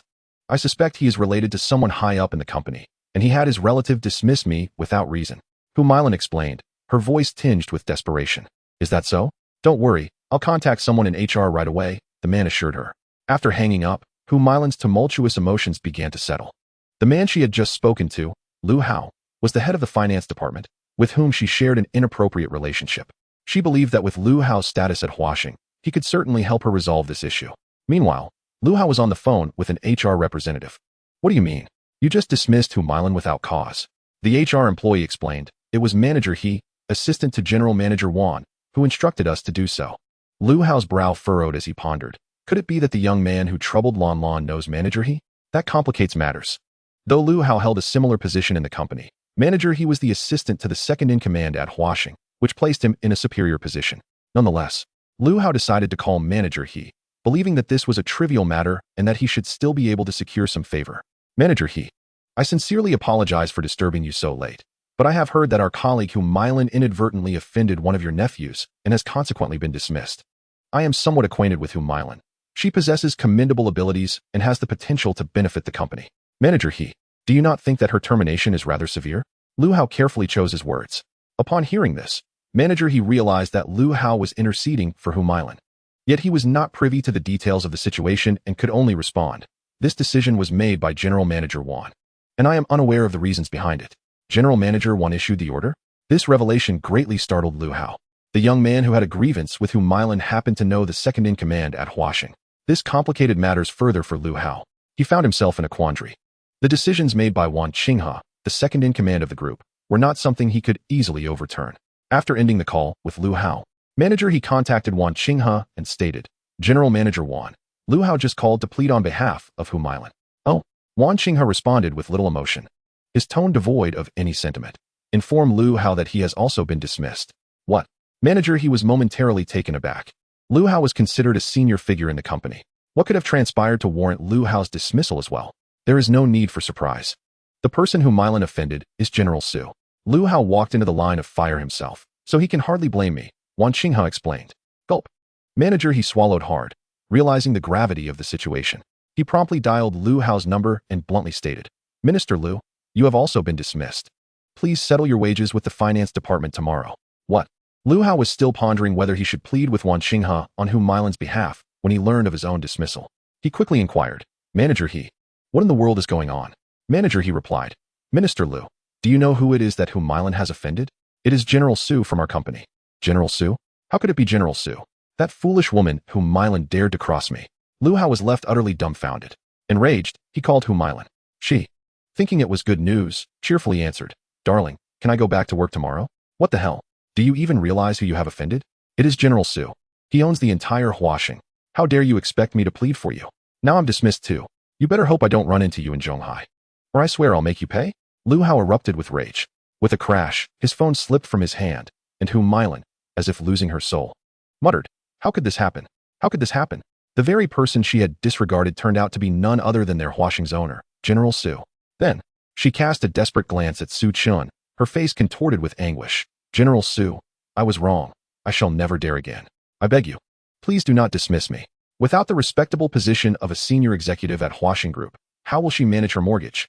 And how will she maintain her superiority over others? Had she known this day would come, she would have acted differently from the outset. Su Chun coldly dismissed her with a single phrase, instructing the chauffeur to drive. The chauffeur, having witnessed the unfolding drama, was exhilarated and immediately started the engine, not forgetting to throw Hu Milan a scornful glance as they departed. This is what you get for acting so high and mighty. I never imagined you were the owner of Huaxing Group, young man. After driving a short distance, the driver, still a bit agitated, said, Huaxing Group. Now that's a company worth 3 trillion. Picking up the owner of Huaxing is a bragging point that will last a lifetime. The delivery boy also looked at Su Chun with envy. Su Chun smiled and said, I am an incompetent owner, resulting in the emergence of such employees, causing you all trouble. The driver quickly replied, with a company as vast as Huaxing, it is impossible for you to manage everything. You cannot be blamed for this. Su Chun inwardly chuckled bitterly. It wasn't that he couldn't manage. Rather, he had chosen not to oversee anything at all. The driver's words were merely flattering him. Soon, they arrived at Binjiang Garden. After freshening up, Su Chun lay in bed, scrolling through his phone. Underneath a song, he stumbled upon a comment. Sorry for being human. Su Chun reflected on his luxury cars, opulent mansion, and the seemingly endless funds in his bank account, and sighed. Being so wealthy, I truly apologize. After his moment of reflection, he buried himself in slumber. The next day, Su Chun first drove the Rolls-Royce back to Yunding Manor, then took his newly purchased Passat to the high-speed train station to pick up his cousin Xiaoyi. The station was bustling with people, a constant flow of movement. Su Chun kept his eyes on the exit, searching for his cousin's figure. Suddenly, a waft of fragrance enveloped him, and 2 soft hands covered his eyes. Guess who I am? A crisp, melodious voice rang in Su Chen's ears. Hua Mulan. A smile crept across Su Chen's face as he uttered a name. Not quite. The playful tone of the voice replied. Zhong Wuyan. Not that either. Lianpa? Wrong again. Xiahou Dun? Incorrect. Zhu Beiji? Wrong. Neza? Still wrong. Naja? Wrong, wrong, wrong. The cute voice was gradually becoming exasperated. Haha, I'm not joking anymore. With a voice this lovely, who else could it be but my cousin Xiao Anan? Su Chen chuckled. The hands that had covered Su Chen's eyes suddenly released, revealing a delicate and beautiful face that stared back at him, pouting in annoyance. Cousin, are you trying to tease me? I'm only 9 years old. How could I possibly cover your eyes? Humph, I arrived 10 minutes early just to surprise you. Su Chun ruffled Xiao Yi's hair playfully and replied, I guessed it was you all along. I was just trying to annoy you. What are you going to do about it? Bad cousin. Xiao Yi huffed, her teeth gritted in frustration as she turned to walk away. Su Chun quickly caught up, effortlessly taking her suitcase, then pulled out 2 tickets from his pocket and said, Look what I have here. Chapter 63, Exposing the Trash Streamer. Xiao Yi, who had initially turned her face away, was drawn in by the tickets and exclaimed with delight, Tickets to Zhonghai Disneyland. You've always wanted to go to Disneyland, right? I managed to get my hands on these 2 tickets with great difficulty. Su Chun waved the tickets in front of her. Xiao Yi linked her arm through Su Chen's and shook it. Cousin is the best to me. Su Chen smiled. Children are indeed easy to please. In truth, Xiao Yi was no longer a child. At 18, she had blossomed into a graceful young woman with an impressive stature and demeanor. As they walked, many men cast astonished glances at Xiao Yi. Before long, they reached the parking area. Wow, cousin, when did you buy a car? Xiao Yi asked, a bit surprised. Recently.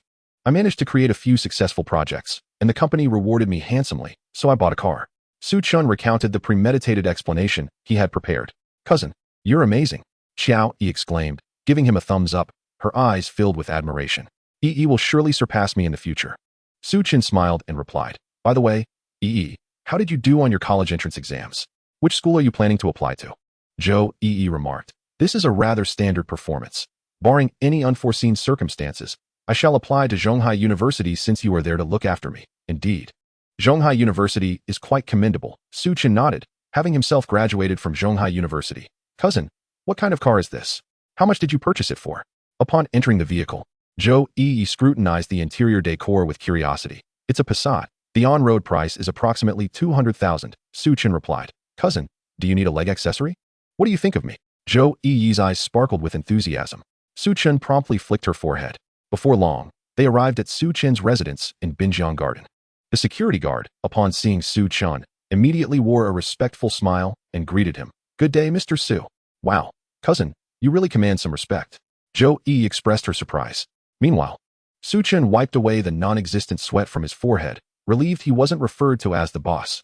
He wouldn't have known how to explain that to Zhou Yi. He merely stated, it's not that your cousin is esteemed. Rather, it's that the staff here exhibit commendable professionalism. Zhou Yi accepted this explanation without doubt. Upon entering the room, Zhou Yi's eyes widened in astonishment. Wow, this house is so spacious and luxurious. Yes, it is quite nice. I'm renting it. Let me show you to your room. Su Chun quickly clarified. Cousin, if you can afford a car worth over 200,000 and rent such a splendid house, it seems you've truly made it. I don't care. I will be your leg accessory from now on. Zhou Yi leaned closer to Su Chun, wearing a flattering expression. Enough of that. Su Chun retorted, playfully flicking her forehead again. After they had unpacked and tidied up, Zhou Yi eagerly urged Su Chun to take her to Disney. At the community supermarket, she bought a considerable amount of snacks. Why are you buying so much food? There should be food available inside Disney, right? Su Chun inquired, puzzled. Cousin, you don't know? I heard from others that everything inside Disney is exorbitantly priced. Buying food there isn't cost-effective. Zhou Yi replied, a hint of smugness in her voice. Zhonghai Disney Resort is the first Disney theme park in mainland China, and the third in Asia, making it the sixth Disney theme park worldwide. Just from the exterior, one could sense the enchanting allure of Disney, filled with fairy tales, dreams, and adventures. At that moment, the entrance to Disney was overflowing with visitors, leaving Su Chun utterly astounded. Although he had always known about the existence of Disney in Zhonghai, he had assumed that not many locals were fond of Disney culture, thus expecting a moderate influx of visitors. Clearly, he had underestimated the scenario. With so many people, Su Chun and Zhou Yi had no choice but to stand in line obediently. They waited for 2 hours before it was finally their turn. Please let me check your backpack, a staff member at the entrance said, his expression devoid of emotion. Pointing at the bag slung over Su Chun's shoulder, Su Chun handed over his backpack, only for the staff member to unhesitatingly unzip it. Su Chun frowned sharply, having expected a mere machine scan rather than an actual search. These are all prohibited, the staff member declared, extracting all of Zhou Yi's snacks. Even confiscating a bottle of mineral water. Why can't we bring these in? Su Chun's expression darkened. It's the park's regulation. You simply cannot bring them, the staff member replied coldly. Who established this rule? Don't you realize this is an unreasonable imposition? Su Chun's demeanor also turned icy. To his knowledge, both the bag checks and the ban on bringing food were not compliant with Chinese law. Don't lecture me. I know nothing of this. These rules are dictated by the American headquarters. If you want to complain, go to them, the staff member retorted impatiently. Zhou Yi, putting the snacks back into her backpack, angrily said to the staff member, other Disney parks abroad don't have this rule. They allow food inside. I've told you already, don't question me. The bag check and food prohibition are all rules from headquarters. I have no power over them. If you want to enter, you must leave the food behind, or else you cannot enter. Zhou Yi turned to Su Chun, saying, cousin, I want to go in. I refuse to patronize a park that discriminates against people from our country. Su Chun gazed at Zhou Yi with admiration. In the face of significant issues, she was willing to forego her own preferences, proving herself to be a commendable citizen. However, Su Chun was not about to let the matter rest. He addressed the staff member with a cold tone. I will demand an explanation from Disney regarding this matter. The staff member laughed derisively. You think you can demand an explanation from Disney? Dream on. If you're not entering, stand aside and don't waste everyone's time. There are many others waiting to get in. As the staff member finished speaking, the crowd of tourists behind them erupted in chatter. If you want to go in, then go in. If not, get lost and don't waste our time. One voice proclaimed. Those who can't afford to be here shouldn't be complaining, clearly. The Park South rules are in place for a reason.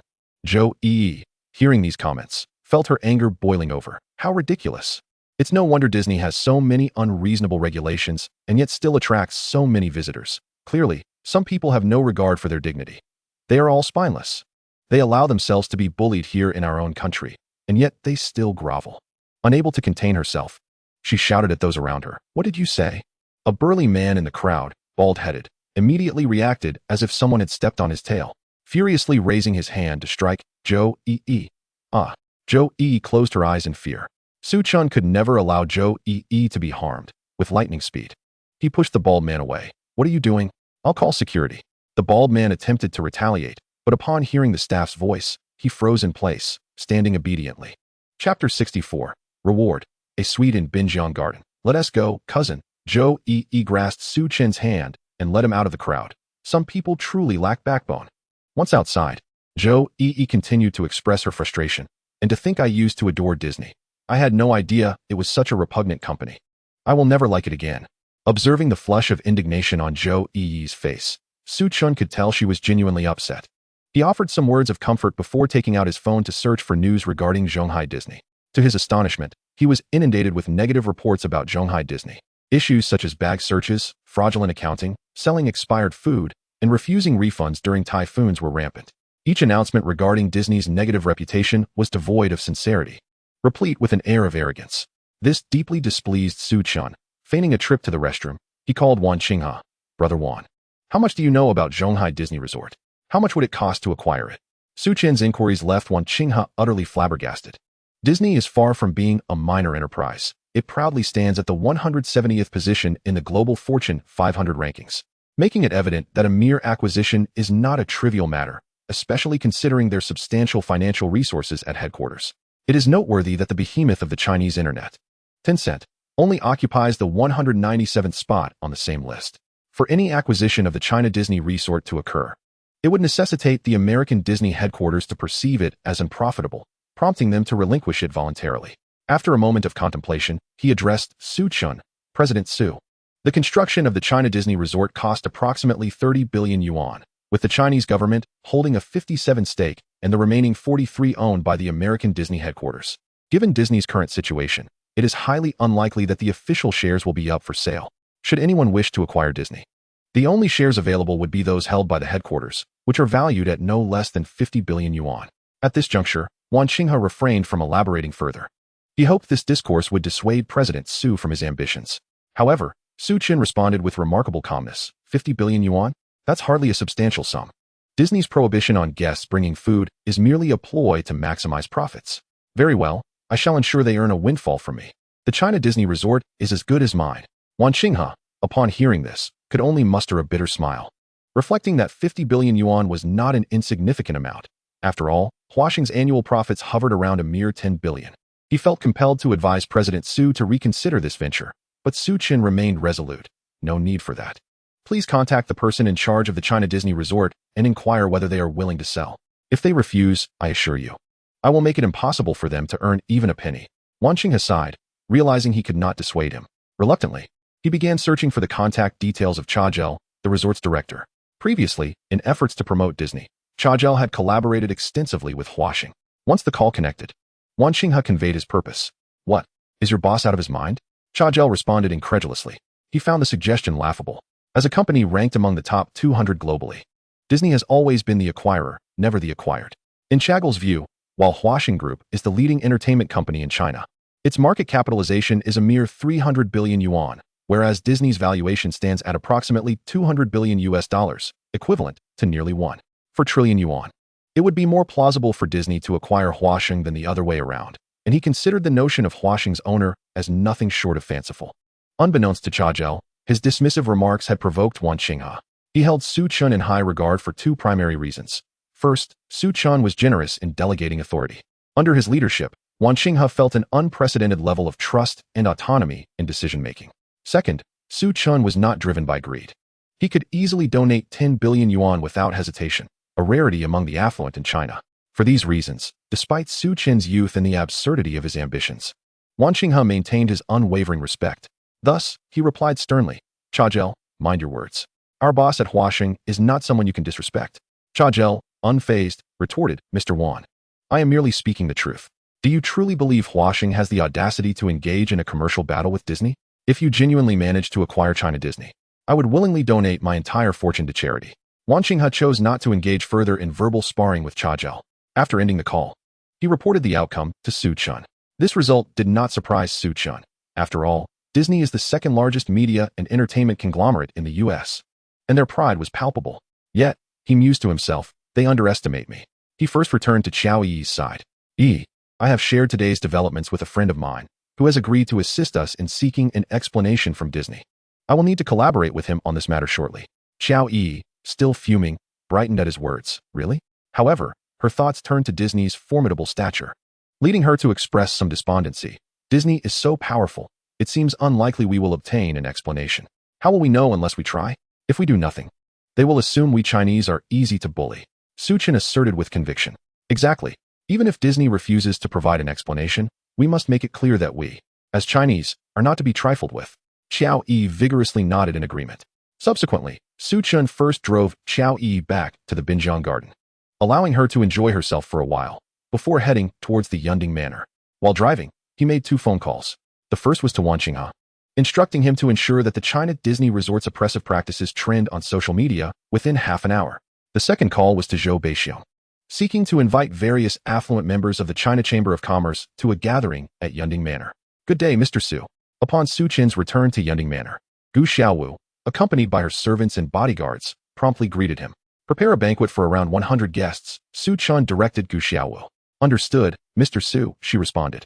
Immediately springing into action, Su Chen then entered the manor's hall and opened his phone, watching as a slew of articles titled The 10 Transgressions of China Disney emerged across various platforms. Users on Qihoo, Weixin, Yanine, and Tushio engaged with the content, expressing their dissatisfaction with Disney. One article recounted, once, when I visited Disney with my family and bought a large bag of snacks, the staff confiscated it all, claiming the food was overpriced and unpalatable. Another added, yes, China Disney is a thoroughly thieving enterprise. I recall a time when a typhoon struck, and Disney closed its doors but refused to issue refunds, insisting I could use my ticket to return later. The issue was that I had no time afterward. Each ticket costs around 500 to 600 yuan, which isn't cheap. In the 21st century, how can a foreign enterprise still impose such tyrannical clauses? They truly believe we are still living in the Qing dynasty. This must be addressed seriously. Chapter 65. The System's Peculiar Rewards. Naturally, there were dissenting voices. Isn't it stated in Disney's regulations that food is not allowed? You chose to bring it. Don't blame others for your failure to adhere to their rules. It's quite amusing. Such comments ignited a frenzy of debate among netizens. Some supported this viewpoint while others opposed it, leading to a cacophony of opinions, until a lawyer interjected with a powerful statement. According to Article 27 of the Consumer Rights Protection Law in China, operators must not insult or defame consumers, nor may they search consumers' bodies or belongings or infringe upon their personal freedom.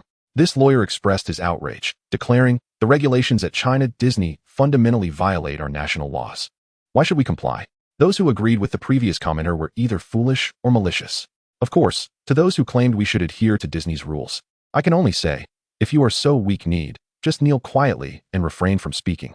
Not every Chinese citizen lacks backbone like you. Once this lawyer spoke, the defenders of China Disney's actions fell silent, and even the very first commenter retreated from the internet. Certainly, there are those who have acutely sensed that something is amiss. It is evident that there exists a powerful figure dissatisfied with the operations of Disney in Zhonghai. Otherwise, how could there be an overwhelming deluge of negative news surrounding the establishment? One wonders which significant individual Disney has offended to incite such a multitude of media voices against them. Speculation abounds among the onlookers, pondering the implications of this turmoil. As the negative reports about Disney proliferate online, various tycoons of Zhonghai begin to make their way to the Yunding Manor.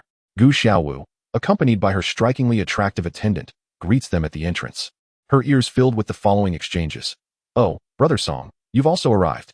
Aren't you busy with investment matters? How do you find the time? This gathering is personally orchestrated by President Zhou, and more importantly, it is initiated by Mr. Su. In all of Zhonghai, I can afford to disregard anyone's face, but I cannot afford to slight Mr. Su. Indeed, for the sake of the citizens in the southern disaster-stricken areas, Mr.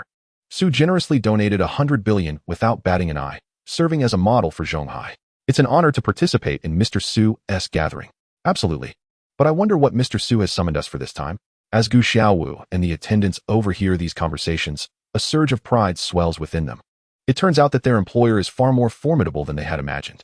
An hour later, 183 of Zhonghai's wealthiest individuals convene at Yunding Manor, including the richest man in Zhonghai, Zhou Beixiong, the second-ranked Guo Guanghong, and the third-ranked Rong Mao. Fortunately, the hall of Yunding Manor is spacious enough. Otherwise, accommodating such a large number of guests would have been a challenge. Brother Su, nearly all the prominent tycoons of Zhonghai are here. Those who couldn't make it have asked me to extend their apologies to you, Zhou Beixiong remarks with a smile as everyone settles in. Su Chan rises to express his gratitude to the wealthy attendees before revealing the purpose of his invitation. The reason for this gathering is straightforward. I intend to acquire Disney in Zhonghai and hope for your assistance. At these words, the room erupts in a fervor. Even Zhou Beixiong's expression shifts subtly. The Disney of the United States is a colossal entity. The prospect of acquiring Disney in Zhonghai is no trivial endeavor. Some tycoons immediately connect the dots with the rampant negative reports online about Disney in Zhonghai and realize that they are up against a formidable adversary. One wealthy individual inquires, "How much is Mr. Su willing to offer for the acquisition of Disney?" Su Chen replies nonchalantly, "If Disney presents me with a contract within an hour and is willing to apologize for its monopolistic behavior in Huagua, I am prepared to offer 500 billion. Available immediately. Beyond that time frame, the amount will depend on my mood." The expressions of the gathered tycoons shift once more. They are first stunned by Su Chen's substantial financial backing. 500 billion in cash is a staggering offer. It is crucial to note that while these tycoons may claim fortunes in the hundreds of billions and trillions, 80% of their wealth is often tied up in stocks, securities, and funds, with only 10% represented by tangible assets. The remaining 10% constitutes true cash flow, of which 100 billion would be quite commendable. Secondly, they harbor skepticism towards Su Chen's statements. Disney is not an entity to be trifled with. It is reputed to possess the most formidable legal team on the planet. There's a saying that goes, if you find yourself stranded on a deserted island or in a desert, simply sketch a picture of Mickey Mouse, and Disney's legal department will find you and drag you to court. How can such a company be so easily swayed by Su Chen? Thus, among the tycoons present, few harbor optimism about Su Chen's ambitions to acquire Disney in Zhonghai. Mr. Su, I happen to know Cha Zhel, the head of Disney in Zhonghai. Allow me to communicate with him first, Zhou Beixiong suggests after a moment of contemplation. Very well, Su Chen nods in agreement. Zhou Beixiong dials Cha Zhel, putting the call on speaker so that all can hear their exchange. Mr. Cha Zhel, this is Zhou Beixiong from Wanrong Group. A friend of mine is willing to offer 500 billion for your Disney theme park in Zhonghai. My friend possesses significant resources, and the amount can be transferred in one lump sum. I hope you will consider it. Cha Zhel, currently inundated with the negative news surrounding Disney in Zhonghai, responds with fury. Is your friend the one using the media to defame us? How utterly shameless, just like all of you Huagua people. The wealthy attendees shift uncomfortably at his words, for the reports about Disney are indeed substantiated. Moreover, when it comes to the art of defamation, Americans take the cake. Zhou Beixiong's voice deepens as he counters. Mr. Cha Zhel, whether the reports about Disney in Zhonghai are slanderous or factual, I believe you are more aware than I. As for whether Disney is for sale, I suggest you confer with your headquarters in the United States first. However, I can unequivocally inform you that if you refuse to sell, Wanrong Group would not hesitate to oppose Disney. Zhou Beixiong, have you lost your mind? Cha Zhel exclaims in shock. Zhou Beixiong, the illustrious richest man in Zhonghai, speaks with more weight than the owner of any other group. Mr. Cha Zhel, your time is running out, Zhou Beixiong remarks, glancing at the clock before hanging up. Damn it. Huagua merchants are all scoundrels. Cha Zhel curses after ending the call. Yet, considering the barrage of negative news about Disney in Zhonghai coupled with Zhou Beixiong's threat, Cha Zhel ultimately decides to reach out to the headquarters in the United States. The response from headquarters is clear. There is no room for negotiation. Although 500 billion is indeed alluring, Disney in Zhonghai is a golden goose, certain to generate profits far exceeding that sum in the future. More importantly, they cannot afford to capitulate to a company in Huagua, unwilling to negotiate. Very well.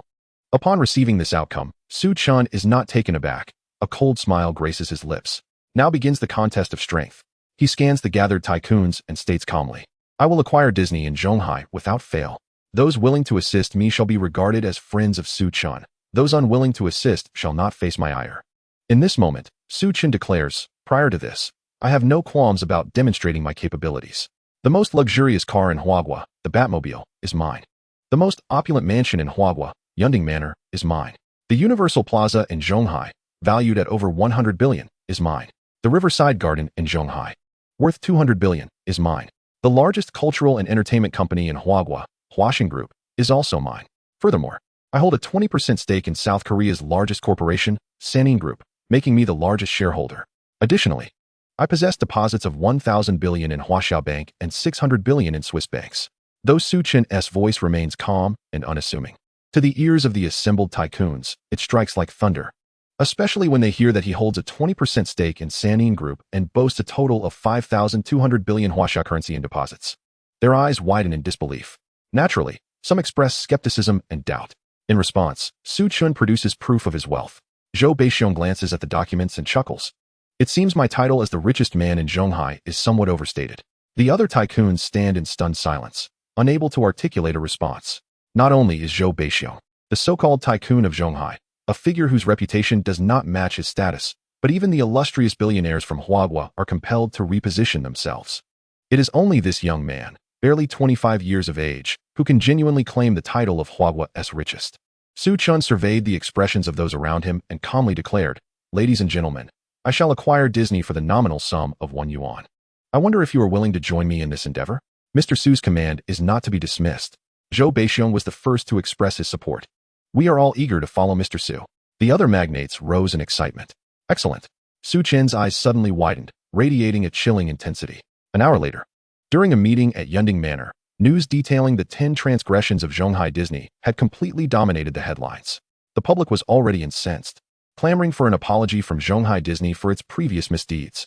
Cha, however, disregarded the outcry from netizens, opting instead to engage a public relations firm to employ internet trolls for damage control.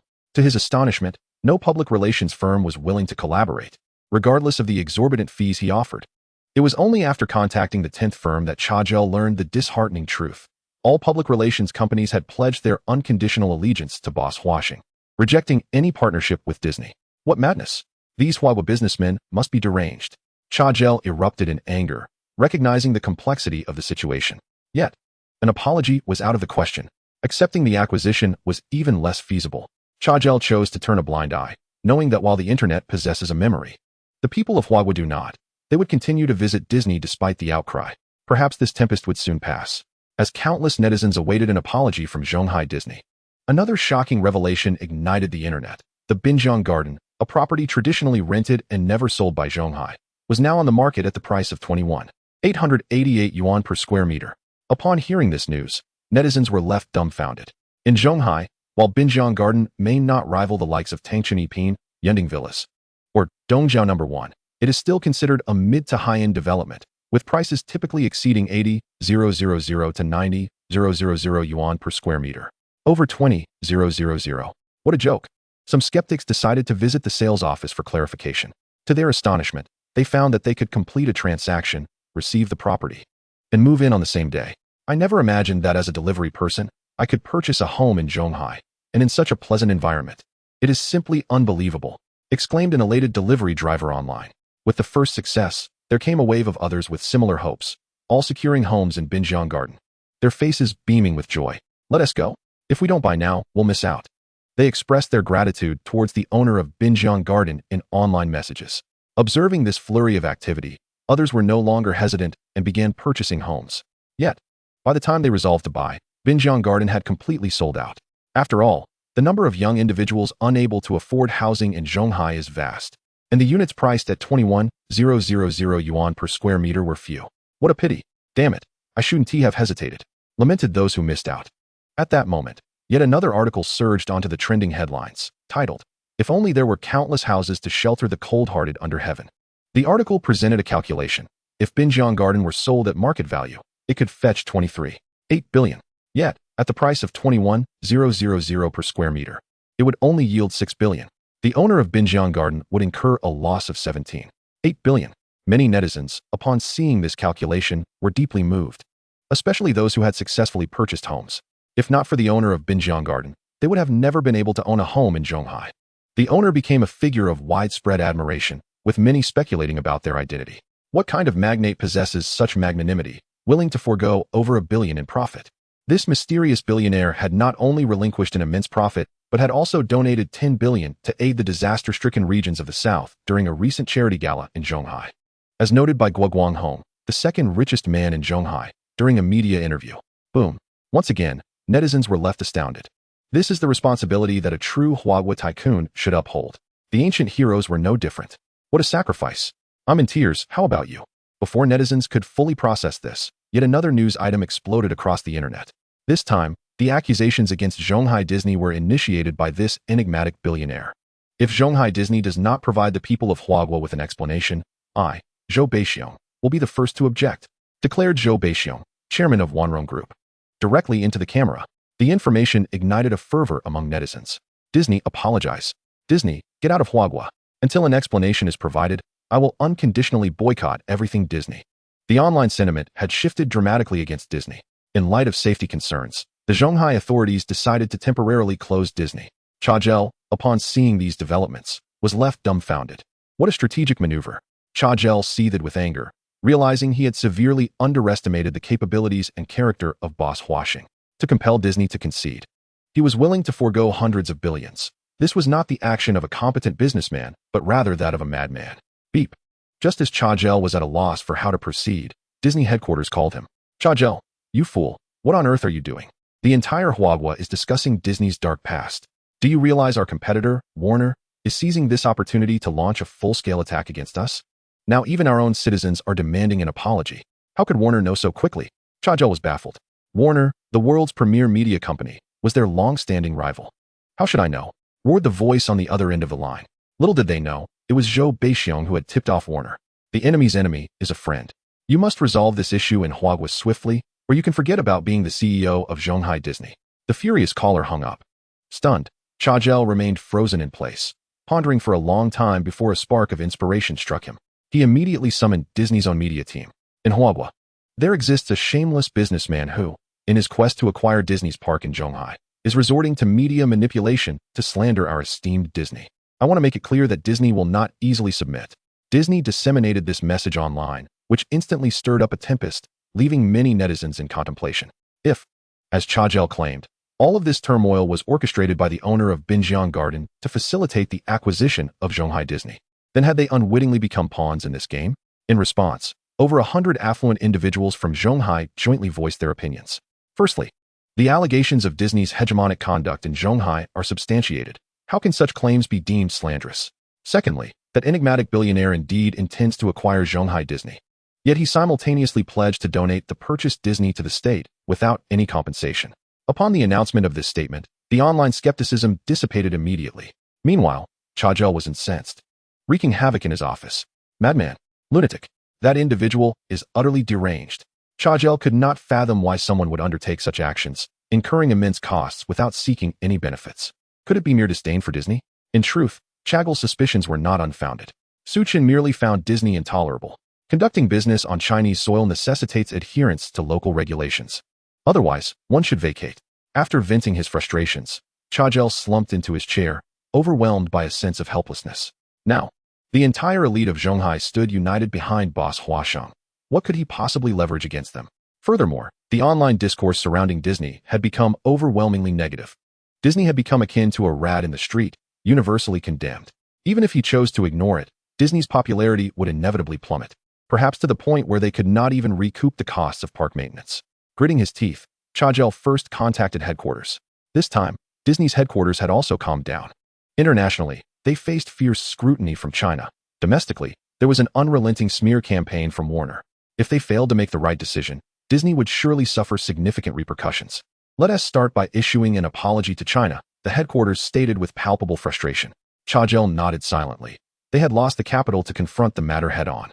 The following morning, Cha Zhel summoned the media to announce that Disney was willing to apologize for its previous misdeeds and was prepared to offer compensation. However, this announcement was met with skepticism from online users. Everyone understood that the owner of Binjiang Garden had done so much that a mere apology from Disney could not resolve the situation. Moreover, Disney's tyrannical behavior in China could not be dismissed with a light-hearted apology. Cha Zhel's contrition was soon drowned out by a torrent of ridicule from netizens, failing to create any significant impact. Cha Zhel was taken aback. Wasn't the Chinese populace typically more accommodating? Why did this apology yield no effect? He reported this situation back to headquarters. Disney's headquarters grew anxious. After such a debacle, their stock price had already plummeted by over 100 billion. Before Disney's headquarters could formulate a response, the Shanghai Chamber of Commerce issued a notice. 28 companies would cease all cooperation with Shanghai Disney and, citing Disney's noncompliance with Chinese laws and breach of contract, demanded compensation amounting to $12 billion. The headquarters of Disney could no longer remain complacent. While the demand for compensation was manageable, after all, it was uncertain whether those 28 companies could win in court. The ramifications of their cessation of cooperation would be immense. It was akin to a household being deprived of electricity, water, gas, and food. They would have to fend for themselves for sustenance and illumination. Such circumstances would undoubtedly impose a considerable burden on Disney. Were these Chinese businessmen out of their minds? Why forgo profits? Disney's headquarters struggled to comprehend, urgently instructing Chagel to reach out to other businesses. However, not a single company in Shanghai or even the Jiangnan and Wuyue regions was willing to partner with Disney. Disney found itself utterly isolated. Who was this boss Huasheng, capable of rallying such commercial power against them? The headquarters of Disney could not fathom it. Of course, this was not the moment to ponder Su Chen's identity, but rather how to resolve the situation concerning Shanghai Disney. It had become a hot potato. After a deliberation among several executives at the headquarters, they reluctantly concluded that the most prudent course of action was to sell Shanghai Disney. Clinging to it would only result in greater losses. Chagel informed boss Huasheng that we agree to sell Shanghai Disney. However, $500 billion is insufficient. We demand $800 billion.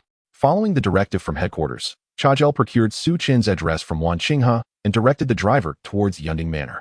Upon arrival at Yunding Manor, despite having encountered numerous opulent residences belonging to American business magnates, Chagel was still taken aback by the grandeur of the estate.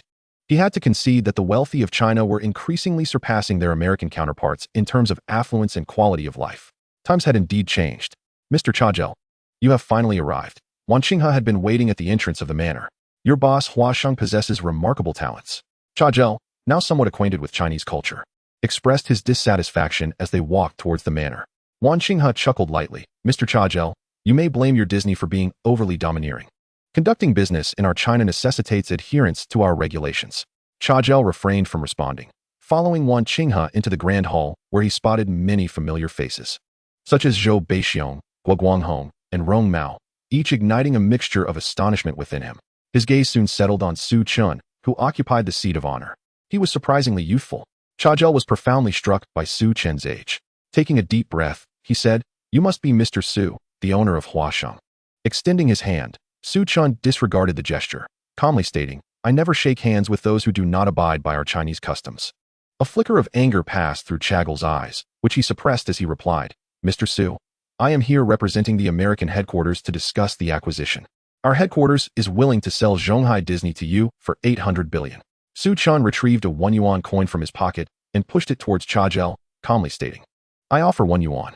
Bang! Chagel slammed his hand on the table, exclaiming, "Mr. Su, you are being utterly unreasonable." "Unreasonable? I find this offer quite fair," Su Chen replied, remaining composed in the face of Chagel's fury. "Fair? This is extortion. It seems you are reluctant to sell to me. Very well, take a look at this." Chapter 68. Zhu Xiao's Exploding Mindset. Su Chen snapped his fingers, prompting Wan Qinghe to present a stack of documents before Chagel. The more he examined, the more alarmed he became, as these were all proofs of Su Chen's assets. The cash alone totaled over 520 billion Huaxia currency, with other assets nearing the wealth of their American billionaires. Yet, while Chagel was astonished, he was not overly intimidated. If wealth were the only criterion, Microsoft would have long since acquired Disney. "What are you trying to convey?" Chagel scrutinized Su Chen intently. Snap. Su Chen snapped his fingers again, and a pile of documents landed before Chagel. Su Chen, with an expression of indifference, stated, "Here are 132 lawsuits against China Sea Disney, filed by individuals and enterprises from Hua country, with the total compensation amounting to 15,300 million. So what? Do you think just saying compensate means it will be done?" Upon hearing this, Chagel scoffed slightly. "Indeed, I say compensate, and it shall be compensated." Su Chen replied coldly, "Each lawsuit is supported by irrefutable evidence. Should Disney refuse to fulfill the compensation, Hua country will prohibit all activities of Disney within its borders. This is the injunction document." With a flick of his wrist, another document appeared before Chagel. Upon examination, Chagel's complexion changed dramatically as he recognized it as the injunction from Hua country. With this, Disney would effectively be blacklisted in Hua country, unless they settled the compensation of 15,300 million. Su Chen continued, "You might think that paying the fine would lift the injunction, but let me assure you, while you may lift our nation's ban, you cannot lift mine." If you possess the audacity to refuse to sell, I shall wield this 5,200 billion to play with you. Henceforth, no store in Hua country will sell Disney merchandise. No cinema will screen Disney films. No land will be allocated for the construction of Disney parks. Everything related to Disney will be utterly eradicated from the territory of Hua country. Now, will you sell or not? Su Chen picked up a 1 yuan coin and tossed it onto the table before Chagel. The coin danced and clinked, incessantly jarring Chagel's nerves. Cold sweat soaked his back. Su Chen's words had stripped Chagel of his previous bravado at the negotiation table, leaving his expression tumultuous and silent. It was not until the coin ceased its motion that Chagel, with bloodshot eyes, roared, "You madman! What benefit do you gain from this?" If Su Chen truly enforces a ban on Disney, the market void it creates would only be filled by him. For instance, if a Disney film becomes a hit and theaters cannot screen it due to Su Chen's injunction, who will compensate for the losses? Only Su Chen will have to foot the bill. Thus, this decision of his is a mutually destructive course of action. Chagel could not fathom why a businessman would act in such a manner. Su Chen calmly replied, "Benefits? I am indifferent to them.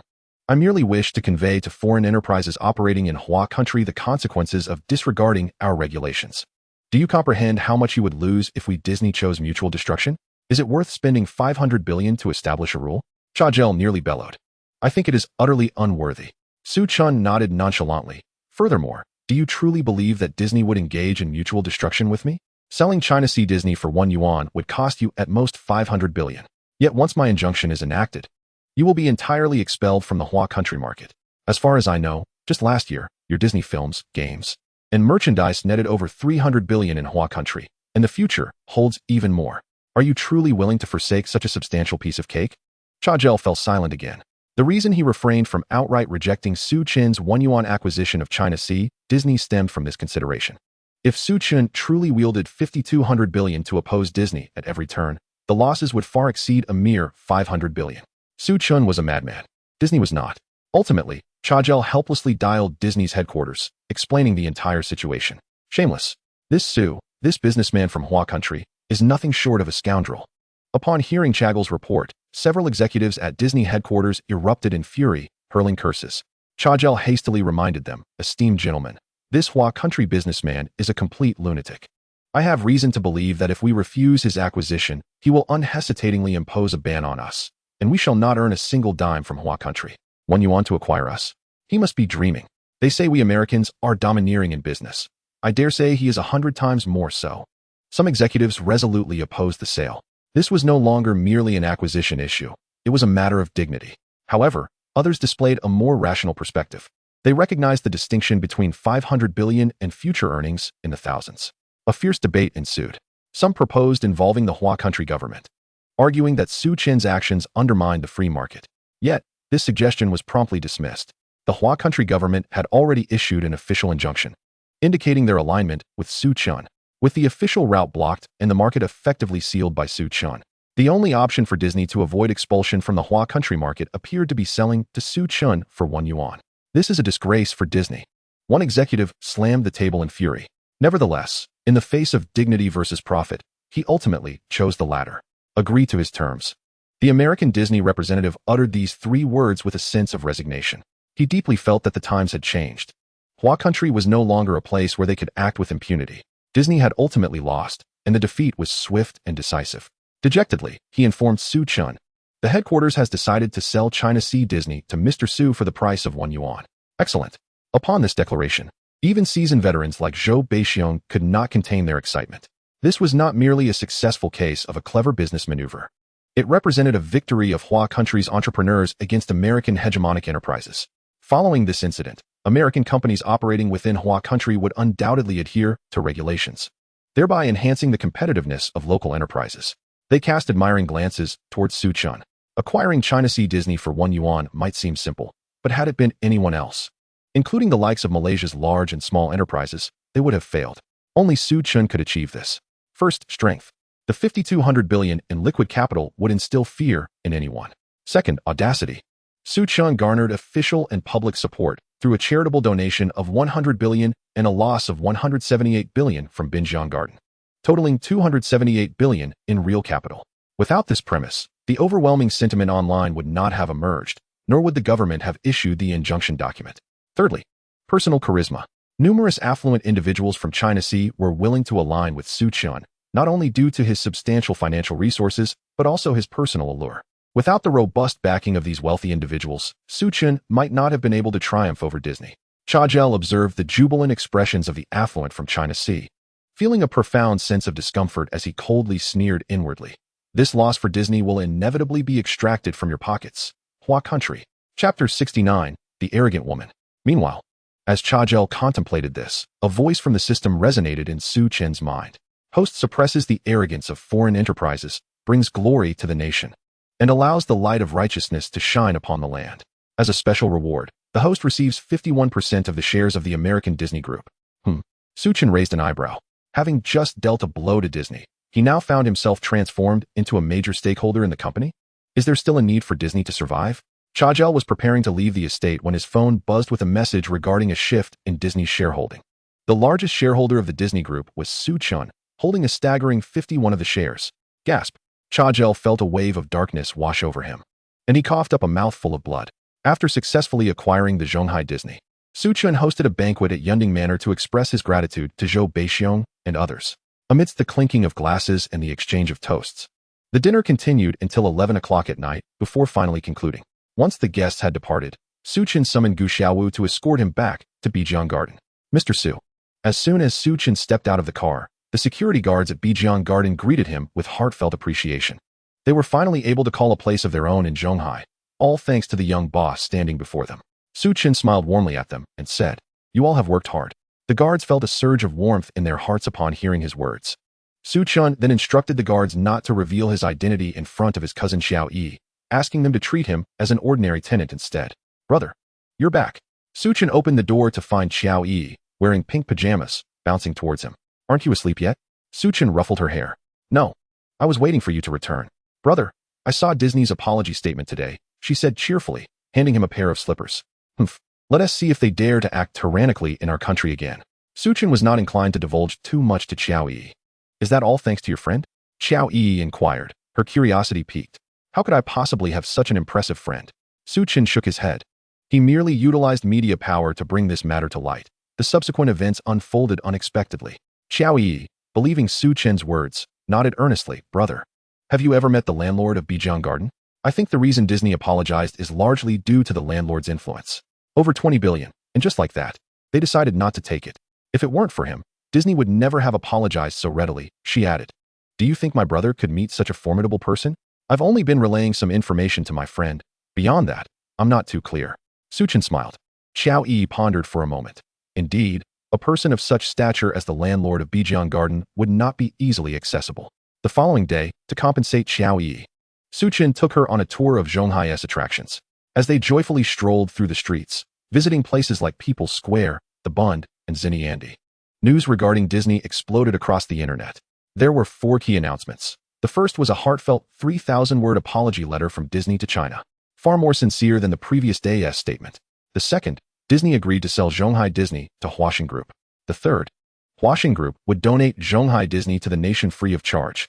The fourth, Zhonghai's official statement declared that in a week, Disneyland would reopen, with ticket prices slashed from 399 to 99 yuan, allowing food to be brought in, and capping daily admissions at 10,000.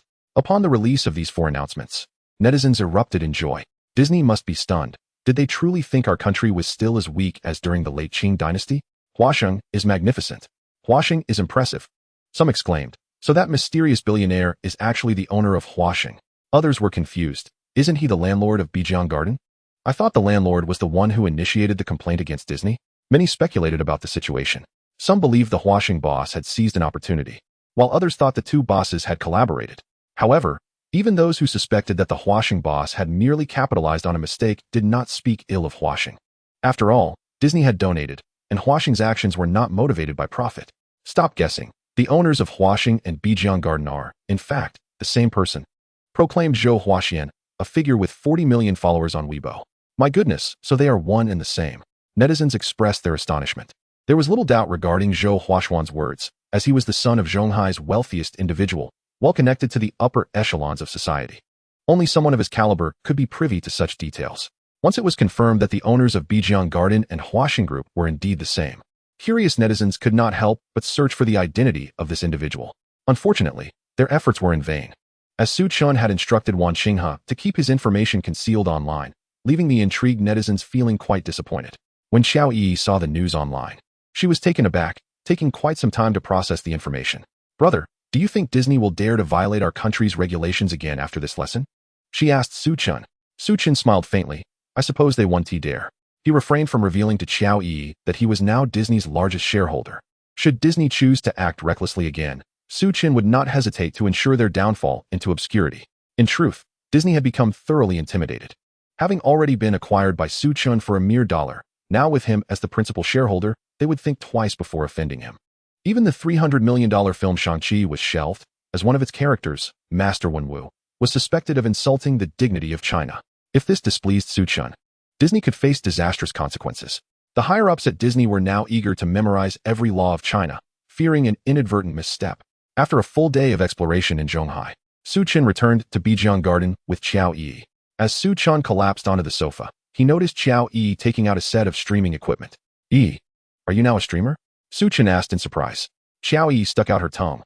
"Well, I had nothing to do after the college entrance exams, and I enjoy chatting with people, so I started streaming for a while, just as a hobby."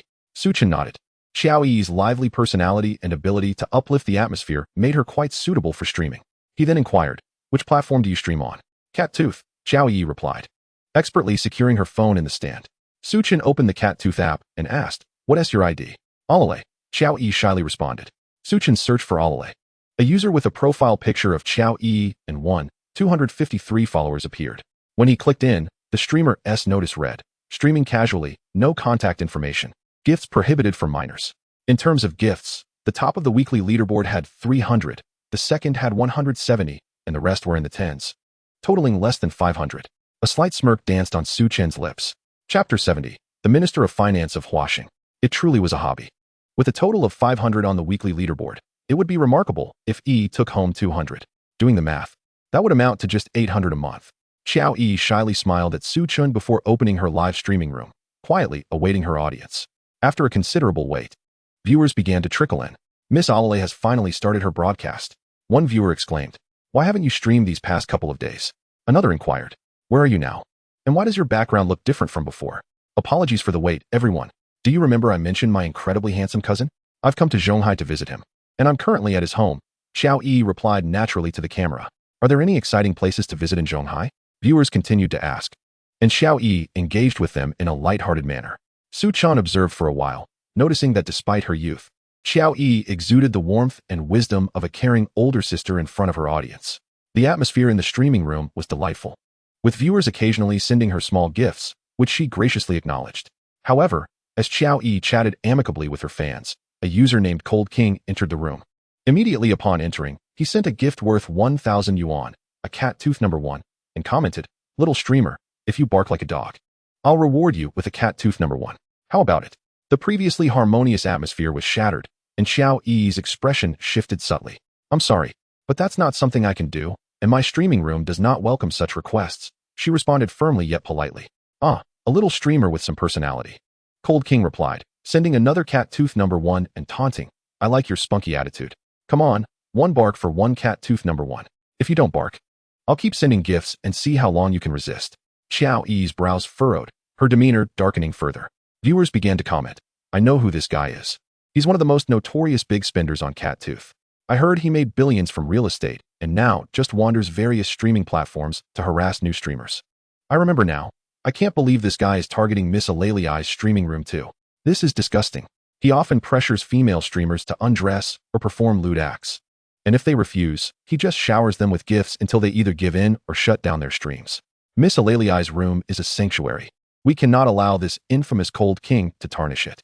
As Xiao Yi read these comments, she gained a clearer understanding of Cold King's character, her frown deepening. She was resolute not to compromise. If Cold King continued to shower gifts, she would have no choice but to end the stream. Suddenly, a fan named Jiang Xiaobai sent a cat tooth number 1. "We cannot yield, dear streamer," Jiang Xiaobai asserted. "Thank you so much, Xiaobai," Xiao Yi replied, touched. Jiang Xiaobai was one of her loyal fans, the one who had gifted her the top gift worth 300 yuan. "Huh, do you think you can stand up to me?" Cold King boasted, sending another cat tooth number 1. 5 consecutive hits. 5 cat tooth number 1s to crush Jiang Xiaobai. Cold King, Is it amusing for you to waste money and harass people? One viewer vented. Haha, I just love throwing money at streamers who sell their principles. Just wait for the barking. Cold King arrogantly replied. A few fans gritted their teeth and began sending gifts in defense of Xiao Yi. Protect the wonderful Alale. Sending a confession balloon. One fan declared, I am Zhang Bingxin, sending a cat tooth number 1. Another added, I am a little cat tooth, sending a money gun. Though Xiao Yi's gifts began to increase, they still paled in comparison to Cold King's 5 cat tooth number 1s. 5 cat tooth number 1s amounted to 5,000 yuan, while her fans had only contributed around 3,000 yuan in total. Is that all the firepower you have? A bunch of broke people trying to compete with me? Cold King sneered. I won't stop until this little streamer barks like a dog. He reminisced about a previous incident with a 10,000 follower streamer whom he had compelled to bark after showering her with gifts worth 100,000 yuan. That night, he had gifted her 30,000 yuan in total, reveling in how he trampled on others' dignity with his wealth. Suddenly, Cold King sent another 5 cat tooth number 1s. I'm done. I can't keep this up. Is there no big shot to save our Miss Alale? Xiao Yi's fans began to feel disheartened. I am sincerely grateful for everything you all have done for me, but I will not yield, Xiao Yi expressed to her fans, her heart heavy. I might have to end the stream early tonight. Alas, it has come to this. Why must there be such despicable individuals like Cold King in this world? Once he squanders all his billions, let's see what he has left to boast about. Viewers vented their frustrations toward Cold King. Unfazed, Cold King reveled in the discontent of the viewers. Broke losers. Perhaps it's best if you stop watching streams altogether. Oh, little streamer, I've noted your ID. I'll drop by your stream every time you go live and see how many times you can close it. Scoundrel. Xiao Yi's fans seethed. Xiao Yi herself was equally infuriated. If she were to be tormented by Cold King continually, streaming would become impossible for her. In a fit of anger, she decided to end the broadcast. Suddenly, a treasure chest floated across her streaming room. SpongeBob, sending a treasure map. The treasure map, the most valuable gift on the Cat Tooth platform, was worth 5,000 Huaxia coins. Before Xiao Yi and the viewers could fully process the surprise, the notifications flooded in. SpongeBob, sending a treasure map. SpongeBob, sending a treasure map. SpongeBob, sending a treasure map. 10 consecutive treasure maps, valued at 50,000 Huaxia coins. What is happening? Xiao Yi's fans were taken aback. Xiao Yi herself rubbed her eyes, thinking she must be mistaken. Cold King? What trash? You think you can make Miss Alale unhappy? SpongeBob commented. Woo woo woo, I'm crying. Little streamer finally has a big brother protecting her. SpongeBob, we love you. Cold King, keep sending gifts. Weren't you trying to annoy us? Cold King leaped into action. Just 10 treasure maps. And you think you can challenge me, Cold King? Chapter 71. So rich, I apologize. Here essay saying for you. A knife is not sharp, and the horse is too thin. What do you have to fight against me? The Cold King directly summoned 20 treasure maps. 20 maps worth 100,000 each. The fans of Xiao Yi grew increasingly anxious. After all, the Cold King's family possessed a fortune of 1 billion. Could SpongeBob, the elder brother, truly triumph over him? Whoosh. 50 treasure maps appeared, conjured by SpongeBob. The elder brother SpongeBob was indeed magnificent. My goodness, 250,000 Huaxia coins. SpongeBob was quite the presence. As nearly 100 treasure maps materialized, the entire Cat Tooth platform erupted in excitement, with countless viewers flocking to Xiao Yi's live stream, eager to witness the unfolding drama. What the heck? Is someone challenging the Cold King? Damn, this guy has made countless streamers miserable, yet finally, someone dares to confront him. Before long, the newly arrived viewers grasped the situation and flooded the comment section with eager anticipation. With an ever-growing audience, the Cold King shot off a barrage of messages. Compete with me? You think you're worthy? The world is beguiling. Without strength, don't flaunt your face. Whoosh. 200 treasure maps appeared. Goodness gracious, he truly is a man with a fortune of 1 billion. He clearly does not regard money as money. 1 million. My word. The new viewers were utterly astounded. Meanwhile, Xiao Yi's fans were filled with trepidation. 1 million already. Could SpongeBob keep up? Just as this thought crossed their minds, whoosh. 1,000 treasure maps swept through the live stream. SpongeBob sent out 1,000 treasure maps. Come and witness the wealthy god. A massive banner unfurled, visible to all viewers on Cat Tooth. What the heck is happening? The audience in other streamers' rooms was left dumbfounded. Even the other streamers were taken aback. 1,000 treasure maps. What does that signify? 5 million Huaxia coins. Xiao Yi's live stream fell into a profound silence. The shock from 1,000 treasure maps was overwhelming. They could hardly process it. Xiao Yi sat there, her expression one of sheer astonishment. Well done, elder brother SpongeBob. Cold King, come out. Can you still compete? SpongeBob was magnificent. SpongeBob was incredible. Elder brother SpongeBob, I want to bear your children. Me too. Can't SpongeBob ease up on the personality card? Following the shock, Xiao Yi's live stream exploded. The audience surged from a few thousand to tens of thousands, now soaring into the millions. The barrage of comments flew by at lightning speed, almost disappearing the moment they appeared. "Cold King, where are you?" shouted one of Xiao Yi's fans. "SpongeBob, I tell you, it's hot and my temper is fiery. I want T-smile, so don't mess with me. It's just 5 million, I'm in." The Cold King leaped into action. Whoosh. He too sent out 1,000 treasure maps, igniting the venue. Truly, it is the Cold King, so extravagant. Damn, that's not extravagance, it's sheer wastefulness. If I were the Cold King's father, I'd break his legs. You don't understand. If the Cold King doesn't reclaim his pride now, he'll become the biggest joke on Cat Tooth, and this account will be tossed aside. Speaking of which, just who is this SpongeBob? Could he be a chef at the Crab Burger with such wealth? The viewers engaged in heated discussions. The Cold King's reckless display of 5 million once again intimidated Xiao Yi's fans, rendering them mute. The Cold King quickly jumped in. "SpongeBob, weren't you all that? Keep going. What is so grand about such meager skills?" Just as the Cold King's message appeared, a dazzling banner lit up the eyes of all viewers on Cat Tooth. SpongeBob sent out 10,000 treasure maps. Come and witness the wealthy god. 10,000 treasure maps. 50 million Huaxia coins. The entire Cat Tooth platform fell into silence. Since the inception of the live streaming industry, not to mention 50 million Huaxia coins as a gift, even a single donation exceeding 10 million has never occurred. After a brief silence, Xiao Yi's live stream erupted, comments flooding in. "I truly have no words besides awesome, brothers. Let us flood the screen with SpongeBob's greatness." For a moment, the screen was filled with SpongeBob is awesome. "Cold King, where are you? Weren't you all that? Keep going against SpongeBob. Are you afraid to continue? What is there to flaunt in front of SpongeBob?" Some viewers threw the Cold King's own words back at him. The Cold King was utterly bewildered. He thought he was the craziest, only to encounter someone even more unhinged. Although his family had a fortune of 1 billion, most of it was with his father, leaving him with just under 100 million. He could afford to stake 5 million for pride, but 50 million? That would be akin to a death sentence. Why is the Cold King silent? Aren't you supposed to be proud? Where are you now? The audience continued to call out. Seeing these comments, the Cold King's face turned a deep shade of anger. There was no future for him on Cat Tooth. Thus, the Cold King exited the live stream, deactivating his account. "If I can't deal with this, then I'll just hide." Yes, we won. Upon witnessing the Cold King's exit, Xiao Yi's fans erupted in cheers. Other viewers expressed their astonishment. "I can't believe the Cold King lost to a small streamer." Xiao Yi remained seated before her phone, dazed. How many gifts had she received tonight? 50 million plus 5 millions plus 1 million. It was faster than winning the lottery. She was utterly stunned. After a long moment, she numbly addressed her audience. "I'm sorry, everyone. I need to take a moment to collect myself." With that, she concluded the live stream. Yet, the viewers were reluctant to leave, engaging in discussions about this historic battle in live streaming. "Brother, I have something to tell you." Xiao Yi excitedly burst into Su Chen's room. "What is it?" Su Chen asked with curiosity. Xiao Yi recounted the events that had just transpired in the live stream. "Brother, over 60 million. I feel like I'm dreaming." Su Chen also expressed astonishment, as if he had been shocked, saying, "So what are you planning to do?" "Well, I intend to return all the earnings from the platform to SpongeBob. If it weren't for him today, I wouldn't know what to do." "I'm very grateful for his help," Xiao Yi stated resolutely. "What if he refuses?" Su Chen questioned. "Refuse? Let me think. If he doesn't want it, I'll donate the money to a charity. I'm afraid that if I suddenly have so much money, I won't be myself anymore." Su Chen ruffled Xiao Yi's hair, saying, "Our Yi has grown up." Following her plan, Xiao Yi reached out to SpongeBob through the platform's private messaging. She first expressed her gratitude for his assistance. Then, she solemnly promised to return all the rewards from the platform to him. SpongeBob took a long time to respond. With no other option, Xiao Yi decided to wash up while awaiting a reply. After leaving Su Chen's room, Su Chen opened Cat Tooth Live. His ID was none other than SpongeBob. He replied to Xiao Yi, "Hello, dear Deval. I am not merely one of your viewers, but also a shareholder of Cat Tooth.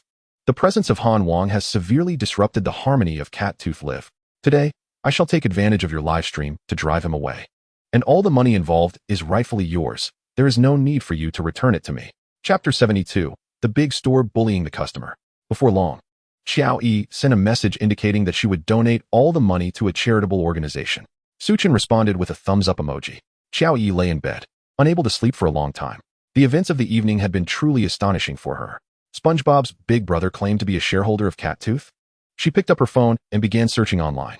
However, since Su Chen had long concealed all his identities and information online, Xiao Yi naturally found nothing. The following morning, Xiao Yi informed Su Chun that she intended to seek a summer job. Su Chun did not hinder her. Although he could assure her that she would never lack for money in her lifetime, everyone has their own path in life, and he felt no need to interfere excessively. After Xiao Yi left, Su Chun decided to occupy himself with some tasks. He first visited the Zhonghai Global Plaza to review a few documents. Then he stopped by the Huaxing Group to listen to Wan Qinghe's report on the recent work situation. Having completed these tasks, Su Chun drove his Passat around the city. Bang! Just as he halted his car at a crosswalk to wait for the green light, a red Porsche collided violently with the front of his vehicle. Su Chun frowned. The reason his car was hit was that the Porsche had made an illegal U-turn at the crosswalk, a clear violation of traffic regulations. Swish! A heavily made-up woman stepped out of the Porsche, adorned with a white hat, a white tank top, straight-leg pants, and red high heels. She glared angrily at Su Chun. How the hell do you drive? Didn't you see me making a U-turn? You don't know to get out of the way. She pointed at Su Chun and began to hurl insults. Su Chun was almost amused by her audacity. Was it justifiable to make a U-turn on a crosswalk? He exited his vehicle and calmly stated, "First, you violated traffic regulations. That has nothing to do with me. Second, you ought to watch your language." The woman in the white hat grew even angrier, placing her hands on her hips and retorting, "I've always driven this way. Running red lights, speeding. I'm notorious in Zhonghai. A single call can erase all these violations. Do you dare to act tough in front of me? If you don't pay for my repairs today, you'll regret it." Such bravado. Unfortunately, you've picked the wrong person to mess with. Su Chun sneered. Huh? What qualifications do you have to speak to me like that, driving a mere Passat? The woman initially laughed arrogantly, but her expression suddenly turned cold. If you have the guts, settle this matter privately today. Su Chun chuckled. Fine, let us settle it privately. The woman flashed a radiant smile. Just wait and see. I'll make you regret it. To avoid causing a traffic jam, Su Chun found a tea house to park his car and ordered a cup of green tea. Sipping it calmly, the woman in the white hat followed him to the tea house and picked up her phone to make a call. Just wait, she said. After finishing her call, she cast a cruel glance at Su Chun. Unmoved, Su Chun even opened Timmy to play a game of Honor of Kings. Victory. He won the match quite easily. Shortly after Su Chun finished his game, a stout, tattooed bald man entered the tea house, followed by 20 to 30 young men radiating menace. Clearly not the type to be trifled with. Upon seeing the tattooed bald man, the woman in the white hat rushed over, feigning sweetness. Long Gu, why did you take so long to arrive? The bald man, referred to as Long Gu by the woman, pinched her cheek playfully and chuckled. I was busy. But as soon as I received our Xiao Yi's call, I rushed over with my brothers. Who dares to mess with our Chunyu sister? One of Long Ji's underlings stepped forward and inquired, which blind fool dares to provoke us? That little bastard over there. He drives a Passat and thinks he is above it all, crashing into my car and claiming I'm the one in the wrong. Chunyu pointed at Su Chun. Instantly, Long Ji's underlings surrounded Su Chun, arrogantly berating him. Kid, who do you think you are to provoke our Chunyu sister? Where are you from? Do you believe I want to break your legs? Just because you drive a Passat, do you think you can soar to the heavens? If you drove a BMW M5 like our Long Gu, would you be heading to Mars? The tea house owner, witnessing this scene, dared not speak up. He recognized Long Gu, a Kunshan native running a lending company in Zhonghai, with a cadre of over 100 thugs at his disposal. This young man was in serious trouble. The tea house owner sighed internally. Throughout the encounter, Su Chun remained remarkably composed. He raised his eyelids and addressed Chunyu. These are the people you called, correct? Chunyu smirked coldly. With my Long Gu here, I could have you killed 100 times over. Su Chun nodded. Good, since everyone is here. Let us head to a certain location. Chunyu replied disdainfully. What are you trying to pull? Long Gu, brimming with confidence, waved his hand dismissively. Just follow him. A mere Passat driver can't cause any trouble. Chunyu considered this and agreed. 20 minutes later, they arrived at the Yunding Villa district. Su Chun led the way, followed by Long Ji's BMW M5, Chunyu's Porsche, and a dozen vans filled with Long Ji's underlings. Kid, what are you playing at? To prevent Su Chun from escaping, Long Gu had a henchman sit in Su Chun's car. The henchman relayed Long Ji's voice through the walkie-talkie. Long Gu, sitting in the BMW, furrowed his brow. The Yunding Villa district was renowned as a wealthy enclave in Zhonghai. Each resident was not someone he could afford to offend. Just follow me. Su Chun replied through the walkie-talkie. Long Gu hesitated. Chunyu's impatient voice broke in. Long Gu, he drives a Passat. What is there to fear? Just follow him. And when he can't maintain his act, we'll deal with him. Long Gu did not wish to appear cowardly before his woman and continued to follow Su Chun's car into the Yunding Villa district. As the Passat ascended, Long Gu caught sight of a house resembling a palace, Yunding Manor. Upon seeing Yunding Manor, Long Gu felt a wave of relief. This brat was indeed just putting on an act. If he knew the owner of Yunding Manor, would he still be driving a Passat? However, The next moment, the grand gates of Yunding Manor swung open. The Passat entered without hindrance, and Long Gu's heart raced, mistaking the accelerator for the brake as he followed suit. The other vehicles followed suit and entered the estate. Beep. The Passat came to a halt in the Manor's parking area, and Su Chun emerged from the vehicle. Hello, boss. Gu Xiaowu, accompanied by the Manor's security, had been waiting for some time. Upon seeing Su Chun, they promptly bowed deeply, their faces filled with respect. As Long Gu descended from his vehicle, he was utterly stunned by the scene before him. Chen Yu and Long Ji's subordinates were equally bewildered. In a state of utter confusion, Long Gu instinctively shouted at Su Chun. Gu Xiaowu's eyebrows shot up, and with a swift motion of her hand, she signaled. In the estate, 20 well-trained bodyguards drew their firearms, aiming them squarely at Long Ji's head. Now, let us discuss the matter of settling this privately. Chapter 73, Summoning the Tycoons of Zhonghai.